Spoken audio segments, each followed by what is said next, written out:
So what was it you wanted to talk about? Emelian asked, sitting down between Kylie and Riley. Rafik stood behind the three girls as Rievin took a seat across from them. Well, I already explained it to Dad, but I wanted to let you know before I completely forgot about it, Rievin said. It has to do with my past life. Emelian nodded and motioned for him to continue. Wait, Kylie sat up straight, holding her hand out. What's this? Riley mimicked her sister's movements on the other side of her mother. Emelian glanced at the two girls in confusion for a second before comprehension came over her face. Oh yeah, you don't know about your brother's memories, she said. Memories? Kylie asked. Of a past life, Riley said. Well, more like dreams, Rievin nodded his head. There's a skill in everything. It's called dreams of the past. He gave a little shrug. You're going to have to do better than that, Kylie said, rolling her eyes. How long have you two known about this? Riley looked at her parents suspiciously. I don't know, a couple of years. Emelian looked back at Rafix for confirmation. We've always known that something was up with Rievin, Rafix reminisced. He's always been just a bit too mature, just a bit too knowing for his age. But we didn't know for sure what exactly it was until not that long ago. Kylie and Riley gave him a deadpan look. Relatively, he amended. I've had snippets of dreams all my life, Rievin clarified. They were strange and I didn't fully understand them for a long time. I didn't come to grips with the truth myself until recently, accepting them for what they are. Basically, I have vague recollections of my life as a different person in a different world. I had a wife and kids and everything. Does Kefira know about that? Kylie asked with a slight smirk. I'm sure she's thrilled about that, Riley added. She does know, Rievin nodded his head. So what, you were just not going to tell us? Kylie crossed her arms and glared at her brother. So we're the last ones to know. Who doesn't know at this point? Riley threw her arms in the air. You're not the last ones to know. Rievin tried to calm his sisters down, just our parents and Kefira. Well, Cyrilla probably knows, but that's just because she never leaves Kefira's side. Rievin waved his arms in front of himself. That doesn't matter. We weren't intentionally keeping it from you. For a long time, the two of you were too young to have this conversation, and there hasn't really been a good opportunity to have it since you've been old enough. I guess we kind of forgot that you didn't know. Don't fret, sweeties. Emelian patted her girl's hands in comfort. Your brother is still your brother. He's not some other person wearing his body. A slight tension left Rievin's sister's shoulders. Rievin's eyes widened in understanding, and he quickly clarified for the two of them. It's not a possession, he said. As far as I know, it's reincarnation. We already know that the sparks floating outside the realms are souls. Usually, the memories of one's past life are wiped out before being born again. We don't know why, but for some reason, some of them simply lingered for me. I'm still me. Better be, Kylie muttered. Good, Riley echoed. Anyway, Emelian glanced back at Rievin. What is it about your past life you wanted to share? It's not really about my past life, Rievin shook his head. It's tangential. I discovered an interesting thing while we were in Thaye. Honestly, I should have realized it sooner, but I had never thought to ask about the name of our local group before. It's Terran 3, Kylie piped up. Even we know that, Riley snickered. Yes, well, Rievin coughed into his hand to hide his embarrassment. Anyway, that alone might not have been enough to trigger anything, though it likely would have, but hearing the name of the adjacent local group connected through Thaye really hit the nail on the head. The other local group is called Orion 6. The three girls just looked at Rievin, waiting for him to reveal the mystery. Rafix just smiled. Is that it? Kylie asked. Do those words mean anything to you? Rievin asked back. No, Kylie shook her head. They're just sounds like any other city name, Riley shrugged. Wrong, Rievin shook his own head. Terran means Earth and 3 is the number 3. Orion was the name of a constellation and 6 is the number 6. Those words are English, which is the language my past self spoke. So what you're saying is you're not the only one who remembers their past life. Emelian quirked an eyebrow at Rievin. Rievin shook his head. That's not it at all, he said. Think about it. How long have people been living in these local groups? Millions of years, Emelian said, and in all that time it's been named. Terran 3, right? I think I'm starting to see what you're getting at, Emelian nodded. What? Kylie Riley asked, looking back and forth between Rievin and Emelian. Not only that, but it wouldn't have just been one person naming the local groups, Rievin pointed out. It would have been agreed upon by everyone. There had to have been a huge number of people who all spoke the same language. So you're saying there was a gathering of people who all remembered their past lives? Kayla asked, tilting her head. That must have been difficult for them all to come together, Riley said. Not unless they all came together, Rievin said. The two girls frowned, not understanding what he meant. I'm saying they weren't born here with their memories. They came here from Earth. Ooh, I see, Kylie nodded her head. So what? Riley asked. Rievin was taken aback. Excuse me, why does it matter? Kylie asked. Are you planning on finding a way back to your past life's home? Riley added. Well, no, Rievin admitted.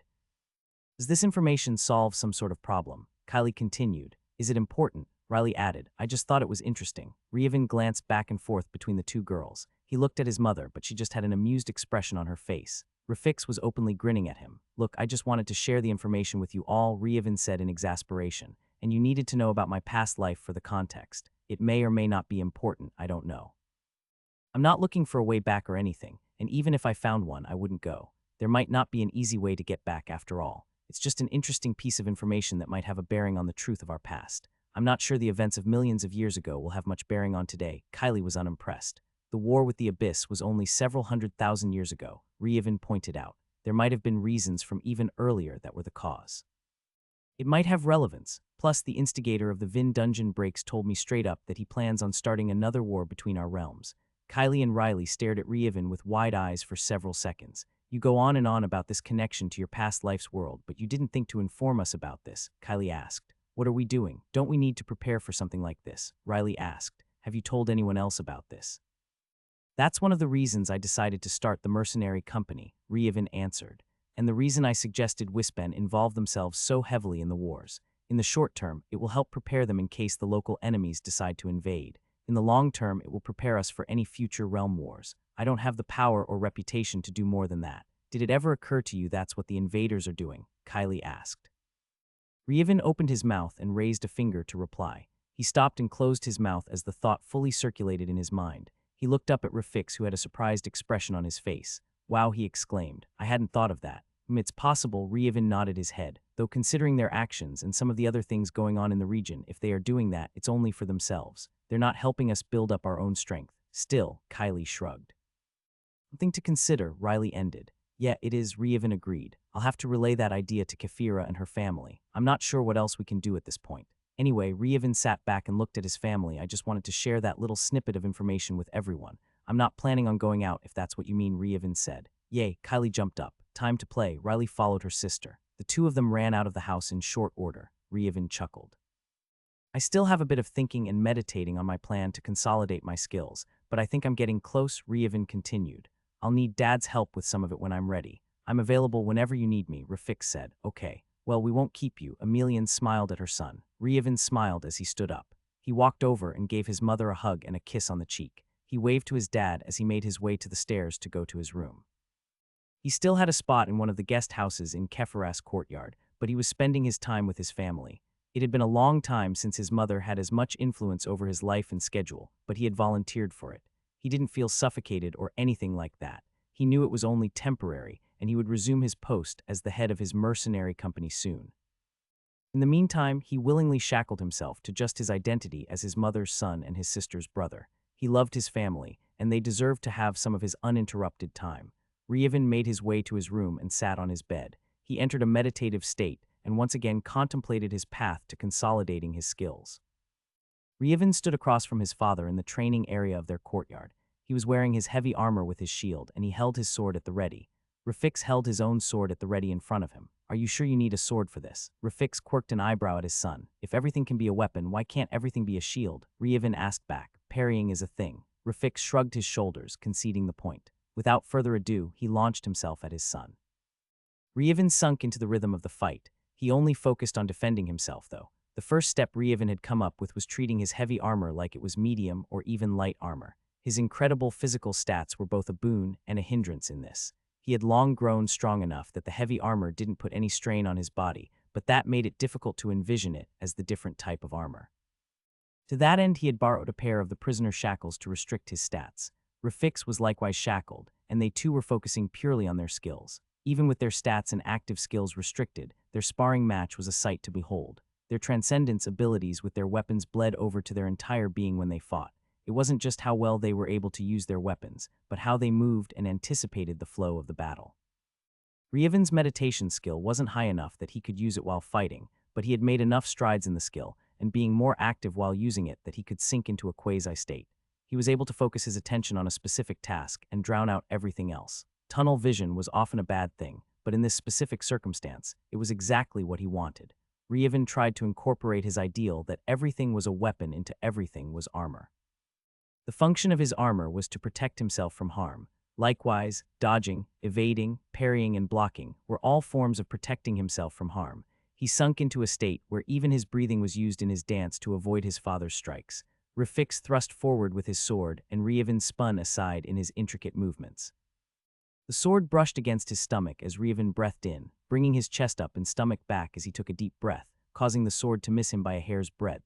If he hadn't timed his breath perfectly, the sword would have sliced a long line across his midsection. Ryuvan batted his father's weapon aside with his own, parrying the strike away. His father was slightly overextended, and it would have been a great opportunity for a counterattack, but that wasn't the point of the sparring session. The two of them reset their stances and continued the match. Ryuvan fell more and more into the rhythm with his dancing skill incorporated into this style. His mind was hyper-focused, but his body also seemed to aid him on its own. Drawing inspiration from something he had done with Talon previously, Ryuvan danced them around the yard and actively used the terrain in an attempt to obstruct his father's attacks. Little pebbles and indentations in the ground were used to slightly alter the trajectory of Rafik's attacks. His father was far too skilled to allow himself to be tripped up, but the little tricks did cause slight variations in the height and positioning of his strikes that Ryuvan took advantage of. Everything is a shield, Ryuvan repeated in his mind. Even the terrain itself was something to be used in his favor. A moment of epiphany struck Ryuvan as his father once more slightly overextended. Instead of parrying the strike away after dodging, Ryuvan bullied his body up against his father's and twirled around him. Rafik was surprised by the sudden maneuver, and he ended up getting his own feet tangled together. It didn't cause Rafik to trip or fall, and the delay in recovering his stance was only a fraction of a second, but it was significant in the context of their spar. Such a blunder in an actual fight could have been fatal. The culmination of Ryuvan's maneuvers and understanding of how to defend himself using all of the methods available to him coalesced together. He felt the ambient mana gather. A part of his soul could feel the system descend. A loud, resounding bell sounded in his mind. Achievement. You have learned to defend yourself using a wide variety of means. It doesn't matter what form of protection it is as long as it serves the purpose of preventing harm. It is yourself that is important. Skills: heavy armor, light armor, medium armor, shields, evasion, and danger sense have merged. Skills synergized with athletics, balance, dancing, acrobatics, ambidexterity, pain resistance, battlefield awareness, blind fighting, mana shield, poison resistance, and spatial awareness. The path has already been set. New skill unlocked. Tier 5, Protection Prodigy 68. Further synergy has been detected between skills. Insufficient skill enlightenment. Rafik stood to the side watching Ryuvan. He had immediately stopped the sparring session as soon as he noticed his son's concentration get pulled from the match. He was obviously focused on a system notification. He waited until Ryuvan seemed to dismiss the notice with a slight frown. "What's the matter?" Rafik inquired. "Did it not work out the way you hoped?" "No, it's not that." Ryuvan shook his head. "It just seems too simple. It's also the first time I've seen the term enlightenment in the system. I'm trying to figure out what it means in context. Well, I could guess what the system means by enlightenment, but considering you mentioned the context of it, we'll have to talk about that further." And simple. Rafik quirked an eyebrow in confusion. The process of successfully combining your defensive skills together was too simple. "I mean, if you succeeded so quickly, I can see how you would think that, but you had a very deep foundation to begin with." No, Ryuvan waved his hands in denial. "Not that. The name of the skill seems too simple. All of my skills combined, and they synergize together with a whole bunch of others to form a skill called Protection Prodigy." "What's that, Protection Prodigy?" Rafik burst out laughing. "Son, of course it's simple," he chuckled. "What's the name of your other skill?" "Weapons Master." "Exactly, what could be more simple than that? It's a return to form. Too complicated of a skill name would be too specific. A consolidated skill encompasses a huge range. Protection seems about right to me. Yeah, I guess, it just feels a tad anticlimactic. Look at this kid, not satisfied with the naming sense of the system documenting his accomplishments. You realized you've gone a step further than me now. I haven't merged my defensive skills yet. Real." Ryuvan looked at his father in surprise. "Why not? Knowing you and what you know, it seems like something you would have done a long time ago." I was too focused on merging my offensive skills, then I was too proud of myself for doing so, then I didn't have the time. "Well, what's stopping you now?" Rafik smiled at his son and reset his stance. "Nothing." Ryuvan grinned as he tossed his shield aside, getting into a ready stance himself. Ryuvan carefully set one foot in front of the other. He leveraged every muscle in his body to ensure that not only was his step silent, but that it was as steady as possible. The ground was quite soft, but he didn't sink down into the dirt as he made his way across the open field. The moon and stars illuminated the surroundings as Ryuvan skulked through the tall grass. He moved with purpose, but he didn't rush. If he moved too quickly, not only would the rustle of the grass possibly give him away, but even the movement of the stalks would be noticeable to anyone paying careful attention. He was dressed in a new outfit that his sisters had graciously provided for him for the excursion. More like forced on me, Ryuvan mentally chuckled. They had insisted that he participate in their endeavors during his time away from his own work. He had only ever really seen their finished products before, so it was a new experience for him to witness the creation of their crafts. Even though it was the middle of the night, the clothes that he was wearing weren't just straight black. He didn't understand how his sisters had done it, but his outfit was a masterpiece that tapped into his camouflage skill. He glanced down briefly and made note of the imperceptibly shifting patterns designed to break up the outline of a human body. The super-secret sneak snug, as dubbed by his sisters, Reevan rolled his eyes at their naming sense, was composed of geometric shapes and patterns that could slowly be moved about according to the wearer's will. One's own camouflage skill determined how well one could utilize the function, and it could even slowly change color over a long period of time. It wouldn't make him invisible or instantly blend into his environment. It wasn't invisibility or even a chameleon effect. It simply had great utility in that it could adapt to any environment with proper preparation. The default coloring had been designed for the local fauna, so he didn't have to worry about waiting for it to adapt anyway. Reevan crouched with his eyesight just above the top of the tall grass and inspected his destination. A pair of guards stood vigilantly in front of his goal. There was a long building housing his objective. 2 guards stood at either entrance, and there were 2 other guards walking about on random patrol. The 2 patrolling guards weren't strictly on guard duty, though. Occasionally, they would stop and take care of a small issue that they identified. Their purpose was more multifaceted than simply being extra eyes at night. Another individual walked down the path leading to the long hut, and the 2 guards snapped to attention. They were just outside of his divine sense, and they spoke quietly enough that he couldn't make out the words, but Reevan didn't need to hear it to know what it was. One of the guards was reporting their post to a superior. A soft crashing sound next to him brought him out of his observation of the distant guards. His head was poking above the grass, so any swift movements had the possibility of giving his position away, so he slowly turned his head and stared at the offender with an incredulous stare. Kylie picked herself up next to Reevan with Riley's assistance. They moved fairly slowly as they assumed a crouch next to him, but they were still extremely loud to Reevan's senses. The pair of twins were likewise dressed in their own super-secret sneak snugs, and Reevan had taught them how to apply pattern-breaking shade to their faces. Black, brown, and dark green streaks marred their faces. Even with their own budding camouflage skill and sneaky clothing, nothing could hide from his divine sense. His skill was simply overpowered. "Way to go, Kylie," Riley snarked, whispering to her sister. "Why not just announce ourselves?" Reevan's eyes shifted from Kylie to her sister and glared at her. Kylie and Riley didn't notice the baleful look Reevan directed at them right away. "Like you're any better," Kylie huffed. "I only fell over because you tripped into me, did not, and I felt like I was on the verge of unlocking a skill too." "Don't blame your shortfall on me." Riley crossed her arms and turned her head. She happened to turn in the direction of Reevan and froze upon seeing the look on his face. "That wasn't my point." Kylie shook her head. She paused as she noticed her sister's unusual behavior. She turned in the direction her sister was looking and subsequently froze as well. The 2 girls, as if by some unseen signal, clasped their hands over their mouths. It wasn't just the twins insisting on Reevan joining them in their own class training.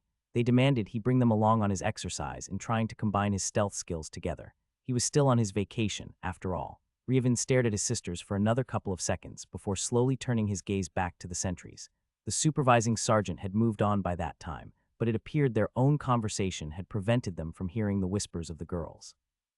Reevan observed the 2 sentries standing in front of the hut, as well as the 2 randomly walking around the area. He contemplated on how he was going to get not only himself, but his sisters inside their goal. This is going to be a problem, he thought, not for the first time. He slowly turned his head back to look at his sisters as he contemplated the situation. He racked his brain for any solution he could think to overcome the problem. They just don't have the skills or the stats, Reevan thought. A light seemed to go off in his head as he put the root of the problem into words. Skills and stats. Of course, why didn't I think of it sooner? Reevan had nearly forgotten about the technique he had stolen from the invading assassins months ago. He hadn't been practicing it, and there was no skill associated with it. That didn't mean he wouldn't be able to use it, though. Reevan closed his eyes as he recalled the sensation and workings of the mana tether that had combined the group's stats and skills together to make them more formidable. It was similar to how a group shield skill worked, but it was more focused. If a group shield was everyone expelling their mana into a wide sheet in front of themselves, the link was a conduit that reinforced one's being. He visualized and weaved his mana. Applying knots, weaves, and patterns to his mana was second nature to Reevan. He figured that his ability to do so was still not on the same level as his mother's from the context of their conversation on the matter, but he could do an adequate job instantly. He extended a tendril of mana toward both sisters and connected his own core to theirs. He wasn't finished with just connecting himself, though, and he coaxed their mana out of their cores and guided it together to create a third link in the group. A triangle of mana connected the 3 of them together. Kylie and Riley's eyes opened wide and they both jerked back simultaneously. The movement was orders of magnitude faster and more forceful than anything they were used to, but Ryevin had been prepared for just such a reaction. Air mana sprang up behind them and cushioned them. It not only protected them from themselves, but it also prevented them from jerking away too far, risking getting caught by the vigilant sentries. Ryevin knew the girls would need to acclimate to their enhanced stats.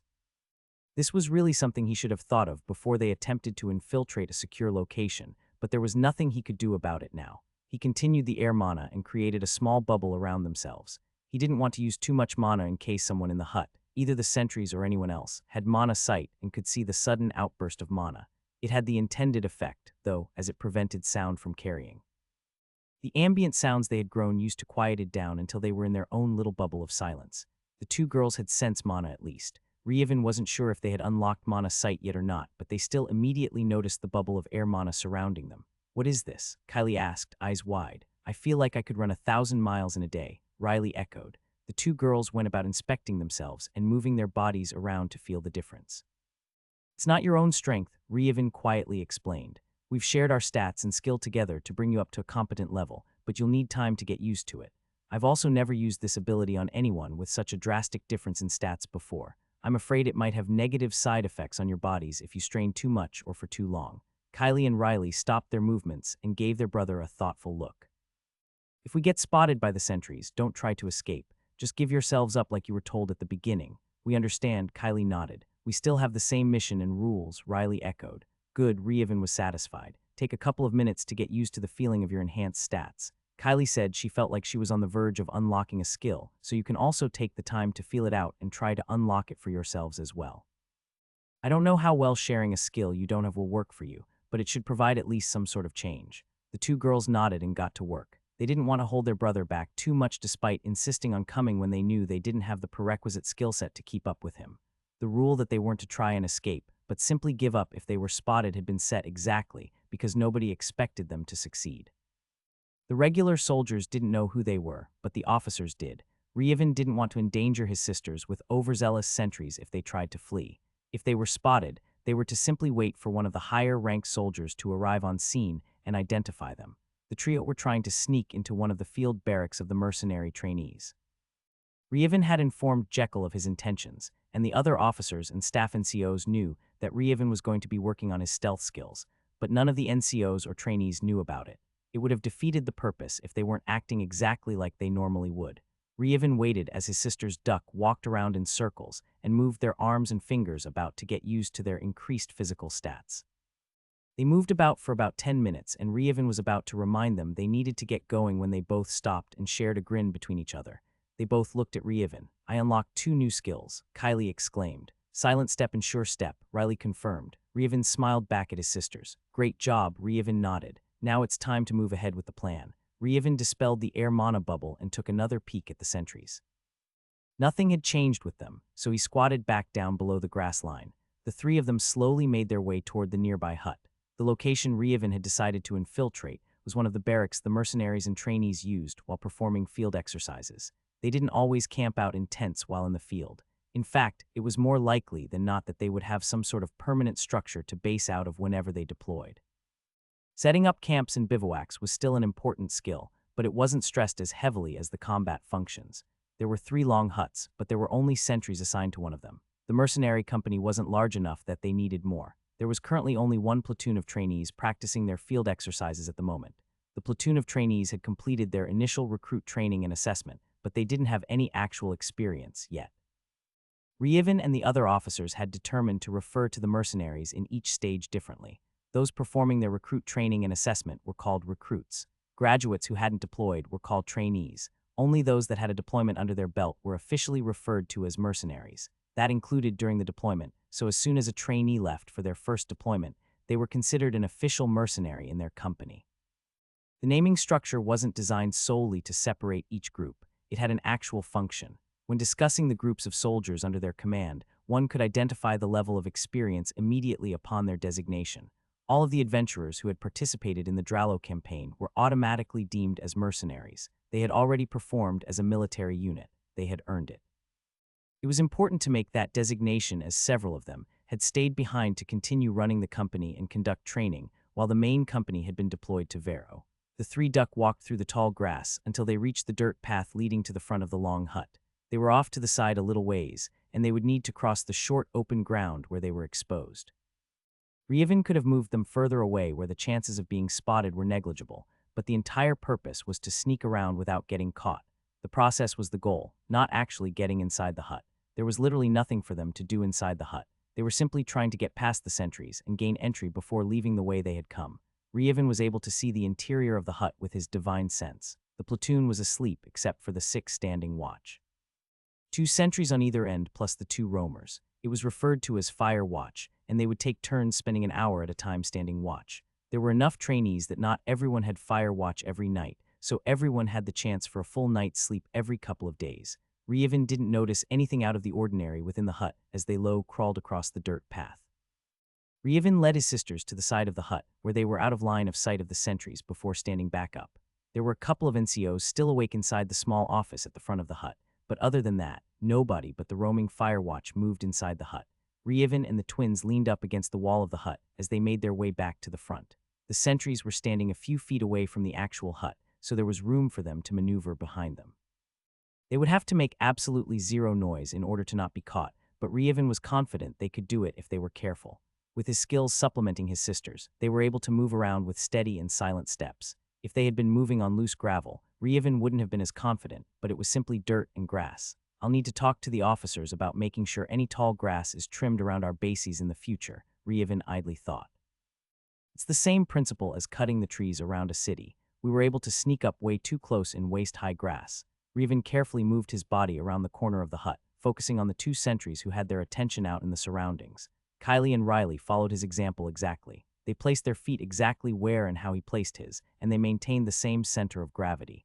Rievin reached for the door knob leading into the hut, but he suddenly froze. His tense body relaxed as he sagged and hung his head down, shaking it slightly. His divine sense picked up one of the NCOs leaving the office and heading to the door. After just a second of waiting, the door opened on its own and the NCO jumped back in surprise. "Halt, identify yourselves," the NCO yelled. The 2 sentries turned their heads at the unexpected shouting and nearly jumped out of their skin as the presence of 3 strangers right at their backs. They took a couple of steps away and drew their swords. Wait, the NCO leaned forward and squinted in the dark. "Captain Rievin." The man frowned before recognition lit up his face and he performed a salute.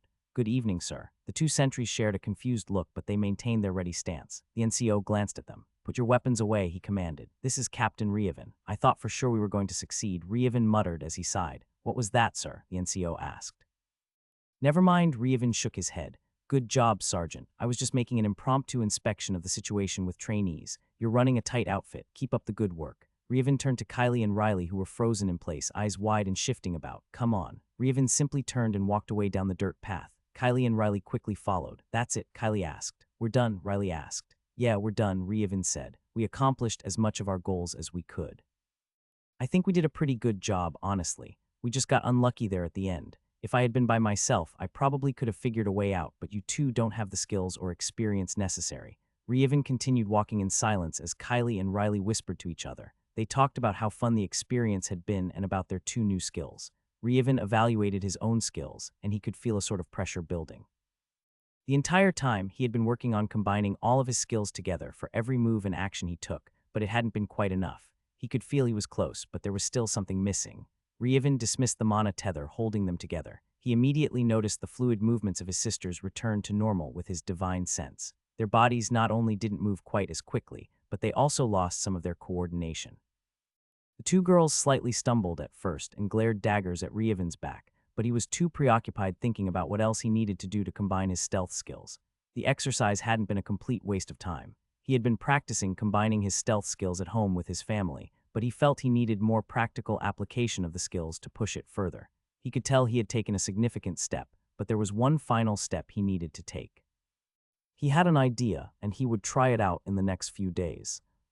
Lensit reviewed his cards with a critical eye. The 3 other sergeants accompanying him for an evening of friendly gambling did likewise. The coins on the table were stacked high, but they shone with only copper. The money wasn't the point of the night of gambling. Camaraderie was the true focus. The Imperial Guards were encouraged to form strong bonds with each other. Lensit, like the other sergeants, had come up through the ranks like all the other NCOs, and they had a lot of history with each other. After attaining ranks of leadership, though, they found themselves no longer sharing duties with each other. These frequent sessions were how they maintained their friendship over the years. It's not going to get any better, Lensit. The sergeant on his left joked with a smirk. Just fold if you don't have confidence in your hand. Lensit eyed his friend for a second before deliberately grabbing a few coins and tossing them out into the center of the table. His friend inclined his head. Sure, sure, give me all your coins. I don't mind. Lensit grunted. They were best of friends when they weren't competing, but even a game over some Coopers brought out their competitive streaks. None of them would ever be able to resign and sustain themselves off card playing, but they all knew how to get under each other's skin. Lensit was a cautious player, so his friends would often goad him by trying to play on his insecurity with his hand. It was a carefully crafted facade he had built up over the years. Although he was a cautious player, in fact, it was never due to insecurity. He had learned to gauge his friends' hand strength by how boisterous they were in attempting to lure him into betting or folding. The others glanced at their cards and made their bets all around the table. Lensit continued to sell his deceit as he stared at his cards, patiently waiting for the others. The fifth man directly to Lensit's right finally made his bet, calling the hands to be shown. The others placed their cards on the table, and Lensit smirked to himself as he laid the winning hand on the table. The others groaned and snickered at each other. The fifth man to Lensit's right, though, shouted in excitement. Yes, Lensit was taken slightly aback and verified that his hand was, in fact, the winning hand. After verifying he had truly won, he scooped up the coins and stacked them neatly in front of himself. After everyone had gotten situated, Lensit grabbed the cards, shuffled them, and began to deal them out. He passed them to his three friends and himself until they all had their full hands. He paused for a moment and looked to the empty seat to his right. He looked back up at his friends. Wasn't there another person sitting here just a moment ago? He asked, confused. The three others shared looks before looking back to him. I don't think so, one of his friends answered. Lensit shook his head and put it out of his mind. He almost immediately forgot about the fifth member that had joined them for a hand, and the four friends continued their game. Achievement, you have learned to skulk and deceive with the very fiber of your being. Your mastery of misdirection has manifested where you can make others doubt your very existence. Skills sneaking, stealing, backstab, camouflage, eavesdropping, pickpocket, silent step, stealth, tracking, ambush, detect lies, truth, infiltration, poison resistance, sure step, and assassination have merged. The path has already been set. New skill unlocked. Tier 5, Clandestine Prodigy 38. Further synergy has been detected between skills. Insufficient skill enlightenment. Revan reviewed the system notification as he walked back to his home. He had only had to make his way to the barracks located on the Imperial Palace grounds, so it had been a quick trip. He had worn his unarmored uniform for the excursion and his familiar face and actively using his stealth skills. I guess it would be more accurate to refer to them as clandestine skills, now had allowed the guards to simply ignore him. He had easily gained access to the barracks. He didn't know what he was going to do when he first arrived. He simply wandered around and observed the off-duty Imperial guards. Many groups were formed of men and women engaging in activities or simple conversation, and Revan had simply slipped in among them to participate. He never stayed long enough for anyone to question who he was or his presence, and his contributions to whatever activity or conversation was going on had been minimal. He flitted around from group to group, and eventually made his way to a common area where the NCOs hung out. Even though he was a commissioned officer, he didn't wear his rank insignia for this exercise.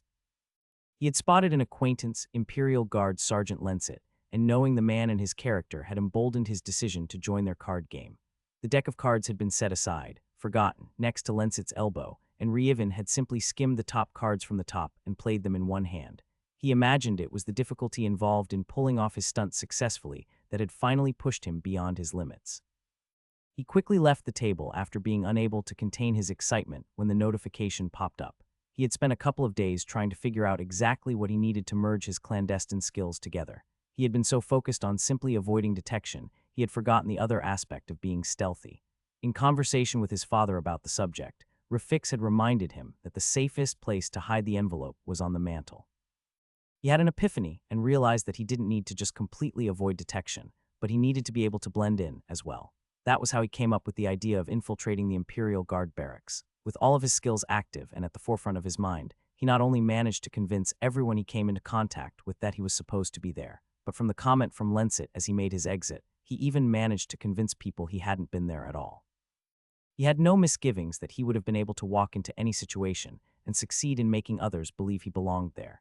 He had heavily stacked the odds in his favor. He chose the exact scenario where highly skilled individuals in detection would have their guards down, and he was a known resident of the Imperial Palace. He even personally knew a few of the guards, and had interacted with a lot of them in one situation or another over the months he had been in Wispan. If he had decided to walk into a smuggler's den, there was no way he would have even made it through the door. That didn't mean he hadn't accomplished a brilliant feat. He was still quite proud of himself. I'm still not done, though, he thought as he entered his parents' house. Next, I'll work on combining my mana skills together. When thinking about all the different skills he could combine, he had also briefly considered whether the same thing could be done with his affinities. He quickly abandoned that idea, though, as he realized they were fundamentally different.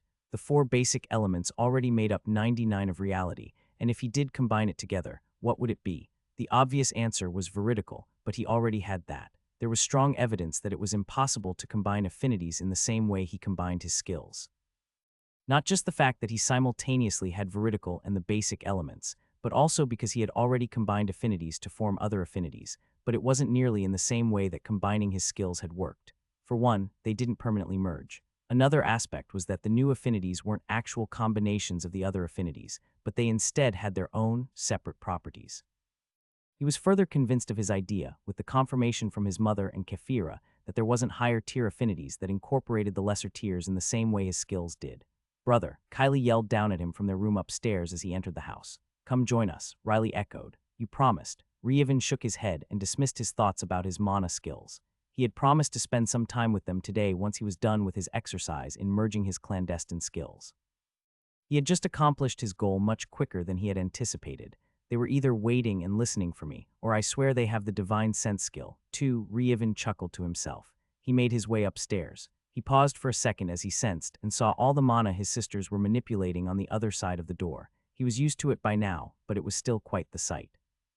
They didn't even fully realize the extent at which they manipulated their mana when they were working on their creative projects. They weren't exactly studious, and they only gave cursory attention to learning the underlying aspects of their abilities. It came naturally to them, so they didn't feel like they needed all the academics associated with it. That's their argument, at least. I have to admit, it has some merit to it. They had been manipulating mana for years, long before Reevan had even gotten skilled enough to pick up on the minuscule amounts. They had been subconscious masters of mana manipulation at a younger age than Reevan had been. He could even admit that they were better at it than he was. That didn't mean he thought they had a higher skill level in the skills than he did, though it was possible.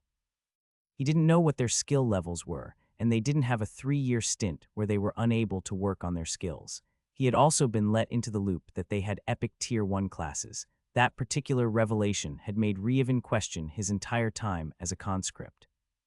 He had viewed it with rose-tinted glasses because of the obvious advantage it had granted him with his epic class, but if there was something special about their bloodline in particular, and all evidence pointed to that being the case, he might not have needed to go through such an ordeal at such a young age to have basically the same advantages. Reevan dismissed the thoughts from his mind and entered the twins' bedroom after a soft knock. They knew he was coming, so he was just announcing his immediate presence before stepping into their room. The room was an absolute mess. There was parchment literally flying all around the room, with the two girls seated in front of each other in the middle of the room. Various shades of paint also flew around the room and occasionally spattered on some parchments. The girls were covered from head to toe in a hodgepodge of colors from all the paint. What in the world is going on in here? Reevan was dumbstruck. The two girls glanced at him and giggled. "We're exercising our skills," Kylie replied. "You call this exercising your skills?" Reevan quirked an eyebrow at the duo. "Yeah," Riley answered. "Sometimes you just gotta feel it, you know." "No, I don't know," Reevan answered flatly. "Come join us." Kylie pointed to an empty spot on the floor where there were a couple of untouched cans of paint available. One of us," Riley chanted, bouncing slightly where she was seated. Sure." Reevan walked over half-dazedly to the indicated empty spot and took a seat. He looked back up at his grinning sisters. "Does Mom know about this?" He waved his hand at the flying parchments and paint. The girls only smiled wider. "Of course," Kylie said. "Mother encourages us to experiment any way we can," Riley added. "Okay, then." Reevan shook his head and eyed the couple of parchments sitting on the ground next to the paint cans. There was a noticeable lack of any brushes or other instruments to make use of the paint. "What are you waiting for?" Kylie asked. "Get started," Riley encouraged. Reevan took a deep breath and reached for the paint with his mana. Not like that," Kylie chided him. "You have to feel it first," Riley said. Reevan looked at his sisters with a confused expression. "Use your hands," Kylie said. Riley just bobbed her head up and down enthusiastically. Reevan grit his teeth, but he had no reason to refuse. He had never seen his sisters have even the tiniest blemish of paint on their persons outside of their bedroom, and if this was a frequent occurrence, then it meant they were obviously able to remove the mess from themselves. Reevan grabbed a parchment and dipped his other hand into the open paint can. He could sense the faintest trace of mana suffusing the paint set aside for himself. It was nothing compared to the mana his sisters were using with their own, though. The girls watched him critically. They grinned and continued their own artistic expressions as soon as Reevan joined in. Reevan drew his hand out, dripping with a vibrant blue liquid, and thought about what he wanted to do. He was never much of an artist despite being able to draw meticulous maps and deal with camouflage and other aspects of different types of coloring. He shrugged his shoulders and simply slapped his hand against the parchment, smearing it across the thick paper. Several droplets of the paint flew in multiple directions as he flung his hand. It immediately landed on his uniform. Some droplets even managed to defy physics somehow and flew back, striking him in the face. Reevan sat there stunned for a second. He looked at the aftermath of his actions. It wasn't anything catastrophic, but he had definitely not intended to get paint on his uniform or face. He shrugged his shoulders and dipped his hand in a different can of paint. He chose red for his next color. The girls had apparently been apprehensive that he would freak out and quit on them. As soon as they saw him shrug and continue painting, they breathed out in relief and continued with their own painting. Parchment and paint flew all around the girls. They didn't seem like they were doing anything specific. Colors were just being flung about randomly, and it was anyone's guess as to what would be added to any of the parchment papers flying about. Reevan watched the whole scene with his divine sense as he paid attention to his own work. Oftentimes, paint would fly through the air and hit multiple pieces of paper as they flew about randomly. The girls managed to somehow create interesting and complicated color patterns through their random application. Reevan didn't pay attention to the products themselves. He only watched the process and the joy the girls gained from the activity. He threw away his own caution and delved into the activity with gusto. "Use your other hand," Kylie called out to him. "You'd be surprised at the difference your coordination can cause," Riley said. Reevan had ambidexterity, but it wasn't perfect. He had great coordination with his offhand, especially when he wasn't using both hands at the same time, but it was different than his main hand. He shrugged and did as they suggested. Other colors found their way onto his parchment. He also didn't limit himself to putting everything on one piece of paper. He went a bit wild for a while, applying random colors to random pieces of paper, just like the girls were doing. Well, sort of, Reevan Riley thought. "I think I'm ready for the next step," he said. The girls looked over at him as Reevan grabbed the parchments with his mana. He still used his hands to manipulate the paint, but he now had his own little tornado of paper flying about himself. The girls cheered and continued their own work. More and more paint covered not only the papers, but Reevan's uniform and exposed skin. He sometimes forgot he had paint covering his hands, and he wiped at his face to get rid of an imaginary itch or to fix his hair.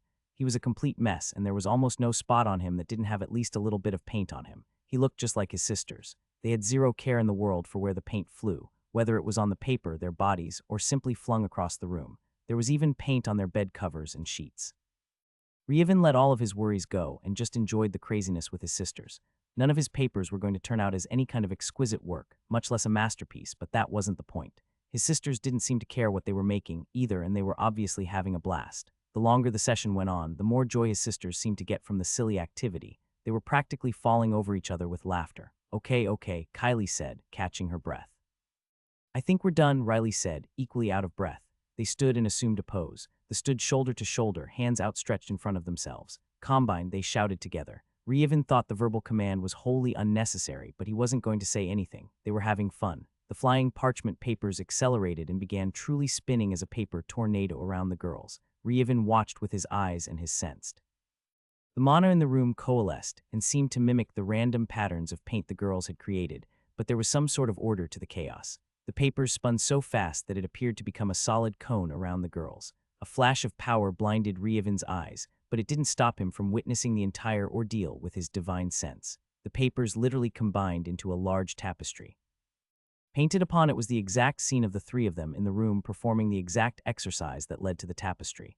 It had exquisite detail. If Reevan hadn't watched the girls created in person, he would have assumed they had spent hours meticulously getting every single tiny point perfect with a fine brush. Reevan's jaw dropped as he witnessed the artistic miracle happening in front of him. His own paper and paint still floated about himself. He hadn't fully lost control of himself, but they weren't spinning and adding to the mix anymore. What the F? Reevan started. Right at that time, the door opened and Emelian popped her head in. Her eyes immediately found Reevan's, and it was clear she had heard what he was about to say. "I had a sudden intense premonition that something was about to occur that needed my attention," Emelian said. She fully stepped into the room and gave Reevan a stern glare. "Care to explain?" Reevan spluttered for a second. His sisters were shaking like leaves in a storm, but he didn't have the time to worry about them right now.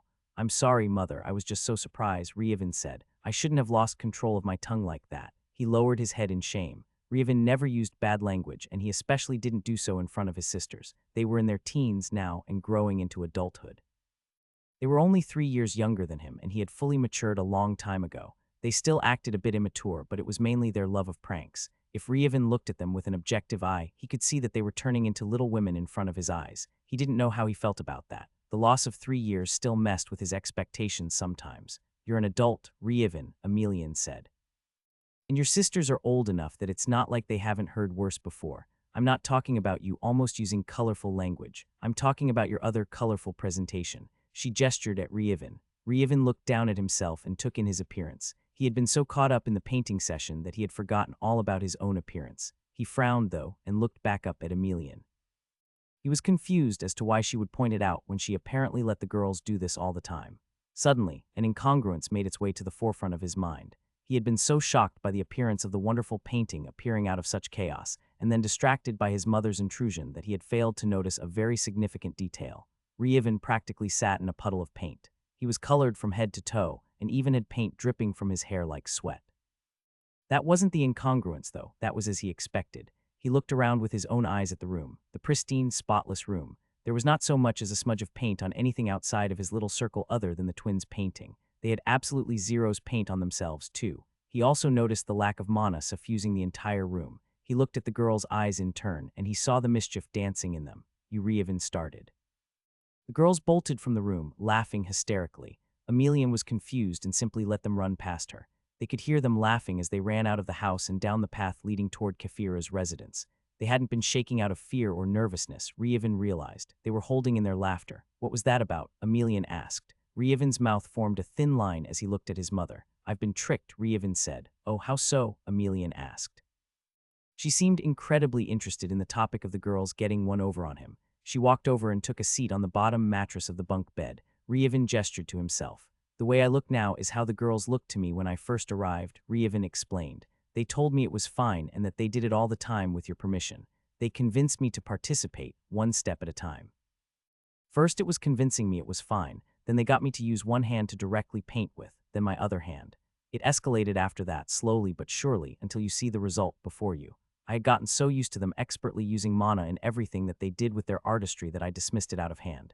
The entire time, the whole thing was simply an illusion. They used my own abilities and understanding against me. You don't sound too upset, Emelian pointed out. To be perfectly honest, I am a bit upset, Ryevin responded. But more than that, I'm proud. Emelian gave Ryevin a surprised look. They formulated a plan using their own strengths and turned my strengths against me, Ryevin said, a bit of admiration in his voice. And they executed their tactics flawlessly. I'm half considering having the girls give lessons on planning and tactics to my soldiers, Ryevin chuckled. Yes, well, I'm not sure they intended to impress you with their military acumen, Emelian smiled wryly. I'm sure, Ryevin replied. Anyway, get this mess cleaned up. Emelian promptly got to her feet and walked out of the room, leaving Ryevin alone in his paint puddle. Ryevin shook his head and grabbed a hold of the paint with his mana. As soon as he intended to draw the paint away from himself, his mana interacted with the minuscule amount of mana still invading the mana that he had since forgotten about. The paint worked loose from his grasp on its own and floated to the center of the room. All of the paint. Not a drop was left anywhere on his body or around him. The papers that he had been using combined together in a smaller combination as compared to his sister's work. The paint mixed together and formed a picture on the parchment paper. It was a snapshot of Ryevin's astonished face as he realized what had happened to him. His mouth was open and he had a look of bewilderment. Underneath was a final message, sorry, but you should have seen your face. Skill leveled up, Tier 3, Mana Manipulation 6970. Ryevin frowned at the notification, letting the mana in his control slip back into his body to nestle in his core once more. The notification was just more proof that he wasn't quite grasping the concept necessary to combine his mana skills. He had been attempting it for several days since the painting incident with his sisters, but he had only succeeded in increasing his individual skill levels. He had finally determined that he was suffering from an unusual deterrence to combining his skills. He was too skilled with each individual skill. There was no catalyst. He could accomplish any goal he could think of without having to figure out how to do it without any problems. There was no epiphany to be had. He could just do it, regardless of what he thought of. He tried combining different practice exercises together. His first attempt was combining his affinity infusion exercise with mana manipulation, while simultaneously viewing the whole process with both sense mana and mana sight. While the exercises had been successful for their actual intended purposes, it had been a spectacular failure for his goal. His mind had simply partitioned each skill and dutifully carried out the tasks with zero resistance. Not only that, but his pain resistance skill being subsumed into his protection prodigy skill had finally somehow enabled it to dull the pain from his affinity training. I guess that's one silver lining, at least, Ryevin huffed. He maintained his posture in the lotus position, sitting on his bed as he rested his chin on his hand to think about the problem. I need a challenge, an unusual challenge. Ironically, my talent with my mana skills actually makes it harder than simply a change in perspective could bring. But what sort of challenge? That was the real conundrum. Just sitting here thinking about it isn't getting me anywhere, Ryevin concluded. I need outside stimuli. I've already attempted all the things I could think of on my own. I'll take a break to clear my mind, and then I'll go searching for inspiration. Ryevin hopped off his bed and headed down the stairs to the living room. His parents and sisters were casually lounging in the living room. Each of them was immersed in their own little projects, but they maintained a smattering of conversation between them. Ryevin felt a little sheepish at the realization that he had once again sequestered himself from his family once he had started earnestly training his skills. He had already made the promise to spend more time with his family, but he had already forgotten it in his pursuit of refining his abilities. He walked into the room with a smile on his face and determination to keep his promise. His mother looked up and noted his smiling face. She added one of her own. "There he is," Emelian proclaimed. Everyone else glanced up and gave their own little greeting as Ryevin waved to them. "So did you finally succeed?" "Nope." Ryevin shook his head and plopped down on one of the open seats perpendicular to his parents and sisters who sat facing each other. "Really? And yet you grace us with your presence?" Emelian asked with mock surprise. "I figured a little break wouldn't hurt," Ryevin admitted. "A little rest and relaxation goes a long way toward breakthroughs," Rafix provided his own wisdom. "You can't go 100 at all times and expect endless progress. I haven't really noticed a problem with it until now," Ryevin countered. "Yeah, but you also had other responsibilities that took up your time," Rafix said, looking up at Ryevin and holding eye contact. "When you were with the conscripts, you had your military duty. When you were at the academy, you had your classes and friends. When you were with the military in Dralo, you had the long bouts of marching and looking after your subordinates. Same with the mercenary deployment, except when you were a child training your weapons master skill, you've had plenty of distractions to let your mind rest and digest your training and understanding of your skills. And even then, the physical training and spread of different skill training had a hand in it, as well." Ryevin seriously thought about the examples his father had given. He realized there was more to it than even the surface level his father mentioned. He had never bore down on his skills in the same way with something so complex as combining an entire genre of skills together before. He had always trained hard, but like his father said, there was always that little bit of distraction or change of pace that let his subconscious incorporate what he had learned. He was also partly right with his own argument, too. He had never really encountered a bottleneck that he couldn't quickly break through with concerted effort. "So what's the problem you're facing?"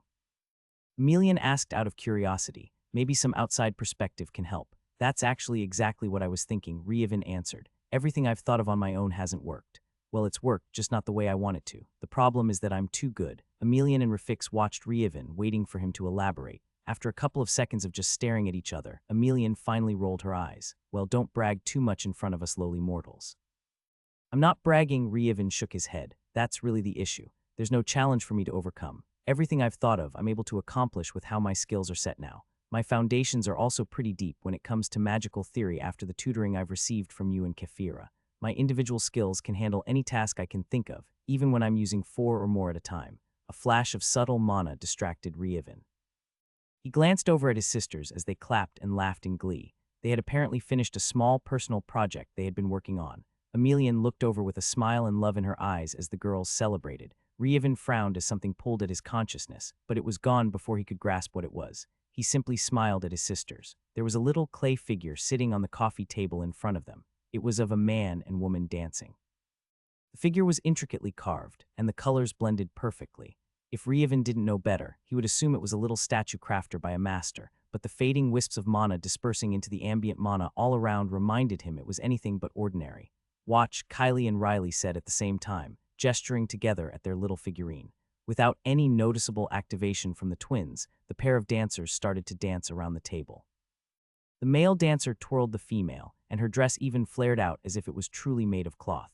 The The dancing couple only made one circuit around the table before coming to a stop in the same position they had started. You have witnessed the court dance of the loving couple. Your mind is refreshed and you'll resist anxiety and mental stress for the next 2 hours. Girls, Emelian exclaimed, sounding scandalized. How could you create something with such an effect? Reevan looked over at his mother in surprise. She had one hand held to her chest and her face was slightly flushed. Rafik sat next to her with a wide grin on his face. He looked back over at the twins. We didn't make it with any specific effect in mind, Kylie said. We just let the mana do what it wanted, Riley said. Why, what did it do? Emelian looked up as she thought about the right words to use. It just improved our mood, Rafik answered for her, still grinning. That's all. The twins looked back and forth between their parents suspiciously.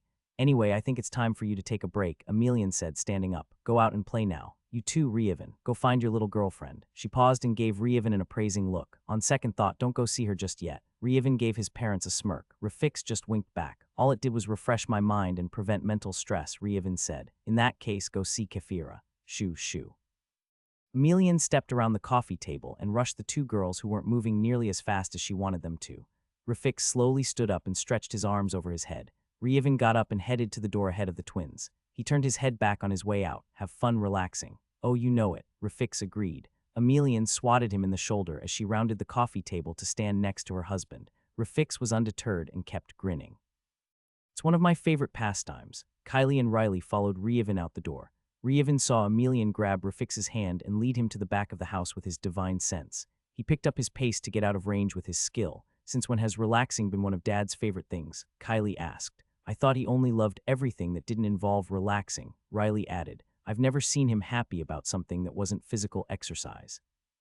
Who said there wasn't going to be any physical exercise? Reevan called back. Let's hurry and give them some privacy. You're acting weird too, Kylie accused. You're hiding something, Riley echoed. Reevan rolled his eyes. The two of you are almost adults now. No need to act like children. We're the babies of the family, Kylie said. It's our job to act like children. Maybe for now, Reevan smirked. That might change. What do you mean? Kylie asked.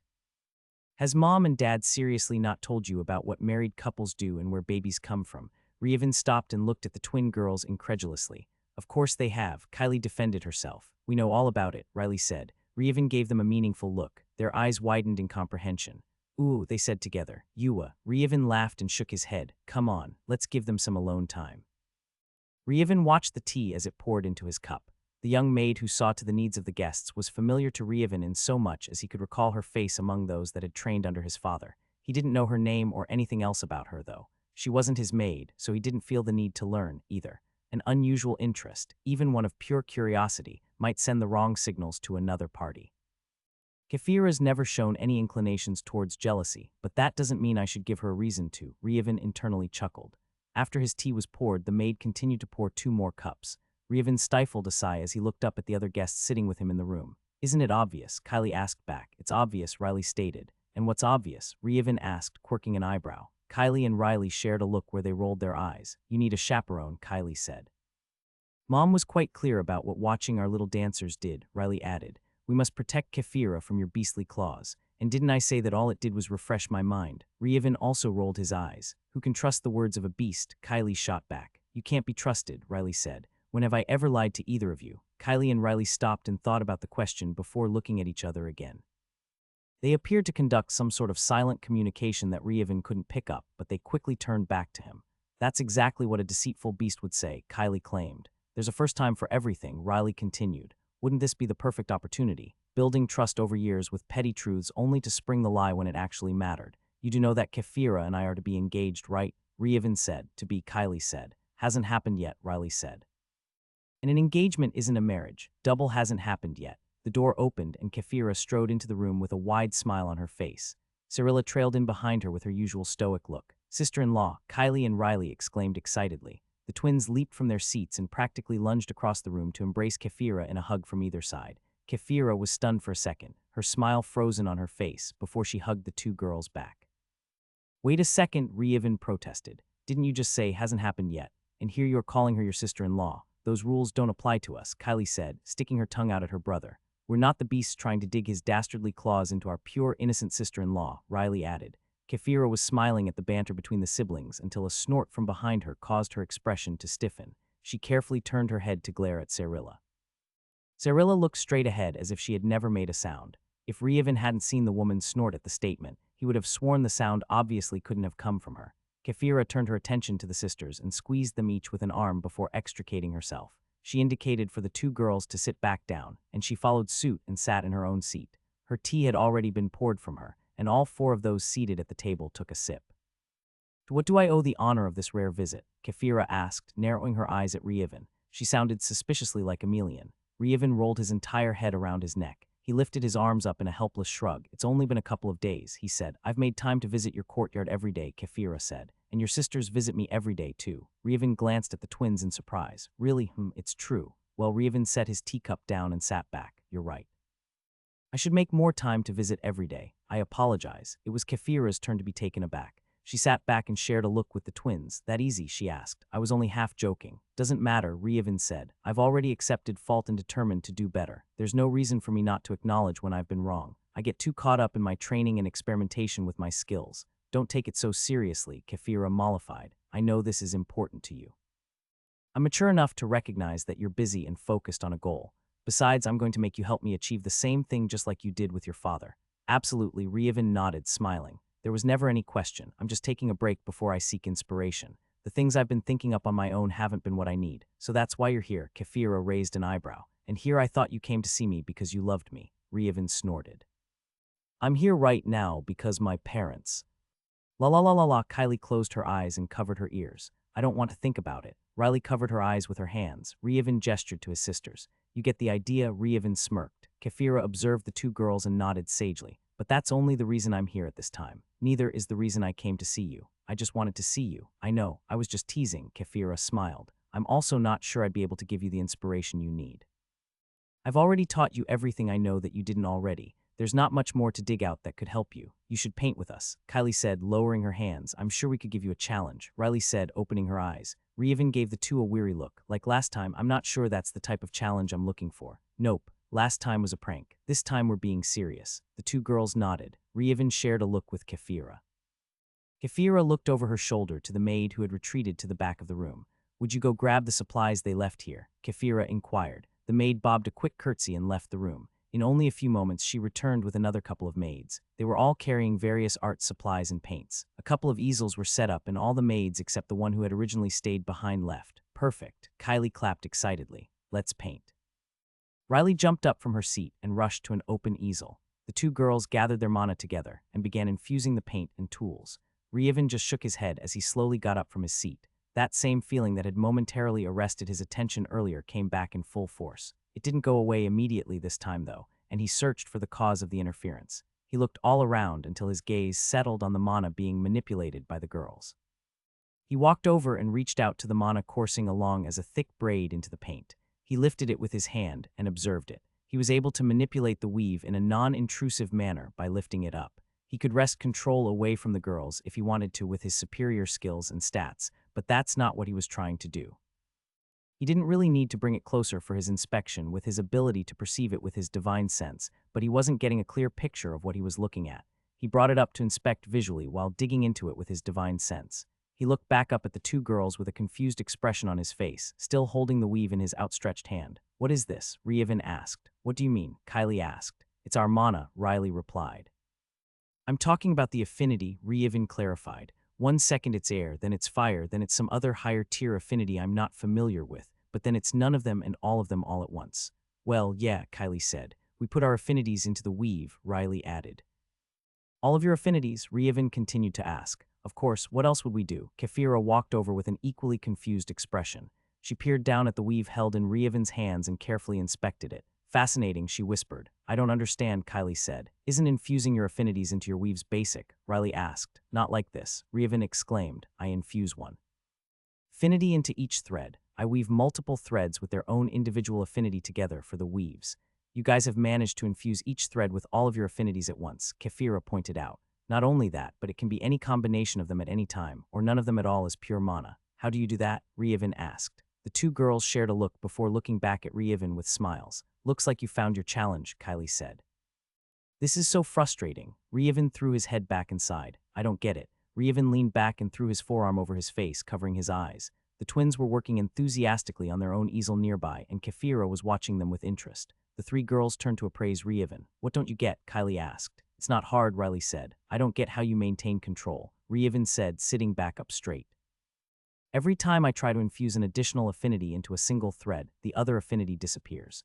Don't talk about infusing all of my affinities into a single thread. I can't manage two." "There are a couple things wrong with what you said," Kylie patiently explained. "At least two," Riley nodded. "Teach me, O wise masters," Rievin pleaded. "The first issue, we don't gradually increase our affinity infusions," Kylie answered. "It's all at once," Riley confirmed. Rievin frowned in thought. "Okay, he said. His frown only deepened as he thought about the answer the girls gave. "And secondly, who said we were in control?" Kylie asked. "The Mana's in control." "What do you mean by that?" Rievin perked up. That was a concept he had never encountered before. Kylie and Riley shared a look before looking back at Rievin. Kylie just shrugged. "I don't know how else to explain it," Kylie said. "We don't control the Mana. We let it do what it wants," Riley said. "I thought we already explained that." "We did mention how we didn't choose the effect of our dancing couple, and that little piece had multiple effects," Rievin said. He was starting to grasp something important. "You mean like how their Mana simultaneously hold multiple combinations of affinities?" Kefira asked. Rievin looked at Kefira in surprise. "Exactly like that," Rievin said. "I think I'm beginning to glimpse what I need to do." Rievin looked at his own amateur work of art.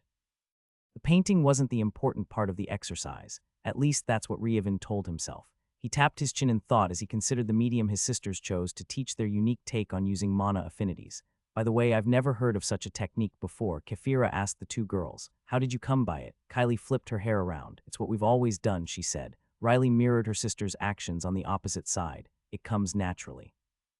"What about the flower crowns?" Rievin asked. "You made those before you had unlocked any Mana skills or affinities." "Like we said," Kylie replied. "We let the Mana do what it wanted," Riley finished. "So you're saying you just created the flower crowns and let the Mana pull from the surroundings and you're intent to add the magical effect?" Rievin asked. "Like we were out in the wilderness surrounded by wildlife, so the Mana naturally took on that aspect." Kylie and Riley shared another look before looking back at Rievin. Riley shrugged. "I guess," she said. "You don't know?" Rievin pressed. "We're not academics," Kylie shook her head. "Again, we just let the Mana do what it wanted." "Okay, I think that's enough for me to work with for now," Rievin said. The two girls went back to their own project. Kefira watched them and occasionally asked them questions. Rievin drowned them out as he concentrated on his own core of Mana. He was getting better and better at using his divine sense. If he wanted, he could replay their entire conversation back in his mind while paying zero attention to it in the moment. Rievin sunk his consciousness to the center of his being and intently watched the Mana within his core. He reached out with his will and grasped some of it, drawing it out along his meridians. He concentrated on letting the Mana determine for itself what affinities it would encompass. He drew the Mana to his hand and watched in anticipation as it formed in his hand. A ball of Mana quickly formed just above his outstretched hand. It was just a ball of pure Mana. There were zero affinities in it at all. Rievin frowned as he drew the Mana back into his core. He rolled his shoulders and cracked his neck, readying himself for round two. He tried to relax his intent as he grabbed control of the Mana. He froze. "I have to not control the Mana." Rievin thought, "Then how do I bring it out?" Rievin relaxed his control over his Mana and watched it sit in his core. He imagined giving it the freedom to express itself the way it wanted while opening himself up for it to travel to his hand. It was the only thing he could think of to bring it out while not controlling it. It just sat in his core. It didn't budge. After several minutes of trying to will the Mana to do something without willing it to do something, he threw his hands up in frustration once more. "Gah, this is a paradox," Rievin exclaimed, startling the three girls. "How am I supposed to get it to do something without controlling it? It doesn't make any sense." He sat back down once more. "We never said you didn't control the Mana at all." Kylie rolled her eyes. "You still have to direct it," Riley pointed out. "Okay, but that still doesn't explain how you get it to take on your affinities," Rievin retorted. "When I do what you're saying, it just comes out as unaspected, pure Mana." "Maybe you need to look at it from a different perspective," Kylie said, tapping her lips in thought. "How about this?" Riley spread her arm out in a wide arc. "Look all around you. What do you see?" Rievin understood Riley was talking about looking with more than just his eyes. He activated his Mana sight skill and viewed the ambient Mana dancing all around them. It was quite thick in the Tier 4 region. "What do you see?" Riley asked. "I see a bunch of ambient Mana," Rievin answered, still looking through his skill. "And how much of it is unaspected, pure Mana?" Kylie asked. "Almost none of it," Rievin replied. "Did someone enforce their will on that Mana to turn the motes into the affinities they are?" Kylie asked. That's a good point," Rievin conceded. "I still don't see how that applies to my own Mana, though. It's inert, in its pure form, inside my core." "Is it?" Riley asked, quirking an eyebrow at Rievin. Rievin was surprised at that. He frowned as once again delved his consciousness into his core. He really dove deep to inspect the mana in his core. On the surface, the ball of mana inside him was just pure mana, but the deeper he dived, the more he could see traces of all the affinities he had unlocked. The lower-tier affinities were more numerous and easier to detect. He had to dive all the way to the very center of his core, as deep as he could possibly go to see a hint of the veridical and abyss affinities sitting there. That's not an entirely accurate way of depicting it, Ryevin thought. The affinities aren't just floating about inside my core. It's more like the potential of the affinities are there. Ryevin felt like he was getting closer and closer to the answer. He took a break from trying to figure out how to coax the potential out of his core and into the mana itself without controlling it, and just spent some time observing the phenomenon in his core. He came back to himself after several minutes and looked over at his sisters. "Do you mind if I inspect your mana cores?" Ryevin asked. "Sure," Kylie answered immediately. "It's no problem," Riley echoed. "Wait, you haven't inspected their cores?" Kefira asked, confused. "Don't you have a skill that lets you see it even if you don't want to?" "I've trained myself to ignore things," Ryevin answered. "Unless I relax my hold on the skill, I only view things on the surface. Plus, I respect their privacy, so I would never look without permission." "That makes sense," Kefira nodded her head, a thoughtful expression on her face. Ryevin relaxed his self-imposed restrictions and let his divine sense dive into his sister's mana cores. He also opened his eyes wide and focused with his mana sight. It wasn't as easy to bypass into things with his mana sight as it was for his divine sense, but he was skilled enough that it was just a mental switch. He was immediately struck dumb by what he observed. "Wait," Ryevin said, losing his concentration on looking at their cores. He looked up at their faces with wide eyes. "Your mana cores look nothing like mine." His own mana core was like a ball of pure mana encompassing the potential of his affinities within the center. His sister's mana was already infused with all of the affinities as it sat in their cores. Of course, your mana holds all of your affinities when you drag it out without enforcing an affinity on it. It already holds those properties. Kylie simply acknowledged the fact. Ryevin closed his eyes and placed his palm on his forehead. He took a deep breath to calm himself down. He slowly lowered his arm and opened his eyes. "So we're back to square one then," he said. "I've been trying to do this in a fundamentally different way than the two of you. Now I have absolutely no idea how to proceed from here." "I have an idea," Kefira said. 3 pairs of eyes focused on her. She smiled. "How about you watch Kylie and Riley absorb and circulate their mana? There's obviously something in the process before the mana settles in their core, and you're uniquely qualified to observe it." Ryevin nodded his head. "That's an excellent idea," he said. "You're just too close to the problem," Kefira said, resting her hand on his forearm. "You probably would have thought of it eventually." "Maybe. Either way, this will save a lot of time and headache." He turned to his sisters. "You two don't mind, do you?" The girls were already in the process of sitting down in the lotus position. "Sure," Kylie said. "Observe away," Riley said. Ryevin waited patiently for the 2 girls to get comfortable and enter a meditative state. He opened his senses, mana skill and divine, wide to watch the mana all around. He watched as the ambient mana was agitated and drawn toward the 2 girls. It didn't move nearly as fast as it did for him when he used his skills, but it wasn't slow either. Little vortexes of mana formed centered on the girls. He watched the mana as it entered into their meridians and began moving along the channels. The mana shifted from its ambient affinity to the conglomerate of affinities his sisters had unlocked simultaneously, too subtly and too swiftly for him to catch the transition. He focused his will. Like when observing his own core, his consciousness delved deeper into the mana flowing into and through his sister's meridian channels. He was still unable to grasp the change. He focused even deeper. In the center of his sister's beings, a faint outline of the two slowly became visible. It wasn't located in their core. It was true center. The outlines mimicked the posture of the 2 girls and appeared to be sitting in the lotus position. The faint outlines became more corporeal to Ryevin's senses the more he focused on them. They consisted of the full spectrum of colors from one end to the other, clearer than he could observe in the natural world even with his divine sense.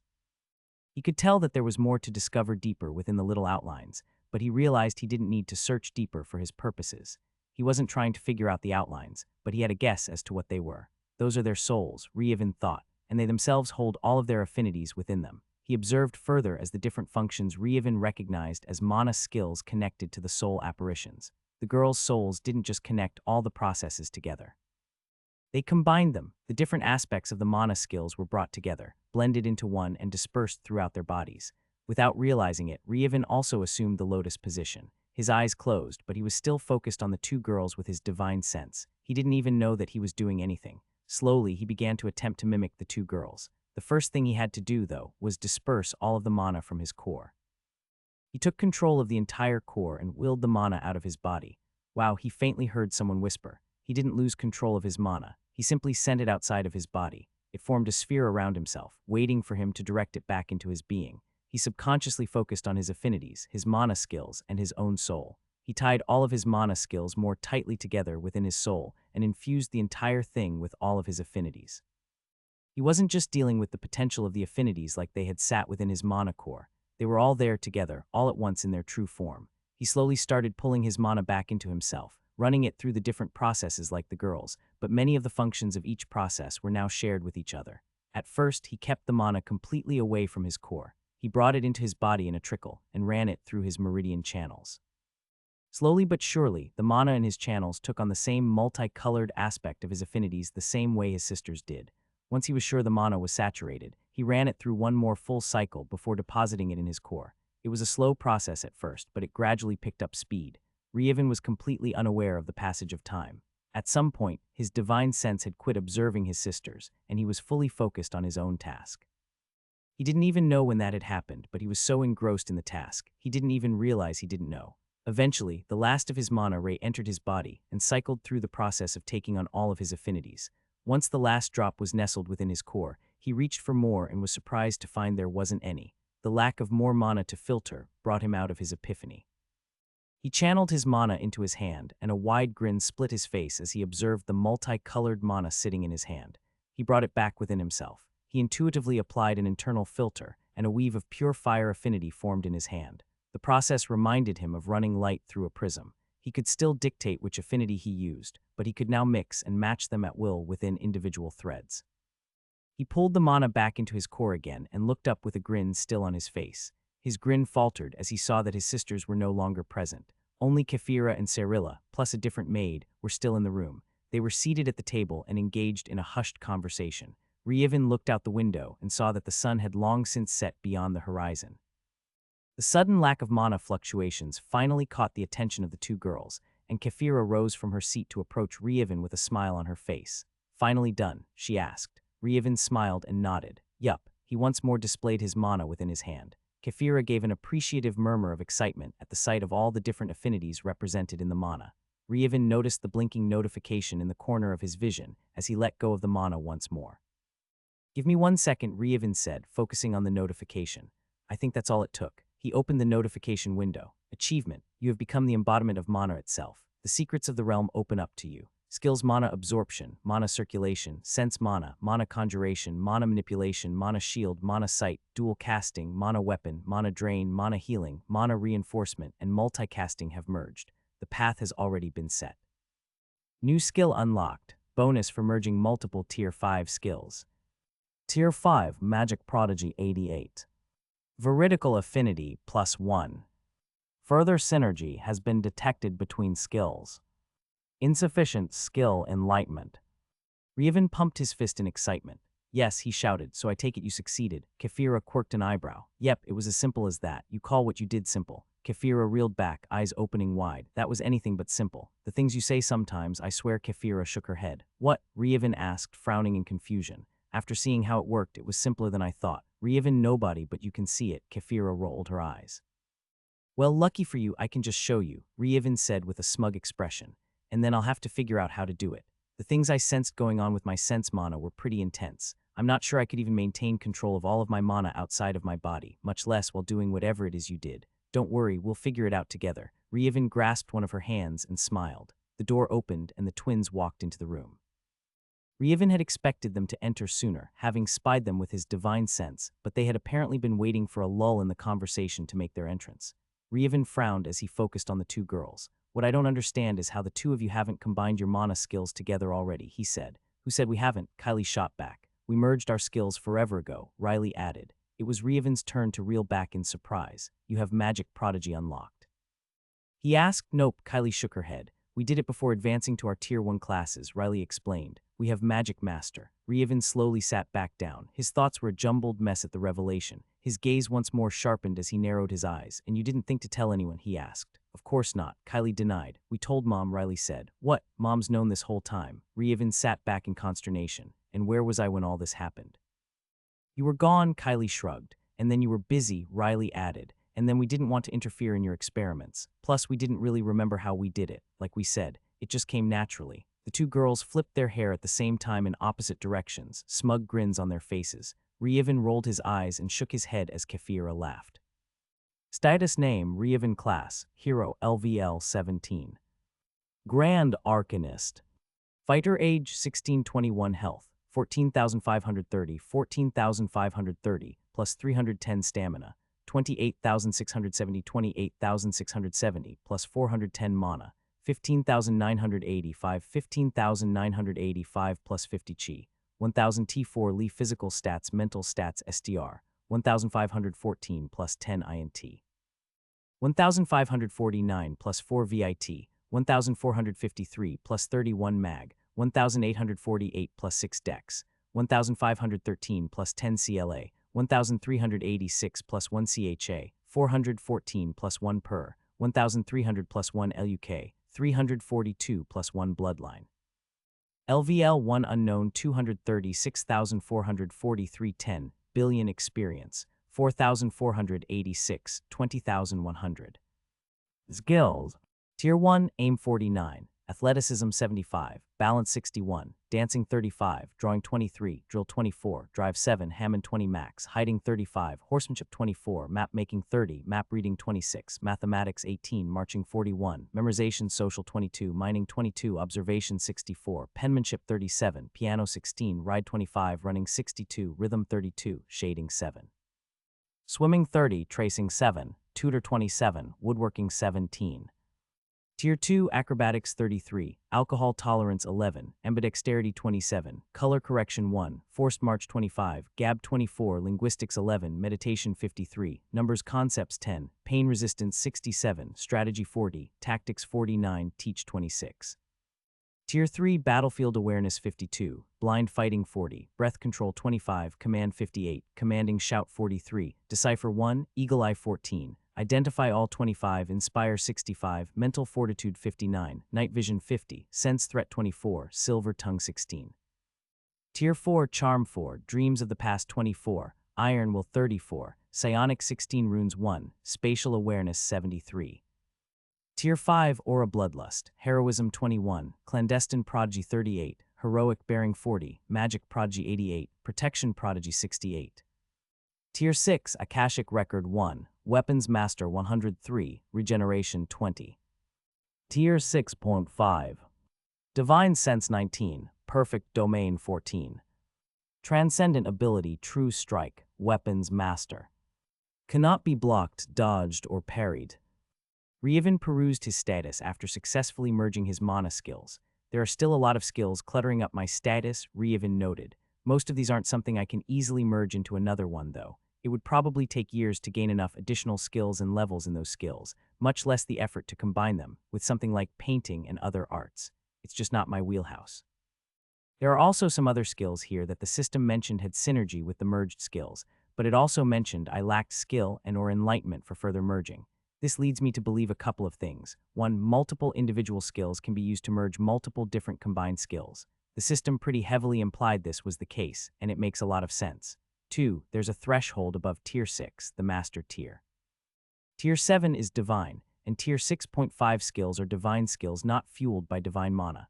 I can completely agree that I lack the necessary enlightenment to create a combination skill of the Divine Tier.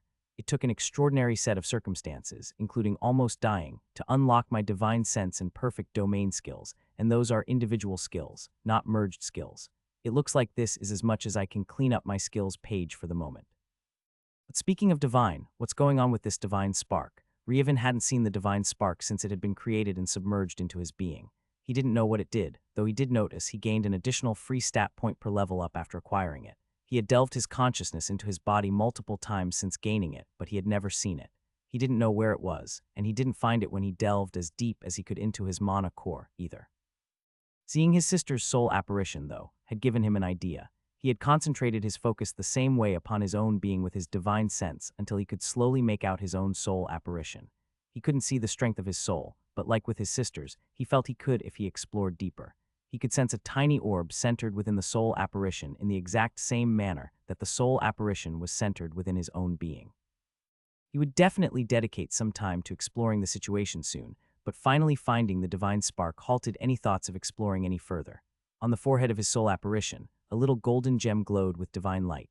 It pulsed occasionally, and a faint illumination of divine energy would suffuse the soul apparition from head to toe and back again, before settling within the divine spark gem once more.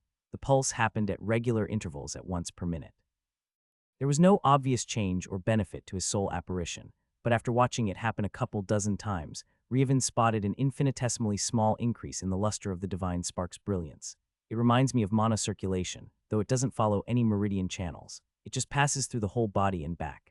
If it continues at a steady rate on its own, I imagine it would take about a year and a half to increase the brightness of the divine spark by a single lumen. I wonder if there is such a thing as a soul meridian channel. Can this divine spark be manually cultivated in a manner tailor-made for my soul? Revan had no idea the functions or properties of the divine spark outside of the obvious additional stat point, and he didn't know how the brightness would affect it. He had already had the divine spark for close to half a year, so he would just have to wait for another one to pass to see if there was any noticeable change.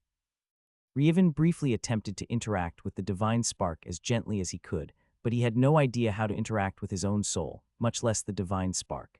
His divine sense let him observe his soul apparition after entering the right state of focus, but his divine sense had no interactive capabilities. Maybe my perfect domain skill will help in the future.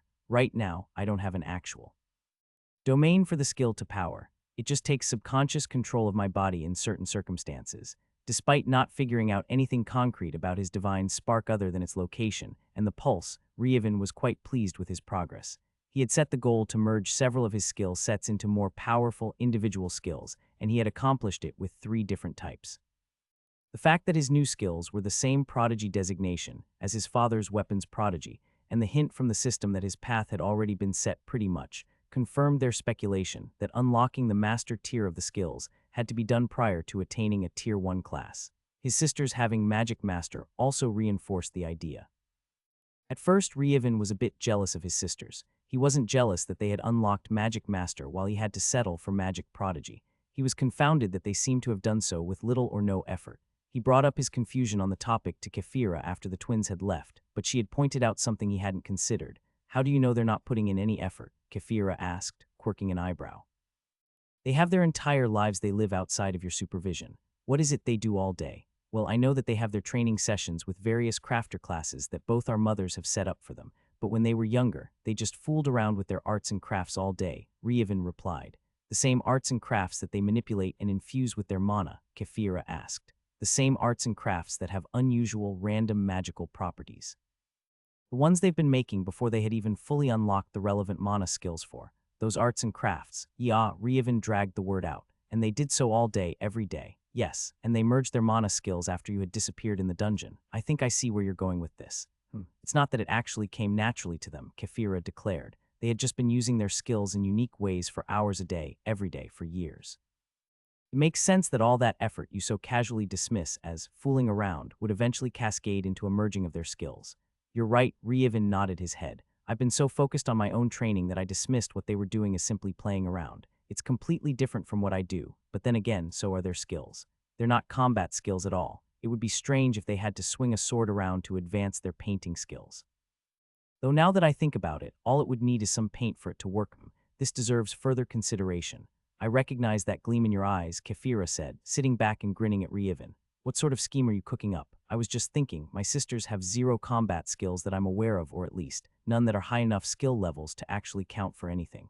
I know my dad has trained them with daggers and knives, at least. Anyway, I was thinking I could introduce them to working on their arts and crafts with weapons, like carving a statue using sword or axe swings instead of carving tools. They could paint with a whip or a fan instead of a brush. There might be some synergy with their painting and carving skills that it could actually translate to better control of said weapons if the system recognized their actions as actually painting and carving. Think of the possibilities. I doubt either one of them would ever be interested enough to indulge in a wide array of weapons or focus on gaining the weapons prodigy skill, but not only could they potentially increase a skill for self-defense purposes, but it might also help them improve their crafting skills at an accelerated rate with the unusual nature of practicing them. It's good to see you so focused on thinking of ways to help your sisters, but you could do the same thing, no, Kefira pointed out. You could participate in your sister's painting and other crafting sessions with weapons as your implements. I think the results would be interesting. I know you're not necessarily interested in furthering your artistic skills, but it would be a way to bond with your sisters. It could be fun. That's not a bad idea. I hadn't even thought to include myself in it. We could make it a family bonding time. If we can figure out a way to work up a sweat, I'm sure my dad would be enthusiastic about it, too. Family bonding time, huh? Kefira teased, playfully shoving Rievin in the shoulder. Speaking of, my mother told me she's prepared to hold an engagement party for us soon.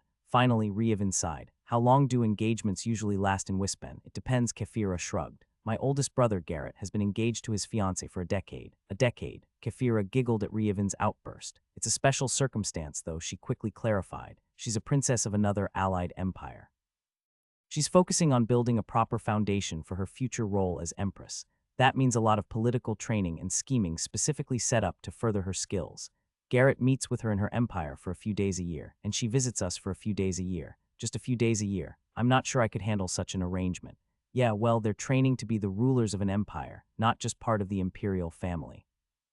Plus, they write letters to each other, so it's not like there's no communication outside of their brief visits. Why is your brother marrying someone from a distant empire? Isn't your mother from a local noble family? That's the exception, not the rule, Kefira explained. For the most part, the heir to the throne will marry someone of equal status from a different empire. We have 4 other empires we're on friendly terms within the Tier 5 region we're adjacent to. We use our relationship forged in the upper regions to determine our alliances. There are also another 3 empires we're in competition with and a few that are neutral. Anyway, to keep from stagnating the bloodlines of the imperial families, there are stipulations set in place to rotate marriage connections between empires, local nobles, and talented individuals from lower-tier regions, the latter being the rarest for direct heirs, though it does happen. Preventing the bloodline from stagnating was just the politically correct way of saying preventing inbreeding. Both Rievin and Kefira understood the truth, but neither felt the need to bring it up. That's all well and good, but what does it mean for us? Rievin asked. Well, you're quite the unique case. Kefira tapped her chin in thought. You're technically a new imperial ally and a talent from a lower region rolled together. I'm very far removed from the succession, and my responsibilities will be the least of my siblings, so it's perfectly reasonable for me to marry purely for love. Kefira shrugged. So basically, the engagement can last however long or short we want it to. So what you're saying is, we should just go ahead and elope after the engagement party. Rievin waggled his eyebrows at Kefira. Kefira laughed and swatted Rievin on the shoulder again. While I'm not opposed to it, our parents would kill us if we did that. Yeah, I'm not sure that would go over too well with our mothers in particular. Rievin shivered at the thought of Emelian's reaction. I propose we meet with our mothers, plan the wedding, and simply decide on the date based on how long it will take to get everything set up. That sounds like as good a plan as any, Kefira replied. So a week, Rievin asked. Kefira snorted. You're out of your mind if you think it's only going to take a week. The planning is going to be dynamic. We can set a time frame and date for the wedding, but we'll be making and adjusting plans throughout the whole process. On top of that, the biggest time sink is going to be sending out the invitations, waiting for the RSVPs, and then waiting for the guests themselves to arrive. We won't get away with only hosting the nobles in the capital. I'm an imperial princess, and you're technically an imperial prince. We're going to have to invite all of those other allies I mentioned earlier, prominent nobles from their nations, as well as many of the important nobles and prominent figures within our empire and the subordinate regions below us. Then they all have to get ready and prepare wedding gifts, and on and on. We're looking at another year or so, 12 months if we're lucky. That's not so bad, Rievin replied. You're worth the wait. Kefira smiled at the cheesy comment. It might have been cheesy, but it still made her happy. So when's the engagement party? Rievin asked. In 3 days, Kefira answered. Rievin had only spent a few more minutes with Kefira before Cyrilla cleared her throat, indicating it was time for them to part ways for the day. It had been getting a bit late at that point. Rievin came back from his musings and closed his status page as he approached the house his family occupied in the imperial palace grounds. He could see and hear his family once again happily chatting in the living room with his divine sense. He opened the door and entered with a smile for his family.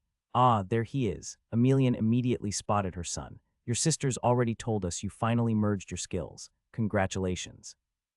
Yup, it was interesting to say the least, Rievin said, idly glancing at his affinity-infused monocore with his consciousness.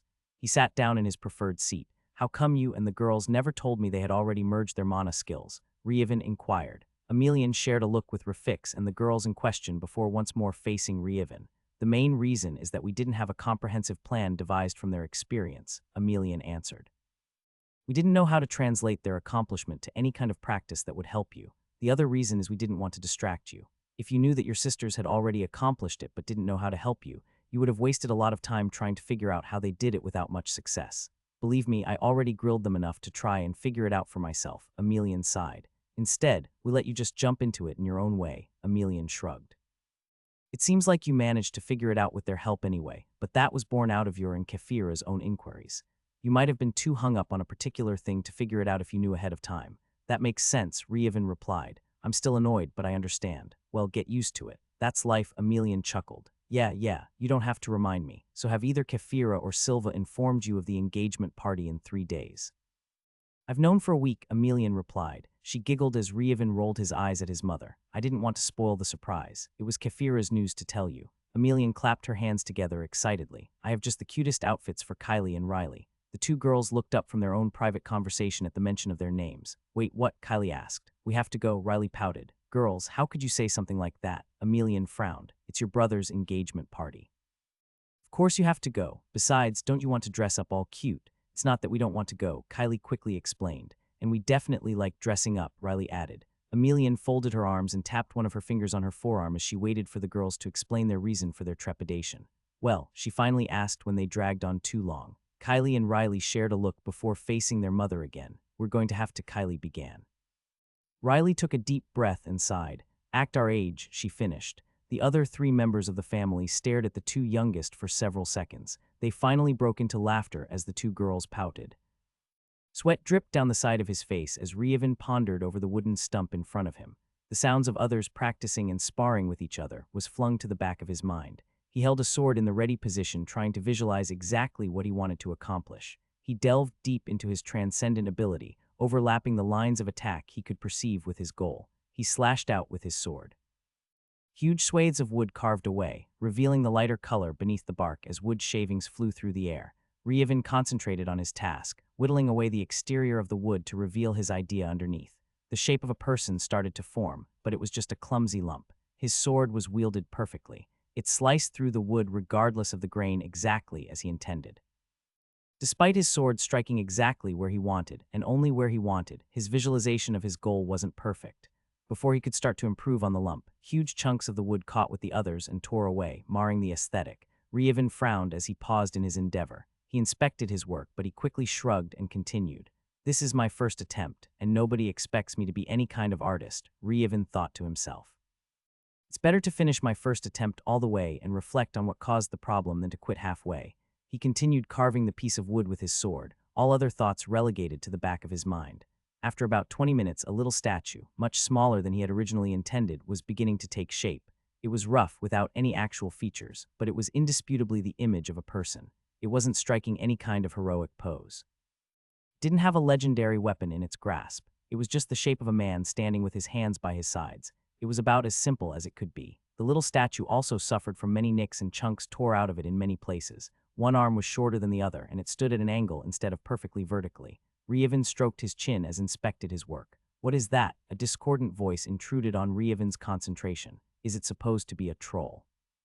Another identical voice followed the first. Rievin looked up to see Kylie and Riley walking toward him. They were both bleary-eyed, and they mirrored each other as they yawned and wiped the sleep from their eyes. They were dressed in clothes meant for physical activity, and they each had a sword belted to their side. It was an appearance he had never seen from either of them before, but the swords didn't look out of place on the training field. All around, young women were dressed and armed similarly. Now that Rievin had finished temporarily combining his skills together, he had resumed his normal training sessions in Kefira's courtyard. All of her staff were once more practicing under the supervision of Rafix. Kefira and Cyrilla were sparring together, but they slowed down as they cast glances in Kylie and Riley's direction. You call that a piece of art? Kylie continued to ask. Rievin snorted and shook his head. I call that a first attempt, he retorted, unashamed. Nobody would confuse Rievin for the artist of the family, and he had no intention of pursuing such a goal. Riley bent over the 2-foot-tall mangled statue and gave it a thorough inspection. You completely ignored the grain of the wood, she said, pointing to a point where some jagged pieces had been torn out.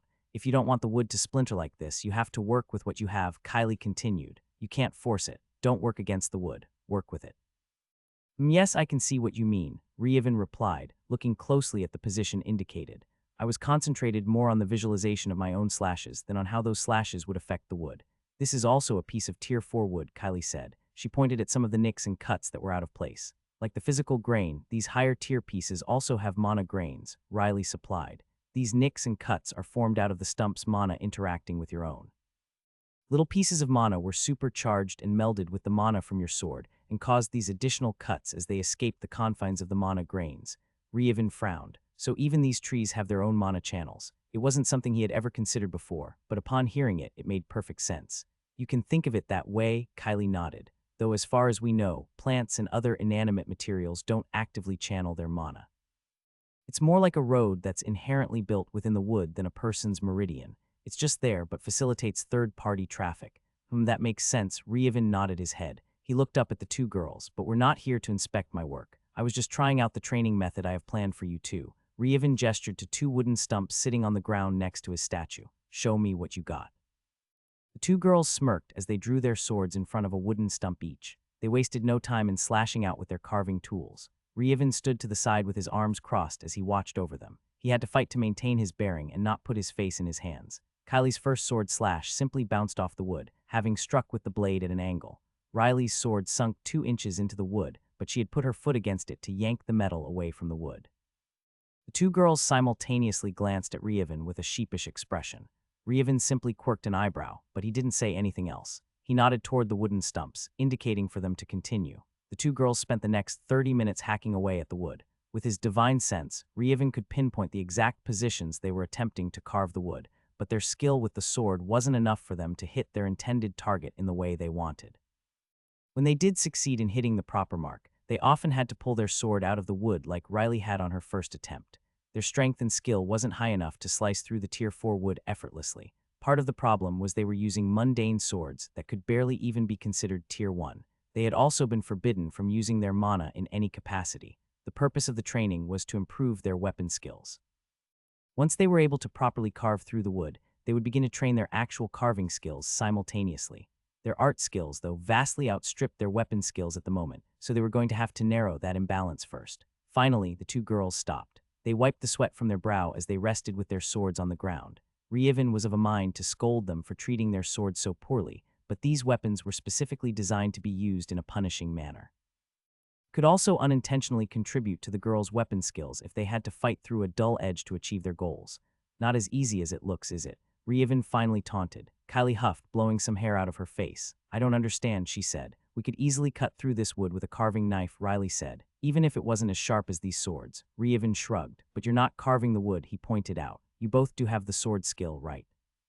Of course, Kylie said, standing up straight. Dad wouldn't let us quit until we had it up to 10, Riley added. Well, mine's at 11 now, Kylie said. She had a far-off look to her eyes that informed Ryevin she was looking at her notification page. You're right, Riley confirmed. My skill went up a point already. Your skills are too low, and you're not in the right mindset to combine it with your carving skill just yet, Ryevin said.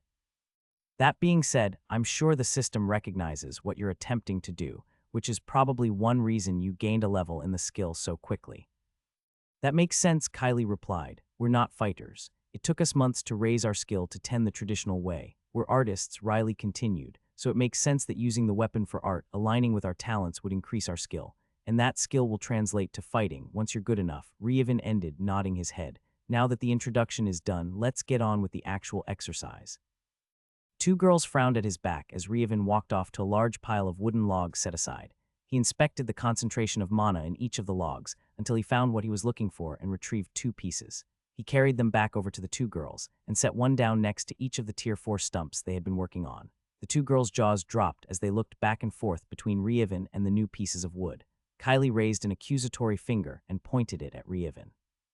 You, she stammered. You had these Tier 1 logs the whole time, Riley exclaimed. And you made us look like fools with those Tier 4 pieces, Kylie managed. Ryevin grinned at the two girls. That's because I knew exactly what kind of attitude you were both going to have when we started, he said, smirking. And you didn't disappoint. You found 2 ways to criticize my work right off the bat. We were just teasing you, Kylie said. Plus, we had a point, Riley shrugged. Ryevin nodded his head in agreement. I don't deny that, he said. I agree with everything you said, and it has given me a lot to think about for my own training. That being said, my little stunt also had a point. He stopped and looked each of them in the eye to convey his seriousness. You're not ready to do things with a sword you normally do. You have to start at the beginning and work on your foundation. A hand clapped on Ryevin's shoulder. He didn't flinch as he had already seen his father approaching with his divine sense. Your brother is right, Rafik said. There's no shortcut bypassing a solid foundation. The both of you already have the foundation set for your carving skills, but you need to catch up with it with your sword skills. And axes and hammers and polearms and whips. Ryevin listed off several other weapons with a smile. Kylie held her 2 hands up in front of herself. Whoa, whoa, whoa, slow down, she said. We're not going to be working on weapons prodigy, Riley pouted. Are we? Reevin shook his head.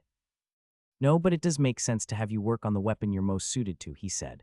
We'll train until you have several past the first threshold, and then you can decide for yourself which weapon best suits you and focus on that one going forward. Kylie and Riley both got a thoughtful look on their faces as they contemplated the plan. We hadn't thought that far ahead, Kylie admitted. We had just assumed we were going to be training the sword's skill, Riley said. But how are we going to use a hammer? Kylie gestured at the wooden logs. Wouldn't that just dent or obliterate the wood? Riley asked. Who said we have to use wood? Reevin asked back. We have access to marble and other stones. Do you want to try carving a stone statue with a sword? I'm sure we could arrange that. Reevin shrugged with a half smile. And who says a hammer has to do blunt damage? Rafix asked. Kylie and Riley looked at their father in confusion. Rafix smirked as he summoned an ethereal hammer. He struck an overhead blow at the stump that Kylie had been working on. The hammer slammed into the top, but sharp sliver was carved off the side as if he had chopped it with an axe. Kylie and Riley both rolled their eyes. Dad, that's not fair. Kylie complained. That's your transcendent ability. Riley echoed. Rafix shrugged, undeterred. Well, maybe you'll gain a similar transcendent ability in the future, Rafix said. Maybe an equivalent ability from a different source, even. It's something to think about with your carving skill, at least.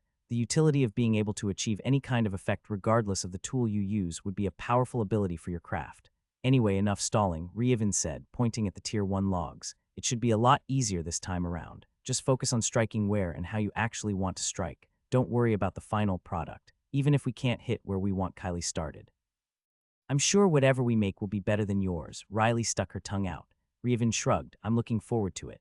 Reevin and Rafix took several steps back, giving the two girls room to work. They watched the flailing of their weapons for a while with amused expressions. Reevin turned to his father. Going forward, I'm not going to participate in the morning exercises, Reevin informed his father. I'll just come to help the girls out and do a little of my own artwork. Fine-tune my attacks, if you will. I see, Rafix replied simply. What do you plan on doing otherwise? They system informed me I built the perfect foundation in Tier 2, Reevin explained. So now I need to focus on building off of that base. First, I combined a lot of my skills together. That didn't just condense my status page. It was building off of everything I had done up to that point. Rafix nodded his head and motioned for Reevin to continue.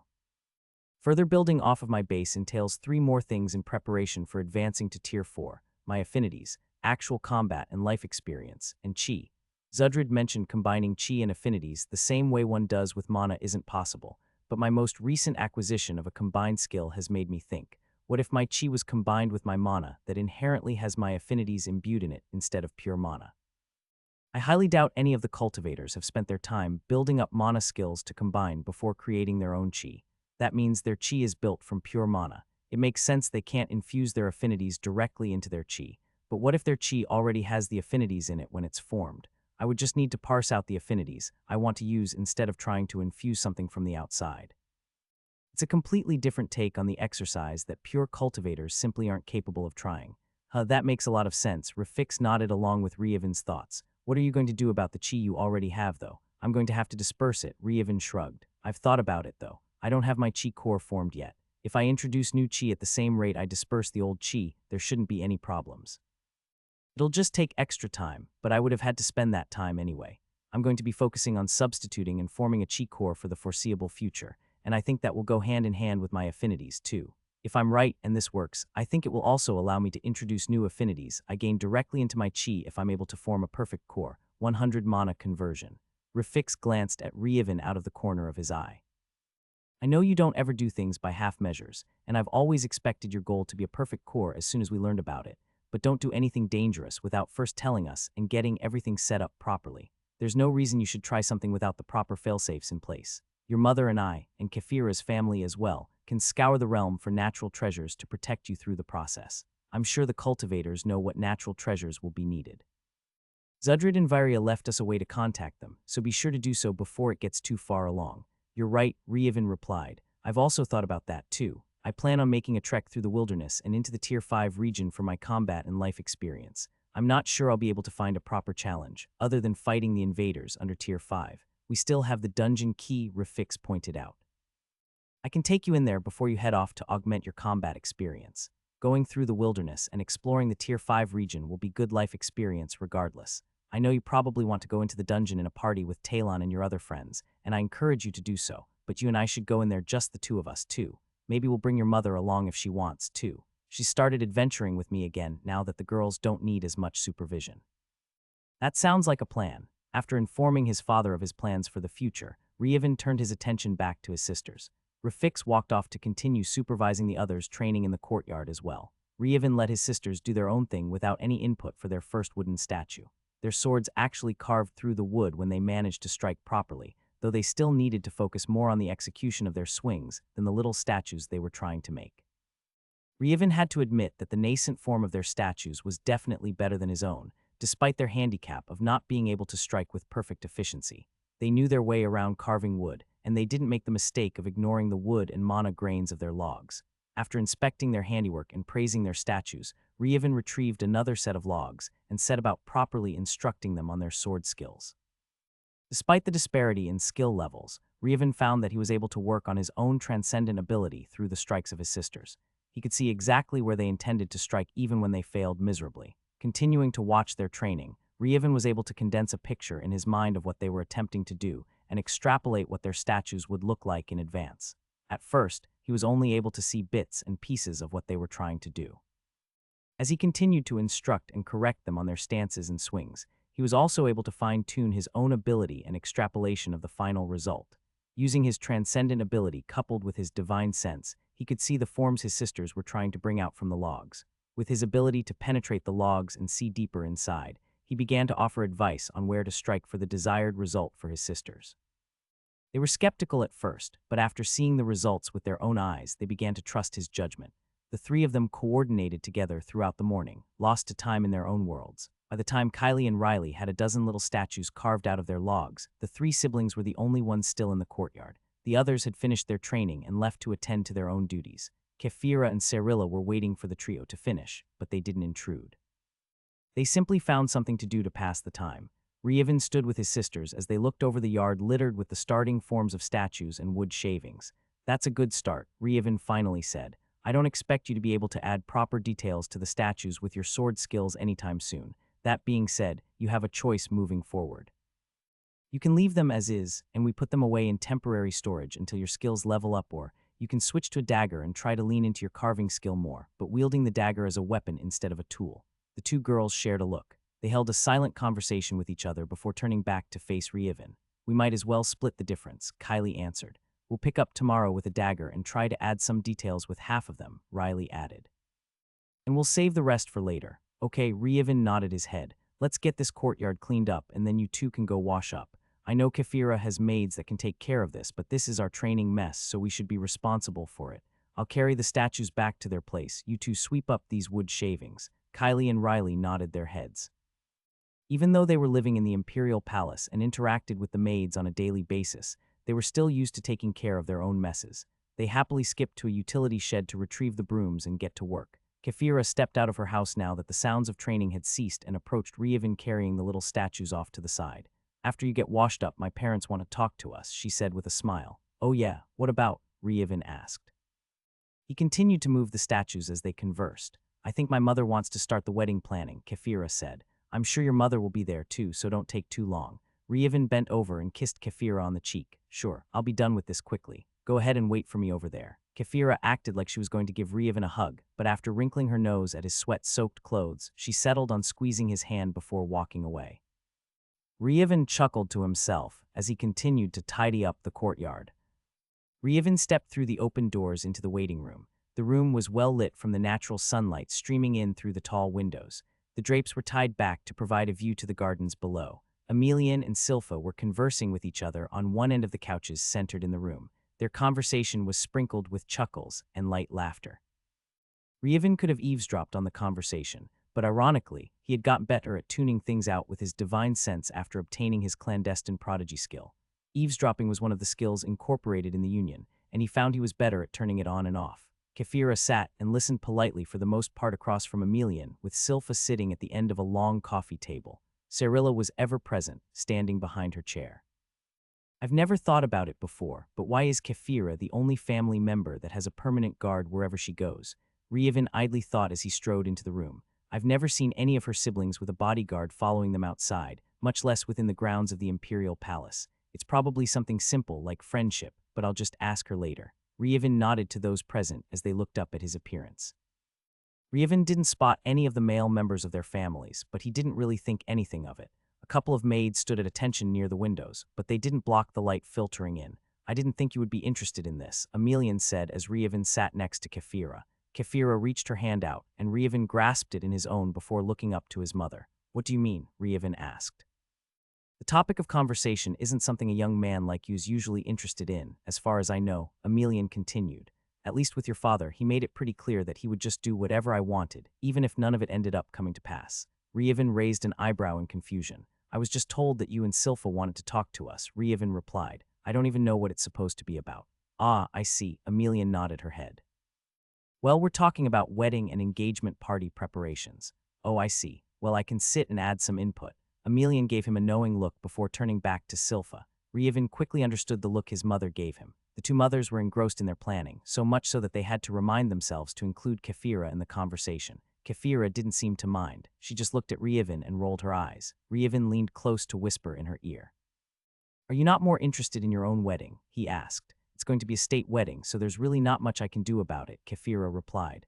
I've known since little that this was how it was going to be. Ryevin frowned. If that's the case, then why are they planning so much to begin with? Kefira gave him a look like he had gone crazy. Because there are mothers, she shrugged. I also imagine it's pretty fun for them. They get to dote on their children in a once-in-a-lifetime way. Kefira held her hands before Ryevin could retort. I know. You have two sisters and I have several other siblings, but it's once in a lifetime for us, specifically. Ryevin nodded his head. He tried to listen. He really did, but there was just so much attention he could give. He tried to supply some input here and there, but he was universally replied with, yes, dear, and he quickly gave up. Ryevin's mind was drifting, and he was seriously contemplating excusing himself. He enjoyed sitting together with Kefira, but they were basically just quietly listening to their mothers gush over the planning for the weddings. They weren't interacting with each other very much. Finally, a savior appeared to release him from the boredom hell he had found himself in. Trevor knocked on the door and walked a few steps into the room. Mother, Mrs. Emelian, sister. Trevor nodded his head to the three prominent women in the room. Yes, dear. Silpha looked up from her conversation with Emelian. Father has asked me to fetch Ryevin, he simply replied. Yes, Ryevin yelled internally. Outwardly, he was as calm as he always was. Ryevin lifted Kefira's hand and placed a kiss on the back of it before standing. He turned to their mothers. Mother, Silpha, Ryevin nodded to them. There was a glint in Silpha's eye at Ryevin addressing her by name, but she didn't say anything. The two ladies nodded back. Ryevin retrieved his hand and gave a little wave to Kefira. He looked up behind Kefira to Cyrilla to include her in the farewell. She also simply nodded back. I'll see you later this evening, he said to Kefira. Certainly, Kefira replied with a smile. The two mothers were already back in conversation before Ryevin even took his first step. He walked up to Trevor and clapped in on the shoulder, leaning in to speak with a lowered voice. Thank goodness you're here to rescue me, he said. You will forever be my brother. Trevor snorted in amusement, turning to lead the way out into the hallway. Come on, our fathers and my brothers are upstairs in the war room, Trevor said. Ah, Ryevin's interest was immediately piqued. The two young men traversed the interior of the palace halls toward the steps leading up to the next floor. So what have you been up to these days? Ryevin asked. It wasn't very often that Ryevin spent much time with Kefira's siblings. Now that his parents were here, he ate his meals with his own family for the most part. The other occasions were just him and Kefira. Sometimes they were accompanied by the twins. I've been running the dungeon to increase my level, mostly, Trevor replied. I've been allowed to take things slow because of my older siblings. There hasn't been much responsibilities that I've been needed to take over until now. With the invasions increasing across the local group, though my father has plans for me to take a military commission like Kaiser. I probably won't ever be a general like him, but if I do well, I could command a battalion or regiment one day. Your father and eldest brother are really leaning into the whole mercenary idea, huh? Ryevin replied. Aside from the invaders winning in each of the conflicts we've participated in, it's actually been a huge success, Trevor said. As you know, most people, even in Tier 4 regions, don't have the necessary rarity of class to advance beyond Tier 4. The Imperial Guards are an exception, of course. They're the elite of the elite, but even they are mostly doomed to not ever surpassing Tier 5. The nobles and Imperial family members have the chance to advancing to Tier 6 one day, but by that time, they've long since retired from the Empire and spend their time in the Tier 5 region.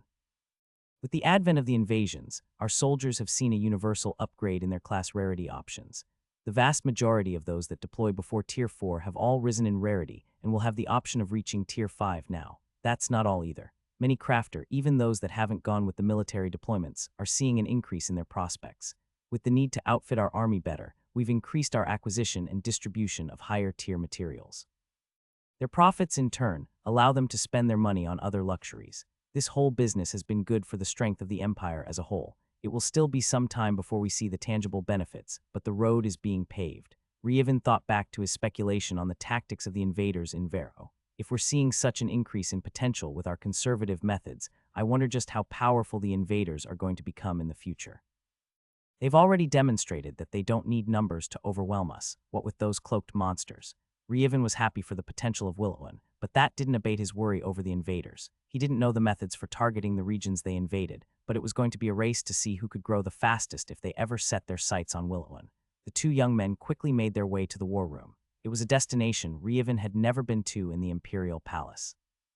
They walked through the open doors past a couple of Imperial guards standing at attention. The center of the room was dominated by a large table with a map on it. Janet and Rafix were standing together on the far side, with Garrett and Kaiser standing next to them on one side. High-ranking officers of the Imperial Army stood on the other side. There were chairs lining the edge of the room all the way around, and most of them were filled with lower-ranking officers who were paying close attention to the conversation of the Emperor and his subordinates. Ah, there he is. Janet paused in speaking to the commanding general of the Imperial Army as Trevor and Ryevin stepped into the room. Ryevin felt all the eyes in the room turn and focus on him. I'm pretty sure I was supposed to be here already. Ryevin felt his stomach drop at the realization. I apologize for my tardiness. Ryevin gave a shallow bow. Janet barked a laugh. Ha, you're not in trouble, my boy, he replied. You've been on vacation. We didn't tell you about the meeting, but after your father wandered over, we snatched him up and he told us you were in the palace meeting with our wives. I'm sure you would rather be here than there, so I sent Trevor to get you. Relief flooded Ryevin. He was technically a commissioned officer in the Imperial Army, so it would have been a tremendous breach of duty if he hadn't been where he was supposed to be. Luckily, that wasn't the case. I appreciate it, sir, Ryevin replied. Janet waved it away as Ryevin made his way around the table toward Kaiser and Garrett. He inspected the map with his divine sense. The table was larger than any he had seen before. It was at least twice the length of the long table Kefira and her family had their meals at, and it was circular, not rectangular. The map spread across the entire table from edge to edge. Most of the landmass on the map was blank. The outer edges were filled in with basic details like forests and mountain ranges, but little else. Ryevin furrowed his brow over such a sparsely detailed map. What purpose could there be in this, and what exactly am I even looking at? He didn't recognize the shape of the landmass. From what he could tell, it was some sort of island as it was completely surrounded by water around the edges, but he couldn't figure out where it depicted or why it would be on display. The map was checkered with faint little shapes mostly the size of a coin, though they were each irregular in shape. About 100 of these shapes were colored in either completely with red or with red stripes. There was also a ring outlined around the blank part of the interior of the map. Ryevin walked up to Kaiser and leaned in to whisper. What's this? He gestured with his eyes to the map. Kaiser briefly glanced at the map before looking at Ryevin. That's the local group, he replied. We borrowed it from the Adventurers Guild. Kaiser subtly pointed at an older, distinguished-looking man standing at the tail end of the generals. That's the guild master of the Willowen Adventurers Guild. Ryevin's eyes widened at the revelation. He looked closer at the map, but he couldn't identify anything that looked familiar. Kaiser saw him looking intently, and he pointed at one of the coin-sized shapes outlined with blue ink near the interior ring. That's Willowen, he said. The regions with the red stripes are those that are currently suffering an invasion, and those that are filled in with red are those that have already fallen. Ryevin re-evaluated the map. There were red and red-striped regions littered across the entire map. He could find no pattern to their distribution, and it appeared as if it was completely random. One thing he did notice, though, was that there weren't any invasions concentrated in a localized area. They weren't uniformly spread evenly, but there was a large distance between each region. There were also no regions touching the interior ring that Ryevin now recognized as the wilderness. Not all Tier 4 regions bordered the wilderness, but Ryevin didn't understand exactly how the mana density worked across the entire local group. He was surprised to see just how large the interior Tier 5 and up regions was. He hadn't ever really thought about it before, but seeing it made him realize his own thoughts had been far from encapsulating just how large the higher-tiered regions were. The scale of the local group was just a point that it was hard for the human mind to grasp. We don't usually have a reason to look at a map of the entire local group, Kaiser continued. Until now, we've only been concerned with our own region and our subordinate regions. The Adventure Guild only has this map out of curiosity to begin with. Does the Adventure Guild have a map of each local group? Ryevin asked. What about the clusters? I doubt any Adventure Guild in our local group has a map of a different local group, Kaiser replied. What would be the point? That being said, I'm sure the information could be transmitted between local groups. They do have a map of the clusters, but nothing on this scale. There's little reason to include such details aside from the basic shape and position of the local groups on such a grand scale. It would take up the whole city. Ryevin briefly thought back to his lesson on the local groups and clusters. He had known that the realm was truly humongous, but seeing the one local group with the regions outlined in such tiny proportions really put things into perspective. He just couldn't wrap his head around how large the world was. Anyway, that's not the purpose of the meeting, Kaiser said, amusement in his gaze. Then what is the point? Ryevin asked. We're trying and failing to figure out a pattern to the invasions, Kaiser replied. So far, all we've been able to determine is that we're unlikely to be invaded anytime soon. There's speculation that these invasions are going to happen in waves, though. If that's the case, we'll probably have to wait until the next round of invasions to add to the map. The leading theory is that the invasions are starting from regions more distant from the interior and will eventually move closer in. And is there a reason to think such a thing? Mana purity, Kaiser answered.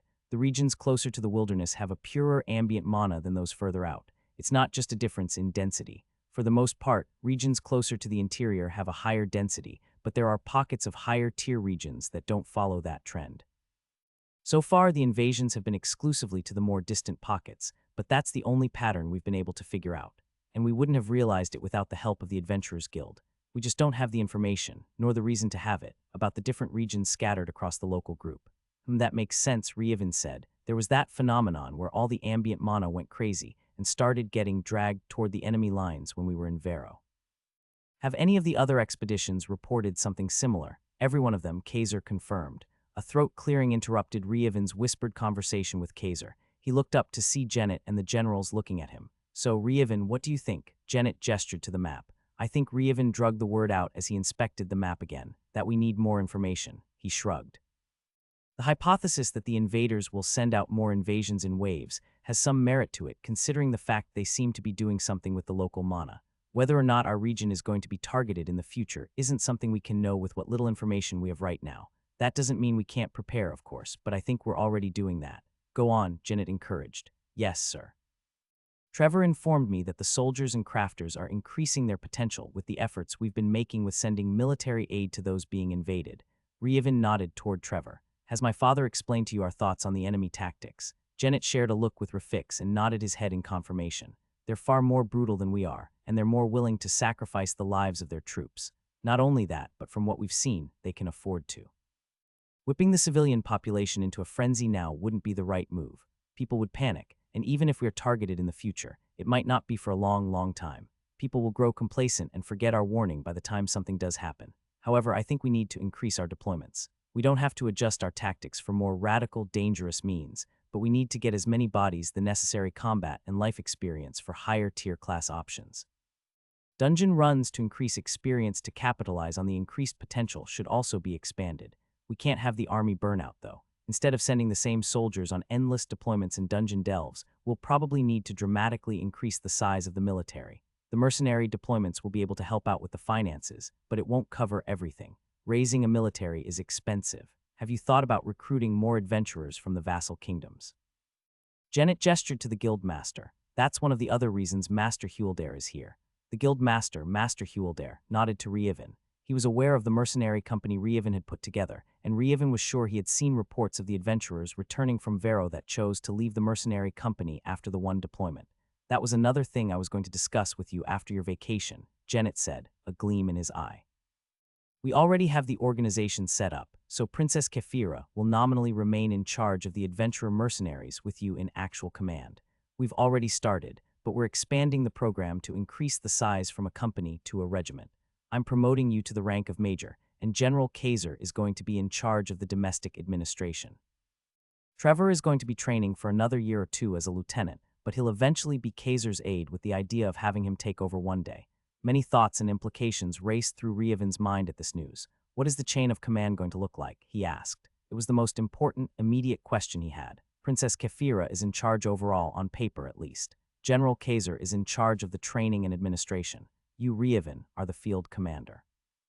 Even though Kaiser is a general and technically outranks you, your position is equivalent to his while in garrison here in Willowin.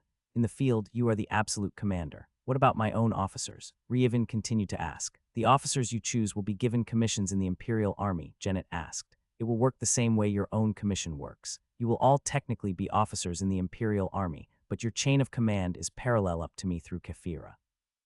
Only the officers will be considered members of the Imperial Army. The officers will be professional soldiers, but the enlisted, even the highest-ranking sergeants, will still just be auxiliaries. While they won't have the benefits of being members of the Imperial Army, they will have other advantages. For instance, they'll be able to leave the mercenary corps more easily. They won't have to devote years of service, and they won't have to participate in anything outside of what you require of them. The selection and commissioning of officers will be left to you, Kefira and Kaiser. Reevan shared a look with Kaiser before looking back to Janet. Good. Kaiser, Kefira, and I will iron everything out in the near future, Reevan said. Excellent. Janet clapped his hands together. Put everything together and let me know if you need anything. Master Heweldair has also volunteered to assist, so don't leave his expertise and resources on the table. Janet turned back to his generals. Reevan and Kaiser shared a look. Looks like we'll be working a lot closer together from now on, Reevan said with a smile. Yep, Kaiser returned the smile with a grin of his own. This will also give us more opportunities to train and spar together. Haha, don't let my dad hear you. What do you mean? Reevan just grinned at Kaiser. Kaiser frowned as he felt a gaze on the back of his neck. He looked up to see Rafik staring at the two of them, a predatory look on his face. Too late, Reevan said. The rest of the meeting was pretty boring for Reevan. It wasn't the mind-numbing boredom that he experienced listening to his mother and Silpha in their discussion of his upcoming wedding, but he was likewise unable to add further input. He and Kaiser had a lot to coordinate, but that would have to wait for their own time. The generals and higher-ups involved in the military already had all of the reports that he and the other commanders had provided. Reevan was there if they needed some kind of clarification on an issue, but the topic wasn't so specific that it was necessary. They were discussing the overall planning for not only preparing for a future invasion of themselves, but also sending as many soldiers to battle as possible to raise their levels and potential. Increasing the number of mercenaries sponsored by the imperial family was only one aspect that they were increasing in their war effort. Recruitment of the regular military was also kicked into overdrive. That included young men with dreams and aspirations of serving as an honorable soldier, as well as the civilian manufacturers that would supply them. One of the biggest limiting factors was one of raw materials. They had access to a lot of Tier 4 materials from the infrastructure of their empire, plus all the lower-tier materials needed for training apprentices and journeymen. What they lacked for the masters, though, was a reliable source of Tier 5 materials. With the increase in potential for the civilians, they would need to shift the majority of their work to materials that simply couldn't be found in their Tier 4 region if they wanted to go even further on their path. The greatest craftsmen of the empire were already locked into their potential, but their disciples, apprentices, and subordinates had hope of going further. There was no way they would limit their posterity to mediocrity now that they had the chance to attain a higher rarity class. The meeting continued to discuss everything from building new fortifications throughout the realm to sponsoring expeditions to the Tier 5 region beyond the wilderness. Reevan listened intently, but he was anxious to get back to work with his own project. Reevan could have probably gotten away with excusing himself, but he needed to coordinate with Kaiser, and his future brother-in-law would definitely not be allowed to leave early. Eventually, though the meeting wound down to a point Janet no longer needed the military brass. His next biggest task would be to convince the nobles to increase their rate of exploration of the Tier 5 region to send back the needed resources. That was a completely different type of conversation. Military commanders listened and obeyed, but nobles had to be convinced. Ah, finally out of there, Kaiser said, stretching dramatically as they walked down the hall. Trevor had trailed behind Reevan and Kaiser as they walked side by side. Knowing the intention of Janet, neither said anything to shoo the young man away to attend to his own duties. Trevor, despite being a couple years older than Reevan, had led a mostly idle life, at least by Reevan's standards. He had just started his journey in the military, so he wasn't quite ready to jump into the duties he would one day be assigned, but that didn't mean he couldn't listen in now. I would have thought you would have more to input, considering you're a general, Reevan pointed out to Kaiser.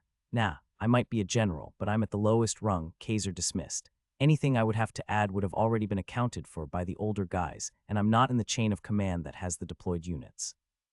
I've read all the reports, of course, but that just means I know the minimum of what the others know. I see, Reevan responded. Well, that won't be true for much longer. What with the added duties of overseeing the domestic affairs of the mercenary unit?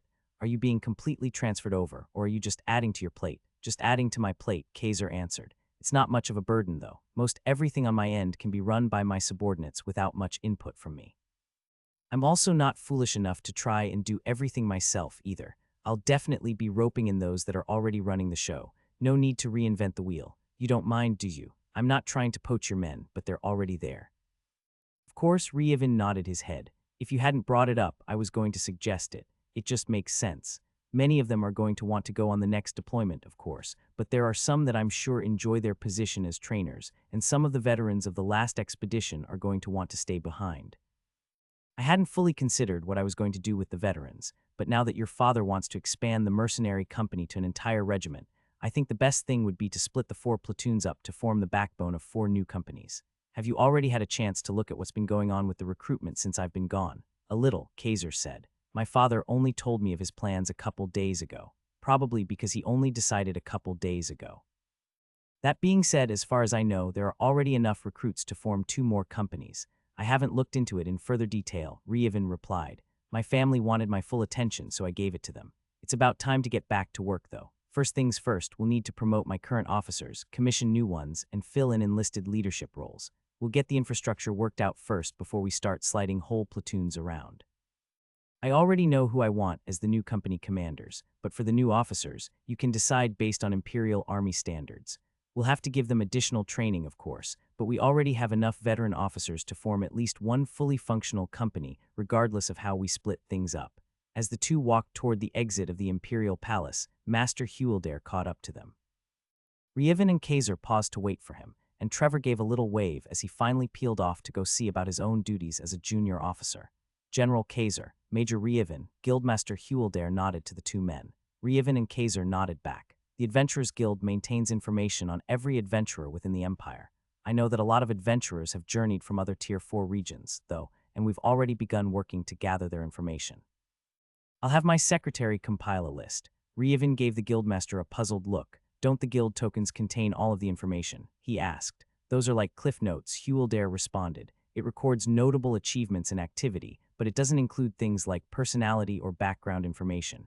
It is a key to that information, though, so our workers can find the relevant files quickly.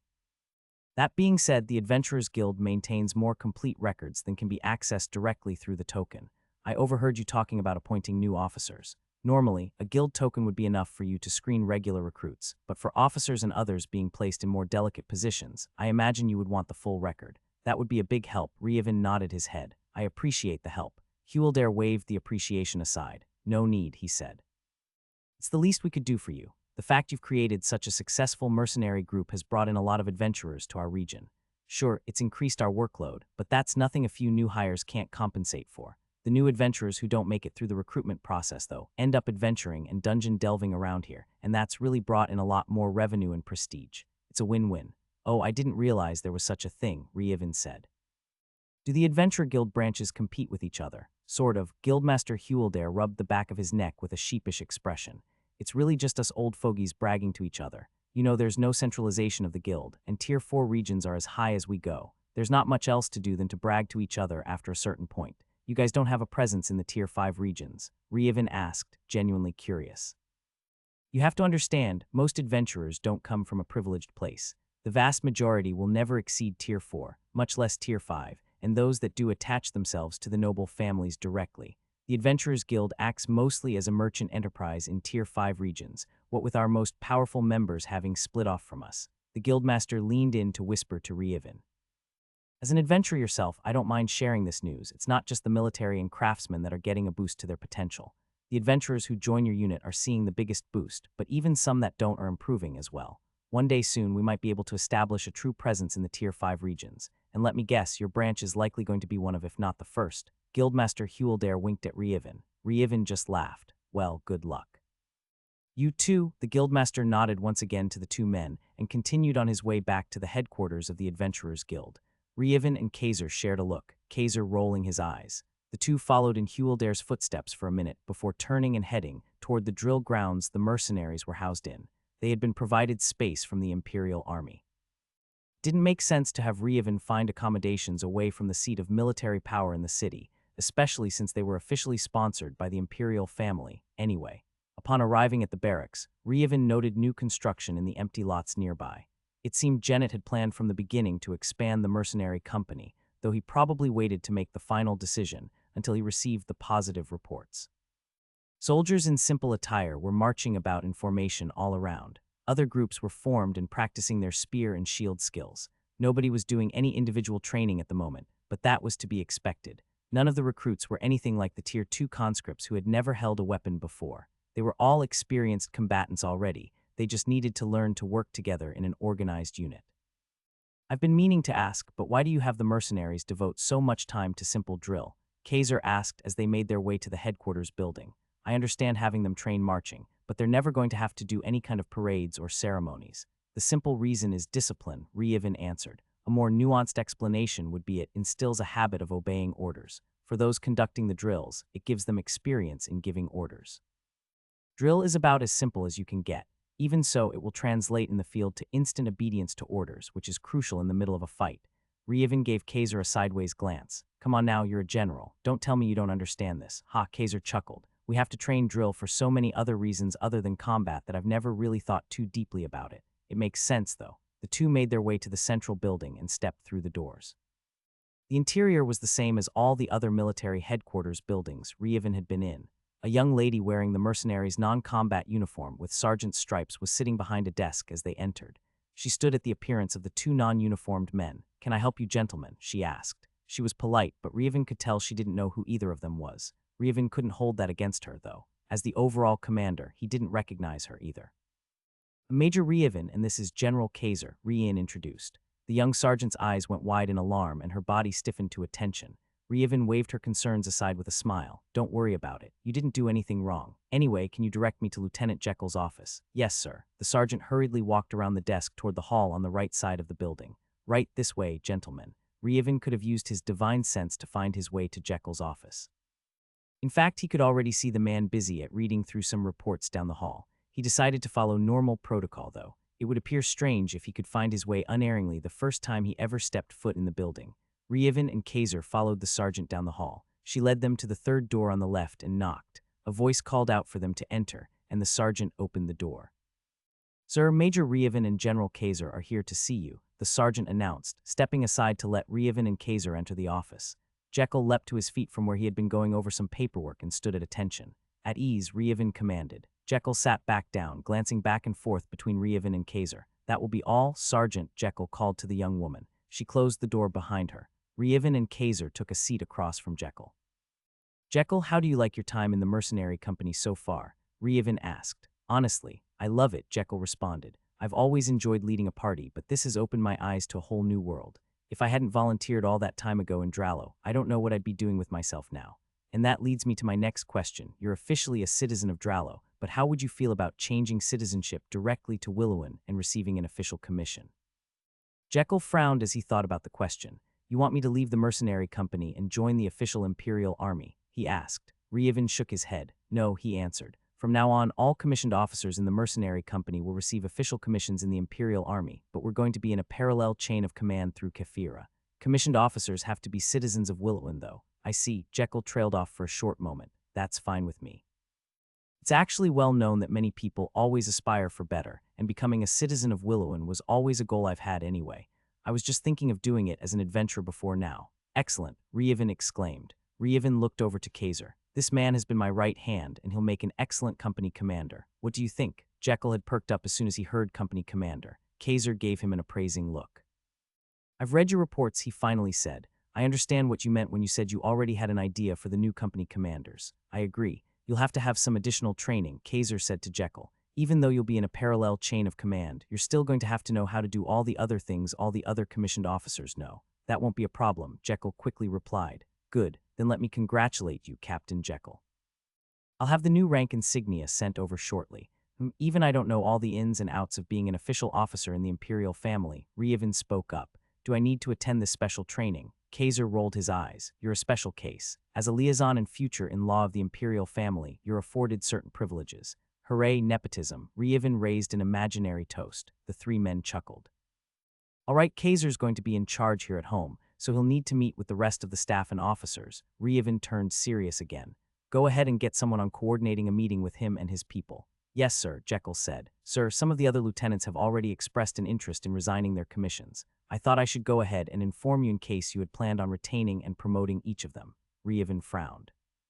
He had intended on promoting each of the lieutenants from their deployment to Vero. They had all shown excellent leadership and ability in combat, but being part of the mercenary unit and not the official military granted them the ability to leave more easily. If they accepted an official commission, though, they would be bound for a longer term. Yes, sir. Rehaven and Kaiser stood up. Rehaven reached over and shook Jekyll's hand, followed by Kaiser. Congratulations, once more, Rehaven said. I know you won't, Rehaven smiled. He and Kaiser left Jekyll's office and headed toward the central stairs leading up.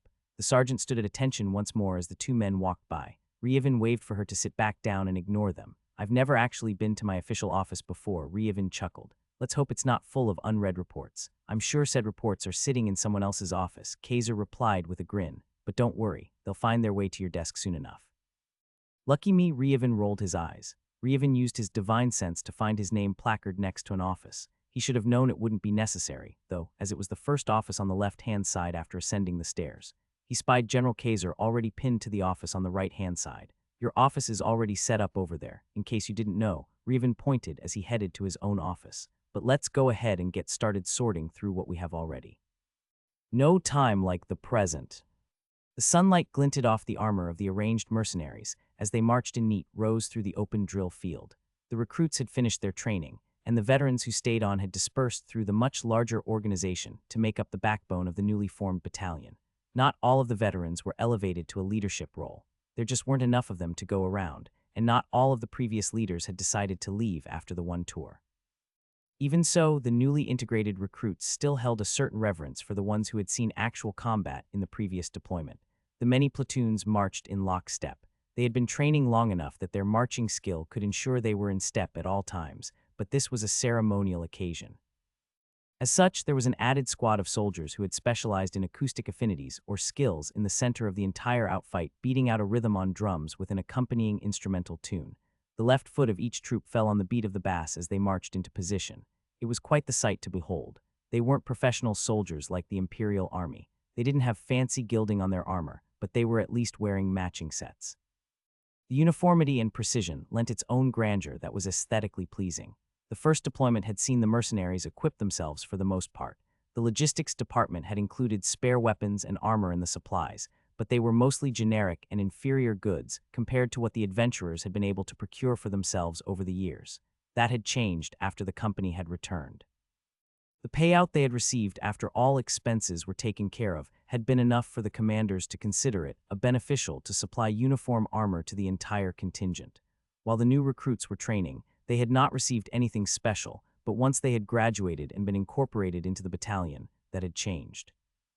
Instead of buying entire new sets of gear for every individual, though they had mainly selected a common theme, and everyone had had their gear, if they had it, altered to match the look. Nobody was wearing light armor, but not everyone was in medium armor. Some of the adventurers were more focused on heavy in fighting and wore the heavy variant. One would not be able to tell at a glance, though. It had been cheaper overall to alter the gear that already existed. Even with the profit from the first mercenary action, they might not have been able to afford an entire battalion's worth of brand new armor. The alterations necessitated repairs, though, so it was almost the same thing. The mercenaries came to a halt in their positions on the parade field and faced the front, where a bevy of senior military personnel and nobility were watching the procession. The mercenary soldiers listened to the commands of their platoon commanders and executed their movements with sharp precision. Gully stood proud in his position as first squad leader in one of the platoons. The majority of the squad leader positions were filled with veterans. Only a few had gone to new recruits, and none but Gully were in the first squad. He wasn't in the first platoon, but that wasn't necessarily the ultimate platoon to aspire to. Some organizations were set up where the more experienced soldiers matriculated up as they gained experience, until the first platoon of the first company was the foremost platoon in the entire battalion, with the same concept extrapolated up the organizational chain. That was not the case for the mercenary company. Gully assumed it was because of the longevity of the members. It's what made the most sense, but either way, the mercenary company had evenly spread out their experienced troops across the entire battalion. Gully had lived his life in a leadership role from the very beginning, but none of his previous responsibilities had given him as much pride as his role as a squad leader in the mercenary battalion. This was the first leadership role he had earned instead of being given. It had a completely different flavor to it. Not everyone shared his enthusiasm, though. He heard some grumblings coming from down the line in his squad. Now was not the time to lash out. There wasn't a large audience fixated on their position, but any sudden movements would be sure to draw the eye, and not in a good way. He would need to speak to the offender after the ceremony was over. That didn't mean there wasn't nothing he could do about it now, though. Very slowly, so slowly that the movement couldn't be perceived, Gully turned his neck until he could make eye contact with one of his entourage that had followed him into the mercenary unit, standing behind where the complaints were coming from. The man sensed something and shifted his eyes to meet Gully's. An unspoken command was given. The mercenary follower was positioned in the second row, so he had a little more leeway with movements. Still moving slowly so as not to draw unwanted attention, the man shifted his balance until his weight was on one foot, and he inched his other foot up into the air. When it was only a couple of inches away from making contact with the rear of the grumbling mercenary, he activated a skill to swiftly cross the remaining inches to land a swift kick to the rear of the complainer. It wasn't powerful enough to inflict any pain, much less damage, and it was a testament to their training that the offender didn't lose his bearing and jump at the intrusion. It did get the message across, though, and the grumbling stopped. Gully imperceptibly nodded his head to his follower, and the man slowly lowered his leg back to position of attention. Nobody in the audience was the wiser to petty action that had taken place right in front of them during a military parade. Even this little bit of internal disciplining, without causing a scene, swelled the pride Gully felt in his chest. There were no more incidents within Gully's platoon for the duration of the ceremony. There was a short speech given by the overall commander, Major Reborn, and he personally inspected several squads at random before returning to the podium. They didn't drag the whole thing out and inspect every individual soldier in the entire battalion. In Gully's estimation, he would consider it to have been short but sweet. There was just enough pomp and circumstance without dragging everything out until everyone was bored. Major Reborn commended the trainers who had stayed behind from the first deployment for a job well done, and then he simply dismissed them.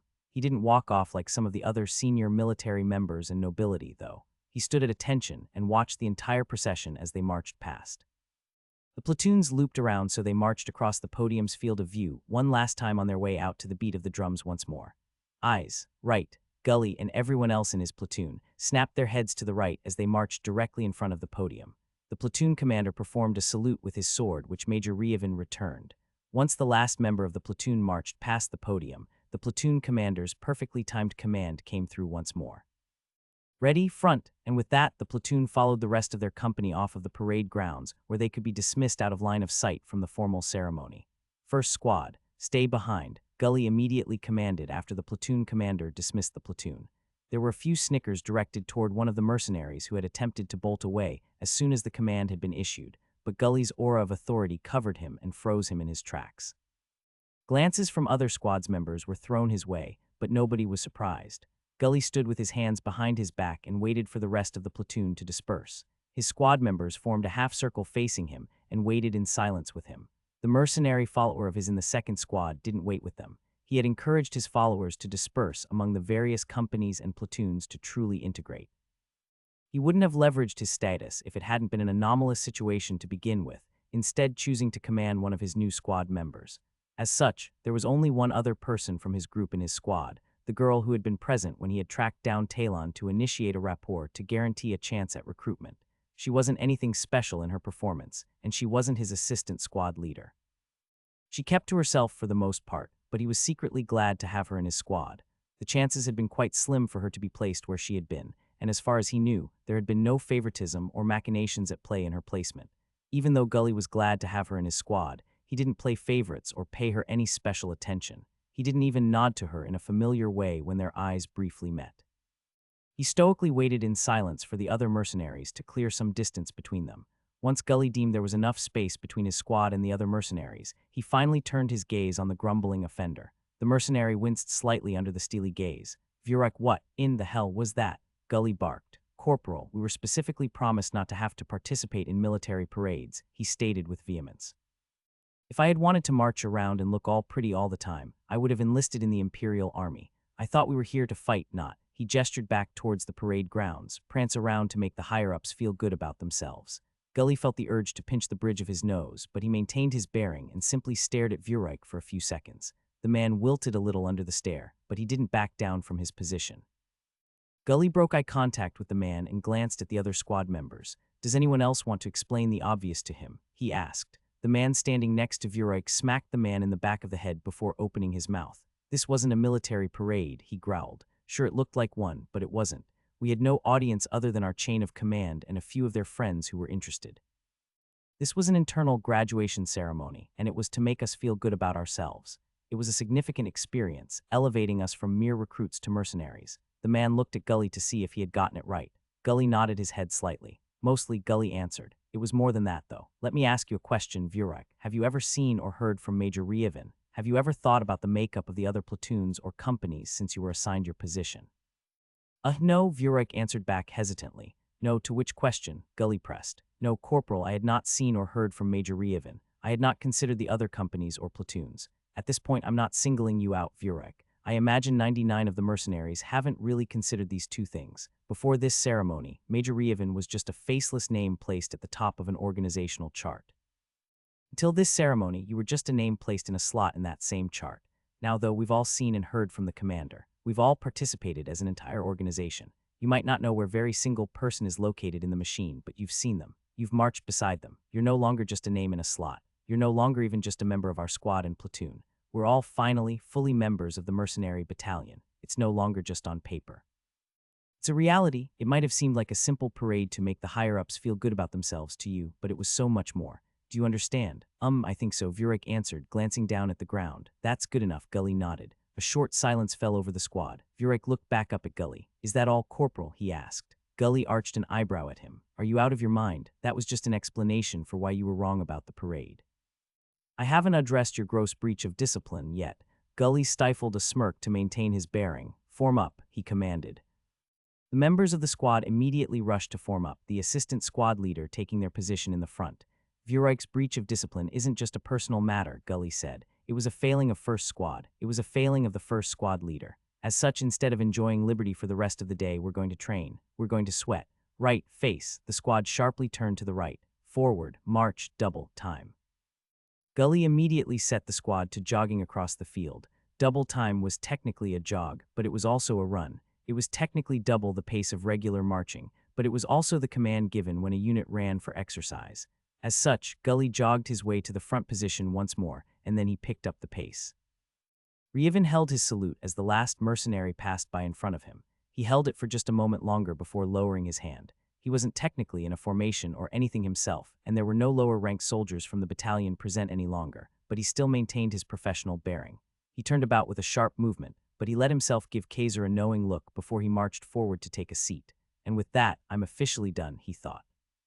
So I guess dismissed. Rievin shrugged and chuckled to himself. What are you giggling about to yourself? Kaiser asked. Just silly military protocol. Rievin brushed it aside. So now that you've seen the troops, what's the next step? Kaiser asked again. Well, we have the information on their mock battles, and we know approximately their capabilities from their information from the Adventurers Guild and self-reporting, but I think we should do one last combat evaluation.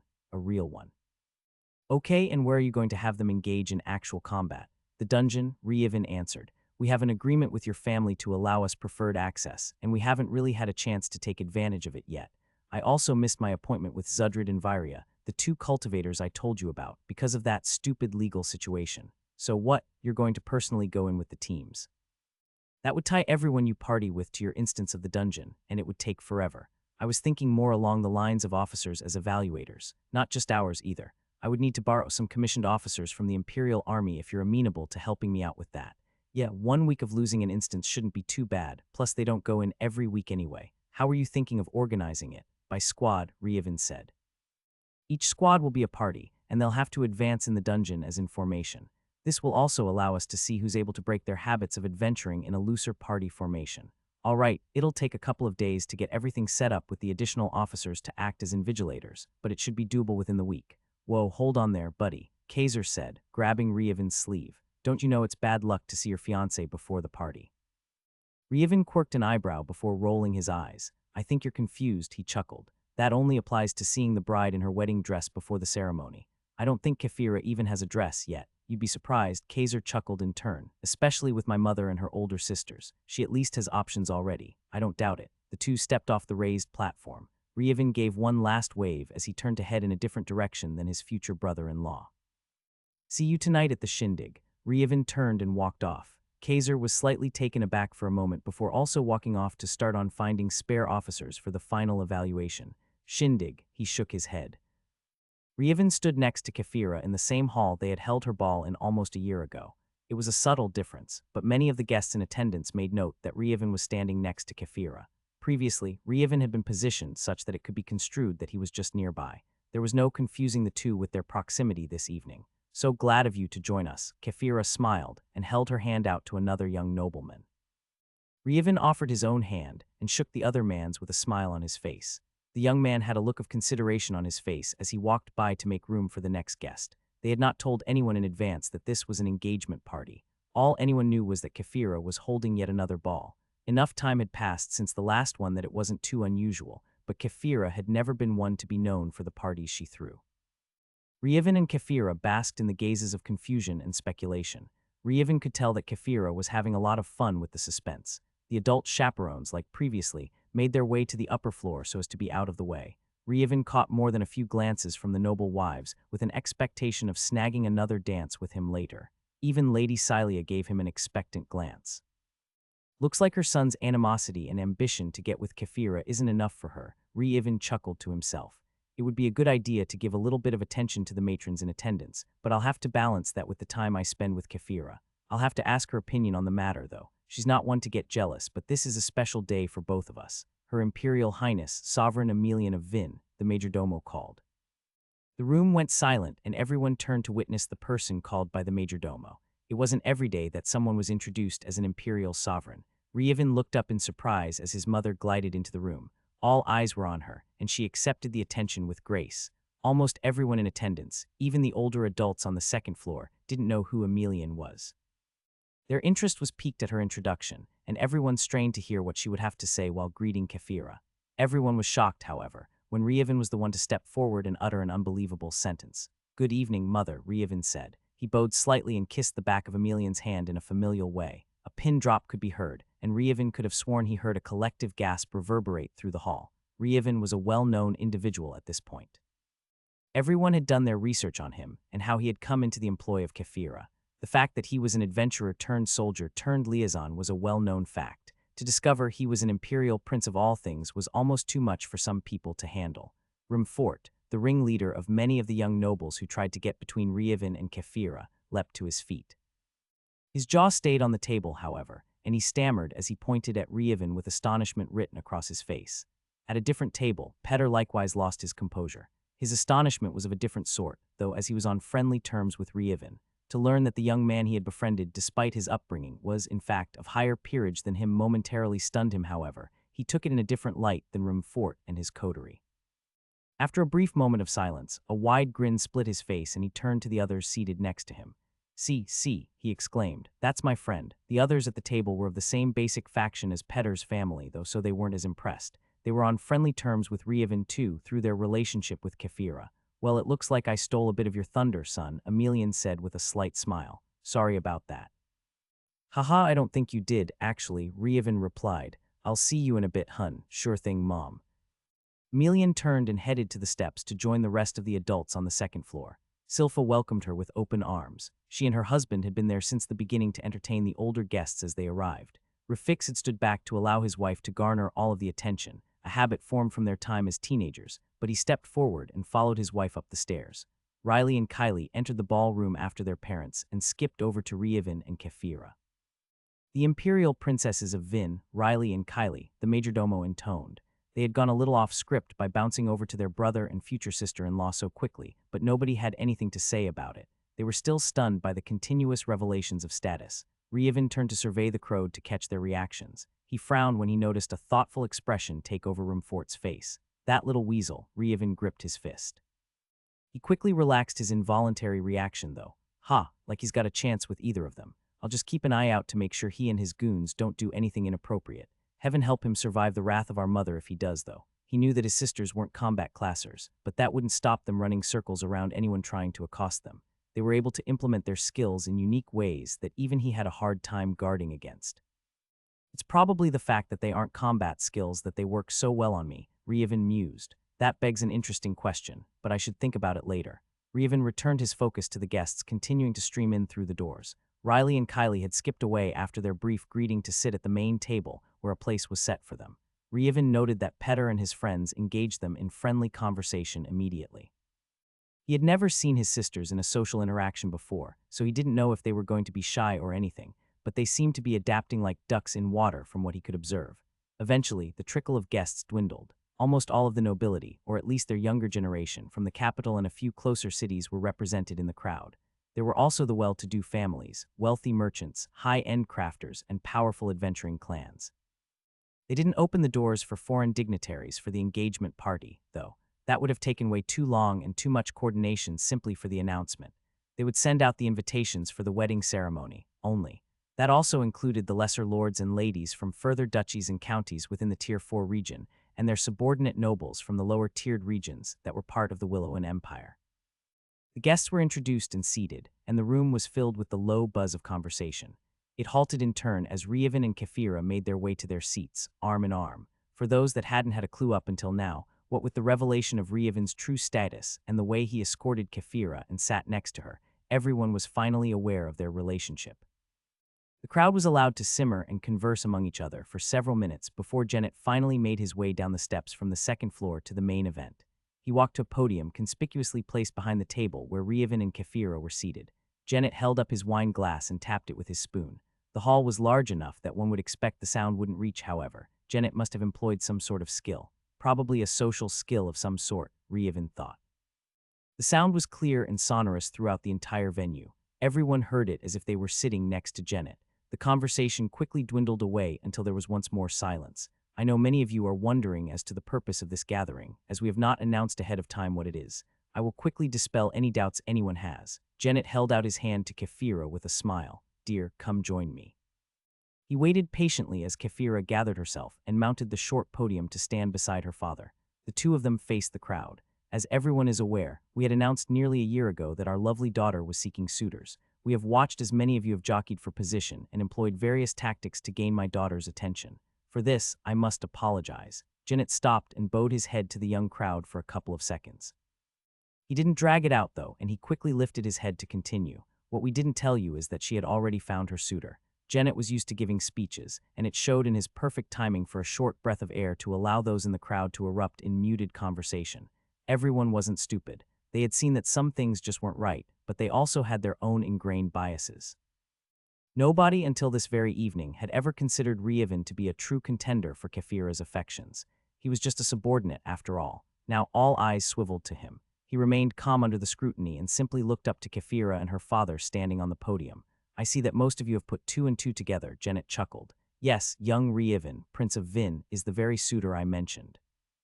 I'm sure you're all wondering how my beloved daughter could have fallen for one of her subordinates, but that's only the surface. Their courtship started before he became her liaison. It isn't that Kefira fell in love with one of her subordinate, but rather that she secured a prestigious position for the one she loved. More conversation was struck up on the reveal of the details. Janet let the youngsters talk amongst themselves for a few moments before continuing once more. I know, Janet said. This doesn't seem any better than the other way around. It sounds like she was giving special favors to those close to her. To that, I have two things to say. Number one, it was system sanctioned. Rievin would not have been able to take on the position if he wasn't qualified. He has all of the qualifications necessary, and then some to hold the position that he does. The system has judged him worthy. I won't hear any gossip on how he got the position through the back door. Number two, so what if he did? Janet smirked at the shocked expressions on the youths in the crowd. Kefira is an imperial princess. She has the discretion to make her own decisions, and there's nothing in the rules preventing her from appointing her loved one to the position he has. Even if he wasn't qualified for the position, it is not your turn to criticize my daughter's decision. Janet switched from a friendly elder facade to a ferocious father backing his daughter at all costs at the flip of a switch. His demeanor morphed into one of deadly certainty at the end of his exclamation. He swept the crowd with a stern expression. More than one throat moved as the owner gulped their saliva in nervousness. Just as quickly as the ferocious look had come, it was gone. Once again, Janet was the epitome of the friendly uncle. Many backs were soaked with sweat, but everyone let out a collective sigh of relief. Now, that was just an appetizer to the true intentions of the gathering. Janet held out his hand once more, this time to Rievin. Rievin smiled as his eyes remained locked on Kefira's. He stood up and crossed the short distance to stand beside her. He grasped her hand and turned to face the crowd with her. It is with great joy that we, my wife and I, announce the engagement of Princess Kefira to Prince Rievin. There was a sort of inflection in Janet's voice, and Rievin wondered if not a little skill that called out to the seated crowd to cheer. It was like an avalanche. It was inevitable. First, the crowd of youngsters with the best relationship with Kefira and no designs on getting attached to the imperial family began to clap. As others were drawn in by the energy, the clapping reached a crescendo, and many youngsters whooped and put their fingers together to give out loud whistles. The applause went on for several moments. Reevan noticed there wasn't as much enthusiasm equally amongst those gathered. Rumfort and his cronies only gave a half-hearted few claps before sulking in their seats. Reevan could see the defeat in Rumfort's eyes, though several of his underlings had apparently not realized the whole situation. Some of them leaned forward and appeared to offer either comfort or ideas for Rumfort to consider, but he simply brushed them aside and continued to sulk. Reevan hid a smirk, marshalling his military bearing to maintain a simple smile on his face. The wedding date is still undetermined, Janet continued as the applause finally abated. Know that everyone will receive an invitation for such a grand event, of course. It will be one of the finest weddings in all the region. Janet turned to face Kefira for a brief moment. Sorry, dear, but I can't let you show up your older brother. Kefira smiled sweetly at her father and simply chuckled. She knew it was a more important state event when the future emperor finally got married, and he would have the full backing of 2 Tier 4 empires. Reevan's title was real, but it was also only a technicality at this point. Finally, this is an engagement party, Janet exclaimed. Everyone eat, drink, and dance. Have a good time. It is a joyous occasion. He stepped down, followed by Reevan and Kefira. The first table where the two had been seated erupted as everyone scrambled out of their seats to mob the couple. Janet used his extensive knowledge and experience to quietly dodge the spectacle and make his way back to the second floor. His wife Silpha must be basking in all the attention as the older participants surrounded her to question her about the engagement, but there was only so much even she could handle. Reevan and Kefira didn't even make it halfway back to the table before Petter and several of Kefira's closer friends rushed to them. Reevan was slightly surprised to finally notice that Cyrilla was actually one of the girls wearing a dress in attendance. I should have realized. She did wear a dress to the last ball, if I recall correctly. I was just so laser-focused on Kefira and what was happening that I didn't even notice with my divine sense. Am I getting better or worse at that skill? Reevan dismissed the thought. It was tongue-in-cheek anyway, as he knew it was his prowess with the skill that allowed him to ignore the flood of information it constantly bombarded his brain with. The two of you were together, even during the first ball when Kefira returned from her excursion. Petter immediately launched into an interrogation as he rushed up to Reevan. Of course, Reevan confirmed, but Empress Silpha announced Kefira was seeking suitors, and you spent the entire evening dancing with every lady present except. Kefira Petter sputtered. Yes, I don't see the problem here, Reevan answered. We already knew her mother was going to do what she did. She told us ahead of time. It was a game to her, and we were the pieces on the board. What could we do but participate? And dancing with all the mothers of those present was a strategic decision that I informed Kefira about ahead of time. And believe me, it worked. Reevan winked at Petter. Ha. Yeah, I remember the look on Rumfort's face when you swept by with his own mother in your arms. I bet a lot of the ladies are going to be disappointed that you're off the table now. We'll see about that, Reevan said. Petter froze and stared at Reevan for a second. You can't be serious. You have public obligations to Kefira now. I'm dead serious, Reevan nodded his head. Remember, strategic decision. The main battles have been won, but the war isn't over. I still need to gain acceptance from all of the nobility, and what better way than to charm the matrons in attendance? They have wants and needs, too, and I'm simply going to give them what they want. You say I have public obligations to Kefira, but nobody said anything about the married ladies dancing with me last time. It's just dancing. Reevan shrugged, in fact. Reevan waggled his eyebrows at Petter. You should really join me. Do you have any young lady you want to woo? Petter's face turned a shade redder as he rubbed the back of his neck. Aha, you do. Reevan pointed at Petter. What better way than to dance with all of her friends and their mothers? They'll put in a good word for you if you show them a good time and a gentlemanly demeanor. I'll consider it, Petter said with a thoughtful expression. Speaking of, though, I really do need to run it by Kefira first. I told you last time that I had informed her of the strategy ahead of time last time, but I haven't done so today. She's the one who will ultimately decide. Yeah, that makes sense, Petter nodded along to the explanation. But that doesn't apply to you. There's no excuses for you. Even if I don't dance a single time other than with Kefira, I'll be sure to round up some ladies for you to entertain. So I suggest you go sit back down and fill your belly. You've got a long night ahead of you. Petter once more stopped and stared at Reevan to see if he was joking. Reevan simply grinned and winked at him before turning to stand with Kefira again. Reevan leaned back in his chair, sighing to the air. Detailed reports of each individual mercenary laid scattered on his desk. He pinched the bridge of his nose as he let himself decompress. He had spent several days going over all of the information available on every single mercenary. As the overall commander, he was in a paradoxical situation. The chain of command existed in a way that he only dealt with the officers and their senior enlisted advisors when applicable. Their mercenary organization was young enough that it wasn't the case yet, but it would be one day. However, that being said, he was still responsible for everyone under his command. He believed it was his duty to have a full grasp of his people's capabilities. There wasn't anyone to cover for him if he miscalculated. That was his job to do for his subordinates. Thus, he had spent several days familiarizing himself with all of the workings of the mercenary battalion. He didn't just go over the personnel files, they were just the ones currently on his desk. The supply situation, finance, intelligence, everything was given scrutiny. With his divine sense, he could instantly scan all of the words written on paper in all of the reports, but he didn't feel that was good enough. His divine sense put that information in his head, but he still had to make that knowledge his. Previously, the way the skill worked, it force-fed that information into his consciousness. It was overwhelming to such a degree, it was necessary for him to go blindfold and limit as much sensory information as possible for months after first attaining the skill.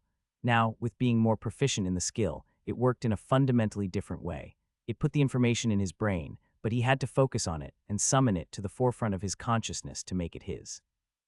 Considering he used to be able to have all of the information at the tips of his fingers instantly, but now needed to search within his own mind for it, he assumed with increased skill and mental attributes, he would one day return to being able to instantly access all of the information as soon as he acquired it.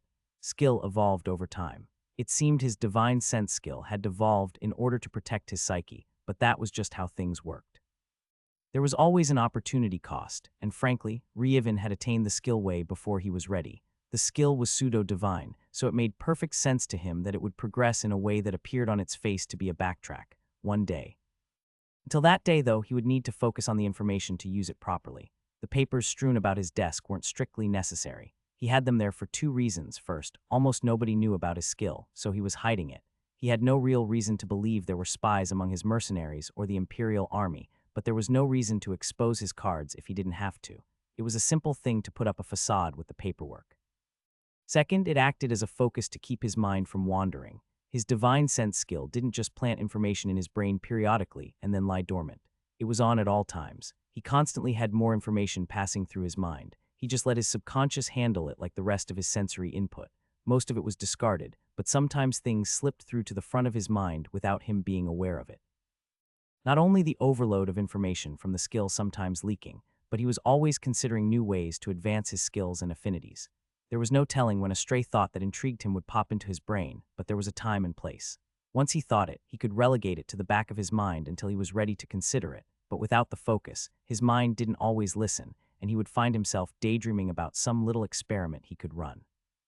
Ryevin surveyed the papers on his desk and checked his internal clock. He sighed once more at the amount of time that had been wasted on this endeavor. Despite his mind working overtime and providing himself a focus to combat it, Ryevin himself wasn't the actual reason the task had taken so long and been such a chore. Going over paperwork wasn't really something that bothered Ryevin too much. He would prefer to be in the field.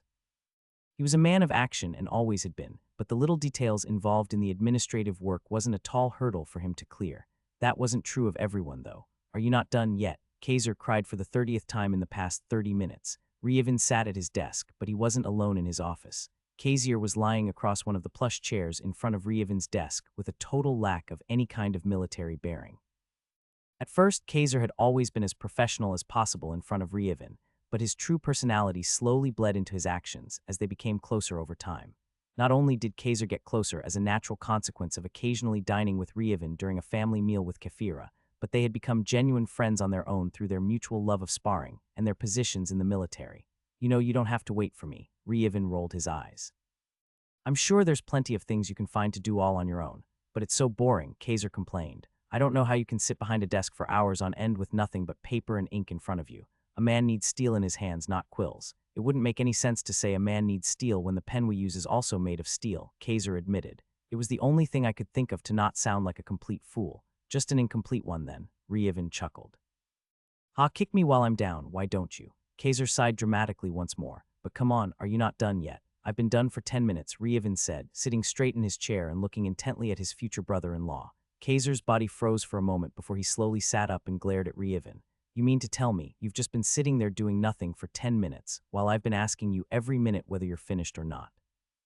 "I haven't been doing nothing," Ryevin shrugged. "I've been enjoying watching you squirm. You've made me suffer for days, so what's an extra 10 minutes for you? But we could have been doing something for the past 10 minutes, like sparring in the training yard." "It's lunchtime," Ryevin pointed out. "The yard will be full of people streaming in and out of the mess hall with a lot of foot traffic in the yard."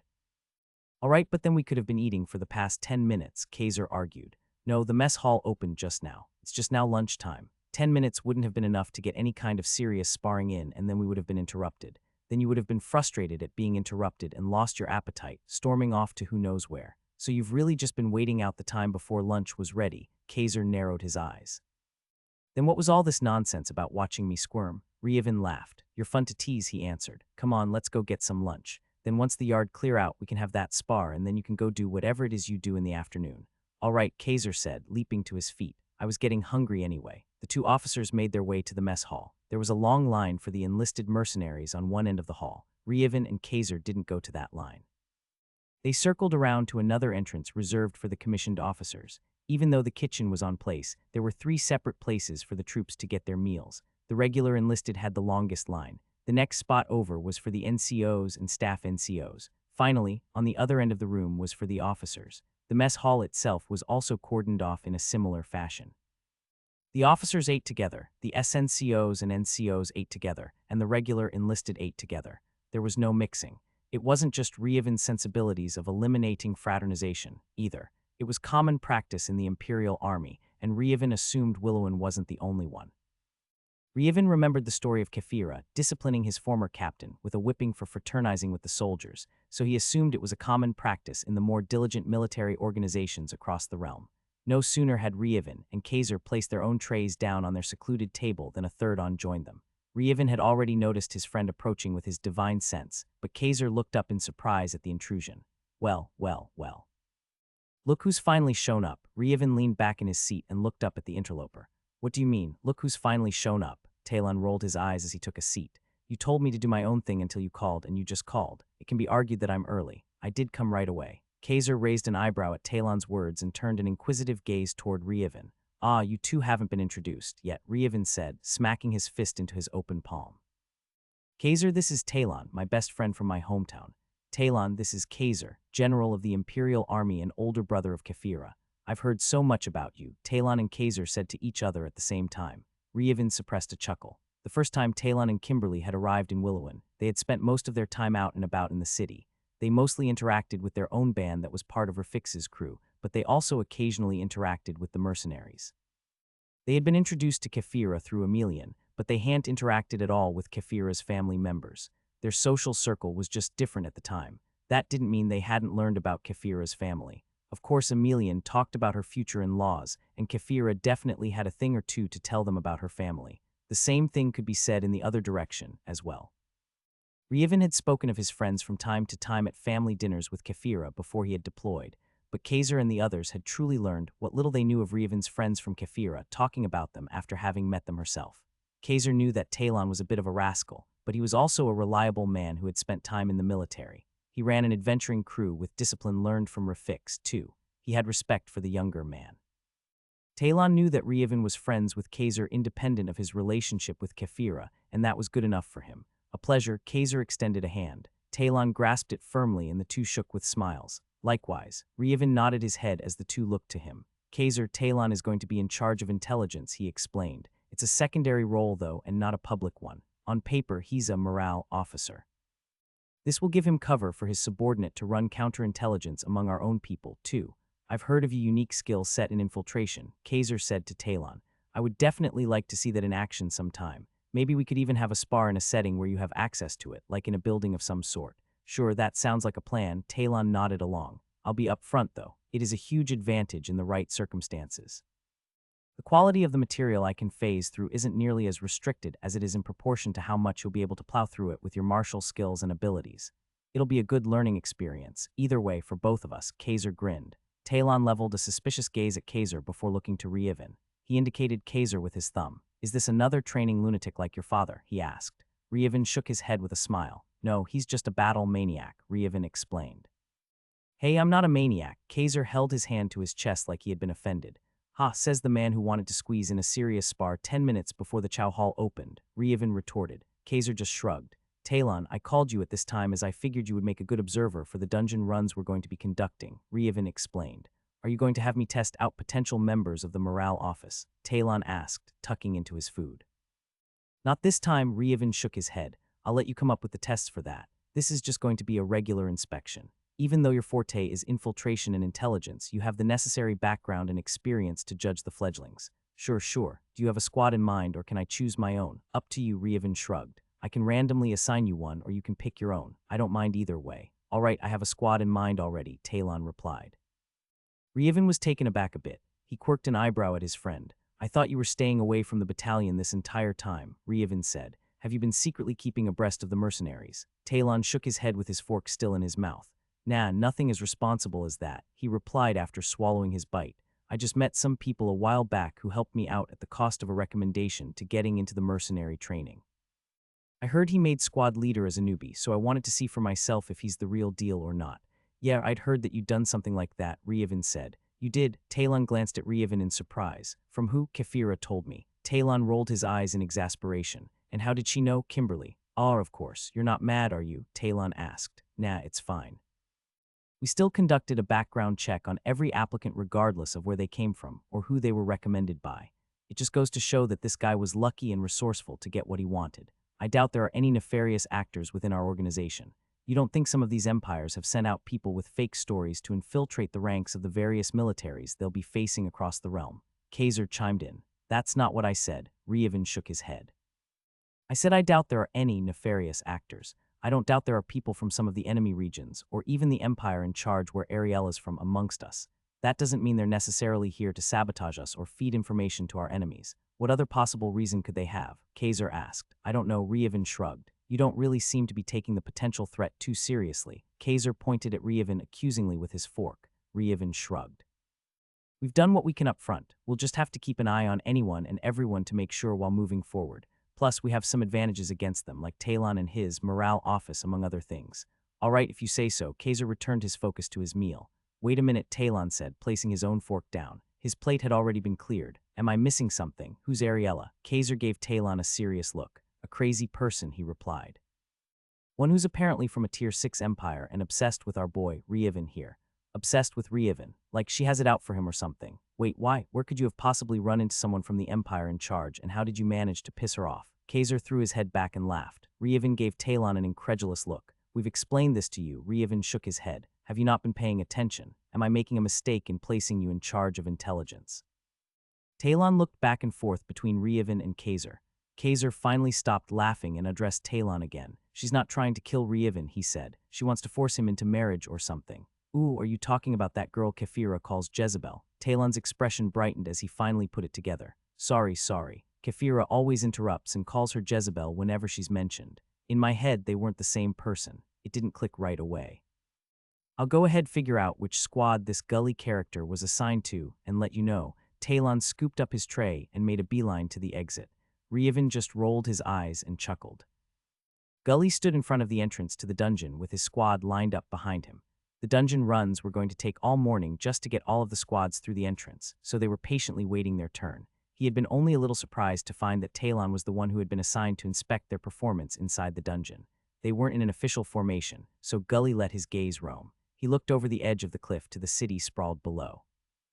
There was a river coming from the north that split and formed a large island where the city had been built on. The edge of the river ran right up to the cliff, leading to where the dungeon was located at the top. It was a good, solid drop down the sheer side of the cliff. It made for an amazing view, but Gully imagined that someone would need the vitality of a Tier 5 classer to survive a fall from the top, even if one fell into the waters of the river. Part of the evaluation was not only showcasing their ability to fight as a military unit, but also to display their ability to adapt to unforeseen circumstances. This particular dungeon was exclusive property of the Imperial family and the Imperial Army. It wasn't unheard of for adventurers to gain access to a dungeon run with this dungeon, but it wasn't common either. It was tradition for the military for their members to always go in blind, so not providing the information about what they would find inside for the evaluation wasn't much of a surprise. It was possible to find out what was inside from various sources on the outside, but it was very difficult. The soldiers took pride in their tradition, so they were very unlikely to be a source of information. Likewise, the Adventurers Guild had a good relationship with the Imperial family and army, so they didn't publicize the information to outsiders. Gully was sure the info packet existed, but they probably had to show some sort of proof that they had already been inside at least once before they could purchase it. The line continued to shorten steadily, nearing the time for Gully and his squad to enter. He glanced at his assistant squad leader. The man took the hint and initiated a final double check of everyone's gear. They had laid everything out before leaving the barracks in the morning, but sometimes things could get lost in transit. Luckily, nothing was accidentally misplaced on the way here. Everything was good to go. There was just one thing that kept Gully a little on edge. "Where is Talon?" he muttered under his breath. It was a rhetorical question. None of his men knew anything he didn't know, but the ones standing next to him still perked up like they could sniff something out. He just shook his head and they relaxed. It was eventually their turn to step forward. Gully glanced around, but he still didn't see Talon anywhere. The guard in charge of monitoring the entrance motioned for them to proceed, growing a bit impatient as they hesitated. "Maybe we should let the next squad go first," Gully asked the monitor. "Our inspector isn't here yet." The monitor gave Gully a deadpan stare. He simply raised his hand and pointed. Gully turned his neck to look beside him only to find Talon standing right next to him. "What?" Gully flinched at finding the man standing there grinning at him. "How long have you been there?" Gully asked incredulously. "Since the monitor started waving you forward," Talon shrugged. "I've been moving about watching the other squads until it was close to time for us to head in. This man is dangerous." Gully suppressed a frown. He took a quick peek at his one companion that had joined him in his squad. She noticed his look, but she just gave a slight shake of her head, indicating she hadn't noticed anything either. "Squad, advance." Gully didn't hesitate any longer. The members marched forward through two marble pillars flanking a disturbance floating in the air. It wasn't the first time Gully had entered a portal dungeon, but he did notice Talon eyeing it skeptically. It looked like a faint rainbow light ball with the colors randomly swirling about in place. It didn't actually emit any light, nor did it cause any kind of shadow. Other than the obvious visual representation that there was something amiss, the only way to detect such dungeon portals was through mana sense. It was quite obvious when one had a high enough skill and knew what to look for. From what Gully understood of Talon, the other man didn't have experience with a wide variety of dungeon types. That was typical, especially for people moving up in regions instead of lateral or down. There were just not as many exploratory opportunities when one had to advance ahead in a linear path. "Since you're the inspector, were you given special dispensation and told what's on the other side?" Gully asked Talon. "Nope," Talon replied cheerfully. "I'm going in just as blind as you all. I have absolutely no idea what we're about to get into." They crossed through the center of the pillars. If there was no visual representation of the pillars indicating they had passed through a portal, it would be easy to not even realize it. There was no obvious change in the surroundings after having passed through, and for a moment, Gully had no idea what the dungeon was even going to entail. Looking forward after passing through, there didn't seem to be anything different at all. It was like they hadn't entered a subspace attached to the realm. It didn't take long for Gully to realize something was amiss, though. After a few steps forward, his intuition told him to look back the way they had come. Gully ordered the squad to halt with a simple hand gesture before turning to face the opposite direction. He was honestly surprised by what greeted him around the edges of the portal. Just on the other side of the portal, where the ground fell away as a steep cliff to the river below, in reality, there was no sign of the cliff at all.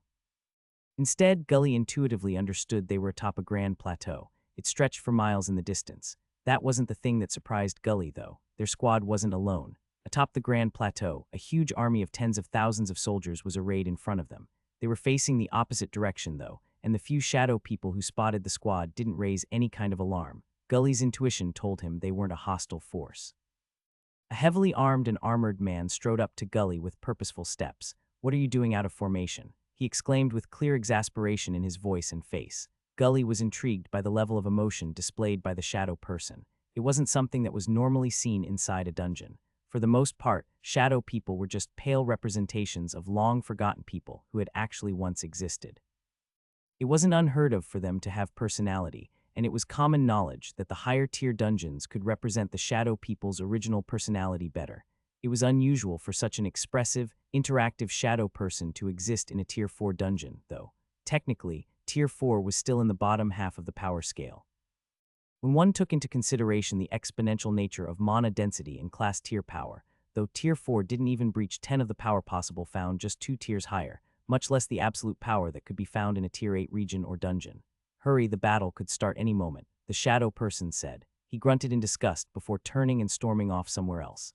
As soon as the man turned around, a system message appeared in front of Gully's eyes. Unlike calling upon his own notifications or system pages, it appeared unprompted, and Gully was unable to dismiss it.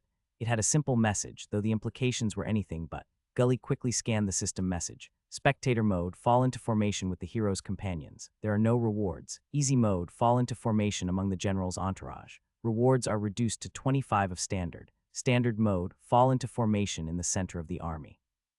100 rewards, hard mode, fall into formation in the Vanguard. 400 rewards plus additional guaranteed tier 5 magical items. Epic mode.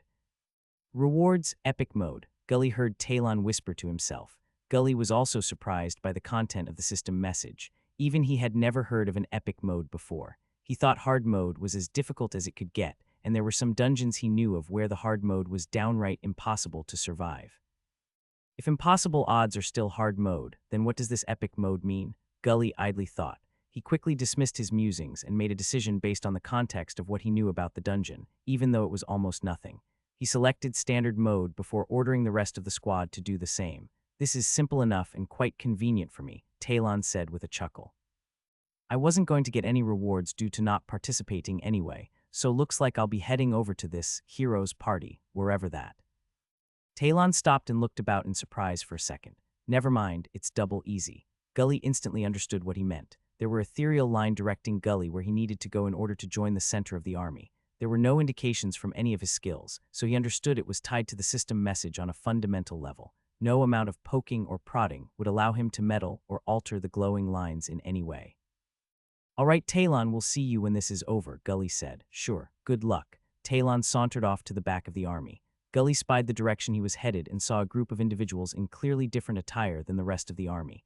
It was a group of 7 people, 3 men and 4 women, and their gear was clearly several steps above the gear of the army, and that was saying a lot, actually. Upon closer inspection, Gully made note that the thousands upon thousands of soldiers were uniformly decked out in exclusively Tier 4 heavy armor from head to toe. Their weapons were of equal caliber. Gully had never seen such a display of raw power that the gear alone invoked. It must also be understood that in order for one to properly use the full abilities of one's gear, their class tier must match or exceed it. From the flows of mana Gully was feeling from the army, they were all at least Tier 4 or higher. He couldn't tell what the hero's party consisted of, but he could guess it was at least Tier 6. So we're going to participate in some sort of large-scale battle, Gully analyzed as he began following his own system arrows. But where's the enemy? He looked out across the large, open plateau, but he couldn't see anything other than the army they had suddenly joined. No matter where he looked, no matter how hard he strained his eyes, he couldn't see any kind of adversary. Strange, that first shadow person said the battle could begin any moment. Gully once more shook off the thoughts and concentrated on his squad. They followed his lead as they jogged to the center of the army. The system arrows led them to the rear squad of a random platoon situated in the center. The makeup of the platoons was different than what Gully was used to. They consisted of 10 rows of 30 soldiers. The platoon they were directed to only had 9 rows. Gully positioned himself in the squad leader location, and as his squad took up their own positions, more shadow people materialized out of nowhere to fill in the rest of the missing positions of their squad. It seems like we're taking on the roles of people who were actually there, Gully thought. If I came in solo, I'm guessing 29 other shadow people would materialize, and I would bet that if, for some strange reason, we broke the rules and showed up with as many people as are in this platoon, there would have just been a huge empty space for us to occupy. As soon as Gully and his squad were in position, and the other shadow people filled in the slots, the ambient mana instantly changed. The wind picked up and began to slowly increase in intensity. It didn't blow from just one direction, though, and it constantly changed speed and direction. Another system message appeared before him. Objective, survive. Gully could feel the ambient mana increase in density as they stood there in silence. It continued to ramp up unabated until he could see the mana flows materialize to his naked eye even without the use of his mana sight skill. He felt a nervous energy from the depths of his being, and even the shadow people decked out in their uniform Tier 4 army began fidgeting. Finally, way in the distance, Gully spotted what he assumed was going to be their adversary. In the sky, a great bird slowly materialized as it flew closer and closer to the army. Is that some kind of giant eagle? He thought with a slight frown that he couldn't contain. The avian creature continued to enlarge as it got closer and closer. Gully felt the shadow soldiers in each of the giant platoons activate their group shield skills.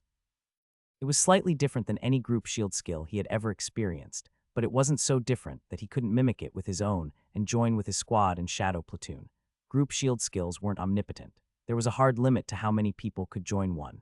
This variation of the skill seemed to be able to hold the entirety of the 300-man squads, an amount much larger than he had ever seen in any contemporary armies.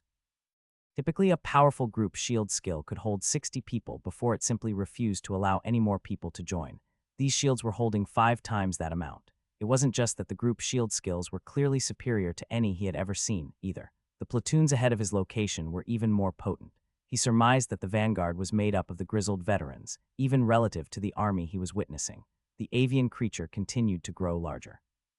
Gully didn't have a good frame of reference for how far away the flying creature was. He couldn't tell how large it was going to be when it finally arrived where the army was located.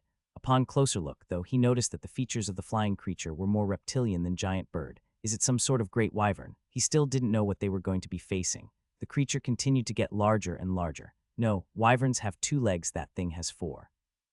The name of a creature flitted across Gully's mind, but he was too shocked to accept it as reality. Everyone knew they were mythical beings that didn't actually exist. The greatest scholars had never confirmed their existence in any time or place in the realm. He didn't even know how their mythology had even been created. The creature continued to get larger and larger. Gully was beginning to gain a frame of reference for the scale of the humongous being flying towards them. It can't be.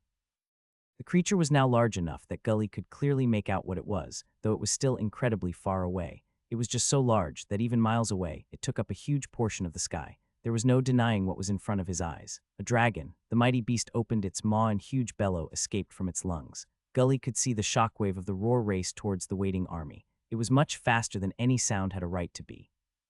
The speed of sound was a well-known factor, but this was clearly some sort of skill or magic. It defied the normal laws of reality. The sound of the bellow hit the army like an avalanche. The group shields suppressed the power, but it couldn't diminish the sound level. It was louder than anything Gully thought could even exist. There was no sound other than the roar, confirming his thoughts that it was magical in nature, though it didn't blow out his eardrums. There was no sound other than the roar. It encompassed his mind, and his legs began to shake from uncontrollable terror gripping him. Sweat poured down his back, and he had to muster every fiber of his being to not collapse on the spot. The sensation of dread eventually passed, though not completely. He was still terrified of the creature looming towards them. There was nothing he could do about it at the moment, though, and none of the shadow people had broken from the sound or aura emanating from the beast. Gully looked to his squad and found that he, other than the shadow soldiers filling in the ranks, was the only member still standing on his feet. The others had collapsed to the ground and were twitching and shaking uncontrollably. Gully spotted drool leaking from their open mouths, their eyes not registering any sights in front of them. He frowned slightly as he looked to his companion who had also fallen. Her gaze suddenly focused, though, and as their eyes met, she winked at him before continuing to act as if she had been overcome by the terror. Gully didn't waste any more time, and he kicked his assistant squad leader hard. The man was brought out of his terror-induced seizure, and he quickly realized he was on the ground. He leapt to his feet and began following Gully's example by kicking the other down squad members.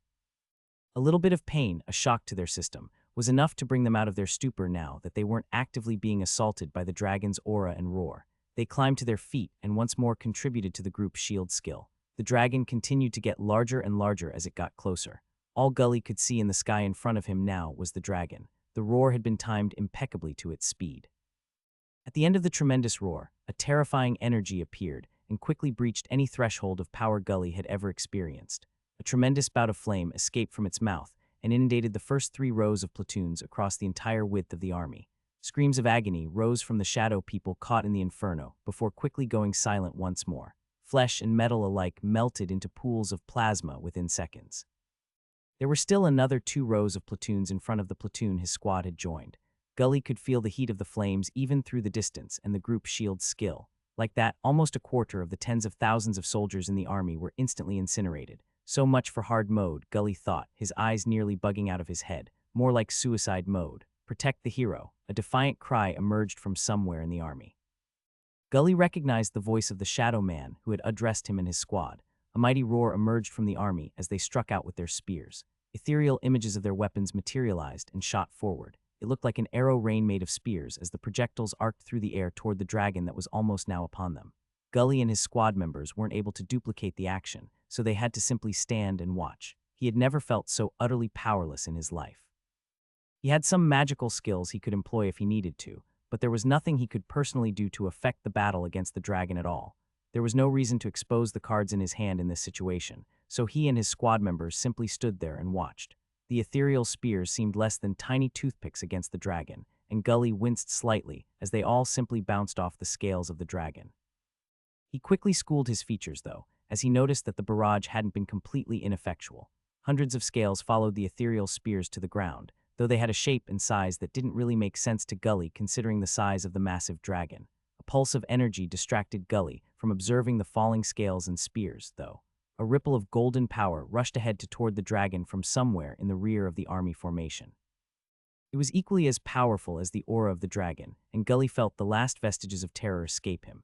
He was filled with warmth and hope. A golden meteor shot over the heads of the soldiers at an incomprehensible speed and collided with the dragon, completely arresting its movements. Its magical nature ensured that it didn't fall out of the sky, though. The golden meteor, likewise, didn't fall out of the sky or disappear. It suddenly morphed and took on the shape of a giant man, larger than any Gully had ever seen or heard of. He was still minuscule in the face of the dragon, but his aura was just as powerful. The golden light surrounding the man prevented Gully from making out any fine details, but he did note that he was wielding a greatsword. He was floating in the air, and after having initially rebuked the dragon's momentum, he once more shot forward to do battle in the sky. Gully felt his intuition once more grab his attention. He looked toward one of the falling dragon scales as it plummeted to the ground. It suddenly sprouted wings, arms, and legs, however, and took on the form a large humanoid dragonling. Ah, I see, Gully thought as he prepared to engage in combat. The dragon didn't actually lose any scales. It was carrying another force upon its back. It looks like those are what we're actually supposed to be fighting in this dungeon. The dragon didn't take the provocation well. It roared once more, but since it hadn't had time to build up its power, there wasn't the magical aspect infused into it. It was just an angry response from the dragon. The hero didn't back down either. He flew through the air and once more collided with the dragon, battering it more than slashing it with his greatsword. The collision created a shockwave, but the dragon was barely repulsed from his position in the sky. It took a swipe at the hero. Despite the dragon being hundreds of times the size of the hero, it moved too quickly for the man to dodge the strike. He blocked it with his greatsword, and he was thrown back in the air. He only flew for half a second before stopping himself, but he was knocked back over 100 yards in that flash of time. Gully couldn't spare any more thoughts to the fight in the sky. Orders were being called to the platoons, and they were maneuvering on the battlefield. The dragonlings were located in a singular position, and there were no reinforcements on their way as far as Gully could tell. If there was another dragon with a similar horde of dragonlings on its back, it would be well outside the scope of a Tier 4 dungeon. The difficulty in the things being done inside this dungeon already stretched incredulity. Gully was quite experienced when it came to dungeons, and he had never heard of anything nearly as difficult as what he had already seen. Even the vast majority of hard modes couldn't compare. The first platoon of shadow soldiers engaged the dragonlings as the battle in the sky continued. While the dragonlings were falling to the ground, they didn't seem anything special, but now that Gully could see them next to the humans, he could see that they towered over everyone else on the field. They were at minimum twice the height of the tallest human in the army, and some of them were nearing 3 times the size. They didn't carry any fancy gear or weapons. Their scales and claws were natural armor and weapons, better even than the Tier 4 gear the Shadow military sported. The Shadow soldiers tossed their spears like javelins at the charging dragonlings. Most of them hit the scales at bad angles and slid off ineffectually. Some, though, pierced some spaces between the scales. Even with the spears sticking out of the bodies of the dragonlings, they didn't slow their charge. The Shadow soldiers in the front lines drew their swords and assumed a shield wall. The dragonlings charged in throwing large, sweeping strikes with their claws. The force of their blows knocked shields aside, their razor-sharp claws lacerating the Tier 4 metal. They wouldn't hold up for an extended clash. The Shadow soldiers didn't stand still, though. Even while they were being knocked around in the first row, they maneuvered their shields and swung their swords, preventing the dragonlings from doing any critical damage in a short period of time.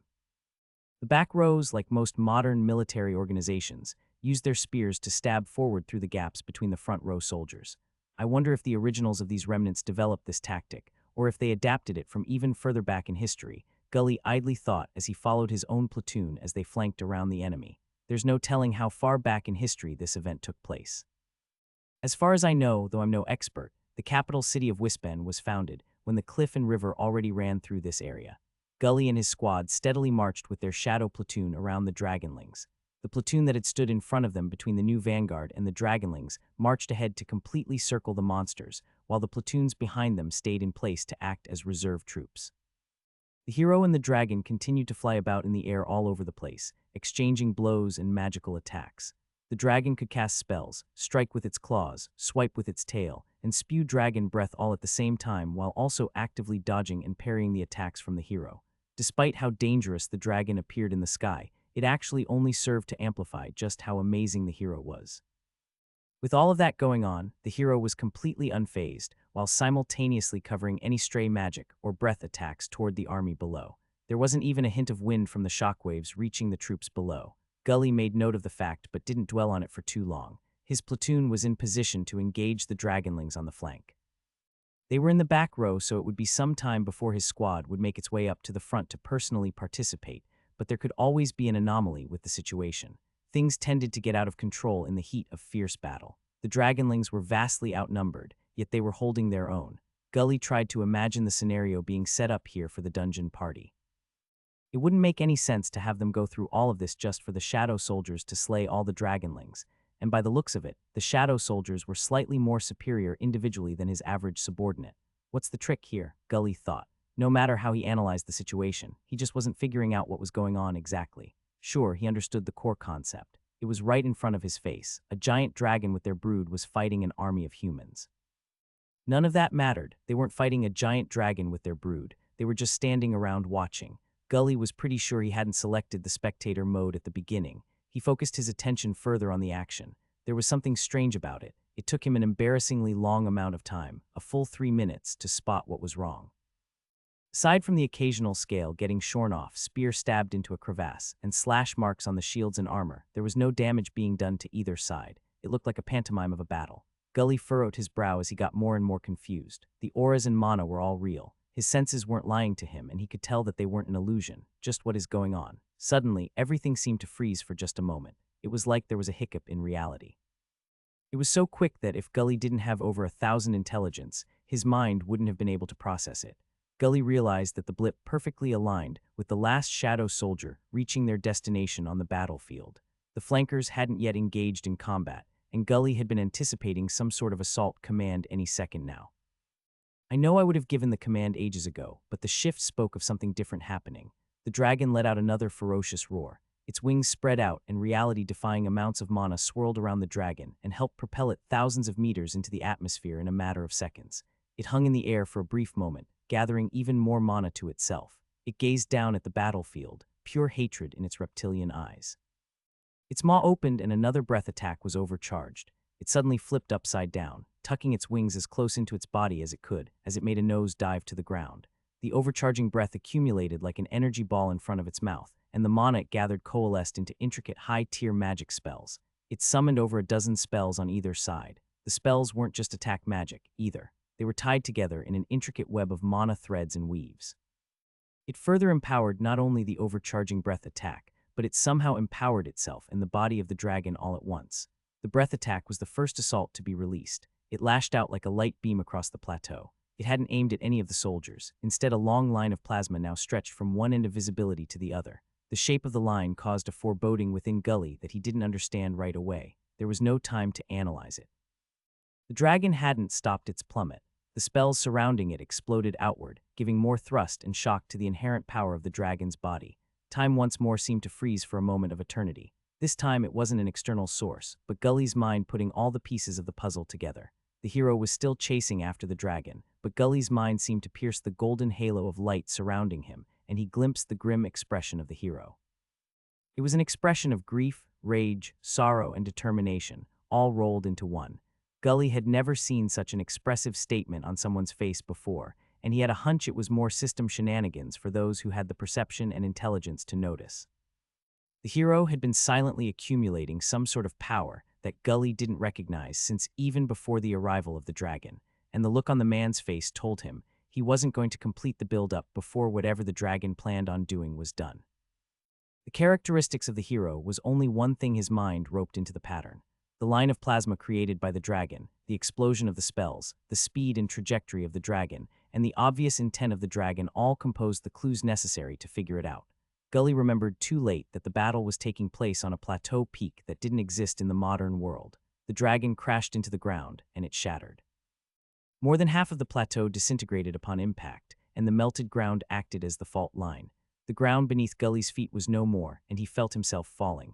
The entire army, including the dragonlings, were suddenly free, falling thousands of feet to the earth floor down below. The hero's party wasn't spared either. Gully was worried about Talon, so he snuck a glance in that direction.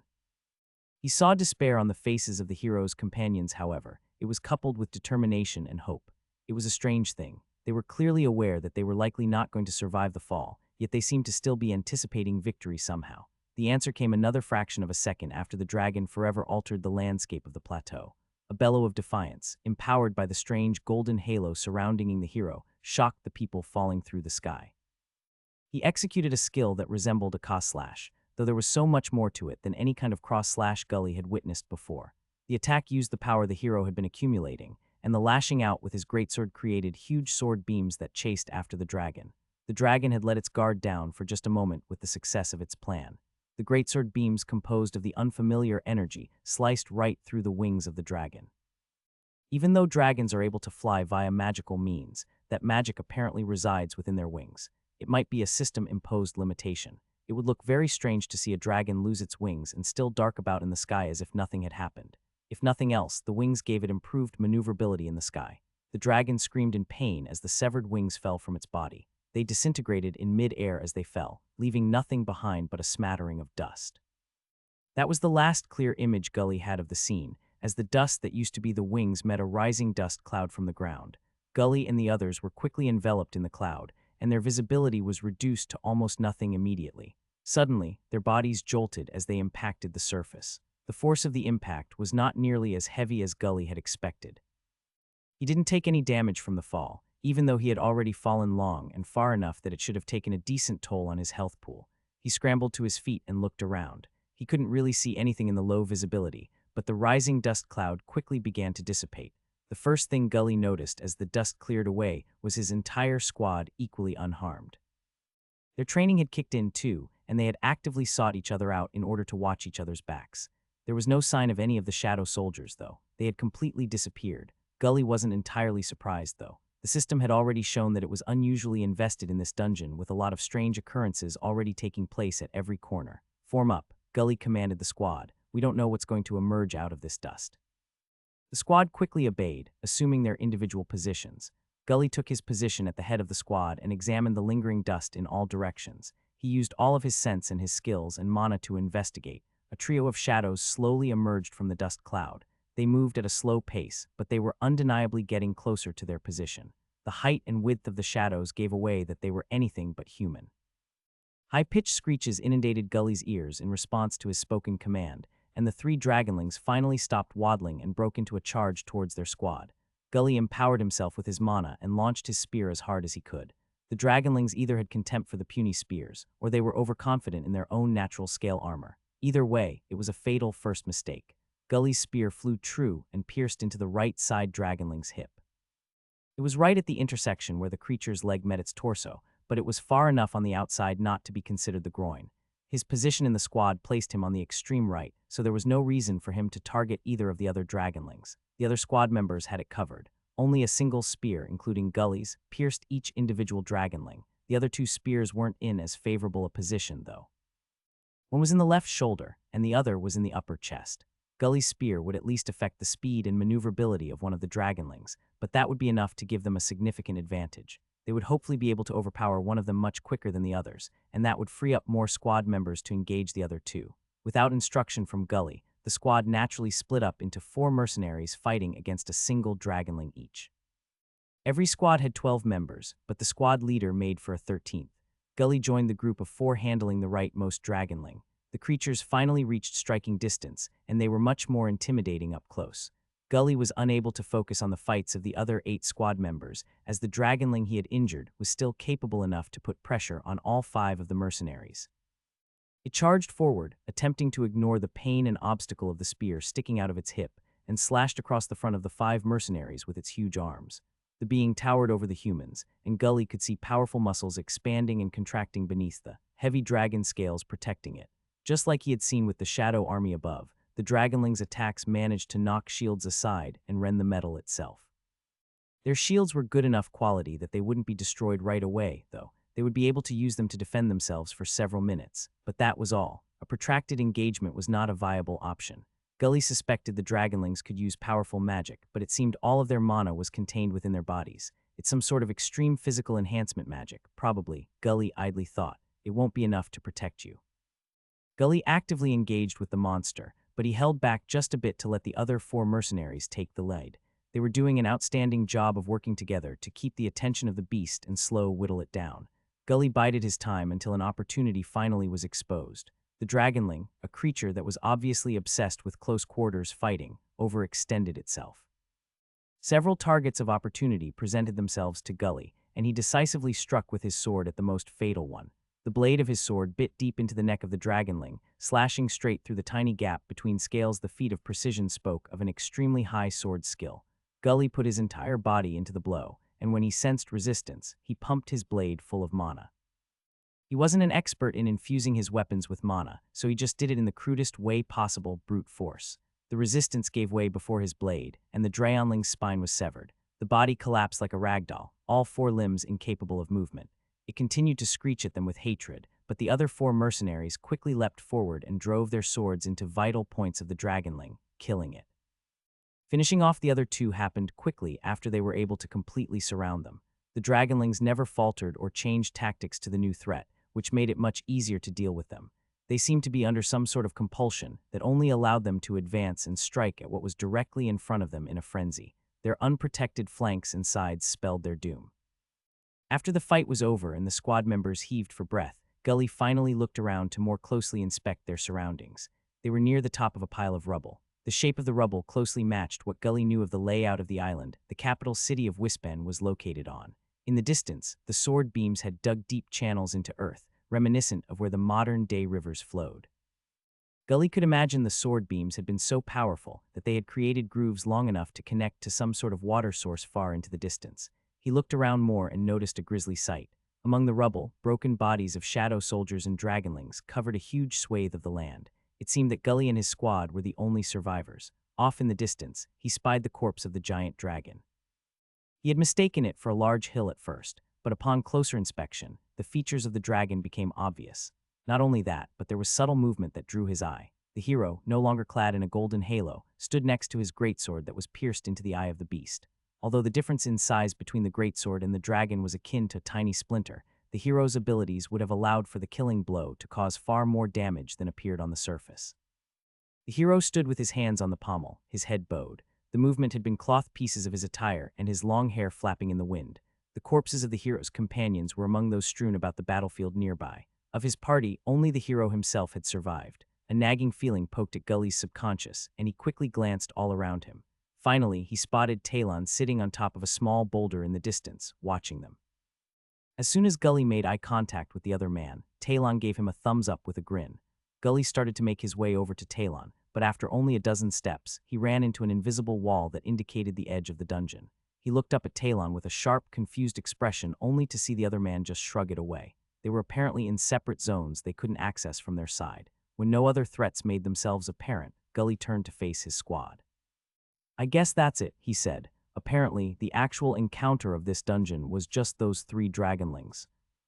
"Now we need to find a way out of here." There was no obvious exit. The portal to the surface was thousands of feet above them on top of the intact portion of the plateau.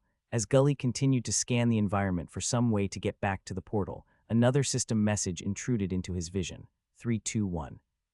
"Congratulations, you survived, teleporting." The world faded away in a swirl of colors and mana motes. "Well, that was really something else, wasn't it?" Talon said. Talon found himself standing near the entrance where they had entered the portal earlier. They had been displaced slightly so as not to interfere with any other parties exiting the dungeon. The system seemed almost sentient at times, keeping up with the little things. "I really don't know what to say," Gully admitted. "You and me both," Talon answered. "Well, that's not entirely true. I do know that you guys passed with flying colors. I'll have to spend some time to write up the full report for Rievin and the rest of the officers later, but I can say that I was impressed. It really wasn't that difficult of a dungeon when you break it down." Gully downplayed their performance. "That's only kind of true," Talon said. The aura from the Talon glanced around before continuing in a whisper. "From the dragon was the real deal." He continued in a normal tone of voice. "You handled it as well as anyone could be expected to." The entire squad was incapacitated. Gully rolled his eyes. "Except for you, and you and your men's response to it is what matters. We can't always expect things to go perfectly on the battlefield, and getting knocked down by a fear aura is probably not too uncommon in the big leagues, considering all the skills that exist out there. You, as the squad leader, maintained your sobriety and immediately got your squad back in fighting shape. You followed the instructions of your superiors, and you integrated with an unfamiliar skill. Finally, you kept your head at the true ending and your tactics were sound. Sure, they were conservative, but that was the correct choice. I imagine if you had tried to split your forces in some sort of charge or surprise attack, those creatures would have been able to take out your troops one by one. You fought them as a military unit, exactly as you should have. Okay, you're beginning to convince me, Gully chuckled. It's not that I felt our squad performed subpar or anything, it was just a really weird dungeon. Yeah, I agree. We'll have a debrief with Kaiser here once all the squads are finished. Not with Major Reevan. Gully quirked an eyebrow. Reevan still hasn't actually gone in the dungeon. He didn't go this time because of the setup, so he's going to wait another week and form a party with several of the officers who acted as inspectors. He's not going to spoil himself and go through the same tradition as everyone else, so he's not here. That makes sense, Gully nodded. From what I've heard, he's a pretty by-the-book kind of guy. You'd be surprised, Talon smirked. But yeah, when it comes to his job, he's going to do it right every time. Really? Gully had a skeptical look on his face. Of course, he wouldn't skimp on proper order with his own mercenary company. If he cheated while everyone else couldn't, everyone would look down on him. No, that's not what I'm skeptical about. Gully shook his head. You said you'd be surprised. What did you mean by that? Oh, Reevan can get up to mischief just like anyone else. Well, more often than not he's dragged into it by me, but that's beside the point. Learn something new every day. Talon stood back and let Gully take charge of his squad. The man wasn't just steady on the battlefield, he also understood to take care of his troops' morale afterward. Talon nodded his head at the methods he used too. The squad might seem like the smallest unit in the mercenary battalion, but it actually wasn't. It was further broken down into fire teams. Gully instructed the squad on what he wanted them to do, and he let the fire team leaders supervise the mercenaries under them. He had them do a health and wellness check first. Everyone checked their health and status to make sure there weren't any lingering ailments, like bleeding. Sometimes with the rush of adrenaline in a fight, one wouldn't know they had been hit until it became a problem. Bleeding effects were notorious in that they could do percentage damage. After everyone was checked out, next on the list was the gear check. Everyone took their armor off and laid it out in a methodical manner. They didn't just spot check it on each other. They went over it as close as they could, inside and out. It was a good thing too, because some rents and tears that weren't visible while worn were discovered on a couple of the pieces. It could prove incredibly frustrating, if not lethal, to have a piece of armor fall off in the middle of combat because of a faulty strap. Once they were done, they geared back up and stood in a relaxed manner. They didn't fall in or anything, and simply chatted to pass the time. Talon looked around and noticed that most squads performed the more detailed check, but not all of them. He would speak to Reevan about making sure they got points deducted whether their instructors made note of it or not. He pretended to write about his own squad's report to make notes about it. They didn't have to wait much longer for the last squad to come out of the dungeon. As far as Talon could tell, there were no casualties. That didn't mean there weren't obvious squads that didn't do as well as others. Some mercenaries came out bloody and limping. All right, Kaiser appeared on scene, grabbing everyone's attention. We'll give the last several groups some time with the healers and a chance to rest and go over their inspections. The last groups took care of their business. None of them scrimped on doing a thorough inspection, as it seemed like all eyes were on them, judging them. Even doing a full gear check, though, they still finished quickly as they knew everyone was waiting on them. Now, this is a debrief that every soldier in the Imperial Army gets after completing the dungeon. Welcome to the club, Kaiser exclaimed with a huge grin. All the mercenaries looked around, a little apprehensive about the little speech. They weren't in the know like they would have been if they had been regulars. It's not necessarily a small club when you think about it, but it's definitely exclusive. You have bragging rights and the other soldiers will see you as one of them. Now, if you hadn't ever served in combat with them, that kind of trumps completing a dungeon. Anyway, there's a couple of reasons why we do things this way. Does anyone care to guess what they are? Kaiser glanced around the silent room for a moment. Nobody. He gave a small sigh. I don't know why I think it will be any different each time. So one might think this is a strategic resource of utmost historical and tactical importance, but that's not it. We can participate with the group shield skill while in the dungeon and attached to the shadow units, but you'll notice if you try and do it now, there's something missing. We don't know for sure what it is, but we guess there's probably an individual leading the shield with a minimum skill level. So is it the historical information contained in the scenario, the dragon versus the hero? Not really. The events in the dungeon are so old it really doesn't matter, and there are historical records of other dragons and others known as heroes throughout time. Is it the fact that the dungeon seemingly doesn't belong in a Tier 4 region? Kaiser paused and looked all around at the expectant faces. Again, no. We've done extensive testing over the years, and the simple fact of the matter is that the system is using smoke and mirrors to fool us. If anyone had decided to leave their position in the formation and seek out the man who addressed you in the beginning, you'll find that his ego doesn't last beyond selecting the difficulty. Yes, he will respond to you as a real, thinking being before you select a difficulty, but it only lasts for a couple of minutes. If you don't select a difficulty and try to converse with him further, the system automatically selects the default, normal difficulty. What then is the reason? Kaiser once more glanced over everyone before continuing. It's quite simple, Grit. It's a test of determination. If you know that you're about to witness what amounts to a light show with a bit of fear aura, that first experience won't be nearly as impactful. Going in blind, we can identify those who will break in the face of the enemy. We train extensively beforehand so this doesn't happen, but every now and then, some slip through who really shouldn't be here. They get identified and tossed out. Luckily, that didn't happen with any of the trainees this time around. A hand went up among the crowd. Gully saw it out of the corner of his eye and searched to see who it was. He identified one of the other squad leaders. Kaiser paused in his little speech and indicated for the man to ask his question. "Sir, you said it's a light show and smoke and mirrors," the man asked. "So does that mean choosing hard mode is an option?" "Oh no," Kaiser immediately denied. "That's all real." Everyone who's ever chosen hard mode in the past has not made it out, and understandably, after so many failed attempts, nobody wants to try anymore. Then why weren't we warned ahead of time? The man continued. "I'm sure there have been instances where people have overestimated their abilities and chosen the hard mode on their first attempt. It's not necessary." Kaiser shook his head. "I'm guessing you didn't try to select hard mode." Kaiser paused and the man shook his head. "Yeah, it wouldn't have mattered. You can't select hard mode on the first attempt. The system doesn't let you, which means that everyone in the past who's attempted it knew exactly what they were getting into. Many of them thought that since the rest of the experience was scripted, the burning of the Vanguard might be as well. It's not. That's all real. Don't select hard mode the next time you go in." Gully nodded his head. Every other dungeon he had been in, certain actions were required to trigger the hard mode.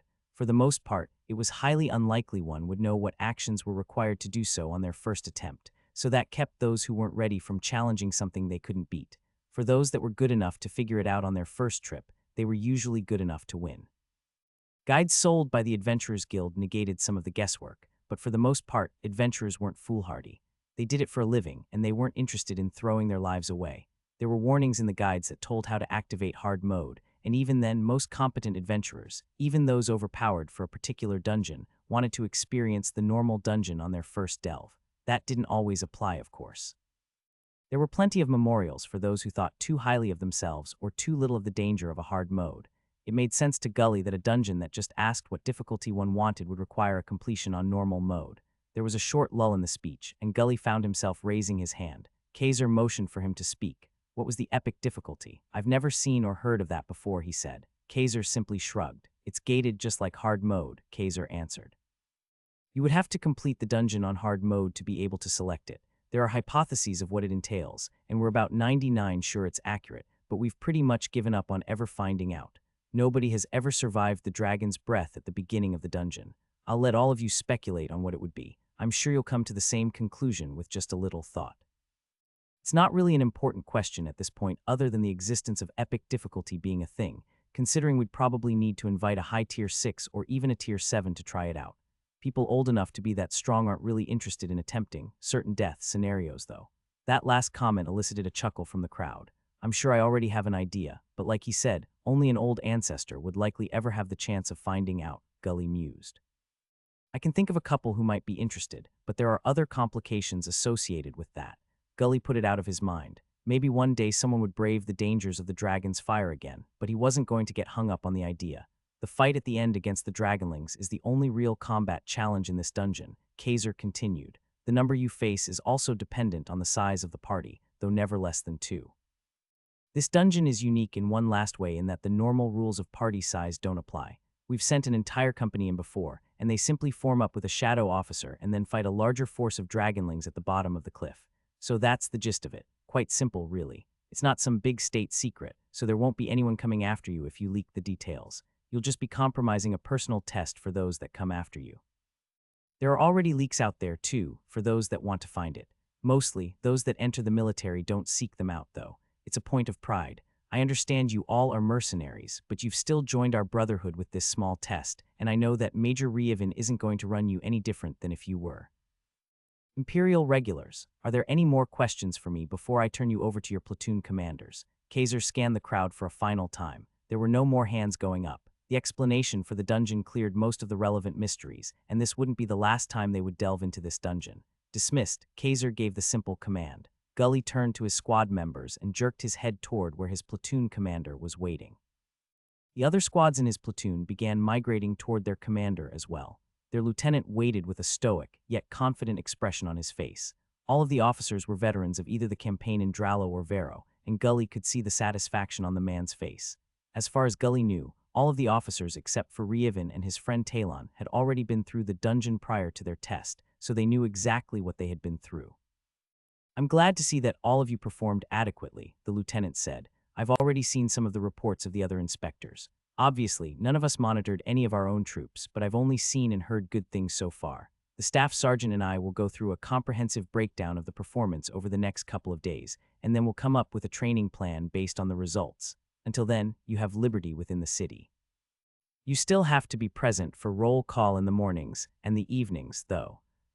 After you've been on a deployment, you'll get the opportunity for an extended leave. Any questions?" No hands went up. Gully took a moment to look around and noticed the other platoons were having similar meetings. Everyone was already mustered, so there was no reason they couldn't do it here and now. The little snippet of efficiency and no nonsense filled Gully with a bit of pride. If the officers were purely picked due to being nobles, he would have expected additional meetings and formations just to sate the pride of the ones in charge. Gully himself had once acted that way, so he fully understood the colossal waste of time this could have been. "Very well, dismissed. I'll see you all this evening for roll call. Don't be late." That was all that needed to be said. Gully was fairly strict with his discipline, and his squad members knew there would be hell to pay if they played around. Punctuality and accountability were huge aspects of their new routine that had been drilled into their heads repeatedly over the course of their training. Gully sauntered away on his own. He didn't wait for his assistant squad leader or for his follower. "I wonder who Major Rievin is going to run the dungeon with and what he'll think about it." "So are you excited?" Kefira asked, purring up at Rievin. They were standing in front of the portal leading to the dungeon. Rievin had spent the past week going over the status reports with the other officers. They had been redacted to keep Rievin from spoiling any information about the actual dungeon. He wanted the full experience like everyone else. All the reports only contained the performance information on the mercenaries, as well as recommended training. Each of the officers added their own thoughts to each group as they were passed around, and Rievin reviewed the information before holding a meeting. For the most part, he allowed the officers to set the agenda for their own men, and he only made suggestions for a couple of them. He was a big believer in decentralizing the power while still maintaining the option of total authority. Allowing the officers to figure things out on their own would also develop them as leaders better than if he held their hands. Rievin glanced at Kefira after looking at the portal for a moment. He nodded his head with a smile. "I would be lying if I said I wasn't excited," Rievin answered. "But it's kind of strange. It's the same kind feeling I get at other dungeons. I guess the feeling of stepping into something completely unknown adds its own little flavor." "Yeah, I know what you mean," Kefira said. "That's one of the biggest appeals for going on adventures for me. Sure, I know I'm doing it to improve myself and expand my available classes for the future, but the adventure into the unknown is its own thing. It led us together. Can't argue with that," Rievin chuckled. "Come on." Rievin jerked his head toward the portal as he glanced at his party members. Even though the information of the actual dungeon had been kept from him, there were certain things that could be divulged without spoiling it. He had been informed that he could get the full experience with a small party of only 4 people, so it was only him, Kefira, Cyrilla, Talon, and Kimberly. He didn't bring any of the other officers along for his inaugural delve. Going in with just his core group felt like the right thing to do. This was a personal experience, and he could team up with the other officers to check them out some other time. Today, it was for him. The others simply nodded their heads, hefted their weapons, and followed him into the dungeon. Entering the dungeon wasn't the same as the ones he had been in previously. All the other dungeons were seamless transitions, most not even giving any indication that one had entered a closed space. Entering this dungeon, though, left no room for doubt. It might have been his increased sensitivity to mana since the last time he had really paid attention to entering a dungeon, but he felt it was more than that. It played a role, as it always would when he grew more powerful, but he could tell that even if he hadn't deepened his skills and affinities, it would have been an obvious transition. The air just felt different. There seemed to be a vibration in the atmosphere that he couldn't quite place but knew was there. He turned around to face his party members, and his eyes were immediately drawn to the huge army arrayed before him. They were far enough away that they were outside of his divine sense range, so their appearance came as a genuine surprise. "Ha, it's been a while since I've seen that look on your face," Talon laughed. Rievin glanced at his friend with a deadpan expression. "I don't know what you mean," he replied. Sure, play it cool." Rievin ignored his friend's banter and focused on the approach of a heavily armed and armored man. He was obviously a grizzled veteran, and he had a no-nonsense characteristic about how he walked toward the party. "What are you doing out of formation?" he exclaimed with clear exasperation in his voice and face. "Hurry, the battle could start any moment." The man didn't wait for a response and turned to hurry off. Rievin shared a look with Kefira, who only gave a small smile and nodded her head. Turning back to look where the man had run off to, a system message suddenly popped up in front of his face. He quickly scanned the contents. Spectator mode, fall into formation with the hero's companions. There are no rewards. Easy mode, fall into formation among the general's entourage. Rewards are reduced to 25 of standard. Standard mode, fall into formation in the center of the army. 100 rewards. Hard mode, fall into formation in the vanguard. 400 rewards plus additional guaranteed tier, 5 magical items. Epic mode. Rewards, aha, so this is why Kaiser was so adamant that it would be the perfect place for an observer to witness the squads in action, Reevan realized. Spectator mode is the perfect option for something like that. It won't interfere with the party's experience or count detrimentally toward the party size. Reevan continued looking down and shrugged. He always liked challenging himself with the hard modes of dungeons, but the fact that this one was gated was already communicated to him, because those in the know understood he would most likely immediately select hard mode. He selected standard mode and started to look around for any changes. The window didn't disappear. Reevan frowned and looked back at the system message. After a moment, another line appeared at the bottom of the screen. Error. The hero cannot participate in standard mode. Automatic selection initiated. Error, prior difficulty has not been completed. Unable to select difficulty. Searching for solution. Complete system override initiated. Epic mode selected. The system message disappeared, and an ethereal arrow that Reevan recognized as made up of vertical mana appeared on the ground directing him toward where the grizzled veteran had walked off to. Reevan hesitated and turned to his party. There seems to be an issue, Reevan said, scratching the back of his head. Kefira quirked an eyebrow. Talon bounced back and forth on the balls of his feet while Kimberly stood quietly next to him. Cyrilla had her usual stoic expression on her face. Well, what's the issue? Kefira asked. It seems there's some interference with my class, Reevan explained. It won't let me select standard mode. The system did an override and forced me into epic mode. Everyone's eyes widened at the revelation. Reevan could see that it wasn't just surprise either. He felt genuine fear from his companions. We have to leave right now, Kefira exclaimed. She grabbed Reevan's hand and turned to drag him to the entrance of the dungeon. They only walked a few steps though, but Kefira seemed to slam into an invisible wall just out of reach of the portal. A system message popped up on the invisible wall for everyone to see. Early exit from the dungeon is disabled while epic mode is active. Please complete the dungeon to exit. Kefira stood and stared in disbelief. Reevan was also dumbfounded. He had never heard of a dungeon that cut off the exit for those inside. There were times when individual rooms were locked during encounters, but never an entire dungeon. Kefira just stood there and stared at the portal for several moments, even after the system message disappeared. Reevan coughed to get her attention. What's the deal? He asked. We handle hard modes all the time. Epic mode will just be a bit more challenging. Kefira shook her head. Reevan could see tears well up in her eyes and begin to fall down her cheeks with his divine sense. She finally turned to face him with a sniffle. No, this dungeon is different, she said. Hard mode is already suicide. Nobody has ever completed it before. I don't dare to imagine how impossible epic mode is supposed to be. It's. She couldn't finish her words, gazing up at Reevan with near panic in her eyes. Reevan grabbed her by the shoulders and pulled her in for a hug. SHHH, SHHHH. It's going to be all right, he soothed her. I've been in more dangerous situations than this before. You know that. This is just a tier 4 dungeon with an unusual setup and difficulty.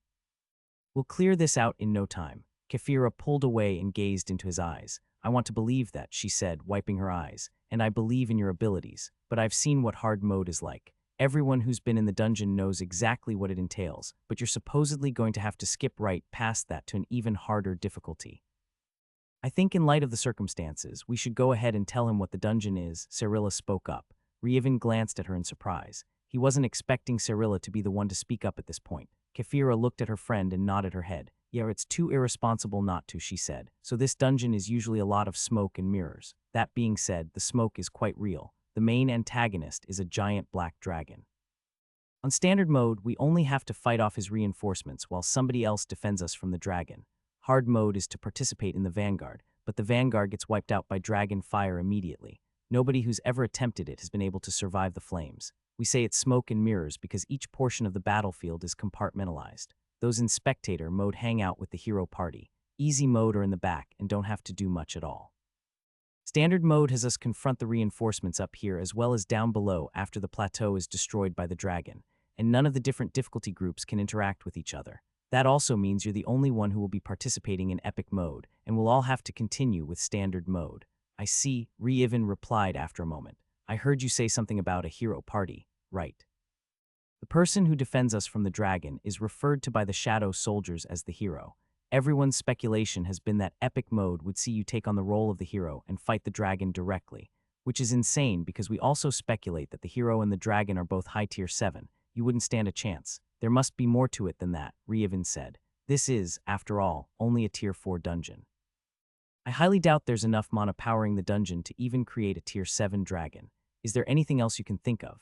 All we know is that the hero is empowered by some golden light and fights the dragon to a draw while the soldiers below fight off the dragonlings it brings along. Well, there you go, Reevan said with a reassuring smile. That golden light has to be something. Even if it's a skill of the hero, the system will probably do something to make it happen even if I don't have that skill. If it's a skill from other buffing the hero, then I won't have anything to worry about either. Besides, it seems we're stuck here unless you can use your space affinity to make a connection with the outside. Karira's eyes opened wide at that statement. I hadn't even thought about that, she nearly shouted. I had been so panicked by what was going on that I wasn't thinking straight. Here, give me a moment. She stepped away from Reevan and placed her hand on the invisible barrier. She closed her eyes and concentrated. Reevan could see the space mana flowing through her as she scanned the space leading to the outside world. She suddenly recoiled from the barrier, and the space mana inside her seemed to suddenly freeze. Another public system message popped up on the barrier. System override. Space mana is temporarily restricted. Please complete the dungeon to exit. Well, Reevan peered at the message. That's a little ominous. So it looks like the system is forcing your hand, Talon said, walking up and placing a hand on Reevan's shoulder. If there's anyone who can get through this, it's you. What is up with the system? Kefira shouted in frustration, slamming her foot on the ground. I've never seen it do something like this before. It's usually so passive, but now it seems to be actively working against us. There's been many times where I've felt the system is sentient, Reevan said. This is just more evidence. It's hurting us toward what it wants, and it seems it wants the epic mode of this dungeon cleared. It's not fair, Kefira said. Why would it act out now? I'll have to tell my father that it's not safe to keep sending people into this dungeon. How many people do you know with the hero class? Reevan placed his hands on Kefira's shoulders. She leaned back into his chest and let herself relax in his embrace. It's not dangerous to everyone. Just me, it seems, Reevan chuckled. Kefira glanced up sharply with an indignant look. This isn't funny, Reevan, she shouted. I know, he placated. I'm just trying to lighten the mood a bit. Well, you can do that after we've figured out how to escape this death trap. I don't think that's going to work, Reevan shook his head. Maybe if my veridical affinity was much higher, I could tamper with the system and unblock the space, but it's still only at 2. Wait, that's what the veridical affinity does, Talon asked from the side. Reevan glanced over to see a shocked expression on Talon's face. It was mirrored on Kimberly's, and even Cyrilla was taken aback. Something like that, Reevan confirmed. Like I said, it's only at 2, but it lets me manipulate system messages and other system-related mana. I figured with a high enough affinity, I would be able to make changes to what the system was doing, like locking down the space or forcing me to pick a difficulty. Wow, that's weird, Talon said. There's a lot of implications behind that. Reevan nodded his head. It's one reason I've planned on researching the system itself more in depth at some point, he said. There really hasn't been the time for that, though. Yeah, that sounds like a good idea, Talon said. This isn't the first time you've been steered by the system with a heavy hand, though it is one of the more overt examples. Okay, well, time is running out, Reevan said, stepping away from Kefira. She turned and faced him with a determined look. We all need to get in position. I'm assuming you all have little system arrows telling you where to go to. He looked at each of them in turn and they nodded their heads. Then let's get this over with. He faced Kefira one last time. I'll figure this out and then we'll see each other on the other side once the dungeon is completed. Reevan bent down and gave Kefira a kiss before decisively turning and following his arrow toward what he assumed was the commanders of the Shadow Military. He didn't look back. He knew the others would be distracted with this turn of events, but they would still do their best in their portion of the dungeon. Reevan followed the arrow. A little further, he spied what he assumed was the hero party. A group of people dressed differently than the rest of the military stood near the rear. He could tell at a glance that they were wearing some significantly powerful gear, and they looked completely out of place compared to the rest of the military setup. His own arrow stopped a bit before leading all the way to them. The grizzled veteran was standing with a blank expression next to where the arrow led him, and there were several other older soldiers seemingly just waiting for him to arrive. Reevan didn't know anything about the rank structure of this military unit, but he could guess from the insignias that they were sporting different ranks. The oldest, most distinguished man in armor had a familiar-looking sunburst on either shoulder with 2 stars hovering above it on either side. None of the others had sunbursts or stars, so Reevan assumed this man was most likely the commanding general. Reevan walked up to his spot and stood where the arrows had led him. His palms were sweaty and his heart raced. He had put on a strong front for Kefira and the others' sake, but he was nervous. He was more nervous than he could remember ever being. It had been a long time since he had felt genuine fear. He knew Kefira wouldn't act the way she had for nothing. She had been truly worried that Rievin wouldn't be able to survive this ordeal. It wasn't just the looming threat of the epic mode difficulty, either. The system had always been a bit suspect to Rievin, but this situation was above and beyond anything he had expected. If he didn't know any better, he would assume someone was manipulating the system itself. Thoughts for another time, he told himself. I need to focus on the task at hand. He watched his party members make their way to a position in the middle of the formation and take up a position in one of the squads. As soon as they came to a halt, a final system message appeared before him. Objective: defeat the dragon. Hero, your companion's ritual to bypass your class skill cooldown is almost complete, but that dragon could appear at any time. Just stay here where you'll be protected until the ritual is activated. Rievin stood in place as the battlefield seemed to come to life. As soon as everyone was in their proper position, the scenario kicked off as if they hadn't just been standing around like statues. The man Rievin pegged as the commander was the one to address him. Rievin didn't know if he was expected to actually interact with these shadow people or not, so he just nodded his head and stayed silent. The shadow people didn't try to talk to him any further, though, so he just waited and watched. The mention of a ritual to bypass a class skill cooldown intrigued Rievin. What kind of a class skill would have such a long cooldown to require such a ritual, and what kind of ritual would affect someone else's cooldown? There was some circular reasoning afoot, but it apparently was a thing. He looked over to where he had seen the supposed hero's companions. They were standing close together, and they all appeared to be concentrating on something. They were outside of Rievin's divine sense range, so he had to use his mundane perception to observe them. He activated his eagle eye to zoom his focus in on them. Are they praying? He thought. The companions were huddled up together, and they were standing with their hands clasped and heads bowed. There was a particular sort of energy glowing about them that was hard to see. It was like trying to catch something out of the corner of his eye. If he focused on it directly, it disappeared. It wasn't mana. Or if it wasn't any kind he had seen before. It wasn't made up of motes or even woven together in weaves. It was an ethereal, golden glow that he could barely perceive when he watched out of the corner of his eye. What is that? It's not mana, stamina, or chi. It was a bit familiar to him, but he couldn't place how or why. He shook his head and dispelled the thoughts. Now wasn't the time to delve into the mystery. He just saved the information for dissection later. Maybe his parents and Kefira could help him figure it out once they got out of here. Rievin returned his attention to his friends and the rest of the army milling about. The Shadow Army appeared to be made up of highly professional soldiers. They were well armed and disciplined, and they reminded him of his own ideal military. The units were larger than he would have preferred personally, but he was also a proponent of small unit tactics. Everything should be able to be broken down into smaller and smaller groups. He wasn't sure how effective that would be with a base unit being so large, but it should be doable. There would just be more responsibility on the platoon-size leadership. After making his observations, nothing seemed to happen for a little while. Eventually, though, there was a disturbance in the ambient mana. It was like they were a struck tuning fork. The motes in the air started to vibrate, and the intensity increased with every passing second. A sense of dread washed over him, and he could see that he wasn't the only one. His party members started to fidget, and he could tell that even the shadow soldiers were affected by the phenomenon. Something's coming, he realized. And with context clues, I'm pretty sure it's that dragon everyone's been talking about. It wasn't much longer before Rievin spotted the dot in the distance. At first, it was just a little black speck on the horizon, but it slowly grew in size as he watched it. It got larger and larger at a slow pace until some sort of threshold was reached, and then it got larger fast. One moment, it was just a distant object in the sky, then suddenly it was a giant flying lizard. The size and scale of the dragon was intimidating, to say the least. Even without anything to reference its size next to, Rievin could tell that the dragon was immense. The vibration in the air continued to agitate at an increased pace. Another, more subtle, vibration joined in, though. It was opposite to the phenomenon caused by the dragon, not just in that it was coming from a different direction, but it seemed to simultaneously soothe the ambient mana while causing its own agitation.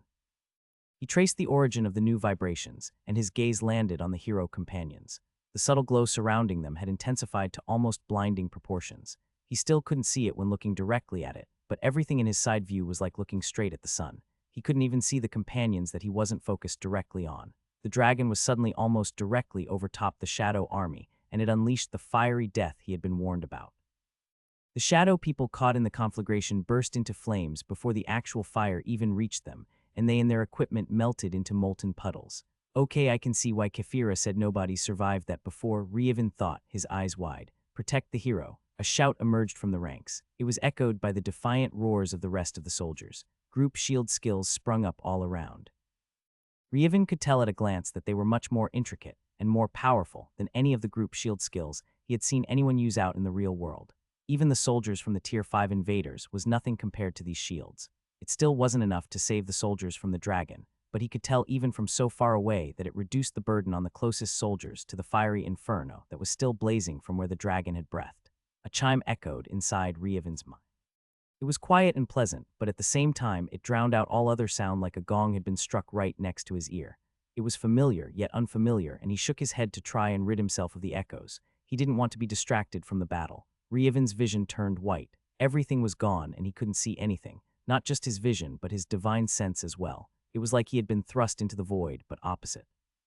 The void was mostly black because it was empty. This whiteout gave him the same emptiness feeling, but only because he could literally perceive nothing, not even his own self. It had been a long time since he had been so blind. Not even sleeping or being unconscious prevented his brain from seeing the world around him. Before he could panic or think about what was happening, a tidal wave of power consumed him. His body was on fire. His blood was boiling. His thoughts scattered, and he was unable to think at all, much less clearly. The power coursing through his body was more than anything he had ever encountered before. If he wasn't experiencing it personally, he wouldn't believe it was possible for a human body to contain such power, but he could tell in the deepest recesses of his mind that his body was containing the power. His vision returned, but everything was overlaid with a golden sheen. He could see the waves of golden power emanating off of his body like steam. It distorted his view. His divine sense returned as well, but this time it was different. The sudden inflow of information from his divine sense put his initial flailing at learning to adapt when he first gained the skill to shame.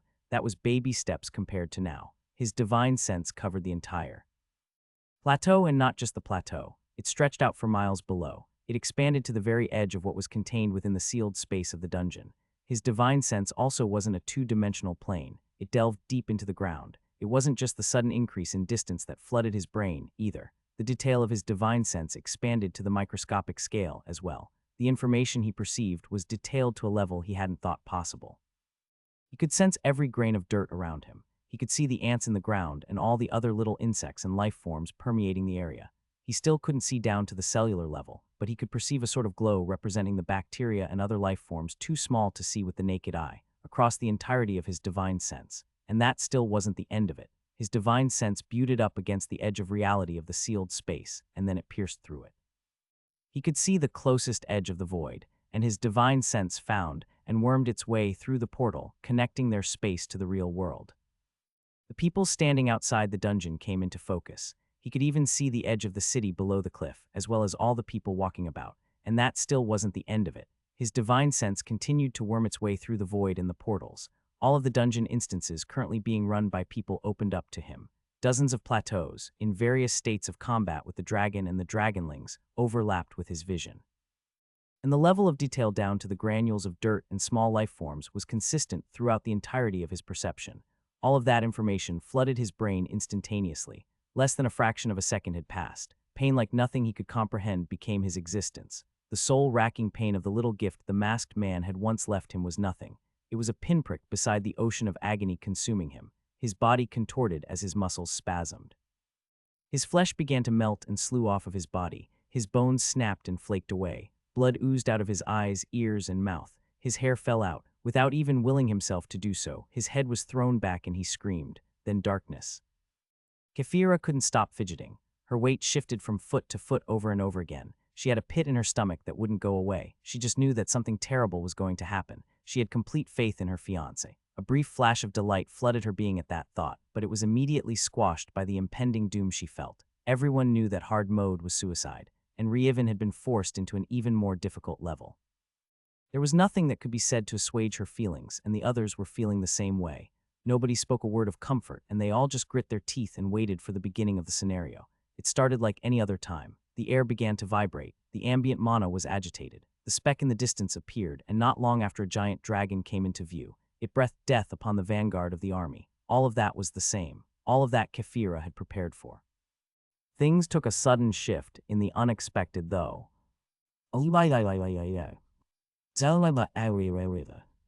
A blood-curdling scream the like she had never heard pierced through existence itself.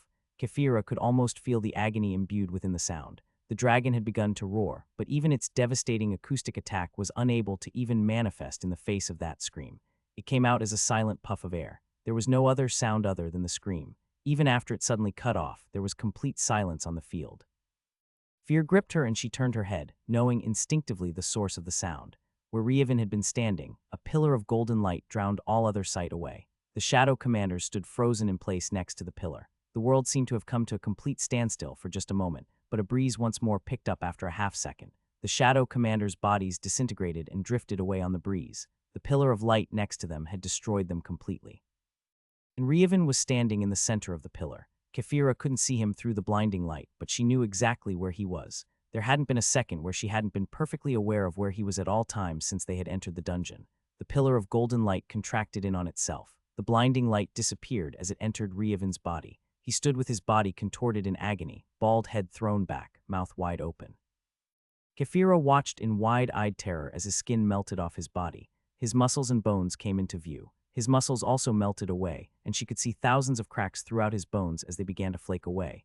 His body hadn't been able to contain whatever energy had been infused into him and was now destroyed. She could sense his life, though, and could tell he wasn't dead. His body straightened up even as it was being destroyed.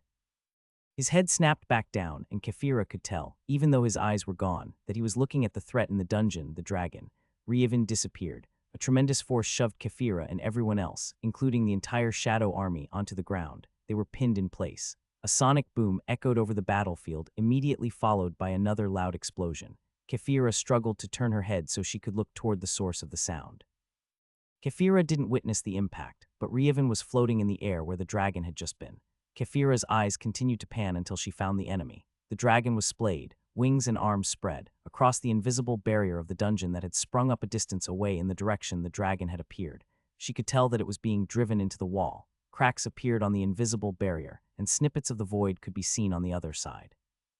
A vacuum began to suck things towards the cracks in reality, but the force holding everyone down was more powerful.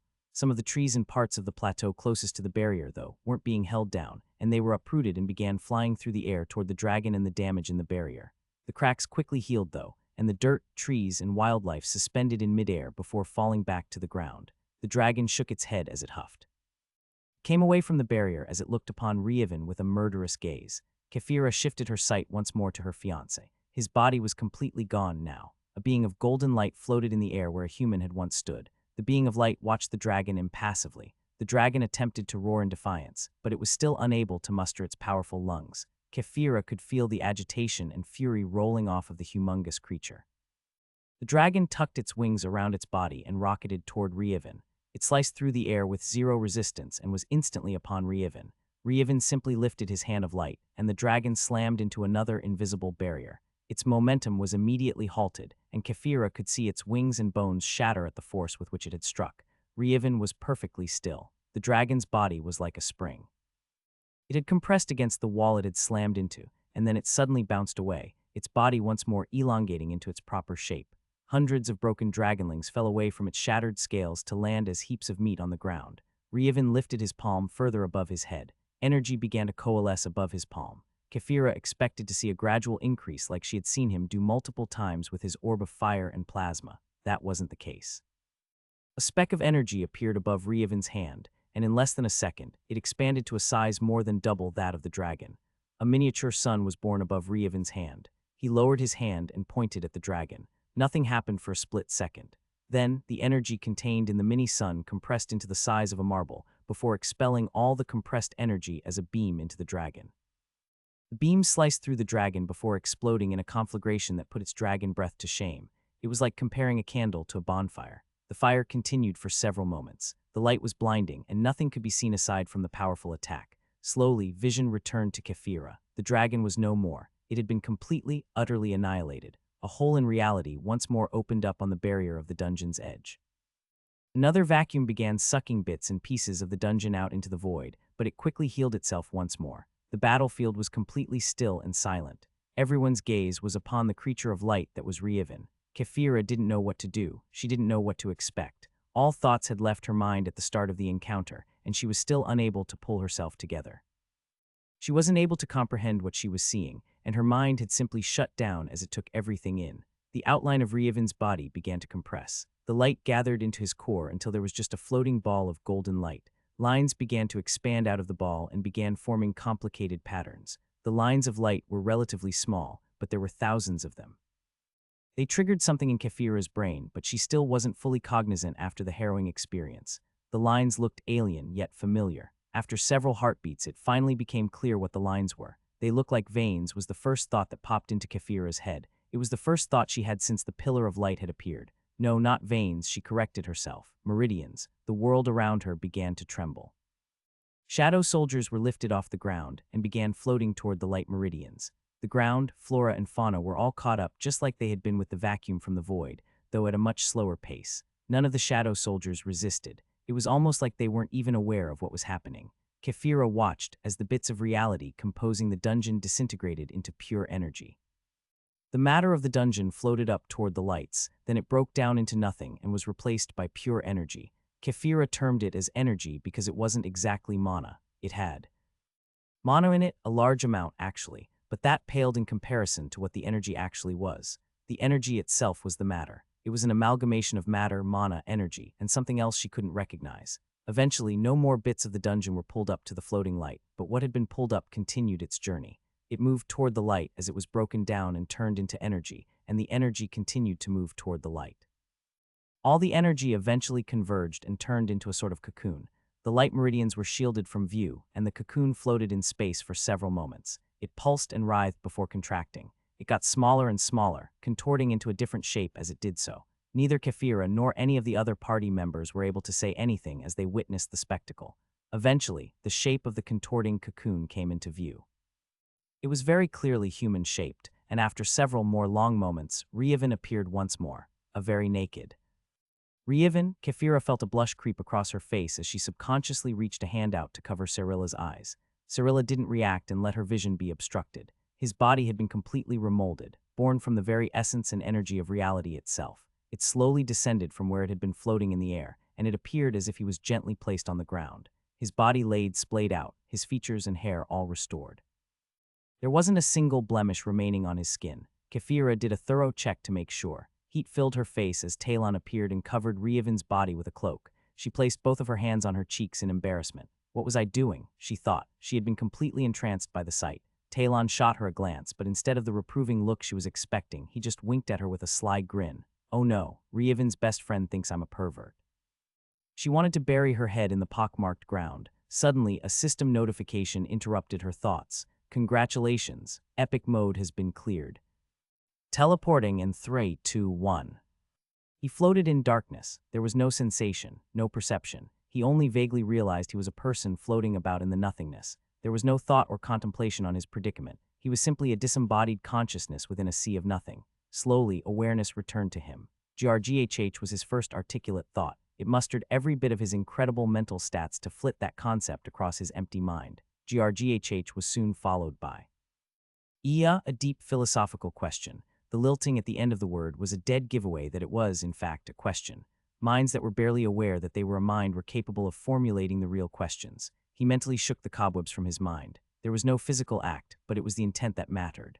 Awareness continued to expand at an exponential rate. Where am I? Rievin attempted to look left and right. Even though there was no actual physical movement, he could tell that he had actually turned his mental self to glance about his surroundings. True to his suspicions, there was nothing. It was completely black. Well, this isn't good. Rievin had been unconscious more often than he would have preferred, but this was the first time he had ever awoken while still in an unconscious state. That was the only conclusion he could come to. There was nothing for him to do but contemplate. Although he could seemingly turn his head about to look around himself, there was nothing in any direction. He couldn't feel his body, and there was no sensation of movement if he tried to will himself forward. How did I get here? The last thing he remembered was standing outside the dungeon portal. He couldn't remember entering the dungeon or anything, but he obviously had to have done so, right? This can't be the dungeon. Try as hard as he couldn't remember beyond the last act of intending to enter the dungeon portal. An indeterminate amount of time passed before something finally changed. A pinprick of light appeared in the distance and slowly expanded, revealing the world on the other side. Edric stretched lazily as he yawned in the morning light. The ceiling fan pushed the cool air down on him, causing him to be reluctant to lift the covers off as he awoke from his slumber. What the? Oh right, today's the day. Edric ignored the cold and sprung up from his bed in excitement. He dashed to the door where the switch was and turned his ceiling fan off before heading to his attached bathroom to get ready for the day. The water from the sink was lukewarm as his teeth were sensitive to the cold. After brushing his teeth, a quick shave ensured his facial skin was smooth and within acceptable standards. I don't know why we have to have a clean-shaven face, but whatever. It was one of those holdovers from long ago that stuck even when nobody remembered the reason behind it. A clean-shaven face is to make sure a gas mask can be properly secured. Wait, what's a gas mask? Why do I know that? The face that peered back at Edric from the mirror was one of a youth not yet fully grown into manhood. He didn't even technically need to shave every single day to have a clean face, but he was required to anyway. That's not me. Obviously, I seem to be inhabiting the body of some kid named Edric. I share the sensations of his body and some of his surface-level thoughts, but he doesn't seem to be able to hear me. Or if he can, he's at least not reacting. Edric dried his face and practically skipped back to his wardrobe. The room that he occupied was pretty small, but it was large enough to contain everything he needed and still be able to move around a bit. All of the rooms by necessity were small. They had to pack a bunch of people into only a couple of buildings. Edric retrieved a simple school uniform from his wardrobe and quickly wore it. He checked himself in the mirror to make sure everything was in its proper place. The uniform consisted of dark gray slacks, a light gray button-up, collared shirt, a simple brass belt, and fancier than necessary dress shoes. It was imperative that the brass buckled aligned perfectly with the buttons on his shirt. Something is off here. Edric briefly glanced at his shoulders with a bit of pride. Attached to his shirt on either side were black bands with 3 gold stripes at the end, denoting his position as a leader among the other students. He understood any leadership role he held among the students wouldn't translate to future leadership positions or ranks, but it would look good on his record. He exited his dorm room into the hall, fixing his features to appear more stoic than he actually felt, as others dressed just like him were doing the same. His room was at the very front of his floor. He was the one responsible for the floor, and his second's room was directly across the hall from his. Each of the other students exiting their rooms had an array of rank designations on their shoulders, most of them just a blank black band, but there were several with a single golden stripe and a couple with 2. There were no other students on his floor with 3 stripes. That's what it is. I couldn't sense any of them with my divine sense before seeing them through Edric's eyes. My divine sense skill isn't working. What about the other skills? Other students nodded to him as they passed him to head to the stairwell. Edric nodded back with a stoic face hiding his own excitement. He could tell the others were just as excited as he was, but they hid it when they noticed him looking. He didn't particularly care whether they expressed their emotions or not, personally, but bearing and outward appearances must be kept. It doesn't seem like any of my other skills are working, which makes sense now that I think about it. I'm not in my body right now. Divine sense seems like it should be attached to my soul or something, but maybe it needs my meridians to act as a conduit to power it. And speaking of power, I don't sense any mana. It doesn't actually require my skill to do so, either. I gained the skill by sensing the mana first, but I don't sense even a speck of it. I also haven't seen anyone using any kind of skills themselves. He joined the others entering the stairwell to join an even larger stream of students making their way to the first floor. He engaged in small talk with some of his friends and acquaintances, but the conversations were muted and brief. Everyone filed out of the building and got into formation, Edric finding his spot at the front of one of the lines. "Don't try to push yourselves," a serious-looking man in a neat uniform intoned. Gah, that was jarring. 1 second Revan was riding along with Edric on his way to get in formation. The next they were already at their destination. The students were lined up in 2 rows facing each other as the older man in a distinctly different uniform walked up and down the aisle in the center as he addressed them. Revan could see beyond the students across from him and noted there were little booths for each person with a little stool placed in front of what looked like some sort of closed vent. He assumed there was an identical booth behind Edric. "You could suffer serious burns or internal injuries if you don't pay attention," the older man continued. "This is only your first exposure, and things will get easier over time as you acclimate to the environment. Holding on longer now than others also isn't an indicator of talent or competency, either. There's been no evidence that anyone lasting longer than others in their first exposure has resulted in any increased benefits later on. We already know all of this," a boy whispered next to Edric. They were quite far from the older man, and Edric barely heard him, but it was like the man had radar as his head immediately snapped to the student that had whispered. "Of course you all already know all of this, but complacency is the #1 killer," the man said, staring straight into the eyes of the offending student. The boy's body began to tremble under the scrutiny of the older man's gaze, but their instructor was merciless. He stalked closer as he spoke, driving each word home with his deliberate steps. "Arrogance and impatience have no place here.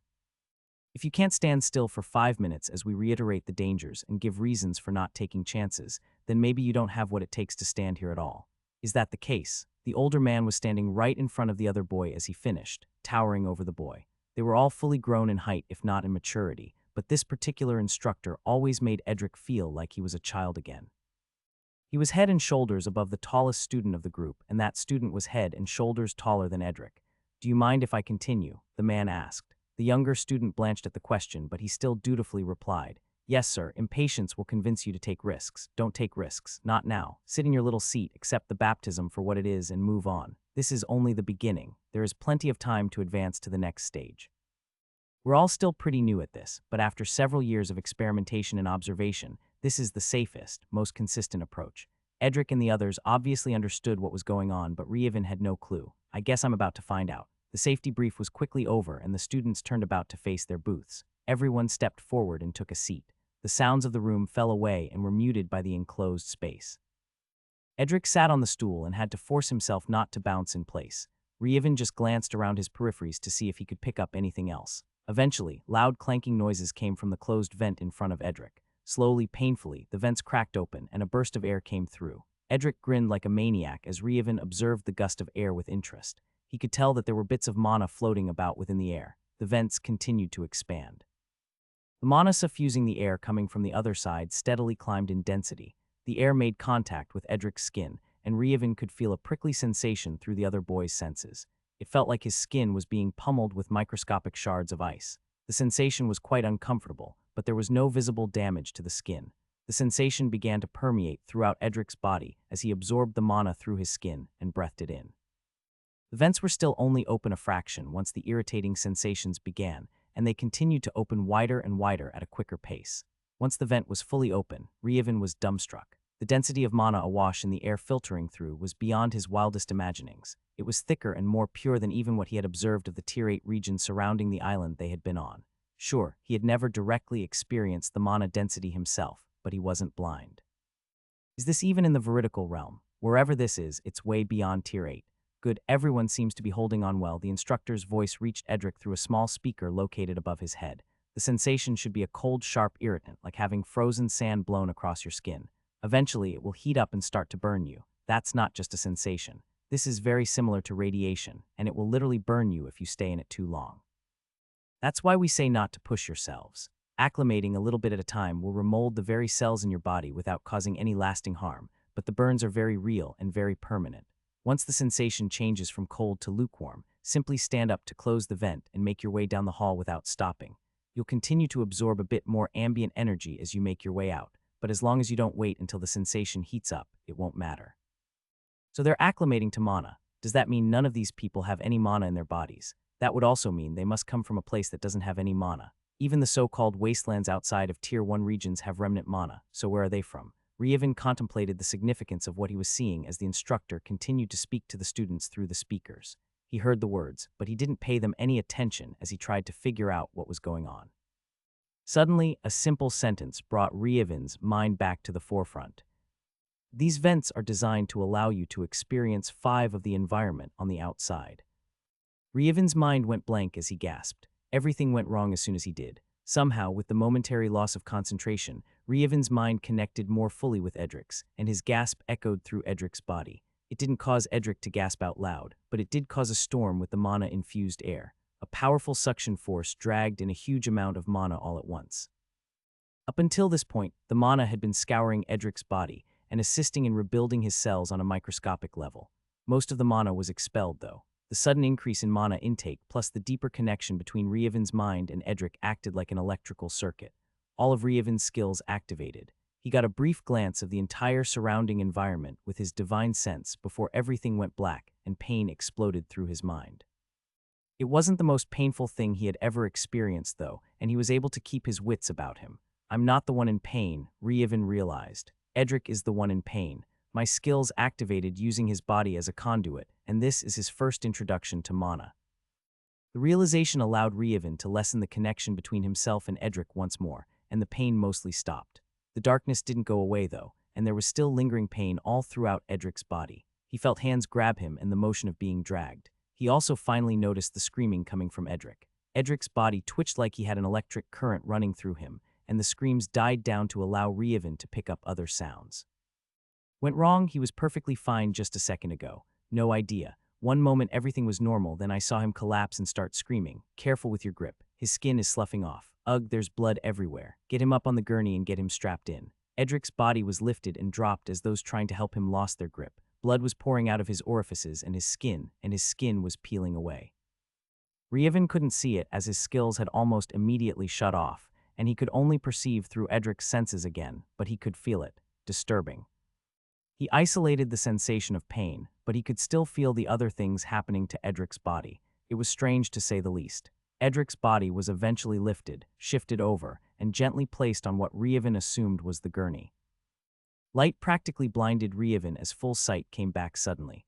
Edric was staring at the fluorescent lights above him while laying in an infirmary cot.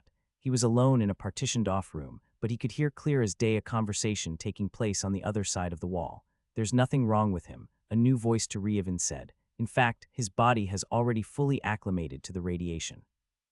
Mysterious energy, another deeper voice with an undertone of command laced through his words corrected. It's not radiation. You don't have to get into a semantic argument with me, the first voice said. We both know what I meant. The word radiation fits, so I'm going to use it. The other voice just grunted. Fully acclimated, Edric whispered to himself. I barely spent a minute in the 5-chamber. What about his grievous wounds? My men told me his body was practically a puddle by the time they got him strapped to the gurney. Oof, the mental image. He's fully recovered. Whatever it was that incited the incident also triggered accelerated regeneration. His body was mostly healed by the time he was wheeled into the infirmary. Sounds like my regeneration skill was still active. It kind of makes sense. Divine Sense inherently takes more energy to fuel. It's technically a divine skill. Regeneration is a high-tier skill, but it's not a divine skill. It could also have absorbed the mana fueling any lesser skills lingering in Edric's body, too. That doesn't make any sense, Doc. It makes perfect sense. I don't know what to tell you. He was fully healed before you got here, and he's probably awake by now. Edric cleared his throat. I'm awake, he called out loudly. There was a pregnant pause, and apparently able to hear our conversation. The door opened, followed by a man in a white lab coat walking through. He was trailed by a large, muscular man in uniform with all the bells and whistles. Edric's eyes widened at the sight. Not just because of the gleam reflecting off all the accoutrements on the man's uniform. His eyes widened in recognition. It was the base commander, the general in charge. How are you feeling, cadet? The doctor asked with a warm smile. Edric broke his gaze away from the commanding officer, barely noticing other high-ranked officers following on his heels, and focused on the doctor. I feel great, Edric answered. Better than I ever have before, in fact. I feel like I could run a marathon and not break a sweat. That's a common feeling among those who have completed their acclimation. The doctor nodded his head. It's not true. Not yet, anyway. You still have a long way to go before you're that strong, but now that your body has changed on a fundamental level, it's only a matter of time if you work hard to achieve that level of fitness. The doctor took readings from the instruments while also taking Edric's pulse manually as he spoke. He made some annotations before looking up at Edric and the officers now crowding the room. He's in perfect health and can be released at any time. The doctor nodded to Edric and the officers before exiting the room. The commanding general waved the others to the door. All of you wait outside for a moment. He waited patiently for the others to acknowledge and follow the orders. Once they were alone, the muscular man turned back to Edric and gave him a bright smile. You gave me quite the scare there, son, he said. Sorry, Dad, Edric said. Nothing to apologize for. You didn't do anything wrong. I'm just glad you're safe. We'll put you on bed rest for a couple days. It'll give you a short vacation and me time to confer with the other officers. You did just suffer a traumatic experience. With you coming out fully acclimated, too, you're now technically eligible for graduation. I see. That's why you need to confer with the other officers. I'm sure they'll all agree. We'll see about getting you assigned to an actual squad for duty. Reload, a frantic call came from the front, barely cutting through the cacophony of loud explosions ringing out all around. The staccato sounds were familiar to Rievin, and he immediately recognized them from his dreams. Machine gun fire was clearly recognizable to him, and he also occasionally heard the sounds of artillery and mortars. From Rievin's dreams, he remembered that protective ear equipment was necessary to prevent permanent damage, but the restructuring of these people's bodies with mana allowed them to bear the decibels without fear of damaging their hearing. Edric ceased instilling mana into the rounds of ammunition and grabbed an ammo can filled with mana-infused rounds. He ran to the gunner that had called out and handed the can to the man's partner. Edric was in a covered trench behind a row of men using machine guns. Others were using regular rifles, but almost everyone was firing a weapon downrange. There were others like Edric who were sitting behind the firing line, infusing mana into their ammunition. When a gunner called out for a reload, they would temporarily cease infusing mana to run an ammo can to the gunners. Each station was manned by 2 men, as one rained fire down range as the other supported him. Revan sensed the presence of mana in Edric, and the individuals manning the firing line as well as the ambient mana. He was no longer sitting in front of a vent letting 5 trickle through. The ambient mana made Revan feel like they were swimming through mana, though it didn't actually physically impede them at all. Edric briefly glanced across the firing line to what they were all shooting at. A sea of monsters that he had only seen recordings of were rushing toward their position. While it was the first time Edric was seeing them in person, they were familiar to Revan. Goblins, orcs, lizard men, ogres, kobolds, and a myriad of other monster races were mingled together as they ran through the open fields. The quick glance revealed an endless tide. There had to be tens of thousands of monsters out there. Edric received the belt of ammunition from the gunner before returning to his station. He hadn't been out of ammo, but the mana had run dry. Regular ammo without a mana infusion could still injure and hurt the monsters, but mana-infused ammo killed. When there were more than 10,000 enemies rushing your position, you had to make sure each round killed. Edric and the others like him infusing the rounds with ammo weren't skilled enough yet with their mana manipulation to fully utilize the capabilities of mana-infused ammo and weapons, but force-feeding mana was a quick way to build up experience. This wasn't the first battle Edric had participated in, and it was far from the last. This world was crawling with monsters, and they did not appreciate the intrusion. A mass of monsters hurtling themselves at their base was a weekly occurrence for as long as Edric had been there, and it never seemed to dwindle their numbers. Edric returned to infusing mana into the ammo belts, confident in his fellow soldiers to beat the monster tide back. All of a sudden, Revan felt a pulling force drag him from Edric's mind, and the sights and sounds blurred together in a kaleidoscope as he was forcefully dragged away. Everything went black once again. Kefira watched the rise and fall of Revan's chest as she sat next to him, holding his hand. He had been unconscious for several days after their party had been forcibly expelled from the dungeon after he had killed the dragon. None of them understood why they had been automatically teleported out of the dungeon at first. They had all witnessed the domination of Revan over the dragon. It had been a completely different experience than was typically seen when the hero of the scenario wasn't a person. Everyone had expected Revan to struggle against the dragon, not completely decimate it. There had been no indication from their end that there was anything wrong. As soon as they were all teleported out of the dungeon, though, it was immediately apparent that something was terribly wrong. Revan was teleported with the rest of them, but he was unresponsive, lying on the ground. Kefira and the rest of the party were preoccupied attempting to wake Revan and figure out what was wrong, so they weren't aware of the mayhem that had encompassed the rest of the military surrounding the dungeon. It wasn't until they decided to transport Revan away from the dungeon that they looked up and realized their experience wasn't the only anomaly. Every single other party that had been inside the dungeon when they had defeated the dragon had simultaneously been expelled. The dungeon portal had shifted from a welcoming bluish glow to an angry red, and nobody could enter. Everyone who approached the dungeon simply walked through the portal as if it wasn't there. They had rushed Revan to the Imperial Palace and summoned the Imperial Physician. The Wyson man had conducted all sorts of diagnostic procedures to try and figure out what the issue was, including class skills that defied mundane procedures that non-classers were relegated to. No matter what procedure the physician performed, though, everything came back that Revan was perfectly fine. They couldn't figure out what was wrong with him, and they couldn't wake him. They had moved him to his parents' house on the grounds and put him in his bed for comfort. There was nothing they could do but wait, and that's what they did. Kefira hardly left his side while he was bedridden, which obviously meant Cirilla was nearby as well.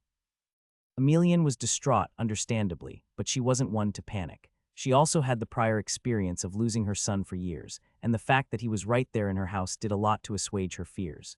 Rafix was a frequent visitor, but he made a point to continue training each morning and dragged Kefira and Cirilla along with him. The twins had decorated Revan's bed with their unique style of art that supplied enhanced rest and healing for anyone sleeping in the bed, but there were no obvious improvements. A slight pressure in Kefira's hand brought her out of her musings, and she immediately perked up and looked to Revan. Cirilla noticed the movement from her spot sitting in the corner and approached to stand behind her. "Revan," Kefira asked, squeezing her own hand. Revan's hand squeezed a bit harder in response. Kefira's heartbeat increased as hope filled her. She shared a glance with Cirilla, her eyes wide with expectation. Cirilla nodded and left the room to get Emelian and the other members of Revan's family. Revan shifted inside. His eyes fluttered before slowly opening. He stared at the ceiling for a moment before frowning. Huh, that's weird, he said. What's weird? Kefira asked. What's wrong? Oh, there it is, Rievin replied. What? Where's what? Kefira was on the verge of panicking. Was wrong with Rievin? He looked over and saw the worry on Kefira's face. He smiled before answering. Oh, sorry, I didn't mean to worry you, he said. It was just that my divine sense was missing when I woke up, but after concentrating on the skill it came back. It appears I'm now able to turn it on and off at will, something that would have been useful when I first acquired the skill. Hugh, that's all. Kefira deflated as her body relaxed. She hadn't even realized how tense she had been.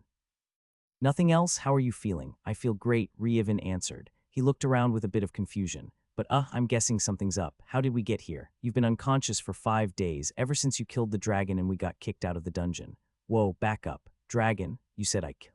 Dragon? You don't remember. Last thing I remember is looking at the portal to the dungeon with the intention of stepping through. Then I had some crazy vision. Now I'm here. At that moment, the door burst open and Emelian rushed inside. She didn't hesitate and immediately ran over and grasped Rievin in a hug. Kefira wisely leaned away to let Rievin's mother have access to her baby boy. Rafix and the twins followed behind. Rafix hung back for a moment as Kylie and Riley maneuvered around him to launch their own hug dive from the other side of the bed. You have no idea how worried we were, Emelian said, backing up from her tight hug. I'm sure I don't, Rievin chuckled. I didn't even realize there was an issue until just now. Rievin stretched and tossed the covers to the side. He was fully dressed in his normal clothing, the armor he wore to the dungeon safely stored away with his other gear in his room. He glanced down at his clean clothes and back up at Kefira. By the way, who changed and bathed me? I noticed I'm not exactly dressed for dungeon delving here. Kefira looked away. She could feel her face turning red. Get your mind out of the gutter, boy, Rafix cut in. I took care of that. He doesn't need to know I'm the one who first brought it up, and that his father needed to step in before I put my foot in my mouth in front of his mother, Kefira thought. Rievin seemed to read her mind, or at least pick up on her mood, as he gave her a knowing look with a slight smirk. She could feel the heat in her face deepen. She was sure her face was turning scarlet. Anyway, Rievin said, swinging his feet over the side to stand up, I believe Kefira said something about a dragon. Care to fill me in on what I've missed? It was a fascinating story. Rievin had absolutely no recollection of any of the events told to him by Kefira and Rafix, but he had a vivid imagination. After waking up, Rievin had been famished. The whole family had decided to simply have an early dinner as they explained things to Rievin. He had spent time just talking with his family and Kefira after the meal. He could tell they were still a bit worried about him, but even he couldn't find anything wrong with his condition. Eventually, the night came and he excused himself. He promised Kefira he would see her first thing in the morning for their daily training session with Rafix. Now I can finally check out these incessant system notifications, he thought. That blinking light has been calling to me ever since I woke up, but there hasn't been an appropriate time to check until now. It's not like I could have said, I know you're all worried for me, but I really just have to chase you away for now so I can read some notifications. I'm sure that would have gone over well with Mother. Rievin willed the notifications to his focus. Divine Mana detected, Compatible Class detected, Divine Spark detected, Divine Skills detected, Divine Mana redirected.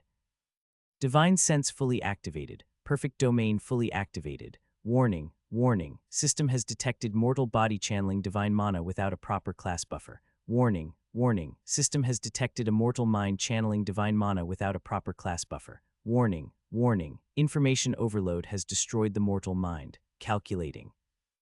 Responsibility deemed to be held by the system. Searching for a solution. Protocols are in place. Soul strength is acceptable. Mind has been protected and retained up until entry of current subspace. All other information has been wiped clean and repaired. Warning, warning, mortal body is breaking down on a fundamental level. Meridians have been totally destroyed. Leftover divine mana will destroy the mortal body totally within 7 seconds. Calculating. Responsibility deemed to be held by the system. Searching for a solution. Protocols are in place. The divine spark is used as an anchor. Soul strength is acceptable. The mortal body shall be reformed with the aid of the divine mana and divine spark. Divine meridians have been regrown. Insufficient divine mana to reform a divine body. Searching for a solution. Protocols are in place. Mortal body will be reformed with minor reinforcement. Leftover divine mana absorbed into divine spark. Helpful hint: minor reinforcement with divine mana only protects the mortal body from being destroyed by uncontrolled internal divine mana.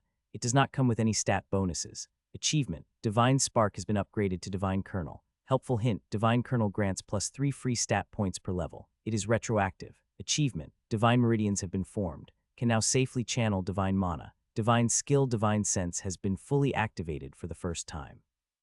Minor mastery has been achieved. Minor ability has been granted. Can now turn on off skill at will. Divine Skill Perfect Domain has been fully activated for the first time. Minor Mastery has been achieved. Minor Ability has been granted. Active actions now possible while incapacitated in addition to minor automatic reflexes. Achievement: World Boss defeated. Title granted: Dragon Slayer. Error: Dungeon entities do not count. Title revoked: Dragon Slayer. Error: Spark of Providence detected. Searching for a solution. Protocols are in place. Title granted: Dragon Fighter. Achievement: Attained a system recognized title. All stats plus 50. Epic Feat: Attained a system recognized title before reaching Tier 6. All stats plus 50. Title: Dragon Fighter. Sense the presence of any true dragons within range. Inherently understand the fighting style and weakness of any true dragon engaged in combat.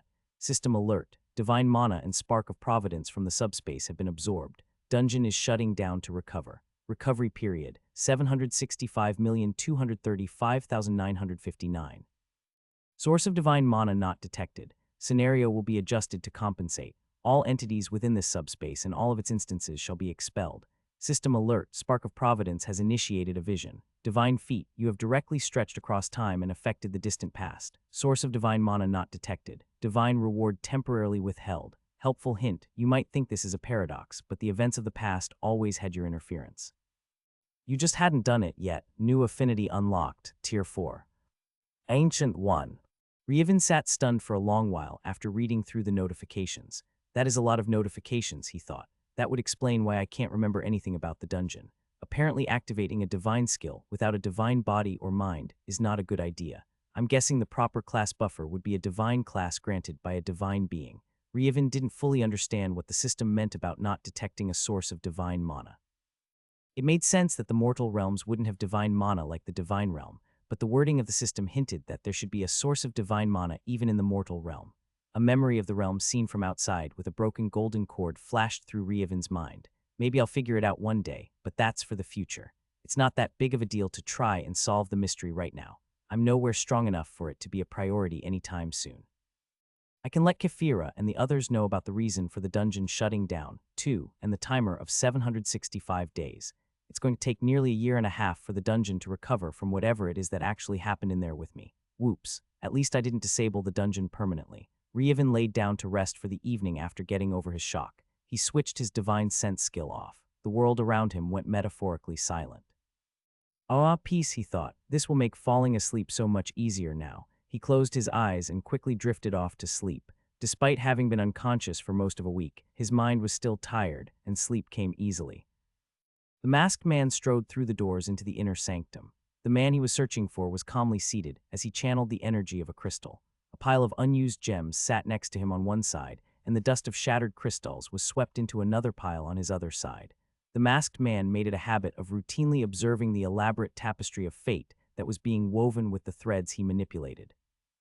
For some time now, the most important thread to his grand scheme had been shifting about erratically.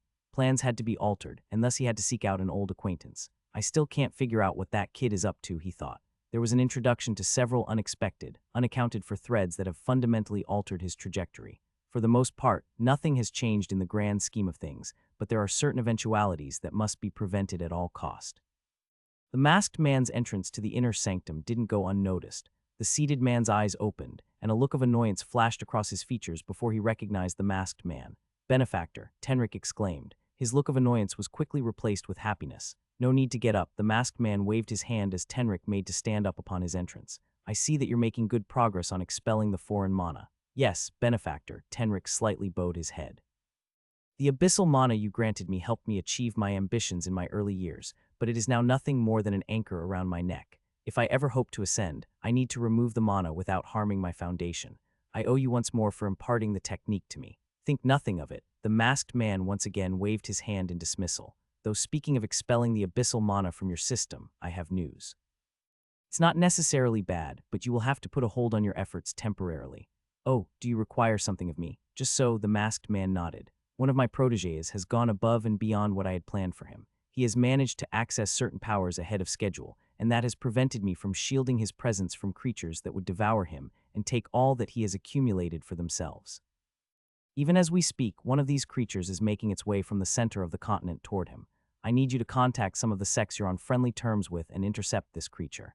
You don't have to kill it, but you do have to at least delay it or drive it back to its nest. Tenrik frowned at the information. You say I need to team up with more than one cultivator, and even with their assistance, we don't need to kill it. Give it to me straight. How strong is this creature?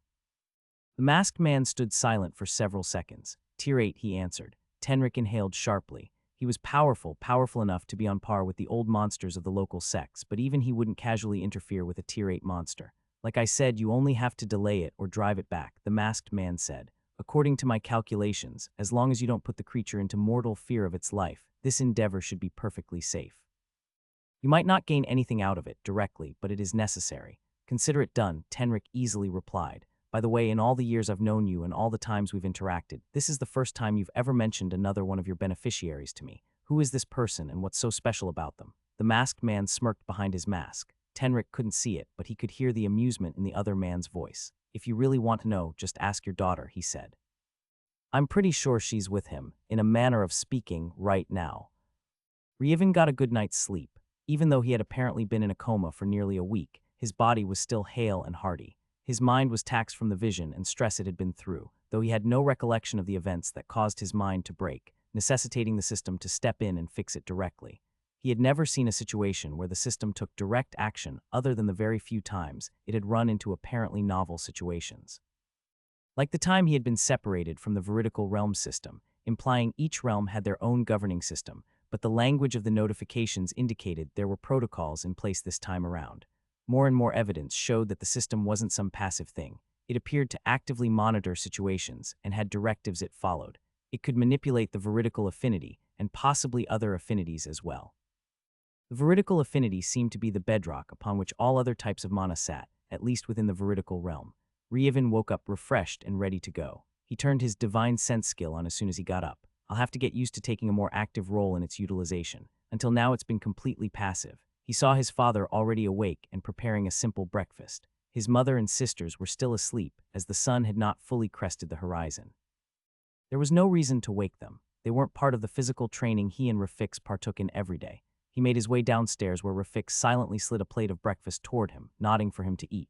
It's good to see you ready to get back into the swing of things, Rafix said. What else would I do? Ryevin asked back. Sleep, to me it hasn't been several days without training, so it's just a normal morning to me anyway. Makes sense, Rafix nodded his head as he ate. They quickly finished their breakfast and exited the house. Just like every other morning, they made their way to Kefira's courtyard. Kefira, Cyrilla, and her staff were already waiting outside for their arrival. Ryevin prepared to start immediately, briefly inspecting everyone passively with his skill. He paused, though, and frowned to himself as he took in Kefira's appearance. She must be more tired and out of it than I suspected, he thought. I've never seen her with bags under eyes before. I'll make sure things are settled with the mercenaries for a while and spend some more quality time with her for a while. Kefira acted the same as she always did, but there were little hints of exhaustion hidden in plain sight. Ryevin didn't think anyone else noticed the bags under her eyes, but his divine sense skill was powerful enough to pick up any discrepancy, no matter how small. She seemed to have a shadow over her face to Ryevin's senses, but nobody else mentioned anything, not even Rafix. The morning training went the same as any other that Ryevin could remember, and none of the others participating said anything about his recent absences. It was true that he didn't particularly interact with Kefira's staff, but they didn't even gossip about him amongst themselves. That didn't mean they didn't at all, but he would have expected something at his appearance. Maybe they had already got all the gossip they had in them out already, Ryevin snorted.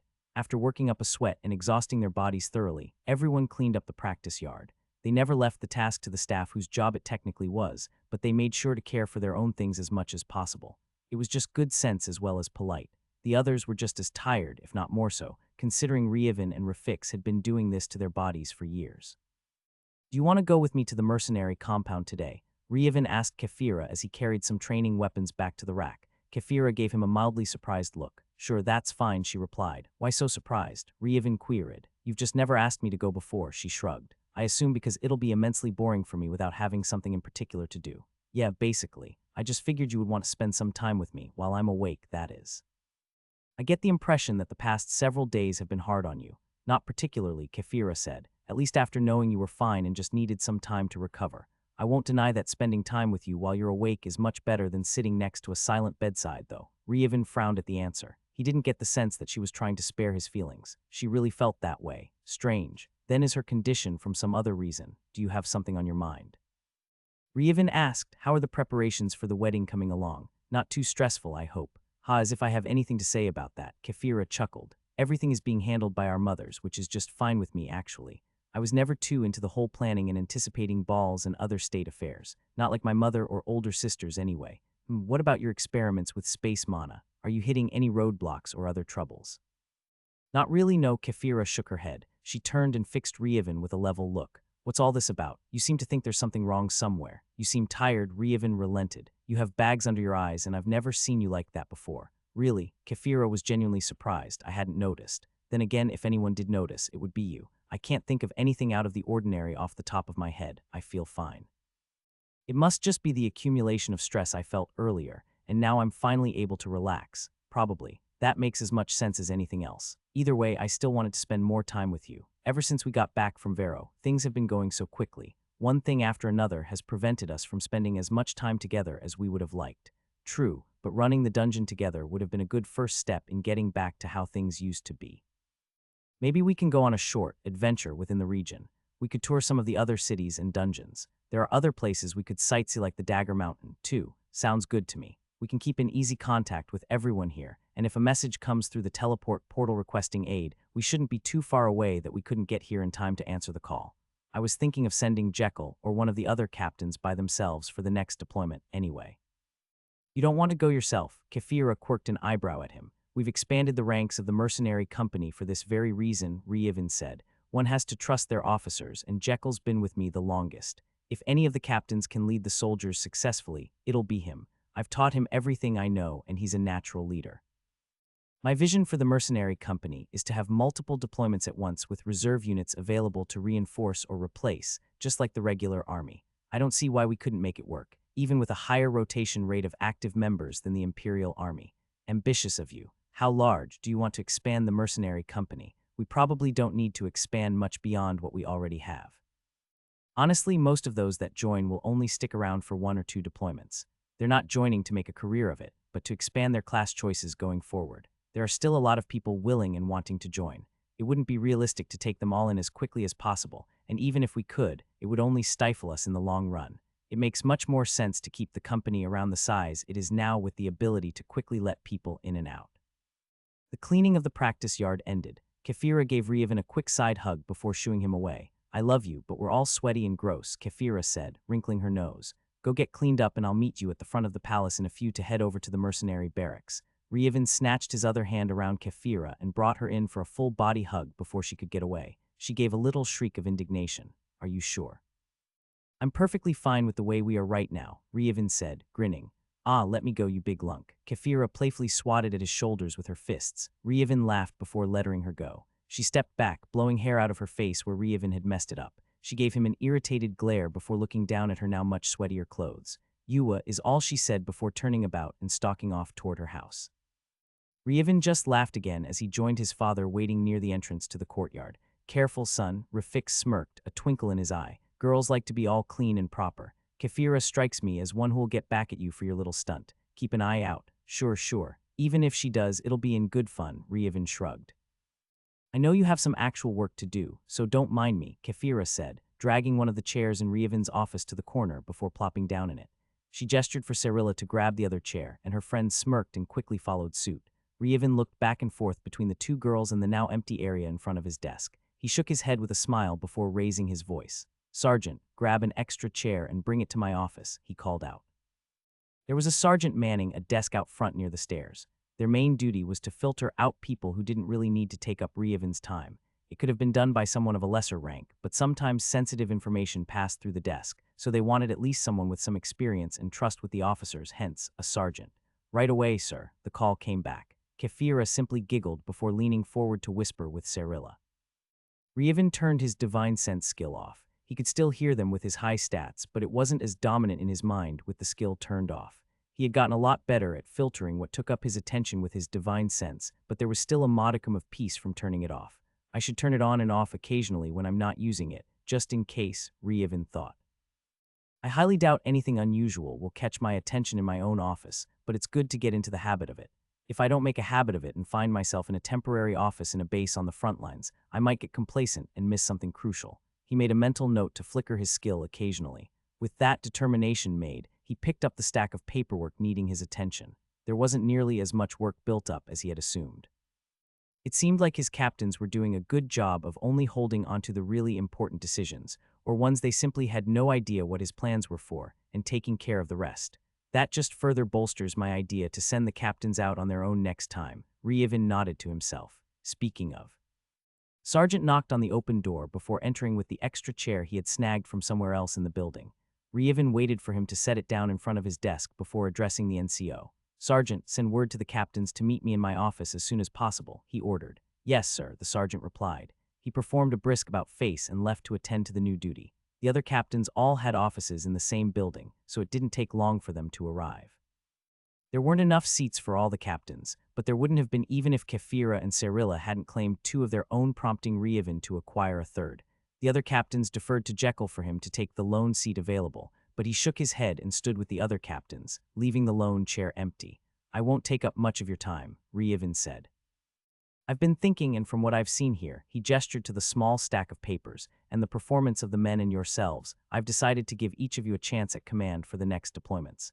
Reevin looked each of his officers in the eyes and noticed a spark of interest. Good, they're eager. If one or more of them had been hesitant over that proclamation, I would probably see about replacing them soon. Reevin nodded his head before continuing. That is, of course, if the next terms don't require our entire contingent. As long as the next time someone seeks assistance from us, it's under the same terms of sending a company, it'll be one of you. Now you all know I've been with Jekyll as my right-hand man from the beginning. Heck, if you want to count the forming of this mercenary company as the beginning, then he's been my right hand since before the beginning. I have every trust and confidence in his abilities. He gave Jekyll a stern look before continuing. That being said, I won't play favorites. Each of you now has the task of formulating a training schedule for your companies. On top of that, I want you each to prepare multiple strategies for different terrains and environments. This will be a good exercise for your lieutenants as well, so get them on board too. The selection of the captain receiving the first command will be based on the performance of your men in a mock campaign, as well as how prepared you all each are individually as commanders to assume command. I haven't determined the specifics of the mock campaigns, but assume it'll be at least a week in the field. First place will obviously get command. Second place will be the company in reserve in case of needing reinforcements. The reserve company will also be in line for deployment if a new assignment comes while the first company is still deployed. If that happens, third place will move up to the reserve positions, so on and so forth. Any questions? The other captains maintained their bearing in front of Reevin and didn't look around at each other. No, sir, they each responded. Good. I'll work on setting up the specifics for the mock campaign. I'll give you the general information, but expect some surprises. You can't always expect to have all the information up front when heading into conflict, so that'll be part of the evaluation. Dismissed. Yes, sir. The captains each performed an about-face and marched out of the office. Reevin quickly went through the rest of the paperwork on his desk. Most of it had to do with finalizing things on the battalion level that his captains simply weren't authorized to sign off on. Reevin wouldn't have minded one of them stepping up, but now that the officers were members of the regular Imperial Army, they had to follow their rules for certain things. Now that I think about it, I'll simply file the paperwork through Kaiser to appoint Jekyll as the XO and have him act in command if I'm ever incapacitated again. I had simply never even considered the possibility of losing consciousness for an extended period of time and hadn't made ample preparation for such an eventuality. Bad on my part. Reevin finished signing the paperwork and neatly stacked it on his desk where it could be picked up and delivered to the relevant recipients. He turned to Kefira and Cyrilla, who were still whispering together in the corner. Well, that was pretty painless, Reevin said to them. Much faster than I thought it would take, honestly. I didn't even have time to flicker my divine sense skill. He went ahead and activated it once more. Done already. Kefira asked, sitting up straight to look at him. Yup, and the captains now have something to keep themselves busy for the next week or so. I'll have to do my part, but I think I can knock it out pretty quick. Let's get out of here. Kefira smiled as she stood up. Cyrilla followed, taking her place just behind Kefira as the trio made their way out of the office. The sergeant at the front desk made to stand, but Reevin waved him back into his seat. That'll be all for today, Sergeant, Reevin said. Excellent work for everyone the past couple of days while I've been absent. Unless something is urgent, just place it on my desk like you've been doing. If it is urgent, contact General Kaiser and have him make a judgment or send a runner to the Imperial Palace if he's out of pocket. Yes, sir, the sergeant affirmed. With that taken care of, Reevin reached out and took Kefira's hand. The trio left the barracks and walked back to the city to take a leisurely stroll for the rest of the morning. Reevin was determined to spend the whole day with Kefira, and so they did just that. It was a relaxing time, and Rievin hoped it would alleviate some of the stress that had built up in Kefira over the past several days. Rievin was particularly pleased with himself. He knew that he had come up with something special and was in a good mood over it all week.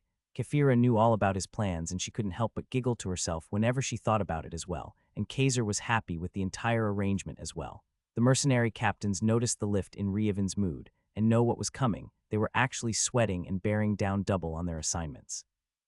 They had all witnessed the crazy lengths he and Rafix routinely went to train, and they could only imagine what he had in store for them. He had promised to give his captains a bit of a surprise during their evaluations, and he had done so in spades. The real issue here was that Rievin wasn't coming up with a training plan for them. He had left that to his officers. He noted that his own buoyed mood had an effect on the officers, though, and he made a mental note to make use of it in the future. The training plans devised by the captains hadn't even been submitted yet, and he could already see a marked improvement in the way the companies conducted their exercises. Rievin wasn't giddy with a training plan that he had come up with, and it wasn't even the surprises in the field he had come up with that put him in a good mood. That was a part of it, for sure, but he was really pleased with something else. Rievin had teamed up with Kaiser and used Kefira's connections in the Magic Academy to create the scenario. Rievin and Kaiser had gone over the maps of the Wispen region and selected a location with varied terrain over a week's march away from the capital. The Magic Academy students and some of the instructors would arrive at the location ahead of time and use their magic to slightly alter some of the terrain and environments to simulate different biomes. The captains were going to have to deal with scorching deserts, lush jungles, steep cliffs, and freezing tundras all in the same week. That wasn't even the end of it. That was just the basics of the assignment he had given the captains. Another surprise he had in store for his captains was that they weren't going to be the only military units out there. Kaiser had selected 4 companies from the regular Imperial Army to participate as well, and they were going to march into the combat zone from different directions and times. Rievin's mercenary captains were going to be surprised to find considerably more hostile troops stomping around the combat zone than they expected. None of the captains among the mercenaries or Imperial Army companies were aligned with each other. It was going to be one massive free-for-all, but that didn't exclude diplomatic means. Rievin wasn't going to mention it, but he was interested to see if anyone extended any kind of overtures for temporary alliances or ceasefires in order to tackle certain threats or accomplish certain goals. And again, that wasn't even the end of it. There was one final piece of the puzzle that put everything together to make Rievin really happy with the entire situation. Rievin and Kaiser, despite being in charge of the entire thing, weren't going to do any of the evaluations. They weren't going to oversee the mock campaign in any way. The captains themselves were going to grade each other. Other than coming up with the overall plan, Rievin had created a system that was almost completely autonomous from the overall commanders.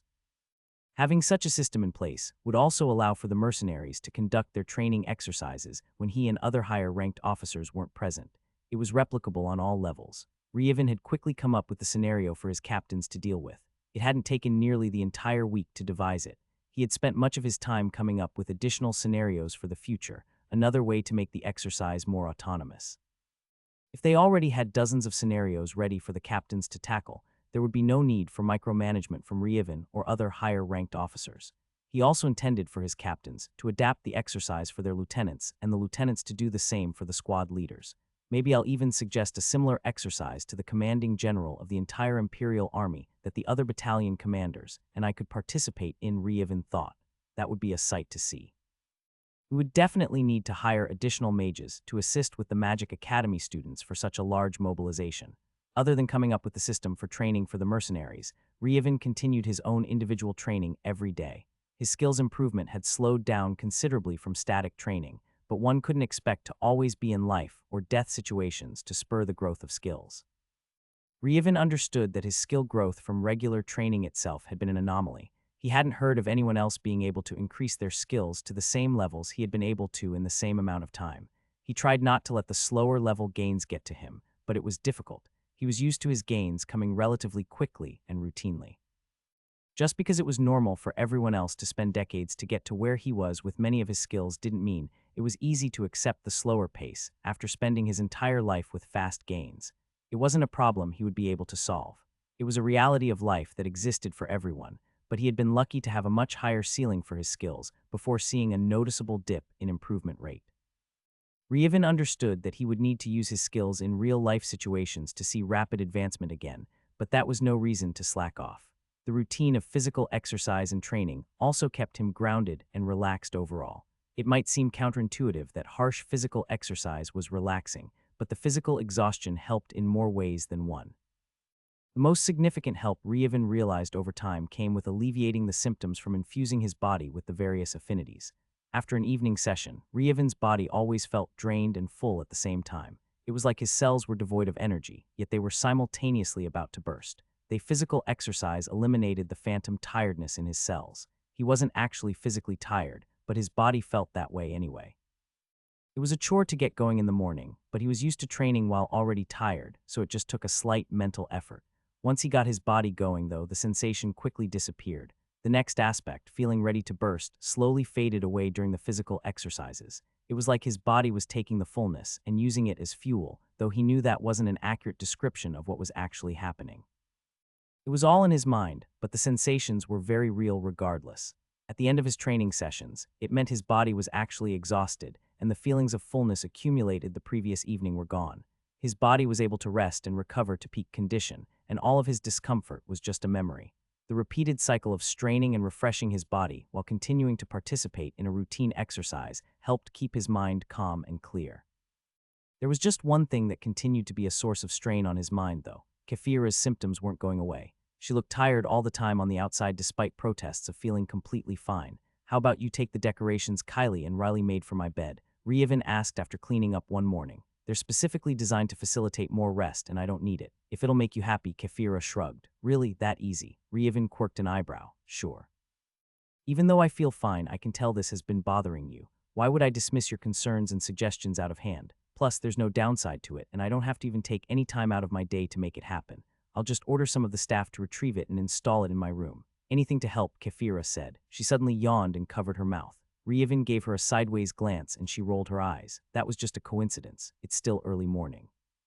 The sun's only been up for half an hour." Sure, keep telling yourself that," Ryevin chuckled. The symptoms worried Ryevin a bit, but so far it hadn't been anything serious that he could tell. They weren't getting worse, they were just noticeable to him. Nobody else seemed to notice, and Kefira kept insisting she felt fine, so Ryevin was content to simply keep an eye on the situation for now. Ryevin bid farewell to Kefira and made his way back to his parents' house to clean up. Ryevin stood at the podium, surveying the battalion lined up before him. He used his eyes and divine sense to take them all in, giving a satisfied nod. He waved his hand above his head. "Captains, come up here," he called out. The captains left their positions in front of their companies and made their way to Ryevin. He had a stack of papers sitting on the podium, and he picked them up and started handing them to the captains after they arrived. "You all already have the mission information," Ryevin said as he handed out the papers. "These are evaluation papers for your fellow officers. I won't be grading you on this mock campaign. Instead, you'll all grade each other. Any questions?" Jekyll raised his head after glancing through the paperwork. "There seems to be too many sheets, sir," he said. Ryevin just smiled at the implication. "Don't worry, you have enough," he simply replied. "I'll be taking the aggregate of the scores you give to each other, but I'll also evaluate how you score each other. Skimping or being dishonest on your evaluation of your fellow officers will be a demerit to your own evaluation, so do it properly." "Yes, sir," they all answered in unison. Ryevin wasn't worried that they would do something like that to each other. Not only were they all honorable men who could be trusted, but they were all friends with each other as well. They wouldn't sabotage each other over something so small. It was a big deal to get an independent command, but it wasn't the end-all be-all. There would be other opportunities, and in the grand scheme of things, their stint serving with the mercenaries was only a footnote in their lives. Being able to accurately evaluate and report situations was an important task for an officer, though, so it would be remiss for Ryevin not to mention it. "I look forward to seeing and hearing the reports of the exercise," Ryevin said. "The entire point of this is to select who will be going on an independent deployment, so this is a big first step in that direction. You have your orders, gentlemen, see to it." The captains rendered their salutes, which Ryevin returned. They returned to their positions in the formation, and with a nod from Ryevin, the captains took charge in moving their men out. Ryevin stood at the podium and watched the entire procession until all of the mercenaries were no longer inside the parade grounds. Ryevin tidied up his office and completed the few last tasks requiring his attention before returning to the Imperial Palace. He spent the afternoon with his parents in their house. Kylie and Riley were out practicing their crafts. They were getting an expensive education in various crafting classes in tandem with their art with the sponsorship of Kefira. After several hours together, once the twins returned, the family got dressed in more presentable clothes and made their way to the main Imperial Palace. They were met with Kefira and Cyrilla outside. Reevan smiled and offered his elbow for Kefira to hook her arm through. The family made their way to the dining room of the imperial family and joined Kefira's family for dinner. They held dinner between the two families at least twice a week, with Reevan attending alongside Kefira an additional night. Kefira likewise joined Reevan with his family one of the evenings of the week.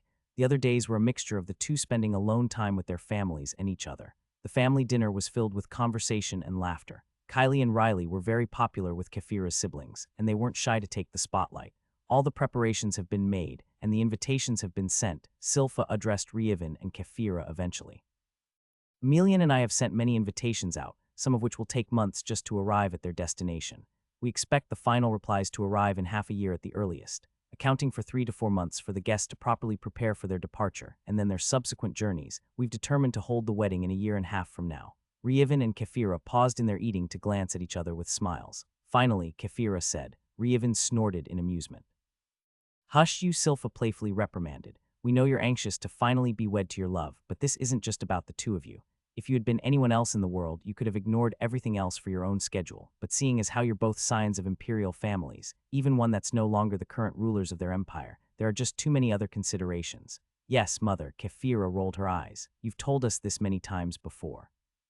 "Well, far be it for me to seek a little appreciation," Silpha said with her own eye roll. "You know I love you, mother," Kefira beamed. "And we do appreciate all the work you and Emilian put into this for us. Don't ever think we're ungrateful. I know, child, it's just nice to hear every now and then." Kefira got up from her seat and walked around the dining table to stand behind her mother. She bent forward and wrapped her mother in a hug. Silpha leaned her head back into her daughter's embrace and lifted one hand to hold against Kefira's arm. "I'll be sure to tell you more often in the future." She gave her mother a quick kiss on the cheek before straightening. She stifled a yawn as she turned and made her way back around the table. Reevan was already leaping to his feet before he even consciously realized anything was wrong. Kefira tripped and stumbled, bumping into the table, surprising everyone sitting at the table.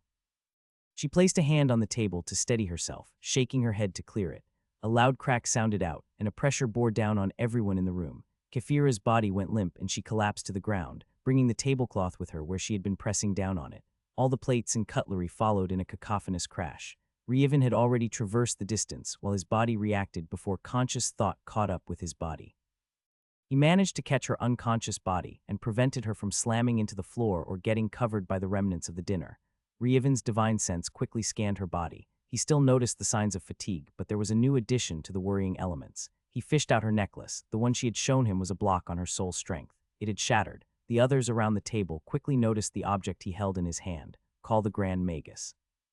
Janet called, a hint of panic in his voice. One of the Imperial guards quickly rushed out of the room, but Reevan was barely paying attention. He stood with Kefira's limp form held in his arms. "Here," Silpha motioned to Reevan, pointing toward a side door leading to a sitting area. "Place her on the couch in there." Reevan nodded his head as he followed the orders. The other members of their families trailed behind him as he did so. "This isn't the first time something like this has happened," Janet said after they had all moved to the sitting room. He had mastered himself and hadn't let the panic that had attempted to creep in have any hold over himself. "There should be nothing to worry about. We'll get the Grand Magus in here and he'll prepare a replacement seal for her." The others calmed down at the measured tone of the willowy patriarch. Reevan sat on the couch with Kefira's head resting in his lap. The others found their own seats. Even though panic had been staved off, the tone was still somber. Rafik stood behind his son and placed a steadying hand on his shoulder. "I knew there was something going on," he thought. "But why did the seal shatter? We'll just have to wait for the Grand Magus to arrive." The Grand Magus sat in silent contemplation after examining Kefira. He tapped his lips with his finger as he was lost in thought. Janet couldn't wait any longer after only a few moments and spoke up. So, he asked, "What's going on?" The Grand Magus seemed surprised that anyone else was in the room after being addressed. He shook his head and shrugged his shoulders nonchalantly. "Everything is as expected, for the most part," he answered. "We just miscalculated on the timing." "What does that mean?" Reevan asked. Janet, Silpha, and the other members of Kefira's family seemed to understand what the Grand Magus was talking about. The Grand Magus turned his attention toward Reevan. "We always knew that the seal wasn't a permanent solution," he explained. "This isn't the first time we've had to change the seals out. As you know, Kefira's soul is too strong for her body, putting increased stress on her physical being. We need to seal a portion of her soul to alleviate the problem. If we make the seal too strong, she won't have access to her abilities and skill and might not even be able to level her skills at all. If it's too weak, like it apparently has been, the power will leak through and exhaust her body. What I mean by our timing was off is that her skills have advanced at a much more rapid rate than anticipated. The soul has capacity, power, and intensity. The capacity of the soul generally refers to the combination of number of skills and their level. Higher level skills fill the capacity quicker than additional lower level skills. One's soul capacity naturally increases over time with age and class level. It's a gradual thing, though. It's so gradual that normally one would never even realize it if they didn't have a benchmark from much earlier in life to compare to. Power refers to how well one is able to marshal one's skill level. I'm sure you've noticed that no two people are alike even with similar skill levels. That's not just based on a difference of understanding in one's skill. It's also a reflection of one's soul power. There are many theories explaining the nuances of soul power, but a popular one is that it directly affects one's ability to interact with the system. Someone with more soul power will receive more system assistance in a skill at a similar level than someone with a lower soul power. That is an objective fact, but the underlying reason is the theory. Finally, there's intensity. The best way to conceptualize soul intensity is the passive aura it exudes on the world around it. One's body usually contains the aura, as most people's souls are nowhere near strong enough to reach the natural limit of a mortal body. Those with bloodlines are naturally able to house even more powerful souls. Kefira is lucky and unlucky at the same time. She's lucky that she has such a powerful natural soul and was born in a family with a decent bloodline, but she's unlucky that her soul is just powerful enough to overwhelm her body's ability to contain the aura. As the aura leaks out of her body, it acts like wind or water on the land. It slowly erodes it. If nothing is done, eventually her body would waste away completely. Rievin's eyes widened in alarm at the statement. The Grand Magus saw his look and chuckled.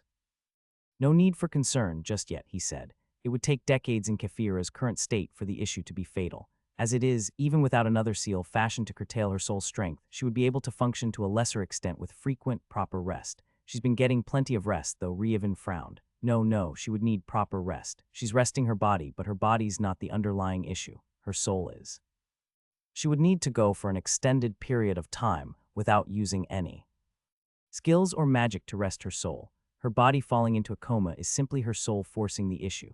If she's unconscious, she won't be able to use any skills or magic. It's as simple as that. Rievin quirked an eyebrow. The Grand Magus snorted. I doubt I would ever describe the interactions of the soul between the host body as simple, but relatively, yes, I would say so. This leads me to a question I've had for a long time now, Rievin said. I'm almost 100% certain that my soul strength is more powerful than Kefira's, but I've never had any problems.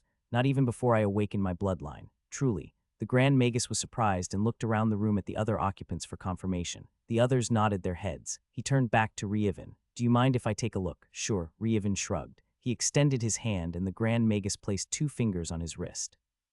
It seemed like he was simply taking his pulse, but Rievin could feel a skill activate in the older man and felt a presence from his gaze. Rievin had tried to follow along while the Grand Magus inspected Kefira with his divine sense, but he was missing some sort of insight or ability associated with the skill to do so. He had long contemplated that divine sense incorporated all lesser perception skills under its umbrella, but that didn't mean he had access to all of those abilities. The Grand Magus skill somehow penetrated deeper into the metaphysical, whereas Rievin's own perception still only glimpsed the surface, so to say. I see, the Grand Magus nodded to himself, releasing his hold on Rievin's wrist. Your natural body is simply far more powerful. It's the most powerful soul container I've ever seen. It edges close to what's theoretically possible, in fact. Tell me, how many thresholds did you have to break to reach level 1 of your bloodline? 100, Rievin answered. The Grand Magus' eyes bugged out at the response. Even knowing it was going to be high, the actual answer still managed to surprise me. He shook his head before looking at Rievin once more. I'll give you an example to illustrate how it works. Let's say that your body is a water wheel and your soul intensity is a river. The stronger the body, the more sturdy the water wheel, and the stronger the soul, the more powerful the current. When one's body is mundane or has an unawakened bloodline, we can imagine that the paddles are made of wood and cloth. A too powerful current could tear right through the cloth. Awakening the bloodline is akin to reinforcing the paddles. The natural treasures one consumes to awaken are the raw materials to convert the cloth paddles to solid wood. The paddles themselves, however, are not the only point of impact. In Kefira's case, she has solid wood paddles, but the current is still too powerful. It's causing the wheel to turn faster than it can handle. In this analogy, the next point is to reinforce the gears and joints. These materials are more rare, though. The natural treasures to awaken a bloodline and attain level 1 can be found in Tier 4 and below regions. The natural treasures to advance to level 2 and 3, though, can only be found in the upper regions, Tiers 5 through 8. Well, not all of them, but the most important ones. To add difficulty, the efficacy of these treasures cannot be preserved beyond a few mere moments after harvesting, so anyone who wishes to upgrade their bloodline to level 2 and beyond has to personally travel to the upper regions. Advancing to level 2 in her bloodline would be equivalent to reinforcing the gears, like I said, and level 3 would be further reinforcing the paddles and or gears to accommodate an even more powerful river current. Now back onto the main point. He jabbed Rievin in the chest with his index finger, appear to have this state of your water wheel as the baseline. Your body in its unawakened state, in regards to its ability to contain your soul, is equivalent to Kefira's level 3 bloodline enforced body, and you're already at level 1 for your bloodline. You would be better served finding natural treasures that clear blockages in your soul's flow. You can imagine them as dams upriver from your water wheel. Rievin nodded along to the lengthy explanation. It made perfect sense to him the way it was explained. At the mention of dams blocking his soul's flow, though, he raised a question. Wait, if one's body interacting with their soul is like a water wheel, and there are dams blocking the flow of the river, couldn't one harness the pressure from piercing holes in the dams instead of clearing them away? The Grand Magus stared at Rievin for a couple of seconds before bursting out into laughter. No. This is just a way to conceptualize it. Your body isn't actually a water wheel, and there aren't actual dams blocking the flow of the river. Don't get too caught up in the analogy to lose sight of what it's trying to tell you. That being said, it appears you've already consumed a soul treasure that put your soul in harmony. Those are extremely rare, and I've only ever heard of one being found hundreds of years ago by an elder exploring a Tier 6 region. Rievin frowned in confusion at the statement. I don't recall ever taking any soul treasures. A flash of a masked man on a bridge between realms flashed through his mind, unless that's what that masked man did to me at that time. But why would he? Well, everything seems to be in order here, the Grand Magus said, standing up and dusting his robes off. Rievin was brought out of his musings before he could really think about it at the man's words. We just have to adjust our timeline, is all. I'll go and fashion a stronger seal for Kefira. It'll be done in a couple hours. Rievin sensed his two sisters becoming agitated at the mention of crafting the soul seal. He glanced at them, and if he didn't have his divine sense, he would have never been able to tell that they were about ready to burst with anxiousness. Ah, Sir Grand Magus, a moment, Rievin called out to the older man. He looked back at Rievin with expectation. Would it be all right for my sisters to accompany you and observe the process? The Grand Magus quirked an eyebrow and glanced at the twin girls with a surprised look. He looked to Janet and Silpha for their opinion. Oh yes, Janet nodded his head. That's their area of study. Well, not soul treasures or the soul at all, for that matter, but crafting unique things. Kefira is sponsoring their tutoring among many different masters. We could treat it like a lesson and pay you for your time, Silpha added. The Grand Magus stroked his beard as he examined the two girls. His face split into a wide grin. That sounds like an excellent idea, he said. The two girls exhaled the breath they had been holding and jumped up and down in excitement.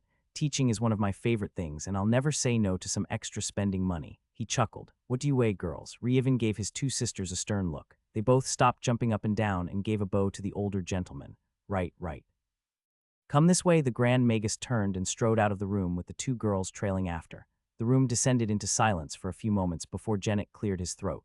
Well, quite the ending to the evening, I would say, he chuckled. It's good to hear that the issue isn't something new, just a miscalculation in timing. I'm pretty sure we're responsible for that. Rafix coughed into his hand and spoke up. Rievin and I can be a bit zealous when it comes to training. We've been pushing her pretty hard and in new directions, too. Bah, don't worry about it. Janet waved his hand away. Like the Grand Magus said, it's not an immediate problem, and raising one's skills faster than anticipated is actually something to be celebrated.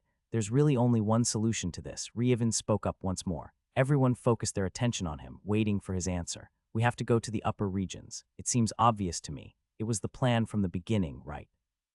Janet slowly nodded his head. The Grand Magus just said the timing was off, so that expedition needs to come forward as well. I'm just worried this could cripple Kefira's potential, though Janet voiced his concern. I'm not. Rievin shook his head. She's already further ahead than she expected to be, for one. Two, her life experience and skill levels are definitely ahead of schedule as well, or this wouldn't be an issue. Finally, there's nothing saying we can't explore dungeons and experience new things in the upper region. Just going there to explore ahead of time should give her a boost in her class options. Her potential isn't the issue here, it's safety. We can all punch above our weight class, and considerably at that.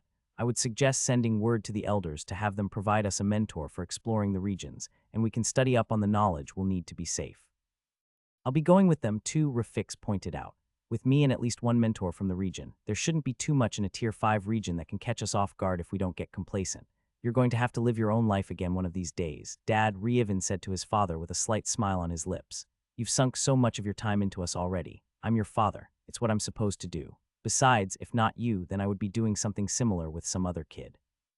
It's what I do, it's what I like to do. I'm sure Mom's super happy about it. Reevan needled his father. I'm going too, this time, Emelian spoke up. Everyone turned their attention to her. The girls are independent enough now, and they have their own schedules to keep them busy. Plus, I used to be an adventurer too. I've been catching up with delves alongside Rafix for a while now. We might as well make it a whole thing, and we can all seek to improve our bloodlines and possibly soul power while we're there. Reevan was only mildly surprised at the exclamation from his mother. After thinking about it, though, it made a lot of sense. He still remembered the awe-inspiring pose of her actions, from when she had seemingly unleashed the heavens themselves against the Dungeon Break army and its instigators all those years ago. I'll look after your two girls and make sure they're not spending all of their time on mischief. Silpha patted Emelian's hand. I'll have copies of the documents on what we know about the Tier 5 regions and wilderness sent to your house, Janet said. Of course, Janet chuckled. The more I help you all prepare, the more safe my baby girl will be in your care. Janet motioned to one of the staff standing unobtrusively along the wall. They all had ears, so the staff member understood what was required of her, and she immediately rushed off. Kefira's older siblings excused themselves for the evening. Reevan had no desire to leave Kefira's side, so he stayed seated on the couch. His parents remained to keep him company, and Janet and Silpha sat down as well. They made small talk amongst themselves, much like they would have done if the dinner had continued in the normal way. It wasn't long before the Grand Magus returned with the two girls in tow. He stepped forward and presented another, identical necklace to Reevan. Reevan wasted no time in securing it around Kefira's neck. He could feel a subtle shift in the ambient pressure being exuded from Kefira. He tried to observe it with his divine sense skill in order to further his ability to peer deeper into the metaphysical, but he would need more opportunities before he could fully grasp such an ability with his skill. It quickly abated, and he simply waited for Kefira to come to. After waiting for several minutes, Kefira finally stirred and slowly sat up.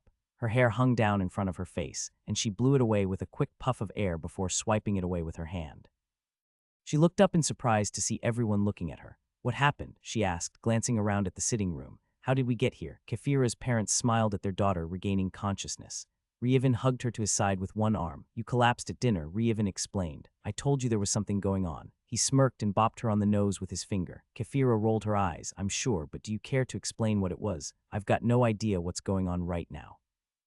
Reevan smiled and hugged her tighter again. The two groups of parents looked at each other, and with unspoken agreement got up to leave the sitting room.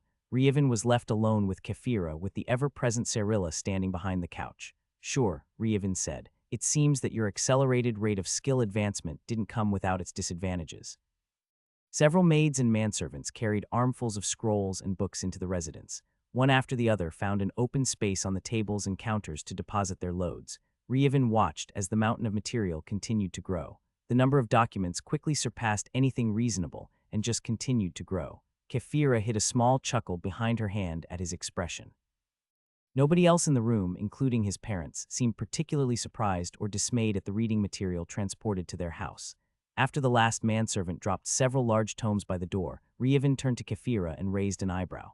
Oh, is that all? He kind of shrugged his shoulders like he was expecting more. Kefira snorted. For now, she smirked. That's everything regarding the wilderness and the Tier 5 region. There's still an entire other floor that contains what little information we have on the Tier 6 regions and some of the further afield Tier 5 regions and their dungeons. I think this is plenty, Reevan gulped. Can't you just scan it all with your divine sense and I don't know, just know everything that's written here? Reevan shook his head. That's not how it works. Sure, I won't have to crack any of these books open to read them, but I still have to actually read them. Even if it's just in my head, I have to mentally process all the information. It's the same as you. Can you just flip through each page, look at the words without taking the time to read it, and know what's written there? Ah, that makes perfect sense, actually, Kefira said. Yeah, granted my skill and stats have made my mental faculties extremely quick, much faster than they used to be. I imagine I can process this information 3 or 4 times faster than someone else with equivalent stats because of the mental strain I've suffered, and my stats are considerably higher than someone else my level. That being said, it's still a lot of information to go over. It's not going to be so bad, Emelian said. You'll get probably about 80 of the information you need from one source as long as you choose a thorough one to read. Everything else is just there to fill in gaps or potentially ask questions you might have not addressed in the one document. Trust me, we had a similar library in Vindon. I'm assuming this has been part of your curriculum already, Kefira. Kefira nodded her head with a smile. I've probably read a quarter of the volumes here over the past couple of years, she confirmed. All of our family members are expected to contribute to our efforts in the higher regions in the future, so we make sure we have a firm grasp of the theoretical knowledge during our schooling years. Oh, then you'll be a great source to answer questions. Reevan brightened up. That way I won't have to pore over several tomes looking for obscure information if I need it. You would think so, wouldn't you? Kefira gave another playful smirk before grimacing. I'll help as I can, but unfortunately, my mother has deemed this the perfect time for me to continue my own lessons on the subject. I have to read 3 new volumes and prepare academic-style reports on them for her. Amelian's expression brightened as her eyes widened. That's an excellent idea, she exclaimed. Reevan closed his eyes and waited for the inevitable. In fact, Reevan, you should do the same thing. You said you can read 3 or 4 times faster than someone else with similar stats, so let's say 10 book reports. It'll be an excellent exercise in critical thinking and penmanship, which I'm sure you've let fall to the wayside long ago. Yes, Mother, Reevan sighed. Kefira mouthed sorry to him. He simply shrugged. Your father and I have already learned about the fundamentals regarding the wilderness and Tier 5 regions, so we'll just touch up on the specific regions accessible from here. You and Kefira won't be the only ones going over these documents, so don't feel so left out. Oh yeah, that was the issue, Reevan replied sarcastically, feeling left out. Amelian just laughed at him as she perused the titles of the volumes, searching for a tome or scroll regarding the more local Tier 5 regions. Get to it. Reevan sat in the seat in a relaxed manner with his leg up over the side of the armrest. He leaned back as he read through the old journal of one of Kefira's ancestors. He didn't need to hold the physical copy to read through the contents, but he always felt more focused when he did. The journal was a travel memoir of the man's first time through the wilderness into the Tier 5 region. It was structured like a personal journal and didn't have a table of contents or index. There was, however, a couple of pages that were clearly from another source placed in front of the journal before the actual events were recorded. Reevan read through it with interest. I'm going to include this little bit of summary in the front here, the first page read. It's my experience that some people might miss crucial information if they don't specifically think about it, and the contents of my journal were more a stream of consciousness than any kind of detailed record keeping. Some of these things might be obvious, but if one doesn't think about it, it might not ever occur to them. If that makes any sense. It does to me, and I'm sure you'll understand after further reading. First and foremost, the most important thing that most people don't think about until it's potentially a fatal problem: pockets of zero. Mana density exists in the wilderness, and those places are death traps. They could be as small as a pinprick or as large as the capital city of Willowin. They're not stationary, and all mana density zones shift and change over time in the wilderness. One cannot accurately predict when one will encounter such a zone. The reason these are death traps: first, anything beyond the most basic of spells will require one to crush a mana stone to flood the area with some ambient mana to be able to meaningfully cast the spell. The lack of mana density acts like a vacuum on the spell and will quickly drain any power away from it. Second, such methods are fleeting and quickly disperse as the mana vacuum absorbs and disperses the additional ambient mana. Third, and most importantly, it is impossible to restore one's mana points inside a null zone. In fact, if one does not keep a tight rein on their mana channels, the vacuum will act on one's mana reserves and drain the resource directly from your body. If someone is already low on mana, whether that's a lack of a large resource pool or from expenditure, and that person fall unconscious, there is a real possibility of the null zone literally draining the life out of the person while they're unconscious. Once mana reaches 0, health will replace mana, and the differential in properties means the amount of health lost is significantly more than the mana drain. I have personal experience with this tragedy. Our party was ambushed by a higher-tier monster lurking in a mana-dense zone in the wilderness. My friend lost consciousness before we escaped into a null zone, and by the time we got to safety, he was dead. An unconscious person can't warn you. An unconscious person can't react or clamp down on their mana channels. An unconscious person in the wilderness is a dead person in the wilderness. If there's anything you take away from this journal, it's get away from null zones as fast as possible, and do not let anyone lose consciousness. Another aspect many people will realize is obvious once confronted with it, but don't think about ahead of time. The same type of monsters in a Tier 5 region are not the same tier as those found in the lower tier regions. A goblin in a Tier 5 region is a Tier 5 monster. Yes, it is almost universal that they will be level 1 Tier 5, but those are still Tier 5 monsters. Goblins are not solitary creatures. You will run into goblins in Tier 5 regions, and there will be 20 or more of them in the same place, every single time. If you see a goblin, it's not alone. They also look identical to their Tier 1 counterparts. Don't make the mistake of thinking, oh, it's just a small pack of goblins. What can they do? They can kill you. The upper regions are almost a different world from what you're used to. Forget everything you know about the monsters you know from the lower regions and just assume everything is dangerous because they are. Tier 5 monsters are harder to hurt. They can take more damage when you do hurt them. They can all use mana in some for or another. They're smarter than lower region monsters. Tier 5 goblins have Tier 5 stats. They're probably smarter than some of your friends back home. They're still slaves to their instincts, but that doesn't make them much safer to encounter. Another thing people don't realize right away, there are no dungeons in the wilderness. It's not stable enough. If you find a portal in the wilderness, stay away. Those are 100 layers of powerful Tier 6 or higher monsters that have access to the space affinity. It is rare to see a Tier 6 monster or higher in the wilderness, but it's not unheard of. There are records among our library, if you dig deep enough, of people encountering Tier 8 monsters in the wilderness. The last obvious thing that most people don't think about, a lot of people live in the upper regions. Like a lot, there are millions of people scattered throughout the various upper regions. Tens of millions, possibly hundreds of millions. There are just no governments for the most part. That's not entirely true. That also means there are no laws other than the law of the jungle. You will run into other people and parties in the Tier 5 and higher regions. If you come across a single person wandering about on their own, even if they appear to be a youth, be respectful. That person is probably Tier 6 or higher. It is not safe for even Tier 5 classers to wander about on their own in the upper regions. A larger party more than likely is safer to you than a small party. The less people in a group, the more powerful individually they have to be in order to be able to walk around. Like I mentioned just above, there are small governments scattered about the upper regions. They are exclusively city-states, though. There are cities where adventurers over the years have built a safe space. The laws are enforced by the Adventurers Guild, but only within the city walls. People can live in these adventure cities for years, decades even, but nobody is ever considered a permanent resident of one of these cities. The city lords are the local adventurers' guild branch managers, and even they are assigned temporarily. Every adventure city has the same fundamental rules of no killing or stealing, not that I very specifically did not say no fighting, but other than that, each one has their own individual set of additional rules. They will be posted where it is easy to see as soon as one enters the city, so don't fear you won't know the local rules within one of these cities. These cities exist near important resources like dungeons or mines. If you find a city, there will be something worthwhile nearby. I feel like I've done an adequate job of pointing out some of the obvious things people won't typically realize until they're in the situation described. I mean, of course one can't replenish their mana points in a null zone, but did you ever stop to actually think that in your mind? I'm guessing you probably didn't. There might be other obvious situations I'm missing here, but I believe these ones are the real traps to avoid.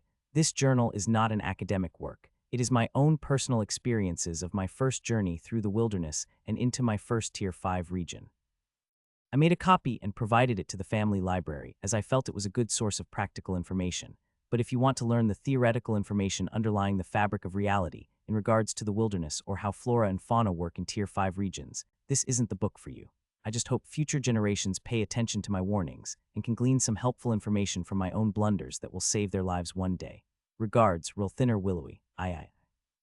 Reevan placed the journal down and lifted his head. He closed his eyes as he was lost in thought. That's a really good point, he realized. Seeing those things laid out like that, they are obvious, but I've never thought about them. I knew there were shifting levels of ambient mana in the wilderness. I mean, that's what the wilderness is. I never stopped to consider places with zero mana density, though. Thinking about it, of course there would be places devoid of mana in a place that has chaotic shifting densities, and of course we can't replenish spent mana in such an environment. I wouldn't have guessed that it would literally suck the mana out of my body, though. I wonder if my perfect domain skill would handle that for me. Best not to test it. Reevan opened his eyes and brought the journal back up to his face. Day 1. No need to talk about the preparation and excitement leading up to the excursion. This is a document of my time in the wilderness and the upper regions, so this day 1 is the first day after entering the wilderness. Frankly, I'm a bit disappointed. I've spent many years hearing of the different adventures my uncles have had on their forays to the upper regions. I was expecting rousing conflicts with strange and mysterious creatures, complicated logistical problems to solve, imaginative solutions to novel hurdles thrown in our way. There's been none of that. We've just been walking on the road. The well-paved, well-traveled road. First off, there's a road through the wilderness. I thought we would be traveling through, I don't know, wilderness. We've just been walking on the road. Nothing has happened. I don't know, was I expecting too much? At least everyone is in high spirits. Don't get me wrong. I'm very happy to be safe and sound. I much prefer boring to exciting. I've been on adventures. I know that exciting usually means hungry and or cold while dodging fatal threats. I'm just a road through the wilderness. I didn't even know this was here. I guess we'll see. I don't expect I'll be writing nearly as routinely as I thought if we're just going to be walking on a road. Ryevin chuckled to himself. That was definitely also not what he was expecting to read as the first entry in the journal, especially not after such a heartfelt introduction. Wasn't there something about one of his friends dying? Ryevin continued to read. Day 4. Okay, so the road is gone. It only lasted the first couple of days. The reason is quite obvious after experiencing it for myself. The edges of the wilderness are more stable than further in. It's quite rare for the mana density to fluctuate that much, and it's definitely not as rapid as the less stable zones. After midday the second day, the road ended. I've already experienced varying mana densities in the past 2 days. The wilderness typically takes about a month to cross if one doesn't run into any trouble, so the fact that the stable portion is only about 2 days' worth of travel deep is quite telling. I haven't experienced any actively fluctuating zones yet, but I'm sure it's coming. I wonder what it'll feel like to have different mana densities simultaneously across my body. We still haven't run into any monsters or beasts. The way my uncles talked about the wilderness, it seemed like they would be behind every stone and tree. Granted, they never mentioned the road, so they might not even consider this as actually part of the wilderness yet. Day 7. I feel like we're being watched. It's the most uncanny sensation. There's obviously nothing there, but I expect to see glowing eyes in the dark every time I peer into a shadow or gaze out at the darkness at night. There's nothing there, though. It might just be my nerves from entering such a dangerous place for the first time. I've been to dangerous places before, but that's only relative to lower regions. It's been a long time since I've truly had to be fearful for my safety. This sounds paradoxical to my own thoughts. We've only encountered a smattering of lower region monsters moving about in the wilderness so far, hardly anything to write home about, and thus I obviously didn't feel the need to include a specific journal entry for the encounters. Things have been smooth sailing for the most part. We came across our first null zone earlier today. It was nothing like I've experienced before. I'm known to be quite talented in my magic and mana skills. I'm an expert in mana manipulation, and yet even I felt the mana being ripped uncontrollably from my body. I had to bear down with everything. I had to slow the drain to only a point or two every couple of seconds. The null zone had only been about the size of a city block, and I lost nearly a quarter of my mana points. It got easier to keep hold of my mana the more practice I had, but it doesn't seem like something I would particularly like to practice. The sensation was not pleasant. Day 12. Laurie is dead. We all thought we had stumbled across a golden opportunity. We've never heard of dungeon or mystic realm opening in the wilderness before, but we've never heard it wasn't a thing either. We thought we were going to find something exciting. Well, like I said before, exciting is code for hungry, cold, and dangerous. We definitely found the last one. We found a portal just floating in a meadow. We scouted the surroundings and didn't find any monsters or beasts in the surroundings. It didn't seem suspicious in the least. We also weren't really thinking clearly. Why would we? We had just found the pinnacle opportunity of our excursion and right at the beginning to boot. What could go wrong? A lot. A lot could go wrong. We approached the portal in high spirits. As a prince, I was obviously not allowed to be the first in, so I was a bit to the back as several of the hired adventurers approached the portal. None of them knew any better either. It was considered a rite of passage to not go with anyone experienced on the first trip, a sort of test and bragging rights. That's a stupid rule. I'll be sure to change it if I make it back. The thing, I don't know how else to describe it, exploded out of the portal. It was a shower of dirt, blood, and body parts. The adventurers just ceased to be. They were gone, and in their place was this creature of darkness. It was grotesque to say the least. I've been to oceanic regions and dungeons before. I've seen creatures of the deep. This thing could put any sea monster to shame with the mass of tentacles, suckers, and barbs covering its body. A weird miasma surrounded and shrouded its inky black body, and strands of caustic mucus dripped from various pores across its colossal form, melting the earth and stone around the portal. It moved too fast to see, but we could all hear the chewing. Oh God, the chewing. We took off. We scattered in every direction. Laurie, Sakru, and Luzelia came with me. Oh God, what am I going to tell Laurie's family? We thought we had gotten away. It didn't seem to be chasing us. It was too late. I don't think Laurie even noticed. After running for 10 minutes, he collapsed. We checked and found that the thing had shot some of the barbs as projectiles. One had pierced Laurie's lower back, and he had lost consciousness from blood loss. We didn't feel safe where we were. We should have tended to his wounds right there. We shouldn't have approached that portal. Shoulda, woulda, coulda. We didn't stop. We were too scared. We weren't thinking right. We had never seen anything like that before. I can feel the bile and panic rising just writing about it. I picked Laurie up and carried him with me. He was still breathing. Sakru pulled the barb out and Luzelia cast a quick mend flesh spell on his wound. There wasn't time to think and do anything else. At least that's what we told ourselves. He was stabilized. As far as we could tell, there was no miasmic or caustic contamination. He didn't have any weird statuses in his party profile other than unconscious.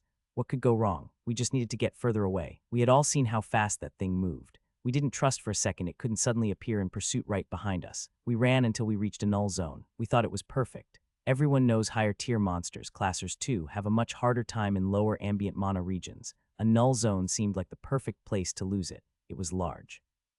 We ran and ran and ran. I had much better control over my mana in these zones than the first time, the others as well. We didn't even lose any of our mana to the drain at this point. We came out the other side and finally felt safe enough to stop and catch our breath. That's when we realized. Laurie was dead. He couldn't fight against the drain. We had carried him to his death. We killed him. Revan once more placed the journal down. He had only read a few entries in the journal, and they had already encountered disaster. The warning in the introduction had not done justice to the terror of the situation that had led to his friend's death. Revan could place himself in Rilthiner's shoes. He could practically feel the emotions evoked on the pages. He had experienced fear and terror before. He had seen the terrors of the deep, so he could perfectly envision the nightmare creature they had stumbled upon from the portal. He wiped sweat from his brow as he considered what he had read. I thought this was going to be a dry exercise, learning about the wilderness and the Tier 5 region, he thought, if everything is like this.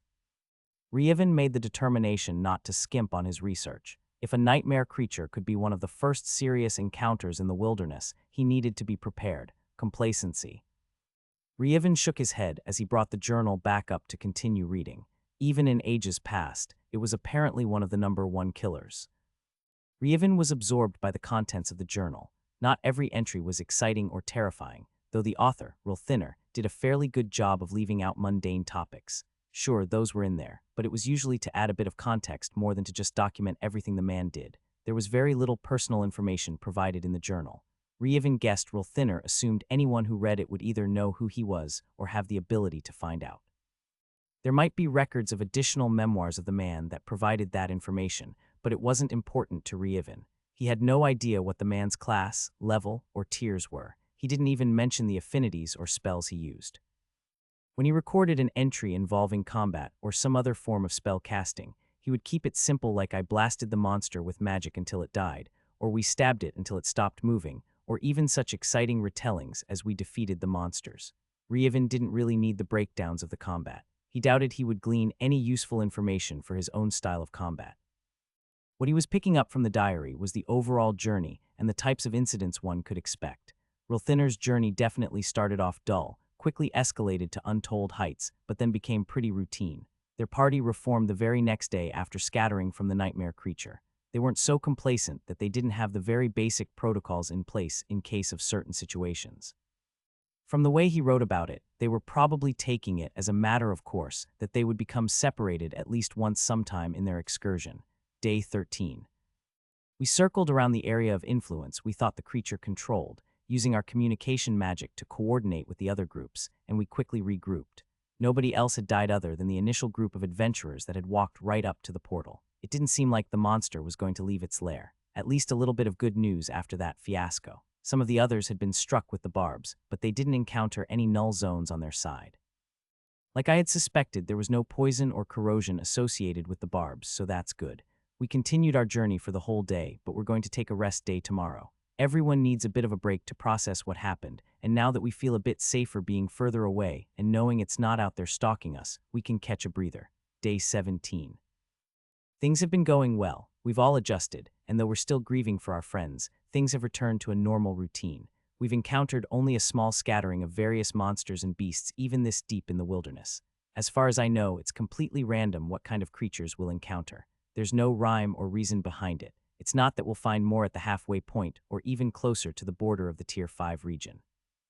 The shifting of the mana density zones don't allow for such structure. The only thing one can count on is that the chaos is more pronounced in the center of the wilderness between the upper and lower regions. It's almost like organized chaos if you think about it. It can be conceptualized that there's a hairline fracture between the two different regions, and it radiates chaos toward the two regions. The closer one is to the upper or lower region, the less influence the fracture has on the space. Despite taking a bit of a detour and a day of rest, we're making good progress. We've come up to the metaphorical fracture, and we'll be crossing it sometime tomorrow in the early afternoon. Day 18. I don't know what I expected, but at this point I should expect to not find what I expect.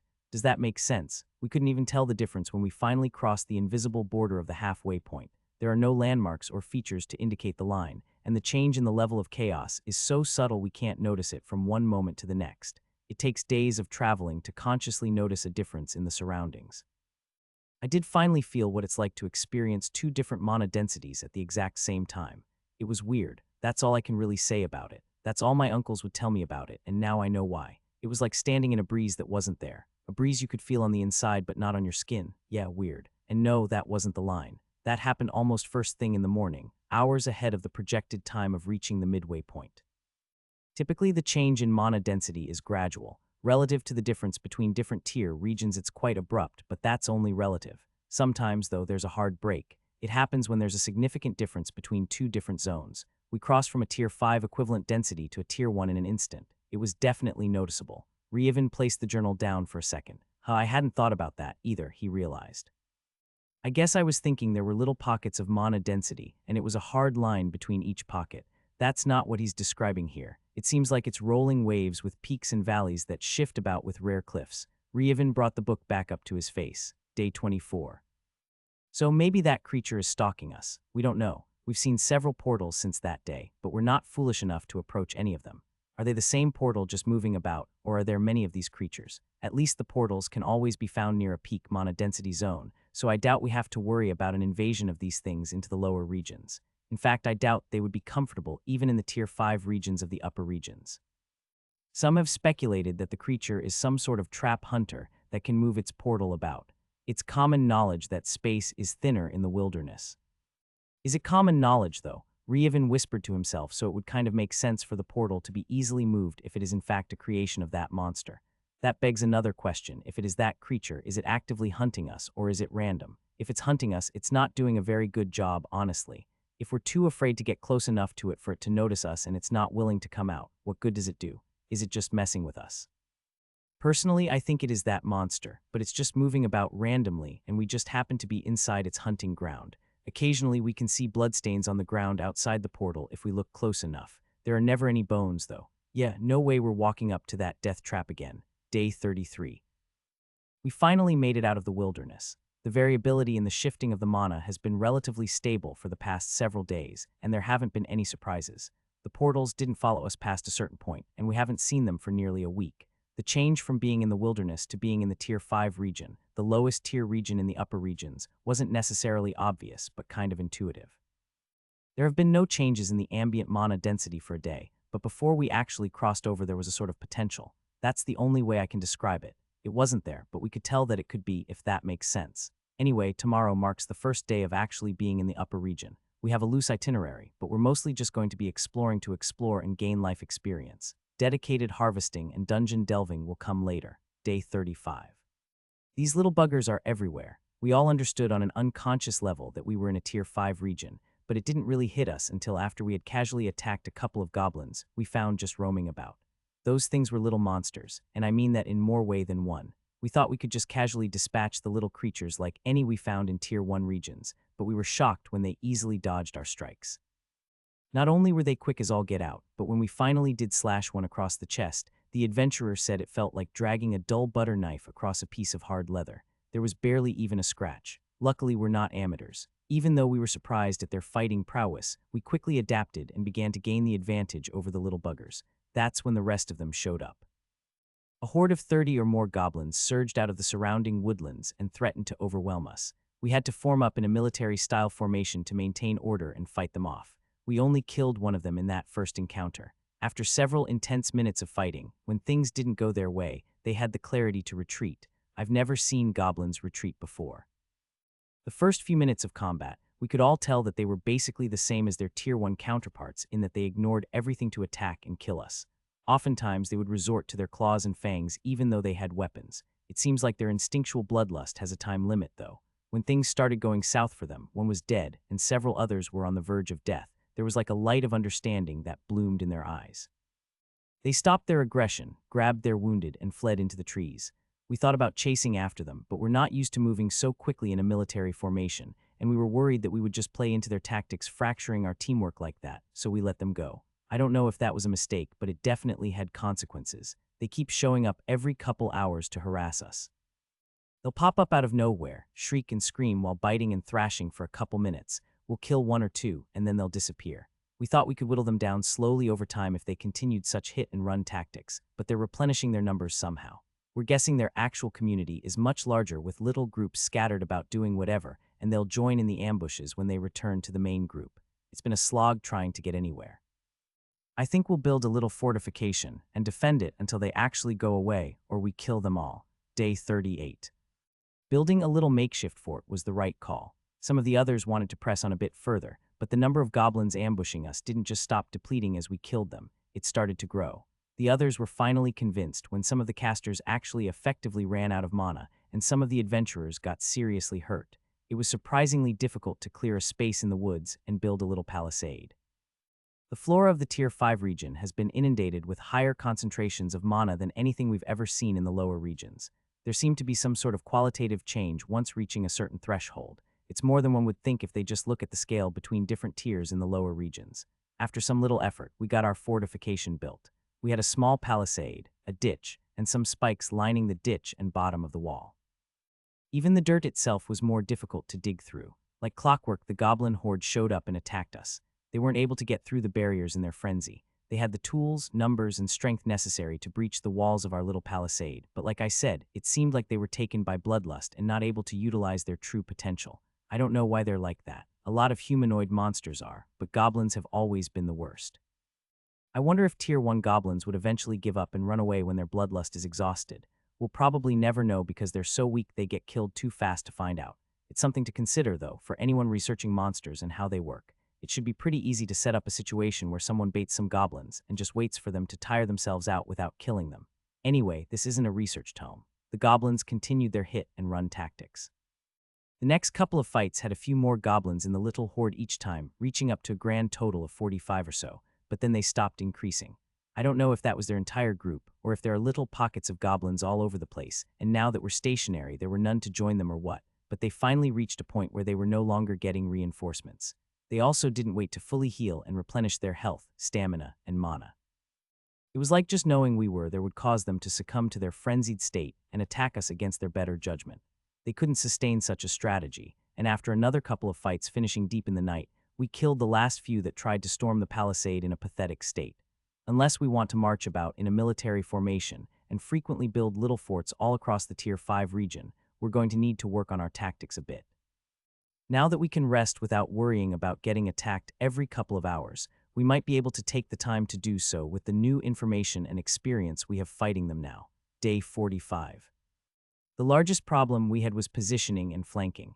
It wasn't difficult to solve the problem, but it was harder to do with such a large number of people. Our expedition has 4 full parties after the adventurers died to the Nightmare Beast. Now we have 10 groups of 3 with the 2 groups with the healers having 4. We could have done any number of configurations, 4 being the next best solution, but a small triangle allows us to be back-to-back while being easy to cover each other, and each of us, even the casters, have extensive practice with melee combat. Our weapon skills are a little lacking, so that's definitely something we'll have to focus on, but being able to cover each other from each direction makes up for it. This isn't a treatise on the strategy one needs to use to survive in the Tier 5 region. I'm getting a bit lost in the weeds here. I just want to paint an accurate picture of what we've been doing. Splitting up and being able to cover each other individually means we could also make use of our little groups to cover the other groups. It worked out wonderfully. With our new setup, we increased our pace by leaps and bounds. The little annoyances were still popping up all over the place to no end, but now with the understanding that there's probably a bigger group around any smaller groups we find, we've been baiting them into traps and finishing them off in one encounter instead of a multi-day prolonged battle. Battle. It's still just one fight, just with breaks and stuff. Anyway, we moved through the territory much faster after that. I've also seen tremendous growth in my weapon skills. The experience gain has been pretty reasonable, too. We're not going to run into the problem of out-leveling our life experience anytime soon, so that's good. The terrain has been pretty similar to Wispan. I realized I hadn't said a lot about the environment at this point. There's been no noticeable difference that it didn't even cross my mind. Without the different ambient mana density, I wouldn't really even be able to tell a difference. The stranger environments, the floating islands, the gravity wells, the Muttley season landscapes are all in the Tier 6 and above regions according to my uncles. We're definitely not ready for that yet, not even considering the challenges with facing brand new environments. There's no way we'd be able to handle a roaming horde of Tier 6 goblins. Could you imagine? I can't, not right now. I thought I understood what I was getting into beforehand, but without seeing it firsthand, even kind of understanding the truth on an unconscious level, without experiencing it firsthand, imagination just doesn't do it justice. One day I'll be hopping back and forth between different floating islands while fighting a horde of monsters, but that day is not today, or tomorrow. Ryevin once more snapped the journal closed as he contemplated the information he had just read. It seems like my emphasis on small unit tactics with the mercenary company will come in handy with our own preparations for the journey, he thought. Let's see what else there is to glean from the wisdom of our ancestors. Ryevin tightened the straps to his pack, folding the loose ends over and over before tying them in place. Everywhere on his body that there could be a loose strap of any kind had been shortened and secured to reduce bouncing and noise. There was no need to have metal clasps jangling all over the place while walking. That would just ensure he was making more noise for things to notice his passing. His divine sense was to a sufficient level now where its range was much greater than any tinkling noise he could make, so he would notice any low to mid-level monsters close enough to hear. That was the point, though. They weren't heading to a low to mid-level range area. It was incredibly unlikely they would encounter anything above Tier 6, but there was a precedent. A monster of that caliber would hear any little noise well outside his own divine sense range. He looked around the barracks courtyard at the others that were to accompany them. Only Talon was of the sneaky sort. The others would be making quite a bit of noise each while traversing the wilderness, and all of them together were bound to make a veritable cacophony. Even so, there was no reason to add to it unnecessarily, and there could possibly be times where Ryevin had to move on his own, too. He had instructed everyone to tie up their loose straps, and everyone was making final adjustments to their gear, while giving a helpful once-over to their neighbors to make sure nothing was misplaced. The expedition had grown to a much larger size than Ryevin had initially anticipated, but after reading the accounts of various elders who had personal experience in the wilderness and the Tier 5 regions, he understood it was a balancing act. They needed enough people to cover each other. They needed enough people to set up watch in the evenings while allowing everyone to get a decent rest. They needed enough people with a variety of skills to cover any unexpected situation that might arise. However, they also needed to keep the numbers small. They couldn't take an entire army and march through the wilderness. Such things had been attempted in the past, and it inevitably led to drawing unwanted attention from monsters and beasts that were too much to handle without casualties. The core of the party was Ryevin, Kefira, Cyrilla, Rafix, Emilian, Talon, and Kimberly. In any situation, such a group was well-rounded to tackle almost anything that could be thrown at them. Multiple people in the party could act as vanguard, close-quarters combatant, ranged combatant, and caster. The only thing they were missing was a dedicated healer class, but each of them had a basic first aid type skill or affinity they could use to patch up wounds. Such skills would stop bleeding and health point loss and increase natural regeneration, but it wouldn't heal lost health points directly. That was the main difference between general healing type skills and a healing class. Healers would get class skills and spells that could directly restore lost health points, and do so without using one's body's own resources. Ryevin had a literal regeneration skill, and after many months of observing how it worked, he had determined that it fell into the supernatural category of a healer class skill. It didn't increase his natural regeneration by increasing his metabolism or something similar. It used ambient mana to slowly restore any wounds and lost health points completely independently. It made sense that it was a Tier 6 skill, the highest below Divine and half-step Divine. If only it was easier to unlock the skill, Ryevin though with a wry smile. Near-death experiences aren't exactly simple to replicate in a controlled environment. I suspect my soul strength had something to do with unlocking the skill, too. Others with less talent might have to suffer multiple near-death events. I'm almost certain of it. Ryevin had never really thought too deeply about the number of skills and how high he had trained them relative to others. He had always chalked it up to diligence plus talent without really giving much thought to the talent part. The more people he got to know and understand their skill levels, something all of his mercenaries were required to disclose, at least their relevant combat ones, the more he realized what an anomaly he was. His skill sheet reflected a middle-aged Tier 6 classer, not a Tier 3 young adult. Only his parents had anything similar to his own skill sheet, and he was beginning to overtake them. That wasn't exactly a reflection on the average person, either though, because his parents had epic and legendary classes themselves. The vast majority of people had common grade Tier 4 classes, which didn't meet the prerequisites to advancing to Tier 5, and 90 of people who reached Tier 5 had a rare class. It was a cycle that was hard to dig out of for most people. One needed the necessary skills and life experience to unlock the better classes, but one also needed the better classes to survive the more difficult life experiences necessary for better classes. It was a paradox that many couldn't get out of. Many commoners lamented that nobles had an unfair advantage with their higher rarity Tier 1 classes and the stat boosts that came with it, but Rievin had a different outlook. He had found that overcoming adversity, struggle, and suffering had a much higher impact on one's chances of unlocking better classes. Nobles were shielded from conscription and many other forms of adversity their entire life until adulthood. The benefits of a Tier 2 class in Tier 1 far outweighed a noble Tier 1 class. He, Talon, and Kimberly were indisputably more powerful than other noble kids their age. Kefira, too, was an anomaly with her soul strength, and Rievin suspected Cyrilla benefited secondhand with her life experience encounters because she was always with Kefira. Creating artificial near-death experiences is nearly impossible, but maybe we should consider setting up conscription for all Tier 1 minors. There has to be a legitimate reason recognized by the system, but a simple territorial dispute between counts was enough. Setting up monster subjugations should count, as long as the conscripts are taken to participate. They don't even have to be the main force, just enough for the system to recognize. I know I'm not the first person to think of such a thing, and I'm pretty sure I know why it hasn't been implemented widespread. Most people just want to live a normal life, and they don't want their children put in unnecessary danger. Conscription, in a way the system will award the Tier 2 class early, only works if it's used indiscriminately. That means no volunteering or opting out. One of the reasons the system rewards the Tier 2 class in the first place is to make up for the involuntary nature. The main obstacle would be fostering a society where it's not only accepted, but encouraged, even for families that have no interest in combat classes. Rievin brought himself out of his daydreams and returned his focus to the expedition. In addition to the core party, there was a couple of squads both from the mercenary company and from the Imperial Army. The former were an honor guard Rievin's officers insisted he take with him, and the latter were the honor guard for Kefira. It didn't take much convincing for Rievin to accept the mercenary squads. He understood it was a good opportunity for those chosen, though he didn't know any of them. In order for their life experience on the expedition to count as much towards being militarized mercenaries, though they were left mostly independent of Rievin's orders and directions.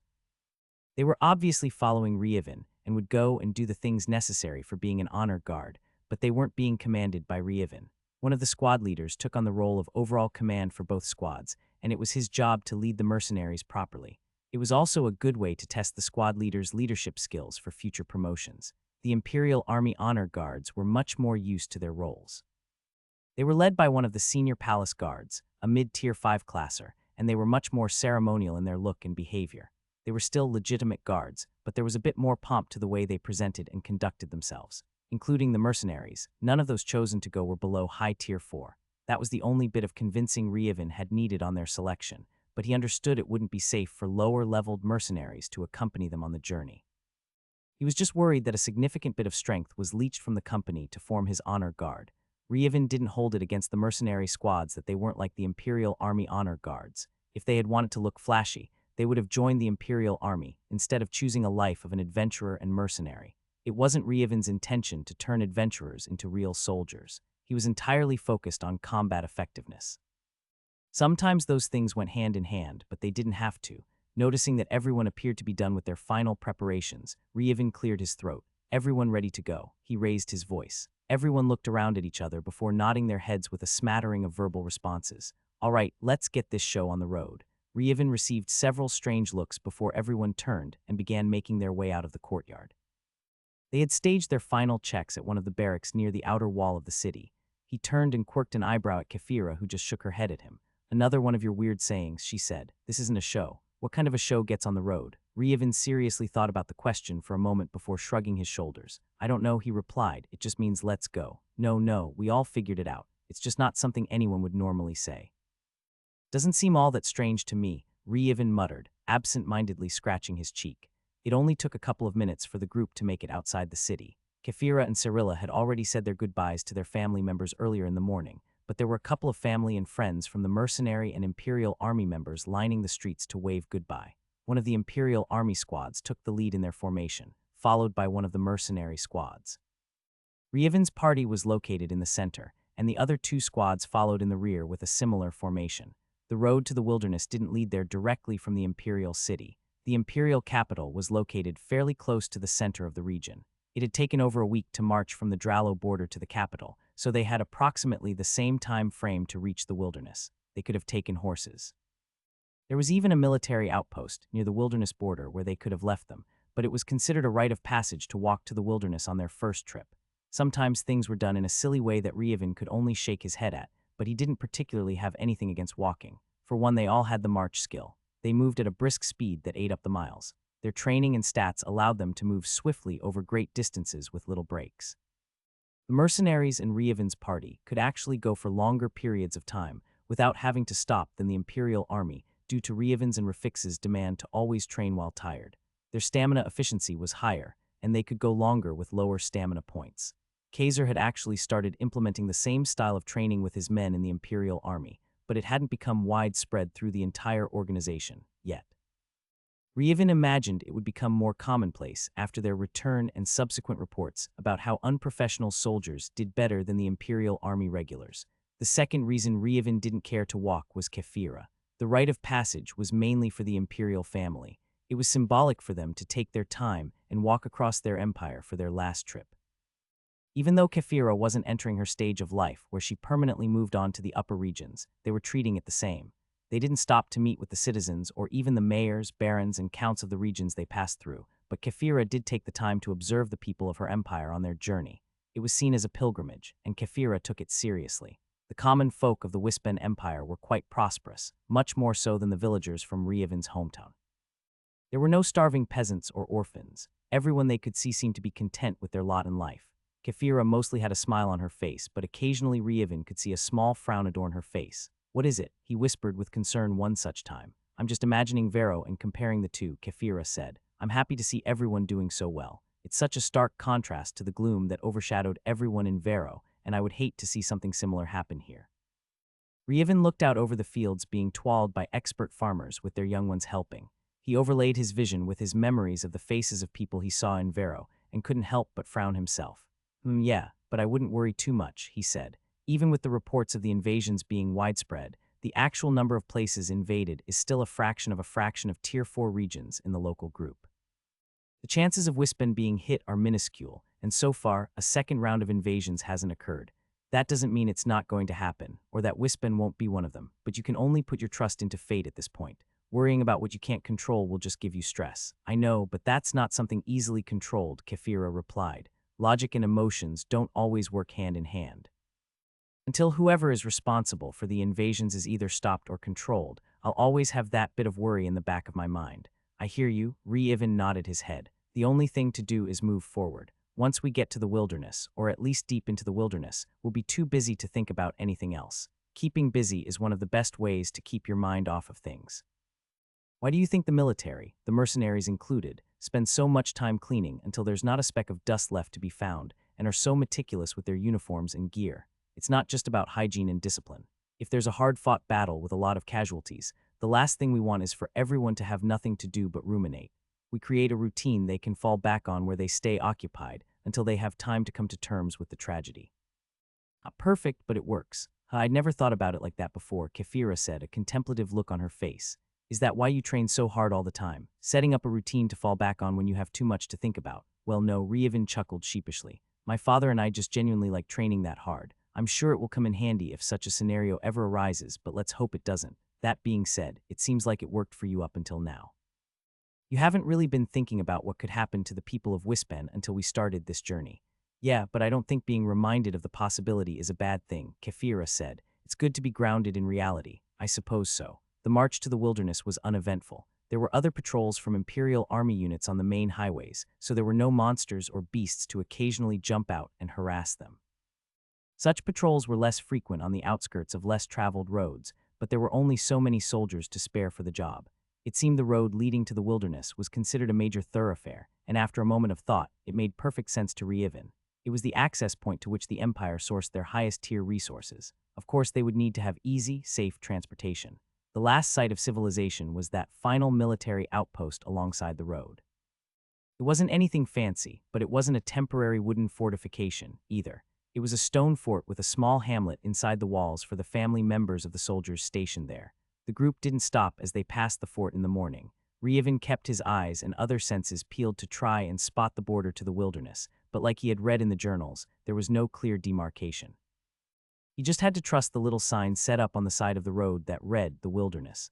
Kind of anticlimactic, Ryevin chuckled to himself. Then again, I was expecting it. Ryevin watched the sign as they marched past. As he took the first step on the other side, he thought, the first step on the next journey through life. He didn't know what to expect moving forward. The whole point of the wilderness was that it was completely unpredictable. That being said, he was eager to find out.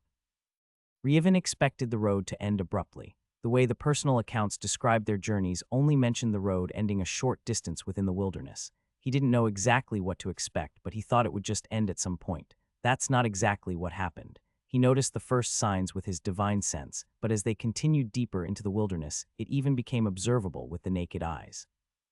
Ryevin knew to keep an eye out for it already, so he was the first to notice and point it out.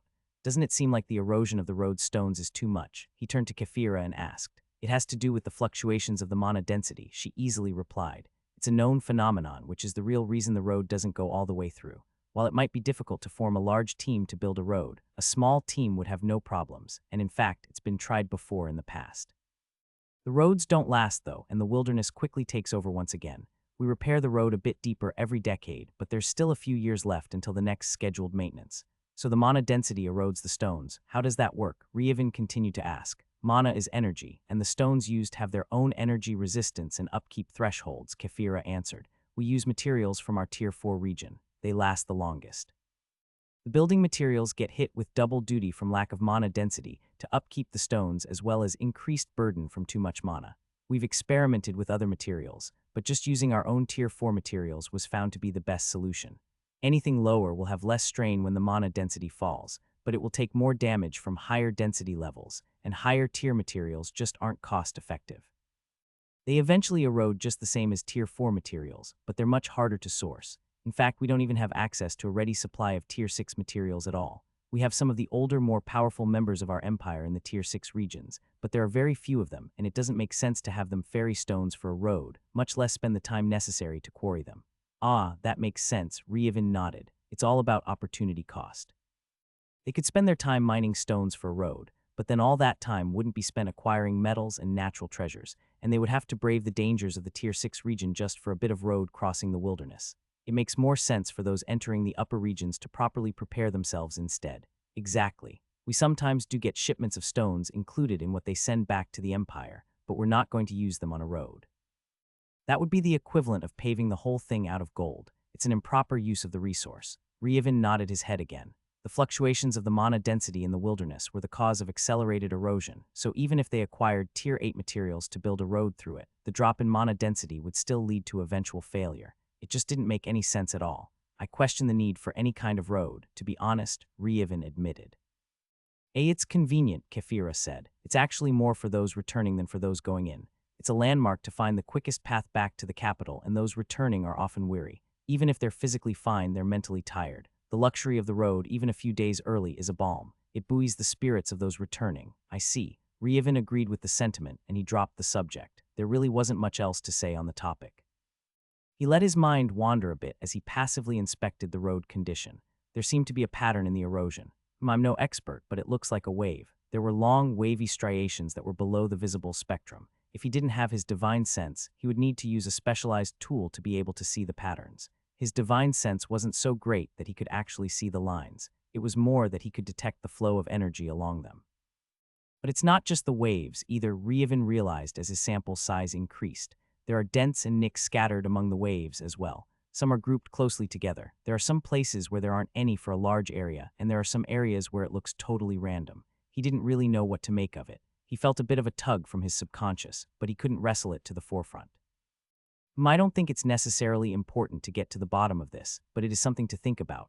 I feel like there's some sort of fundamental concept at work here. He wasn't much of a theory person, so he mentally filed the information away. I think I'll do like the other predecessors and start a travelogue. Ryevin decided. I can include my observations and thoughts there. It wasn't the most appropriate time to bring it up to Kefira or the others. They needed to remain vigilant as they traversed deeper into the wilderness, but when they had some time to themselves when he documented the day, he would mention it. Thinking of remaining vigilant, Ryevin returned his mental focus to his surroundings. The road was an intriguing situation, but not one that warranted any kind of immediate action or even deeper thought. Eventually, the road just sort of petered out. There was still a noticeable trail where the wilderness hadn't fully reclaimed the environment. Started out as a rocky dirt path, but it quickly became an overgrown swath cut into the landscape. It It was more noticeable through wooded areas, but one could kind of still see it if they paid attention in the open areas. His divine sense was ever expanding as his skill level rose, but his perception stat was still considerably more powerful when it came to what he could see with detail at greater distances. He constantly scanned the surroundings with his eyes while keeping his divine sense active. The geography of the wilderness, at least where it bordered Wispen, was identical to the Tier 4 region. If there wasn't the sign by the road and the occasional pocket of different mana density he sensed, he would have never been able to tell the difference. There wasn't always a stark contrast between biomes of regions like between Drallo and Wispan, but it was usually at least more noticeable than this. If Reevan had to guess, it wasn't that Wispen actually ended where the sign said the wilderness began, but that there was something else at play between the upper and lower regions. The striations of erosion on the stone road were an indication, though Reevan didn't know the significance off the top of his head. Wispan was a pretty idyllic environment. It was temperate with forests, plains, hills, and mountains. The wilderness was identical, though there was the occasional strange flora and fauna that he could see or sense. They weren't completely aberrant in their appearance. It seemed like evolution had taken a fast track with some of the plants and animals for the most part, though there were some completely different species interspersed in weird ways. Reevan had seen more than one palm tree in the middle of a pine grove, and there were some things that were undeniably more suited for a tundra environment. Despite the differences, though, they all mostly thrived in the wilderness. Reevan didn't see any rot or decay, nor were there any plants with stunted growth that he could tell. They were still many days away from the deepest parts of the wilderness, and they hadn't run into any significant monster populations so far. There weren't even many ferocious beasts about. Most of the wildlife were simple creatures, though they were predominantly the ones found in Tier 4 regions on this side of the center of the wilderness. No significant populations of monsters didn't mean they didn't run into individuals or small groups. Reevan and his party hadn't been required to step up to assist with any of them, though. The honor guards had taken turns keeping them at bay. Even though those chosen to accompany their party were elites, they were much less powerful than Reevan's party, not only individually, but also as a team. If they ran into any real dangers, Reevan wouldn't hesitate to step forward to take charge. As it was, he was perfectly happy with letting them get the full experience of trudging through the wilderness. The honor guard weren't going to be with them for the entire trip, either. Kefira had a map leading to a settlement run by her family, and they would part ways with their companions there. Whether or not they sought out others to fill the numbers at that point was something they would decide after evaluating the risks and their party's ability to handle them during the trip. Reevan wasn't for or against supplementing their party further. They weren't out here specifically to gain experience, though it would come naturally. There were always pros and cons to either option, and if they didn't struggle like some of the predecessors did in the journals he had read, there might not be too many pros to adding more people to their group. The new seal Kefira wore around her neck was a temporary solution, and Reevan, now that he knew what to look for, could tell that it was already deteriorating quicker than anticipated. Being able to move about the Tier 5 region quickly and efficiently, while also knowing where to search for the natural treasures they needed, was the priority.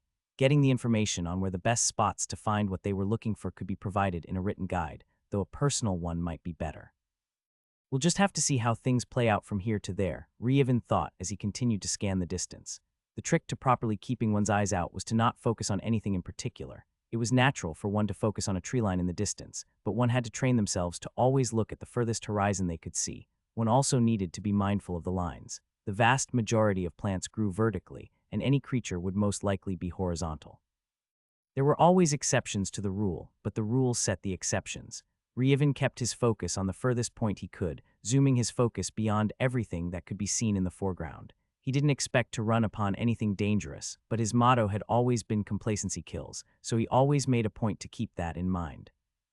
The one time a scary Tier 6 creature that shouldn't be there descended upon them, it would be the one time nobody was paying proper attention, and from all the records he had seen, Tier 6 creatures in the wilderness weren't necessarily uncommon. It was very unlikely they would run into any before reaching the center line, but unlikely didn't mean impossible. The rest of the day and the following ones continued in a similar vein. Reevan would occasionally allow his mind to wander about certain things he saw, but he always kept it brief and maintained his vigilance. His father, mother, and other companions seemed to have the exact same mindset. There was a reason they were all so much more powerful than their contemporaries. Reevan started his own journal and discussed the findings he had made of the striations and dents that were felt more than seen in the road. He didn't notice it so much in the natural growth of the wilderness, but if he dug deep enough, there was evidence it was still there, permeating everything in the area. The reason the plants thrive in this environment is because they adapted here, Kefira explained one evening. The stones of the road had been transported here from outside the wilderness. I would bet that if we unearthed similar stone from within the wilderness itself, it would be far more durable in the environment. It's not like we couldn't do it, but the risks and opportunity costs outweigh the reward, so we don't. Neither Kefira nor Rievin's parents understood the implications of the wavy patterns found across the environment of the wilderness any more than Rievin did, but they would be sure to pass the information along to the proper scholarly channels. If he remembered, he would bring it up to someone in the settlement they were headed to as well. Someone else might have noticed the pattern and discerned the meaning behind it. The striations and dents grew in intensity as they neared the center line. The others with decent mana sensing skills were able to see exactly what Rievin was talking about if they focused enough. When they finally arrived at the center line, though, Rievin noticed something new. Huh, he said as they crossed the center. I could actually feel the energy in the wind as we stepped over the center. Kefira looked at him with a raised eyebrow. Well, it's hard to explain. I could feel it through my divine sense, but it was still very faint. If I wasn't paying attention, I would have never noticed. So the same pattern exists in the wind? Kefira asked. Not exactly. It was more a question than a statement. It's more that the energy permeates everything in a three-dimensional area, but I could only sense it directly over the center. I already can't feel it anymore. It was like a constant wind with particles flitting about being carried along with it, but there was no actual wind. Does that make any sense? Kind of. Kefira gave him a questioning look. I mean, I can sort of visualize what you're describing, but there's nothing there to actually visualize. To be clear, you're not saying it's the motes of mana, correct? Yeah, Rievin nodded his head. Those are completely normal to my perception and skills. There seems to be some sort of other energy in the environment. If I had to guess, whatever the movement is, it's what causes the differing mana densities without being mana itself. Well, add the observation to your notes, Kefira said. It will probably help anyone interested in trying to solve the riddle you found. So you're certain we've officially crossed the center of the wilderness? Rafix asked, walking closer to the pair. Rievin nodded his head. I'm certain, he answered. We knew we were coming up on it soon, and it makes sense. Even if we're still not exactly over it for whatever reason, I would say it's close enough to be the same thing. All right. Rafix let out a short, sharp whistle to get the escorting soldiers' attention. He waved the leaders toward him once he knew he had their attention. The other soldiers took that as a signal for a short break, and everyone made preparations for it. Scouts were sent a short ways off in each direction while others pulled out rations. They would switch places to allow everyone to have a quick reprieve before they set out again. Rafix faced the squad leaders of the soldiers. If we run into anything, you tell me, and I'll make the call on how we proceed. Does everyone understand? Rafix looked each of the 4 squad leaders in the eye. They all nodded their heads and voiced assent to the new marching orders. Everyone knew this was coming, so there was no bickering or questions. Rafix was now taking full responsibility. Rievin and his parents had discussed this before embarking on the journey. While Rievin had his memories from dreams of the past to assist him in leading soldiers, Rafix had far more experience leading this type of expedition. He was also Rievin's father. Rafix was perfectly happy to let his son be in charge of the mercenaries without question, but he was in his element now. There was no doubt that Rievin would be a successful leader, but establishing a clear chain of command ahead of time was just a good idea. To be perfectly honest, Rievin was looking forward to being under his father's wing. He hadn't had too many opportunities other than training to be in such a situation. There was just something about a father and son's relationship that Rievin was looking forward to. Putting his trust and faith in his father would bring him closer to Rafix, and finally being able to fully embody his role as Rievin's father brought immense satisfaction to Rafix. The military environment of the mercenary company had made it easier for Rafix to take a backseat to his son, but now they were in a more informal setting. Rafix was no stranger to a militarized organization, but they had been operating as adventurers for almost 2 decades now, even with their loyal subordinates from Vinden they had picked up over the years. Kimberly and I will be the main vanguards. Rafix continued to their party after the squad leaders returned to their soldiers. Cyrilla, you're more of a protector than a frontline combatant, so your main role will be to protect the casters. That doesn't mean you can't engage on the front line, of course, but that's not your primary duty. I understand, Cyrilla said with a nod. Emelian and Kefira obviously are the main casters. Talon is the flanker and Rievin is the floater. Unless I call for something specific, feel free to engage how you see fit. Yes, father, Rievin answered. They had all gone over their roles before beginning the journey, but it never hurt to reiterate them. For the most part, Rievin would stand back with Kefira and his mother to fling spells at the enemies while being prepared to assist Cyrilla in guarding them. Talon would be positioned just behind the vanguard and would seek out opportunities to strike in unpredictable ways. It was a solid formation. The only thing they lacked was a non-magical ranged focused classer and a dedicated healer, though those things could easily be made up. Ryevin himself could fill in the role of an archer if he needed to with his weapons master skill. He was actually interested in seeing how effective his true strike ability functioned with a bow and arrow. I'll need to acquire a bow and arrows first, though, Ryevin snorted to himself. He had only brought his trusty sling along with him for the journey. If they determined it was appropriate for him to get a bow, they would pick one up in the settlement. The party hunkered down to enjoy a quick meal while the soldiers rotated out their watch. They didn't take an extended break, so conversation remained light. Even with the scouts from the soldiers deployed all around them, Ryevin and the others still kept an eye on their surroundings while they took their short break. "All right," Rafix declared, standing up. "We still have another half a month before we reach the Tier 5 region. Let's get going." Switching up the lineup for who was responsible for combat didn't immediately change anything.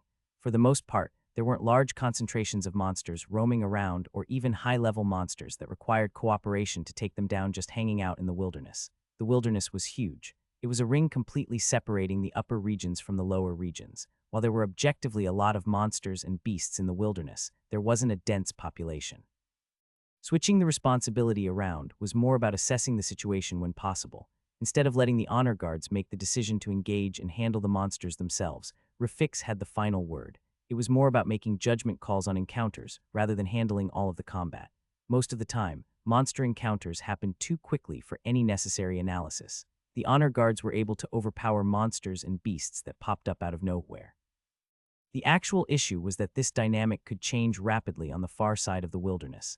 After assuming responsibility from the honor guard squad leaders, the expedition traveled another 3 days before Ryevin's party needed to step in. There was no warning the first time. The party was walking along a peaceful forest, keeping their eyes and ears open for any threats. Ryevin didn't detect anything unusual within his sphere of divine sense, and his visual concentration was focused beyond what he could sense nearby. A sharp whistle was all the warning anyone had. Ryevin hadn't been in any fights, other than the fight against the dragon which he couldn't remember, since he had consolidated all of his skills. His prodigy skills activated in an interesting way. He could feel his danger sense activate at the same time the whistle sound rang out, but he wasn't the intended target of the surprise attack. His danger sense skill, before being consolidated in a prodigy skill, had never warned him of impending danger to those near him. It had exclusively been a personal skill. That wasn't the only interesting thing that happened, though. As far as Ryevin could recall, his perfect domain skill only ever activated when he was unconscious. It tapped into his divine sense to detect the world around him and act accordingly. This time, though, Ryevin almost felt like a puppet with his strings pulled as his body moved all on its own. That wasn't the best analogy either, though. It was like his body was moving on reflex, but he never felt like he wasn't in full control. As his body darted toward the danger, he knew that he could alter the actions his body was making on reflex alone, but without actively intervening, he kept going. Ryevin's body flashed forward before anyone else had time to make any reactions. Not even Rafix had so much glanced toward the whistling sound before Ryevin intercepted the shadow screaming toward them from the forest canopy. Ryevin's sword whipped out of his scabbard, his wrist twisted, and he batted the shadow out of the air with the flat of his blade. Even the action of twisting the blade so as not to bisect whatever attacked them had been controlled by a combination of his danger sense and perfect domain skills working together. Everyone came to a halt and focused their attention on the ground where the shadow had been swatted away. A palm-sized bird lay briefly stunned on the ground. Its beak was lodged in the dirt, its 2 feet comically sticking up in the air. Ryevin stood completely still as presences previously hidden to his divine sense suddenly came perfectly into view in his mind's eye. He snapped his head to the side where one of the honor guard took a step toward the small bird. "Stop," he shouted. "Everyone stay perfectly still." The guards froze in place, acting on the command with practiced instant obedience to orders. The other party members remained where they were and looked toward Ryevin with curiosity. Ryevin slowly raised his head and looked to the canopy. All around, completely surrounding them for dozens of yards in every direction, hundreds of similar-sized black birds were hopping back and forth on their 2 feet, nudging each other, and gazing down at the humans trespassing on their territory. High above a group of much larger birds about the size of a human child were calmly watching Ryevin and the others. Above them, a humongous bird easily as large as Ryevin himself locked eyes with Ryevin.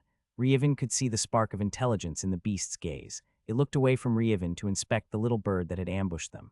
The palm-sized bird kicked its feet and wriggled its wings until it was able to dislodge its beak from the dirt. It sat up, looked at Ryevin, and squawked. Ryevin had to stifle a chuckle.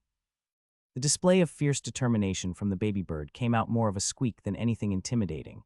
Ryevin assessed the little beast. Its talons were razor-sharp. The feathers were sturdy and equally sharp. Each one was like a little dagger. The beak had a wicked hook, and it was clear at a glance the bird was built for predation. Every part of its body was designed to rip and tear into prey.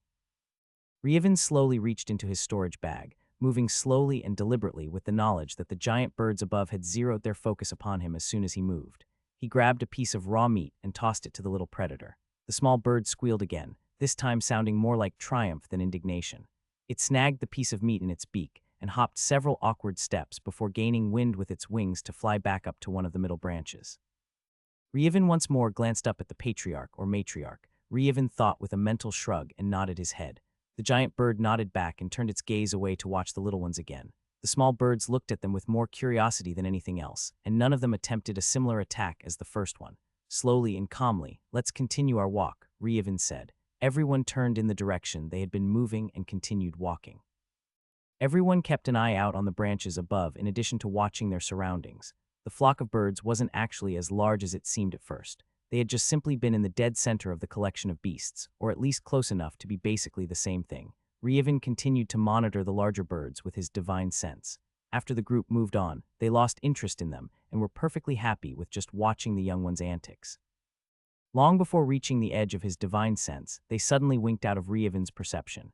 He could still see and hear them with his eyes and ears, but it was like they didn't exist to his divine sense. If he didn't look directly at the birds for several seconds, their forms grew fuzzy to his mundane perception as well. After several minutes, the group was clear of the flock of birds, and a collective sigh of relief escaped everyone. Even Ryevin relaxed tension in his shoulders he hadn't noticed had been there. "What was that?" Talon gasped. "I felt like a mountain was pressing down on me every time I tried to move before you tossed that little brat a piece of meat. I never read anything about a species of birds like that from any of the memoirs or journals," Kefira said, "and I haven't heard anyone talk about anything like them either. Why didn't you warn us there was a nest of dangerous, giant birds just hanging out over our heads?" Talon turned to Ryevin. "I had no idea they were there," he admitted. Everyone turned and looked at him with surprise. "I'm no expert on beasts, so I don't know how skills work for them, but that giant bird at the top, I'm assuming, had some sort of powerful concealing skill. I don't know if any of you noticed, but if you looked away long enough, they seemed to grow fuzzy and were hard to focus on again. That concealment skill seemed more toward defending against perception skills rather than direct line of sight, but it still has some effect in that regard as well. It completely bypassed my divine sense skill. There was zero indication they were there. It was so thorough, it even wiped away any tangential evidence of their presence from being spied upon. Looking at the little birds hopping around, you can see that the branches bend and sway, but in my divine sense it looks like the natural movements caused by the wind." "Wow," Rafik said with a thoughtful expression. "That just tells me my intuition was right. That's not a creature we want to mess with." "I agree," Ryevin nodded his head. "Luckily my danger sense and other skills understood that subconsciously. That's why I hit the small bird with the flat of my blade instead of cutting it in half." "What do you mean? You didn't make that decision?" Kefira raised a suspicious eyebrow. "Nope. My body reacted all on its own, and I just went with it. Yeah, we don't have to go looking for ferocious beasts to contend with. We have a monster right here in our midst." Talon smirked as he playfully shoved Ryevin in the shoulder. "Though I wonder why that bird didn't attack us after you slapped the little one around." Emelian snorted. "You'll learn one day," she said with a sidelong glance at Kimberly. "It was teaching the baby bird." "Teaching," Talon queried. "With how everything went down, it taught the bird it couldn't rely on him to fight his fights for him, though he would be there to protect him if necessary. It launched an ambush at us, and when it failed, it had to suffer the consequences of its own actions. Thus, he allowed it to be hit out of the air. Then it taught it that he's still the apex predator in that situation. It remained calm the whole time and basically extorted a reward for the kid." "Reward?" Talon was confused. "You just said it was letting the baby bird suffer the consequences for failing in its ambush." "Yeah, of course," Emelian shrugged. "I can't say I'm an expert on bird culture, but those particular birds were obviously predators. The baby bird was rewarded for showing courage and initiative. None of the other birds attacked us, and none of the other birds got a hunk of meat. The law of the jungle is much more brutal out in the wilderness than in the safety of a city. You'll have to take all of that with a grain of salt, though, because that's just my interpretation of what happened. As a mother, I could understand it in those terms." Kimberly's face went bright red, and she turned her head away. Ryevin shared a look with Kefira, winking at her. She chuckled as she swatted at his arm. "Behave," she whispered. Talon looked toward Kimberly and saw her blushing while refusing to look at him. He walked over and placed his arm around her shoulder. "What's wrong with you?" he asked. "What happened?" He looked about for any indication of something bothering Kimberly. Kimberly threw Talon's arm off her shoulder and rolled her eyes. The blush receded from her skin as she stomped a few feet ahead. Talon looked up at Ryevin and smirked. Ryevin chuckled, so he wasn't oblivious to Mom's not-so-veiled joke. Regardless, I'm just happy they were relatively friendly, Rafik said. I'm the highest level person here in our group, and my intuition was telling me I stood no chance. The other adult birds not so much, so we could probably take a few of them, but there were a lot of them. Well, leave it up to the wilderness to subvert expectations, so much it even subverts your anticipated subversion. Haha, Ryevin chuckled. It's interesting that we managed to stumble across a type of beast not mentioned anywhere else. Then again, now that I think about it, it's very likely the authors of all the journals we read did come across those birds. They just didn't know it. I can believe it, Talon said. That's the first time I'm hearing of anything getting past your divine sense. That we know of, Ryevin added. Now I'm going to second guess a lot of my interactions in the past. It's a good reminder that even with such a powerful skill as divine sense, one shouldn't get complacent, everyone else chorused with him. Hey, it's a good lesson, Ryevin sulked. We get it, man, Talon clapped him on the shoulder, but you talk about it all the time. If anyone needs to worry about growing complacent, it's none of us. Talon chuckled. Ryevin quirked an eyebrow at his friend. Really? That sounds like something someone complacent would say. Ryevin wiggled his eyebrows at his friend. Talon shoved him away with a laugh. The rest of the day didn't have any more surprises for the group. They continued on their intended path, only having lost a few minutes while interacting with the flock of birds. They continued walking through the forests and grasslands interspersed through the wilderness. A faint roaring sound could be heard a couple of hours before it was time to find a camping spot. Ryevin strained his hearing to see if he could figure out what it could be. It wasn't the roar of a wild animal. It was a constant sound reverberating throughout the background noise. I was wondering when you'd pick it up. Rafix glanced at Ryevin. Ryevin gave him a quizzical look. I still have much higher perception than you do. I've been hearing it for the past 10 minutes. Care to clue us in, hun? Emelian asked. There's a faint noise in the background. I was just commenting on how it looked like Ryevin was finally picking it up too. He must have surpassed me with his perception stat, because I don't hear anything yet, Emelian admitted. I wouldn't worry about it too much, dear. It was bound to happen sooner or later, what with the rapid growth of our boy here. Yeah, but it feels a bit strange to finally notice him catching up and surpassing me. I've been someone he had to look up to his whole life until recently. I still look up to you, Mom, Ryevin said, looking down at his mom. He reddened in slight embarrassment as he noticed his actions. Well, you know what I mean. Emelian gave him a quick side hug. Aw, I do. Love you, son, Emelian said with a happy smile. Anyway, you mentioned a roaring sound, honey. The other party members glanced at Rafix. The closest honor guard soldiers perked up their ears to listen while they maintained their vigilance toward outside threats. I just figured it out myself, Rafix said. He kept walking, not elaborating any further. Emelian waited patiently for a moment before rolling her eyes and swatting her husband on the arm. Well, don't keep us in suspense, you big lug. Rafix recoiled his arm and rubbed it like the strike had actually hurt, but the cheeky grin on his face gave away his acting. It's a waterfall, he answered. Based on my perception stat and other factors, I would say 2 or 3 miles away we'll run into a river. A waterfall, Ryevin said, scratching the back of his head. He peered through the trees and foliage ahead. Can't really tell that there's a big enough hill or cliff ahead to warrant such a thing. Yeah, these things can sneak up on you in the woods, Rafix nodded sagely. We still have half a mile to go, probably, and that's plenty of distance for us not to be able to see with the current visibility. Oh yeah, I'm not saying I don't believe you or anything. I was just making an observation. We don't run across too many waterfalls all that often, Kefira spoke up. We should go check it out. It might also give us a good place where everyone can take a dip in the water and relax. I like the sound of that, Emelian said. I know we keep ourselves clean with regular hygiene and magic, but a soak in actual water sounds heavenly right now. Kimberly and Cyrilla nodded their heads seriously off to the side. Sure, sounds like a plan, Rafix said. We're heading in the right direction already, so no need for a course correction. Everyone's mood was visibly lifted at the prospect of getting to have some fun and relaxation in the water. The presence of a waterfall alluded to water deep enough to swim in, at least a waterfall that was loud enough for Rafix to hear several miles away. With how fast they were able to move with their stats, they had covered well over 2 miles in the past 10 minutes. The group continued forward, the waterfall sounds growing louder and louder until everyone could clearly hear it and identify what it was. A cliff in the distance eventually became visible through the trees. If they had been in one of the open areas of the geography, there was no way they would have missed it. As they got closer and the sound got louder, Kefira's steps started to slow. Ryevin noticed immediately and glanced at her out of concern. Wait, she said, coming to a stop. She looked up at everyone as they all came to a stop at her call on second thought. Let's change course. Rafix didn't hesitate. He simply nodded and motioned to the honor guards in the lead. Change of plans, he called out. He pointed off to the left. Let's head in that direction for a bit and skirt around this area. The honor guards exchanged looks between themselves, but they didn't voice any complaint or objection. They simply turned and started leading the party away.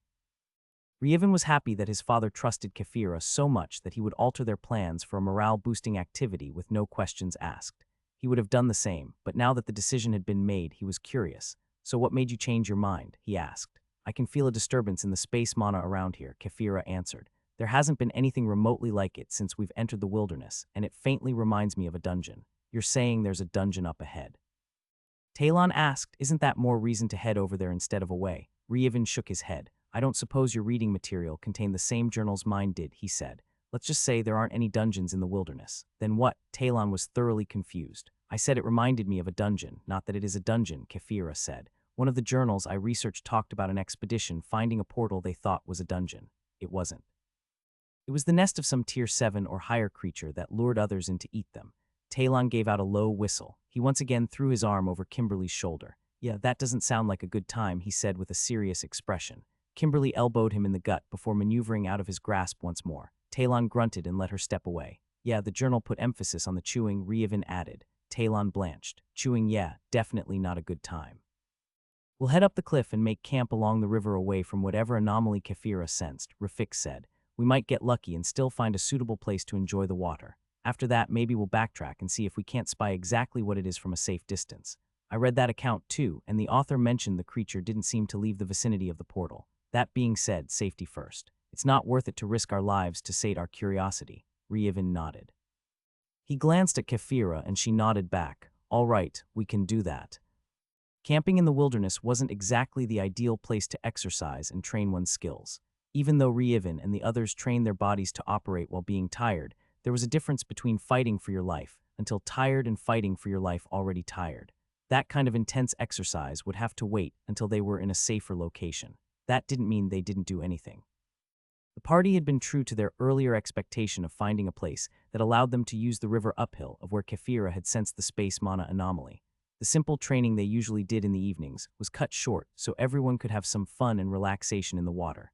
"Yeah!" Talon yelled as he sprinted toward the bank and launched himself into the air.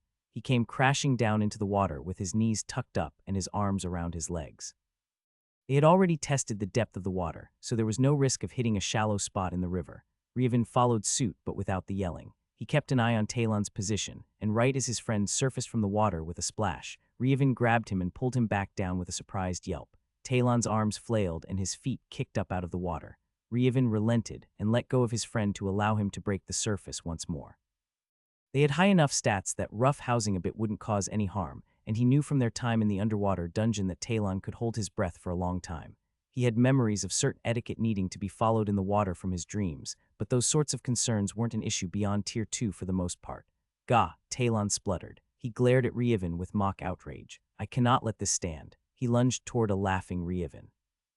Rievin kicked off in the opposite direction, intentionally splashing as much as he could in Talon's face. "Ha ha ha, take that," Rievin taunted. Talon came to a stop and shielded his face. All right," he exclaimed. "I yield. You're the big man in the water. Happy? You know it," Rievin smirked. Rievin saw his father tiptoeing to the bank with his divine sense, but he didn't react. Talon did a good job of not giving it away either, by not glancing at his sneaking dad. Rievin mentally smirked as Rafix abruptly launched himself in the air toward Rievin. He calmly swiped his arms to dodge his falling father, but once Rafix realized he wasn't going to get the drop on his he turned his maneuver into another bomb like Talon and sent a large splash into Rievin's face. "Ha, can't dodge them all," Talon taunted. You would know." Rafix came up from beneath Rievin and grabbed a hold of him. Rievin and his dad started wrestling in the water, but neither one was being too serious about it. They were trying to get into position to dunk their opponent without resorting to full-body grapples, showcasing more their swimming skill than grappling. Rievin had never specifically trained in grappling, but with a mental switch viewing it as a weapon, he was immediately skilled and understood exactly how to move. He refrained from doing so, though. They were just having fun, though they each occasionally sent splashes toward each other when one would break away from a move. Rievin felt a tingling in the back of his mind, but he couldn't quite place it. He wasn't getting a ping from his danger sense, but there was something in the back of his mind calling to his attention. He stopped and held up a hand to Rafix for a second. Wait, something's off. He looked around and tried to figure out what was bothering him. With a flash, it came to him. "I can't sense Talon anywhere." Rievin began looking around for threats immediately, suspecting something had snuck up on them and abducted their friend while he was preoccupied with his father. He turned to Rafix, who was just floating there, looking at him with a strange expression on his face. "What are you doing?" he asked. "Help me, Ga." Talon lunged up from beneath the water, suddenly coming into focus in Rievin's divine sense, and wrapped his arms around Rievin's neck from behind. He pulled his torso back, dragging Rievin along with him into the water.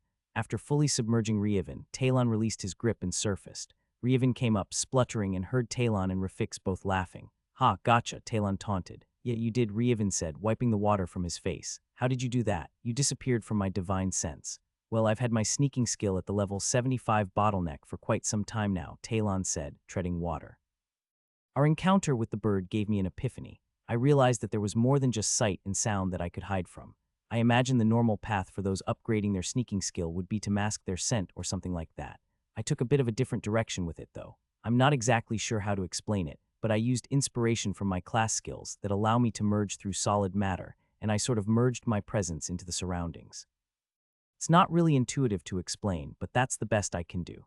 I think I actually understand," Rievin said, nodding his head. "That sounds like quite an advanced ability for the skill." "Yeah, I have a feeling that it's more than it seems too. I can't explain it, but I feel like I won't have much of a bottleneck at 100. It's sort of like an instinctual understanding." Wait a moment, Talon's vision seemed to focus on something right in front of his face for a moment. "Oh wow.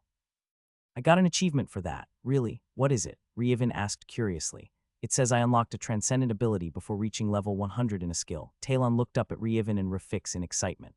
"The reward is that I have a permanent reduction in unlocking new transcendent abilities for that skill. That's kind of broken." He smirked at Rievin. "And hey, I finally managed to do something you haven't been able to do. Congratulations," Rievin said. "For real, that's impressive. I didn't even know that was possible." He looked to Rafix for confirmation. "First I've ever heard of it," Rafix shrugged. "It probably has something to do with negating your divine sense skill. You did tell me it's technically a divine skill, just not fueled with divine mana currently. Being able to bamboozle that skill is probably an order of magnitude more difficult than overcoming another type of perception or detection skill. I wouldn't have been able to do it either if I didn't have my very specific class skills, and I got the unlock for that class from that time. We fought the specters in the undead dungeon all those years ago." "Oh really? That's what it was?" Rievin asked. "Yeah, you know how class descriptions are. It didn't come right out and say it, but it heavily implied it, and that's basically the same thing." "Nice." The three men stopped fooling around trying to dunk each other and just relaxed in the water for a bit longer.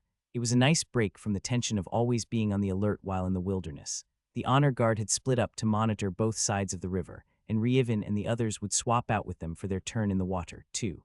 All in all, it was a pleasant evening, and everyone felt recharged when it was over. Talon led the way down the river the following morning. They woke up just before dawn and instructed the honor guard to move just a little ways ahead and to be on standby. They didn't know what they were going to find, but if there was danger, it was prudent to already have everyone in position to flee in the same correct direction. Talon, with his new stealth skill level finally above 75 and the ability to phase through solid objects, was the optimal choice to be the scout. Rievin had his divine sense and other prodigy skills, including his clandestine prodigy, but the combination of different sneaky skills didn't make his actual sneak better than Talon's. Talon's perception stat was lower than Rievin's by a little, but divine sense was still a relatively close range skill, and Talon had higher skill levels for his search and detection skills at a distance. He had been focusing his skills around a scout melee damage dealer hybrid after all. Not only were his abilities in this area slightly better than Rievin's, it made more sense for him to gain the practical experience. Talon left behind no trace of his passing and made such little noise that Rievin could barely detect it with his divine sense. The foliage was pretty dense along the riverbank, and as they were investigating a phenomenon at the base of a waterfall, there was no reason to leave the concealment. They crept along the river for several minutes until Talon parted some leaves and held up a hand. He turned his head to look at the other party members and subtly jerked his head to signal for the others to come up. Rafix was first in line so he could be in position to take the brunt of anything that came their way. Kimberly and Cyrilla followed close behind. Finally, Kefira, Emelian, and Rievin, respectively, made their way to the edge of the cliff. The sound of the waterfall was loud enough that it would most likely conceal any noise they were making, but there was no reason to take a chance. They continued to creep forward with as little noise as possible. They didn't know if they were going to find a mysterious beast nest in a separate space or not. From the journals, the thing could be anything from Tier 6 to Tier 7. Who knew what a Tier 7 beast could detect? Rievin peered over Kefira's shoulder, who was kneeling just in front of him. The sight before him was quite breathtaking. Even though the canopy blocked most of the morning light, it was still open above the small lake at the base of the cliff. There was no reflection of the sun in the water, but it was lit with beautiful clarity regardless. The water from the river turned slightly frothy at the top of the cliff due to the presence of some large rocks, and it cascaded over the edge in a white torrent. Reevan could picture the spray at the bottom, where it landed in the lake, giving off incandescent rainbow light once the sun rose high enough for the light to strike it just right. The shore of the lake was gentle, unlike the sides of the river. It made access to the water easy for any wildlife that wanted to come for a sip of water. The height of the cliff meant they could see just over the tops of the closest trees. The forest they were traveling through wasn't particularly large, but they couldn't see far enough into the distance to see where it ended at their angle. The green and brown of the trees was in contrast to the serene blue of the clear waters of the lake. Colorful birds could be seen flitting about occasionally from tree to tree, and Reevan could even see woodland creatures like squirrels running about without a care in the world. Even in the wilderness, the normal fauna that hadn't turned into ferocious beasts lived normal lives. All of that was the natural beauty of the environment, and Reevan took it in at a glance. That wasn't what arrested his attention, though. Just like Kefira had suspected, a portal resembling an entrance to a dungeon floated silently over the center of the lake. The soft glow of mana sustaining the portal radiated away from the break in space. The party sat completely still as they observed the situation. If they didn't know better, Reevan would have absolutely assumed the portal was an undiscovered dungeon located in a location it shouldn't have been. With forewarning, though, they knew not to approach such an obvious derivation. A deer wandered out from the trees to the edge of the lake, lowering its head to take a sip. Everything seemed normal and peaceful. The deer lapped at the water and seemed about to finish up and turn around to leave. Reevan sensed it through his mana skills, in conjunction with his divine sense before he saw anything. From the way Kefira's shoulders tensed, he guessed she knew something was up as well. They didn't even have time to react to the forewarning before it happened. Suddenly, a large black tentacle zipped across from the portal toward the deer. It closed the distance in a fraction of a second. It was covered in wicked-looking barbs that seemed to ooze a dark substance that dripped down into the lake.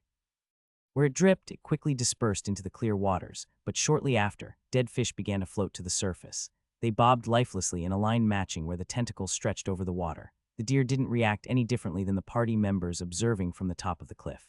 The very tip of the tentacle opened up into a maw and enveloped the deer. The creature obviously could have devoured the deer whole, but it deliberately didn't do so. Wicked fangs completely covered the interior of the sudden abyss from the tentacle and crunched down on the deer. The deer started screaming in pain as it writhed in agony. From Reevan's perspective, he could see that the tentacle monster had deliberately avoided injuring any instantly fatal points on the deer's body. It was almost like it enjoyed the torture it inflicted on the innocent prey. They were too far away and too close to the waterfall to hear, but they could see the tentacle chew. The muscles on the tentacle convulsed in a way that it was obvious. It took its time as it slowly consumed the deer alive. Eventually the animal did die, but it was anything but fast. The tentacle stopped chewing and started swaying back and forth along the coast of the lake. A bulge appeared at the base of the tentacle near the portal along the skin and quickly moved along the tendril to the end. Without being able to tell exactly how it happened, the bulge arrived where the maw had been, and now the break where the mouth had been was replaced by the ball. It seemed to rotate, and then a line opened alongside the outer curvature. An eye blinked as it seemingly came into being. The pupil darted about left and right as the tentacle swayed from side to side. A soft choking sound came from Reevan's left, and he could see Kimberly attempting to repress a gag.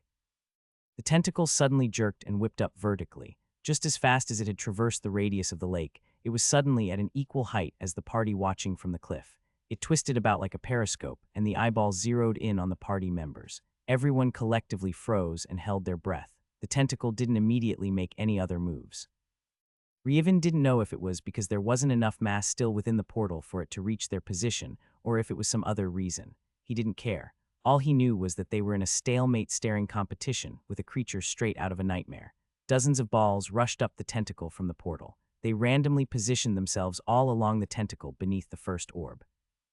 The same rotation movement happened, and another couple of dozen eyeballs opened, staring directly at the party members. Reevan could tell that the main focus of the first eye was straight at him. It wasn't just the first, main eye either. He could see it and feel it that 90 of the monster's attention was focused solely on him. His divine sense and mana skills warned him that something was brewing within the tentacle. He didn't care what it was. He knew they had to get out of there now. Acting completely on instinct, Reevan dug deep within himself. He wrestled control of his chi and once more flooded his body with the mysterious energy. He reached out with mana tendril and wrapped all of his friends and family, binding them to him, and simultaneously launched himself into the air as powerfully as he could. He and the rest of his party rocketed into the sky. A bellow of rage with a visible sound wave erupted from a new maw formed on the side of the tentacle. Just like it happened when faced with the robed archer while on deployment in Vero, Rieven's movements while flooded with chi were exceptional. His perception of time slowed, and he could tell that he was moving at least as fast as the tentacle had before. He had jumped straight up into the air, and with a brief glance of the expansive wilderness around him, he quickly created a solid barrier at his feet with his mana. The air solidified to as hard as stone, and he once more launched himself off of it, but this time he jumped in the direction the honor guard was waiting for them. The landscape blurred below them, and he noticed that they quickly flew past where the honor guard were waiting. He hadn't had time to gauge his own strength, and he ended up moving considerably farther than he had intended. Luckily, the honor guard were paying attention, and even with the slowing of his perception of time, he could see that they noticed their passing.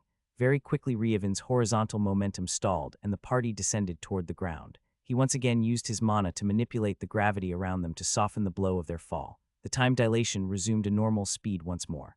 Urk, Talon, Kimberly, and Kefira all three bent over and retched. Cyrilla looked pale, but Rieven could see that she was mustering all of her willpower to resist the urge to vomit.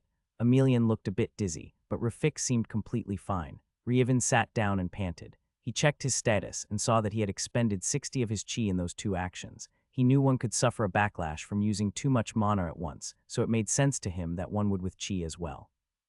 He guessed they shared symptoms, though, because he could feel that he had a tolerance built up to it. If he had never experienced a mana backlash before, he would probably be much worse off. What happened? Talon asked, wiping his mouth and sitting up straight. How I got us out of there, Rieven explained. I hope to never experience something like that again. It wasn't that bad. Rieven quirked an eyebrow at his friend. Talon just stared mutely at him for several seconds. Wasn't that bad, he finally yelled. You moved us like 3/4 of a mile in a second. I didn't know you could move that fast. How much mana did you have to use to reinforce your body to do that? That was chi, Rieven shook his head. I only used mana to bring you with me and make a platform to jump off. Geez, Talon exclaimed, scratching the back of his head. If I knew chi could do something like that, I would have joined you in making some. Well, no, I wouldn't have. It was already too late for me. But dang. Anyway, the honor guard is catching up, so get up and get ready to move out. Rafik's cut in. The journals mentioned the thing didn't seem to leave its lair, but that tentacle was also way bigger and scarier than I was anticipating. You don't have to tell me twice, Talon muttered. Talon, Kimberly, and Kefira visibly mustered the strength to stand. Talon and Kimberly helped each other, and Rieven lent an arm for Kefira to steady herself. The honor guard came running through the woods, and after one look at Rafix, they immediately set up their normal formation. Let's go, go, go, Rafix commanded. Rieven felt the dense mana all around him as he trudged along through the open field.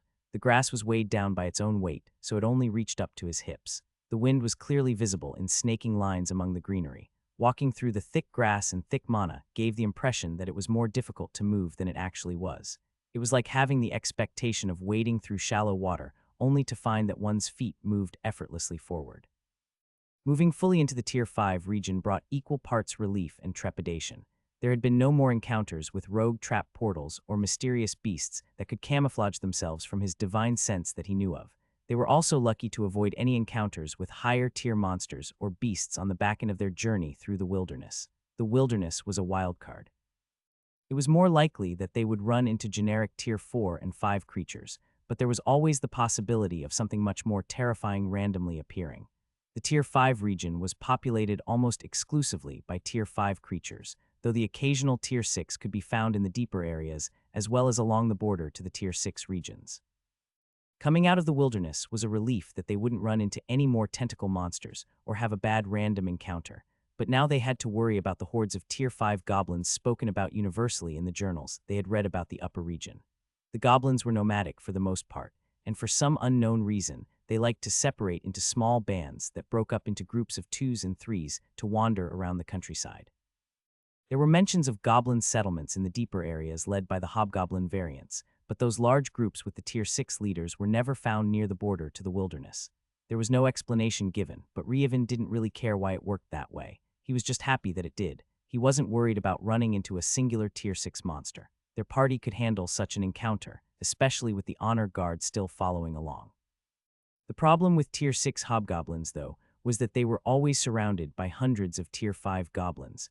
The goblins in the tribes headed by hobgoblins were semi-sapient. They seemed to have their own culture and politics from what was read in the records, but they became uncontrollably bloodthirsty in the presence of humans.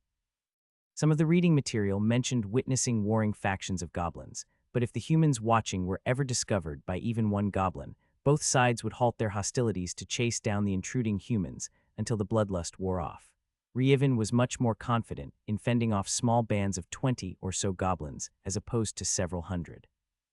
He would reserve judgment until after first contact, but he was pretty sure, especially with his parents along for the expedition, that they wouldn't need to resort to building a temporary fort to successfully fight off a roving band. Rievin kept his eyes on the horizon as they walked through the open field. Keeping his focus on the distance allowed him to view everything that happened between him and his focal point. The trick was to not focus on something closer than the absolute distance, because it was much harder to catch something beyond focus than something out of focus inside the range of his vision. The open plains stretched before him for miles. It was deceptively empty, but goblins were short. If he had to guess, Rievin would assume there were hundreds of goblins in his vast field of view if the grass was just shorter. It almost looked like waves in the ocean as the wind blew the grass. Off in the distance, Rievin could see rolling hills, and even further, the tips of mountains far, far away were visible above the hills. There was no telling how far away those mountains were, so he couldn't judge how tall they were. From the context of how they seemed misty from the atmosphere, Rievin guessed they were still incredibly far away. The plains weren't completely open. There were still little copses of trees, though nothing he would consider a forest or even just the woods. Off to the side, way in the distance, there was a long line of trees that hinted at a forest much larger than anything they had found in the wilderness. The distant mountain range continued beyond the forest until it disappeared behind the line of trees. It wasn't just grass that swayed in the wind. Splotches of color decorated the landscape. Rievin wasn't much of a botanist, so he couldn't tell whether any of the colorful flowers were on any kind of useful plant or not, but he would probably secure some as presents for his sisters to experiment with. They wouldn't get much of a bonus for working with Tier 5 materials for simple crafts that didn't refine the materials in any meaningful way, but it was an opportunity for them to play around with new things. I'm sure the Adventurers Guild will have a primer on useful resources to look out for in the outpost we're headed to, Rievin thought as he scanned the area. We'll have to remember to stop by and pick one up. Getting natural treasures for Kefira's bloodline is the main purpose of the excursion. It wouldn't make any sense to just wander around blindly. They knew the main treasures they were looking for to activate the next level of Kefira's bloodline. Other than Rievin, others required a buildup of a specific type of energy, with a catalyst to transform the energy through their blood. Rievin was unique in that he could just convert different types of energy into experience to dump into his bloodline. They could stock up on a multitude of lesser treasures from the lower regions and then top it off with the right catalysts, but that wasn't ideal. The quantity required to achieve the necessary power levels and purity would take considerably longer than if they used higher-grade materials from the start.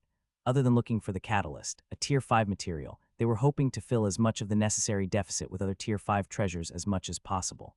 The energy would start off purer, would be more potent, and would take less time to metabolize. It was a win-win. If they didn't gather enough treasures, though, it wasn't a big deal. That wasn't something they were worried about, though. As Emelian had mentioned, they were fully expecting to get more than necessary for everyone else in the expedition to use as well. The leader of the Imperial Army squad fell back to the party. He pointed to the mountains in the distance. "Our destination is at the foot of those mountains," he said. "It's far enough away from any concentration of monsters or beasts, while still being relatively close to resource-rich locations, such as the mountains, the forest, and a river that runs through a sort of valley between the rolling hills and the mountains. It'll take another week or so to get there at our current pace, but will probably be at least double that once we start running into monster encounters." Just as Rievin turned to speak to his father, a piercing shriek sounded out from the grass nearby. It was just out of his divine sense range, so he quickly looked toward the disturbance. He wasn't surprised in the slightest by what he saw. A pair of goblins hopped up above the swaying grass and snarled at the approaching group. Despite their group consisting of nearly 50 people with their party and the honor guard soldiers, the two goblins fearlessly charged at the group. Another couple of shrieks sounded out from different directions nearby.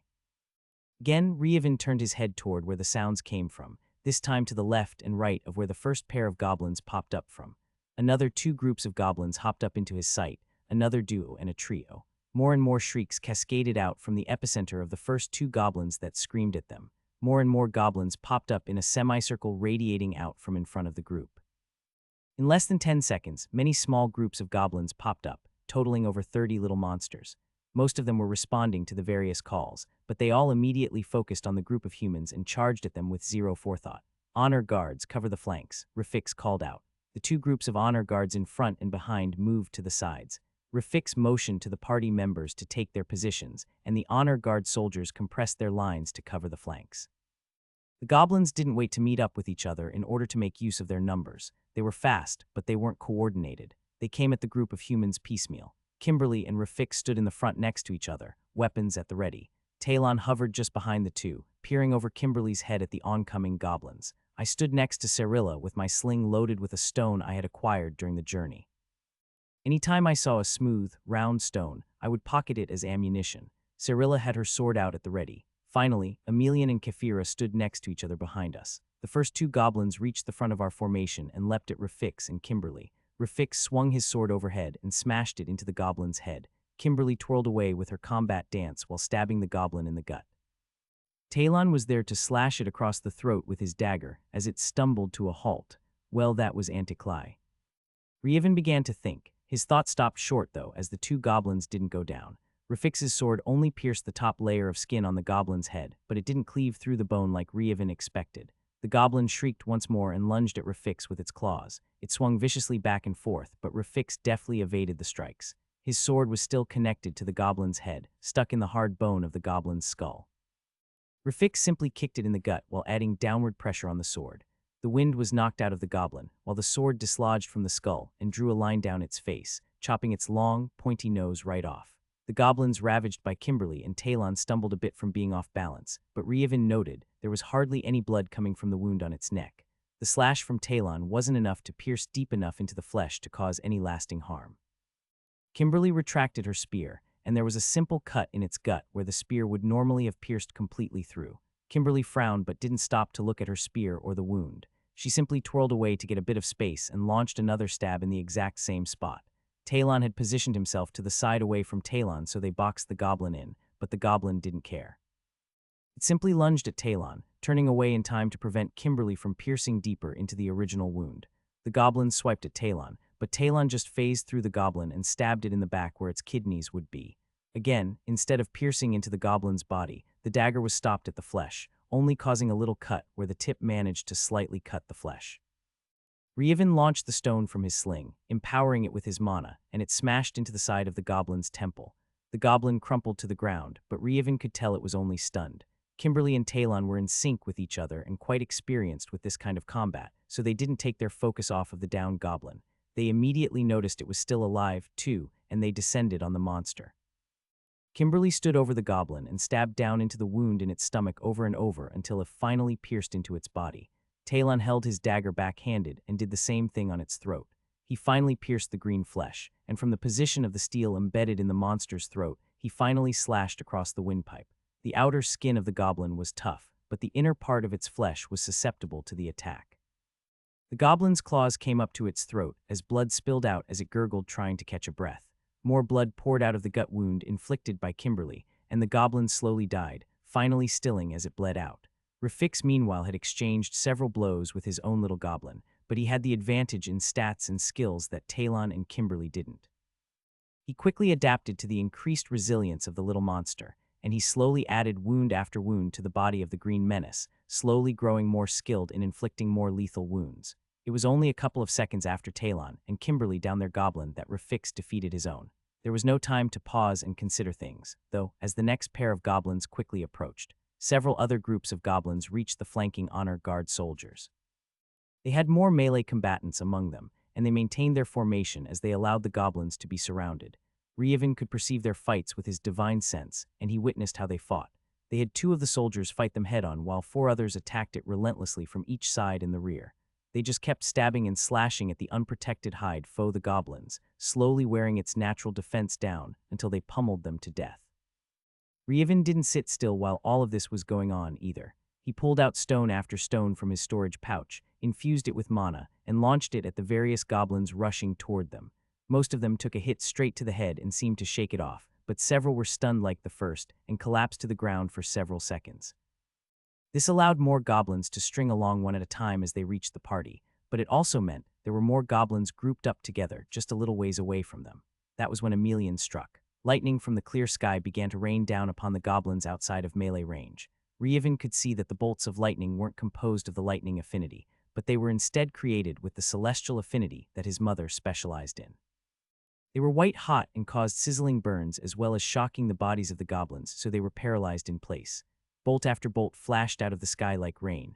A mini tornado sprung up among the goblins, picking them up and swirling them around. The lightning stopped falling from the sky, but suddenly a web of celestial lightning formed within the tornado and continued to electrocute and burn the goblins. Not all of the goblins were caught up in the small tornado, and Kefira threw up a space barrier on the other side of the closest goblins, already reaching Rafix and Kimberly again. The goblins that escaped the tornado suddenly looked like they were sprinting in place, barely moving forward. They didn't seem to notice at all, though, as they continued to snarl and sprint at full speed toward the humans. The space barrier extended in front of the entire group, giving the honor guard soldiers on either side much-needed relief, too. Rafix, Kimberly, and Talon repeated their earlier performance, this time with the expectation that their weapons wouldn't immediately cause fatal damage to their adversaries. The combat went much smoother the second time around. Cyrilla remained at the ready. Without express orders from Rafix for her to engage, despite what she might personally think, she wouldn't leave her position of guarding Emelian and Kefira. Reevan could tell that she was a bit frustrated at not being able to participate. He knew that she could use mana with her sword, but he had never seen her cast any spells. We'll have to add some sort of ranged component to her repertoire when we can, Reevan mused as he launched some more stones. Reevan continued to pull stones out of his storage pouch and launch them at goblin heads, but he also concentrated and used his ability to multicast to form a plasma orb. It flew into the sky above the goblins and began raining plasma spears to accompany his mother's lightning. He noticed right away that his plasma spears didn't immediately kill the goblins like it did against the weaker humans he had fought against in combat. Instead, the spears simply created cauterized cuts and burns on the goblins' flesh. He and his mother continued to attack the goblins, still trying to reach them, and they eventually began to succumb to their wounds. Kefira paid attention to the melee combat and let the closer goblins out of her space trap to approach the groups in a controlled manner. After 20 minutes of combat, the final goblin finally fell to the repeated strikes of the honor guard soldiers. Reevan's party were able to dispatch the goblins much quicker than the soldiers on either side, but they also had the advantage of powerful magic. The honor guards were mainly melee and physical range type classers. Nobody was panting or exhausted after the combat, but everyone did take a moment to look around at each other once all the action was over. Well, Reevan trailed off, scratching the back of his hand. I might have been a bit arrogant when comparing ourselves to the authors of those journals, he finally said. Yeah, that was a bit of a wake-up call, Rafix nodded. If we didn't have your mother and Kefira to control the goblins and inflict damage on them through their particular brand of magic, I can see how it could quickly get out of hand. Emelian and Kefira looked at each other with self-satisfied smiles and struck a pose. Never fear. The girls will carry us through this ordeal, Emelian said, throwing an arm over Kefira's shoulder and pulling her in for a side hug. Oh good, Reevan said, wiping invisible sweat from his brow. I'm relieved. I'll leave it to the two of you from now on. Emelian gave him an unamused look. You'll be cooking your own dinner too, she replied. A look of horror came over Reevan's face. No, I was joking. He frantically waved his hands in front of him. Your girl and I will simply be too tired to care about such trivialities as a nice meal, Emelian continued. Nuwu, Reevan put his face in his hands. Emelian smirked at her son's antics. All right, she relented. I know you can't get enough of your mother's cooking. How could I call myself your mother if I deprived you of that? Reevan stopped his fake tantrum and beamed a smile at his mother before hugging her. I know you love me. And I know you'll continue to try and keep up with me in combat. You'll fail, but I know you'll try. Of course, Mom, Reevan shared a look with Kefira and rolled his eyes behind Emelian's back as he hugged her. And stop rolling your eyes at me, Emelian admonished. Kefira put a hand in front of her mouth as she giggled at Reevan. I don't know what you mean, Reevan said, letting go of his mother and stepping back. Sure, get back in formation. Yes, mother. The others watched the interaction with a smile. Rafix looked back and forth between his wife and son. We good, everyone nodded. All right, let's get going. Only a couple of weeks to go to reach the outpost. Why are these guys so tough? Talon panted as he slashed the throat of another goblin. The strike to the throat wasn't itself enough to kill it, but it had suffered enough damage already that it became a fatal strike regardless. The goblin collapsed to the ground with numerous wounds across its body. Talon and Kimberly both stood over it, catching their breath. All around the party, dead goblins in various states lay.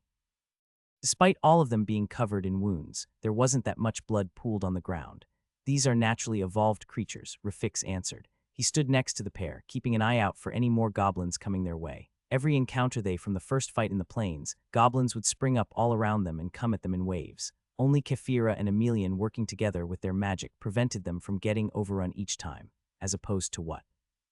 Talon asked, looking at Rafix askance. As opposed to dungeon monsters, Rafix said, you and I gained our levels and experience fighting dungeon monsters. Those guys are created by the dungeons, so they're not naturally evolved. Okay, I get that, but what does it mean? Dungeon monsters will have fairly even stats. Not only that, but their bodies aren't tempered by living their entire lives in a tier 5 mana-rich region. These creatures, Rafix gestured to the dead goblins with his sword, have the same overall number of stats as dungeon monsters, but they're not going to be evenly distributed. Their physical stats far outweigh their mental stats. Their health and stamina points are much higher than their counterparts in a dungeon, and their natural defense is bolstered by their higher stats and the environment. It's the same principle as trees and other plants found in the different regions. A non-magical plant found in a tier 4 region is much more mana-dense than the same kind found in a tier 3 region. Up until this point, the difference between dungeon and natural creatures hasn't been such that it's noticeable. Tier 5 is a watershed, not only because of the mana density, but the sheer number of levels worth of stats as compared to a tier 4 creature. 150 levels of stats heavily in favor of physical stats, and stats that are growing at a faster pace than previous tiers will make a difference. That makes sense, Talon conceded. Of course it does, Rafix nodded sagely. It's not all bad news, though. Have you noticed that none of the goblins have used any mana skills or abilities? Creatures in a dungeon will use mana skills, abilities, and spells because they're artificial. Even though mana is unlocked for all lifeforms at tier 4, these goblins are monsters. They're not going to practice these new abilities except for the rare variants that were born with mana. Like that shaman goblin we saw in the Beast Tide during our conscription, Rievin pointed out. Come to think of, that's the only magic-wielding goblin I've ever seen. I would say it's probably 1 in 1,000 goblins are born with mana, Emelian chimed in. Different species of monsters will have different rates, but goblins are among the poorest. On top of that, any caster goblins that survive are going to be protected in one of their tribes. We won't run into one out in the wild like this. It might be possible for the leadership caste to have mana skills and abilities, though they won't be casters unless they were also born with mana, a probability so low as to be non-existent. So basically what you're saying is, we're safer fighting these guys because they're not good at combat, but we're going to have to exhaust ourselves and make sure we don't get overrun every time. That's the gist of it, Rafix nodded. I have a question, Rievin called out. Rafix turned and nodded for him to go ahead. Is everyone getting experience from killing these guys? Everyone shared a look between each other. They all nodded and turned back to Rievin with a puzzled expression. Yeah, everything's normal, Rafix said. There was a slight moment of silence before Rafix followed up.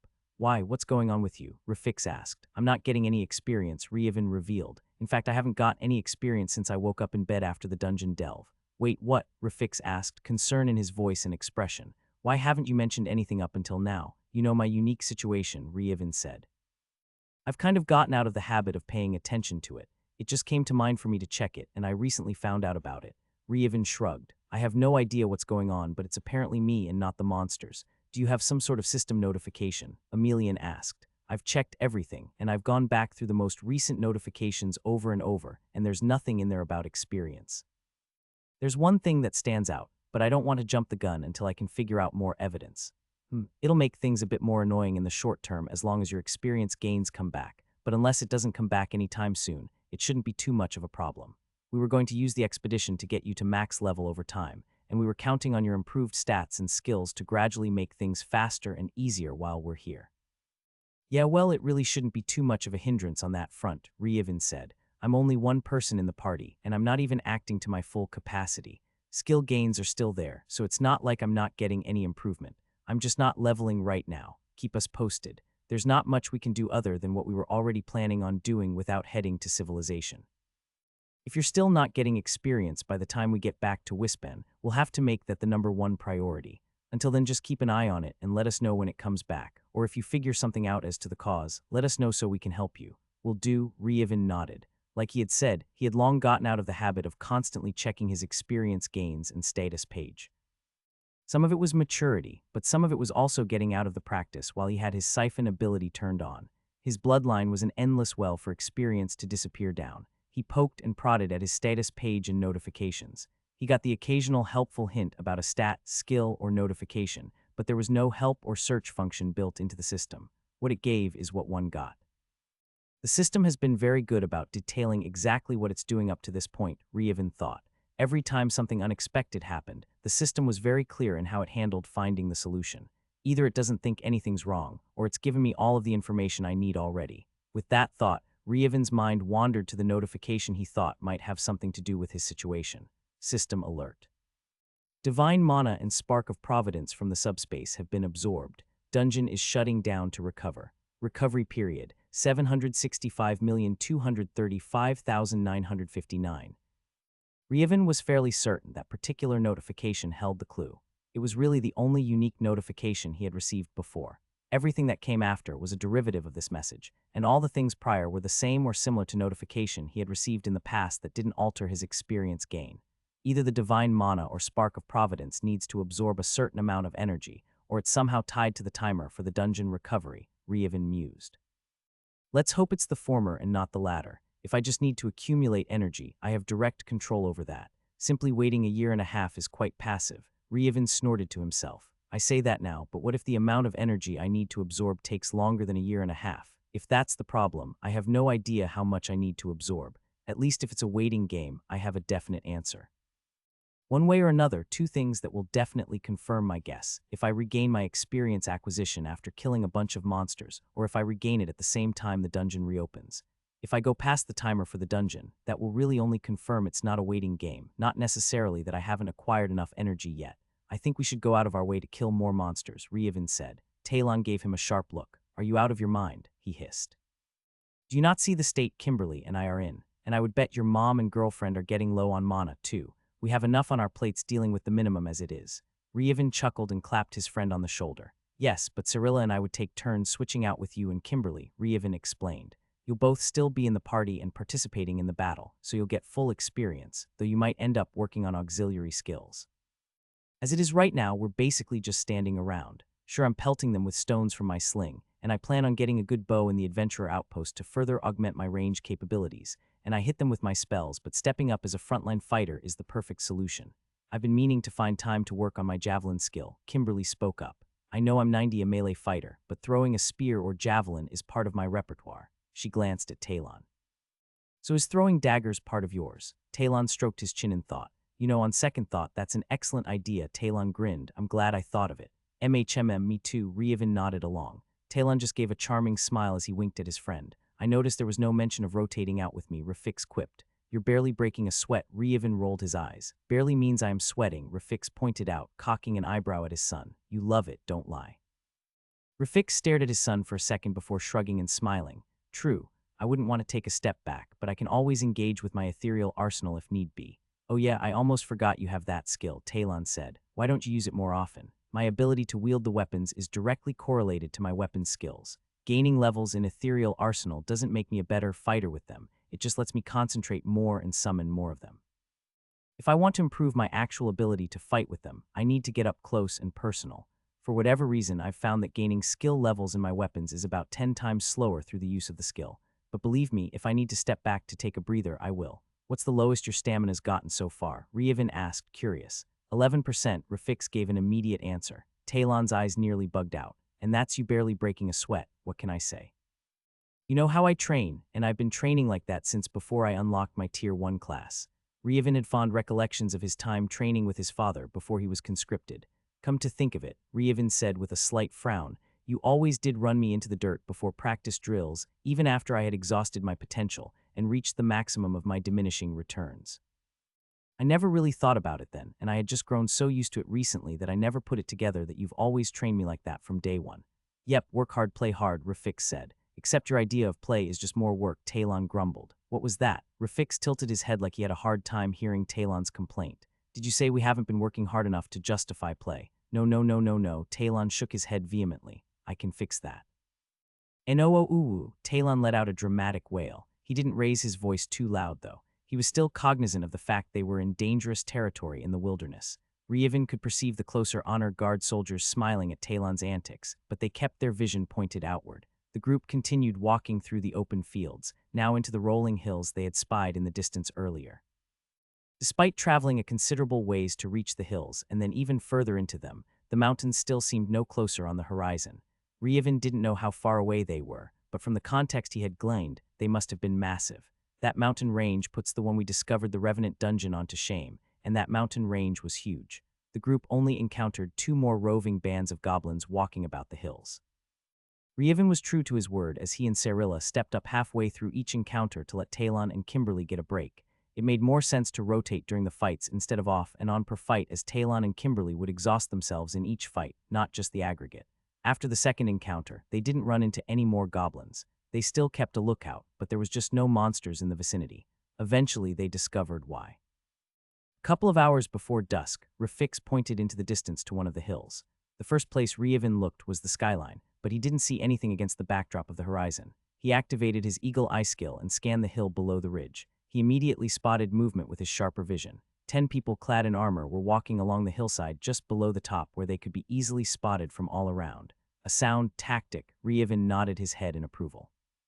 He recognized they were quite experienced from that one little detail. Patrollers in the distance, Rafix said. Let's alter our course to run into them. The honor guard didn't say anything in response. They just altered their trajectory slightly so the group would intercept the 10 people walking in the distance. At about the same time Rafix pointed out the 10 individuals in the distance, Revan noticed one of them lift their hand and point in their direction. He raised his hand to wave to them and indicate they weren't a roving band of monsters. He wasn't worried they would be hostile, not this close to the adventure outpost. There were many competing influences within the upper regions headed by various groups and empires, but one thing that was made clear in all the journals he had read was that the closest outpost was friendly to all humans regardless of which territory it was closest to or sponsored by. It was guaranteed that Wispan would have the biggest influence amongst the adventurers in this particular outpost, and most of them would be loyal to the Wispan Empire and not the Adventurers Guild. The Adventurers Guild maintained all the outposts found in the upper region, but that didn't mean they were the biggest fist in each outpost. By unspoken agreement in the entire local cluster, the border outposts were considered safe havens for both travelers to and from the wilderness. Those entering the upper regions through the wilderness would have been traveling for over a month and would be road-weary, and those traveling from deeper within the region would be physically and mentally taxed from the challenges found there. Just because the goblins appeared in hordes every time the group stumbled upon any of them did not mean they were considered one of the challenges of the Tier 5 region. They were the nuisance monsters. They almost didn't even count. Further inside there were ferocious beasts that would eat a goblin horde for breakfast, orc tribes that enslaved the goblins just like was found in the Tier 1 regions, goblin tribes led by evolved or higher-order hobgoblins and goblin shamans, and all sorts of dangerous environments born out of the mana density itself, miasma, poison swamps, gravity wells, just to name a few. The 10 people in the distance likewise altered their course and made to meet with Revan's group. With the stats of everyone involved on both sides, it only took a couple of minutes before they converged with each other atop a small hill. "Greetings, travelers," the man in the lead of the 10-man squad said, lowering his helmet. Each of the 10 were wearing impressive armor. It wasn't uniform like they were a military unit like the honor guard soldiers and mercenaries. It was just very high quality. It was clear they were a group composed of adventurers to Revan. They didn't have a military bearing about themselves, and he would expect to find the areas near the outpost patrolled by adventurers anyway. "Greetings," Rafix replied back, also removing his helmet. The man gave a small smile. "If you see a group of 10 people like us wandering about in these foothills, you can simply call us adventurers," the man explained. He saw that Rafix wasn't entirely sure how to properly address him, so he gave the answer unprompted. "That being said, my name is Lucius." "Well met, Lucius. My name is Rafix. Do you happen to know how long to reach the outpost from here? It'll be dusk in a couple of hours, and it would be nice to know if we need to make camp or if we can make it to the outpost in time." "Certainly," Lucius bobbed his head. "It's only about an hour away. That's standard distance for us out on patrol, so if you run into any of us, you can bet you're only an hour away. No problem. I'm guessing you folk are traveling from the wilderness." "You have that look about you. Is it that obvious?" Lucius chuckled. "To seasoned vets such as us, yes, but not so obvious as to anyone being able to tell." He shrugged. "It really shouldn't pose any problems either way at this outpost, but some of the interior outposts have people that prey on those that look new. You're welcome. You guys don't look inexperienced or weak or anything. That's not what I was saying. Just putting things together, it seems like this is your first trip into the upper regions through the wilderness." "Guilty," Rafix said with a half smile. "Then let me be the first to welcome and congratulate you. In the future, you can just use the gates."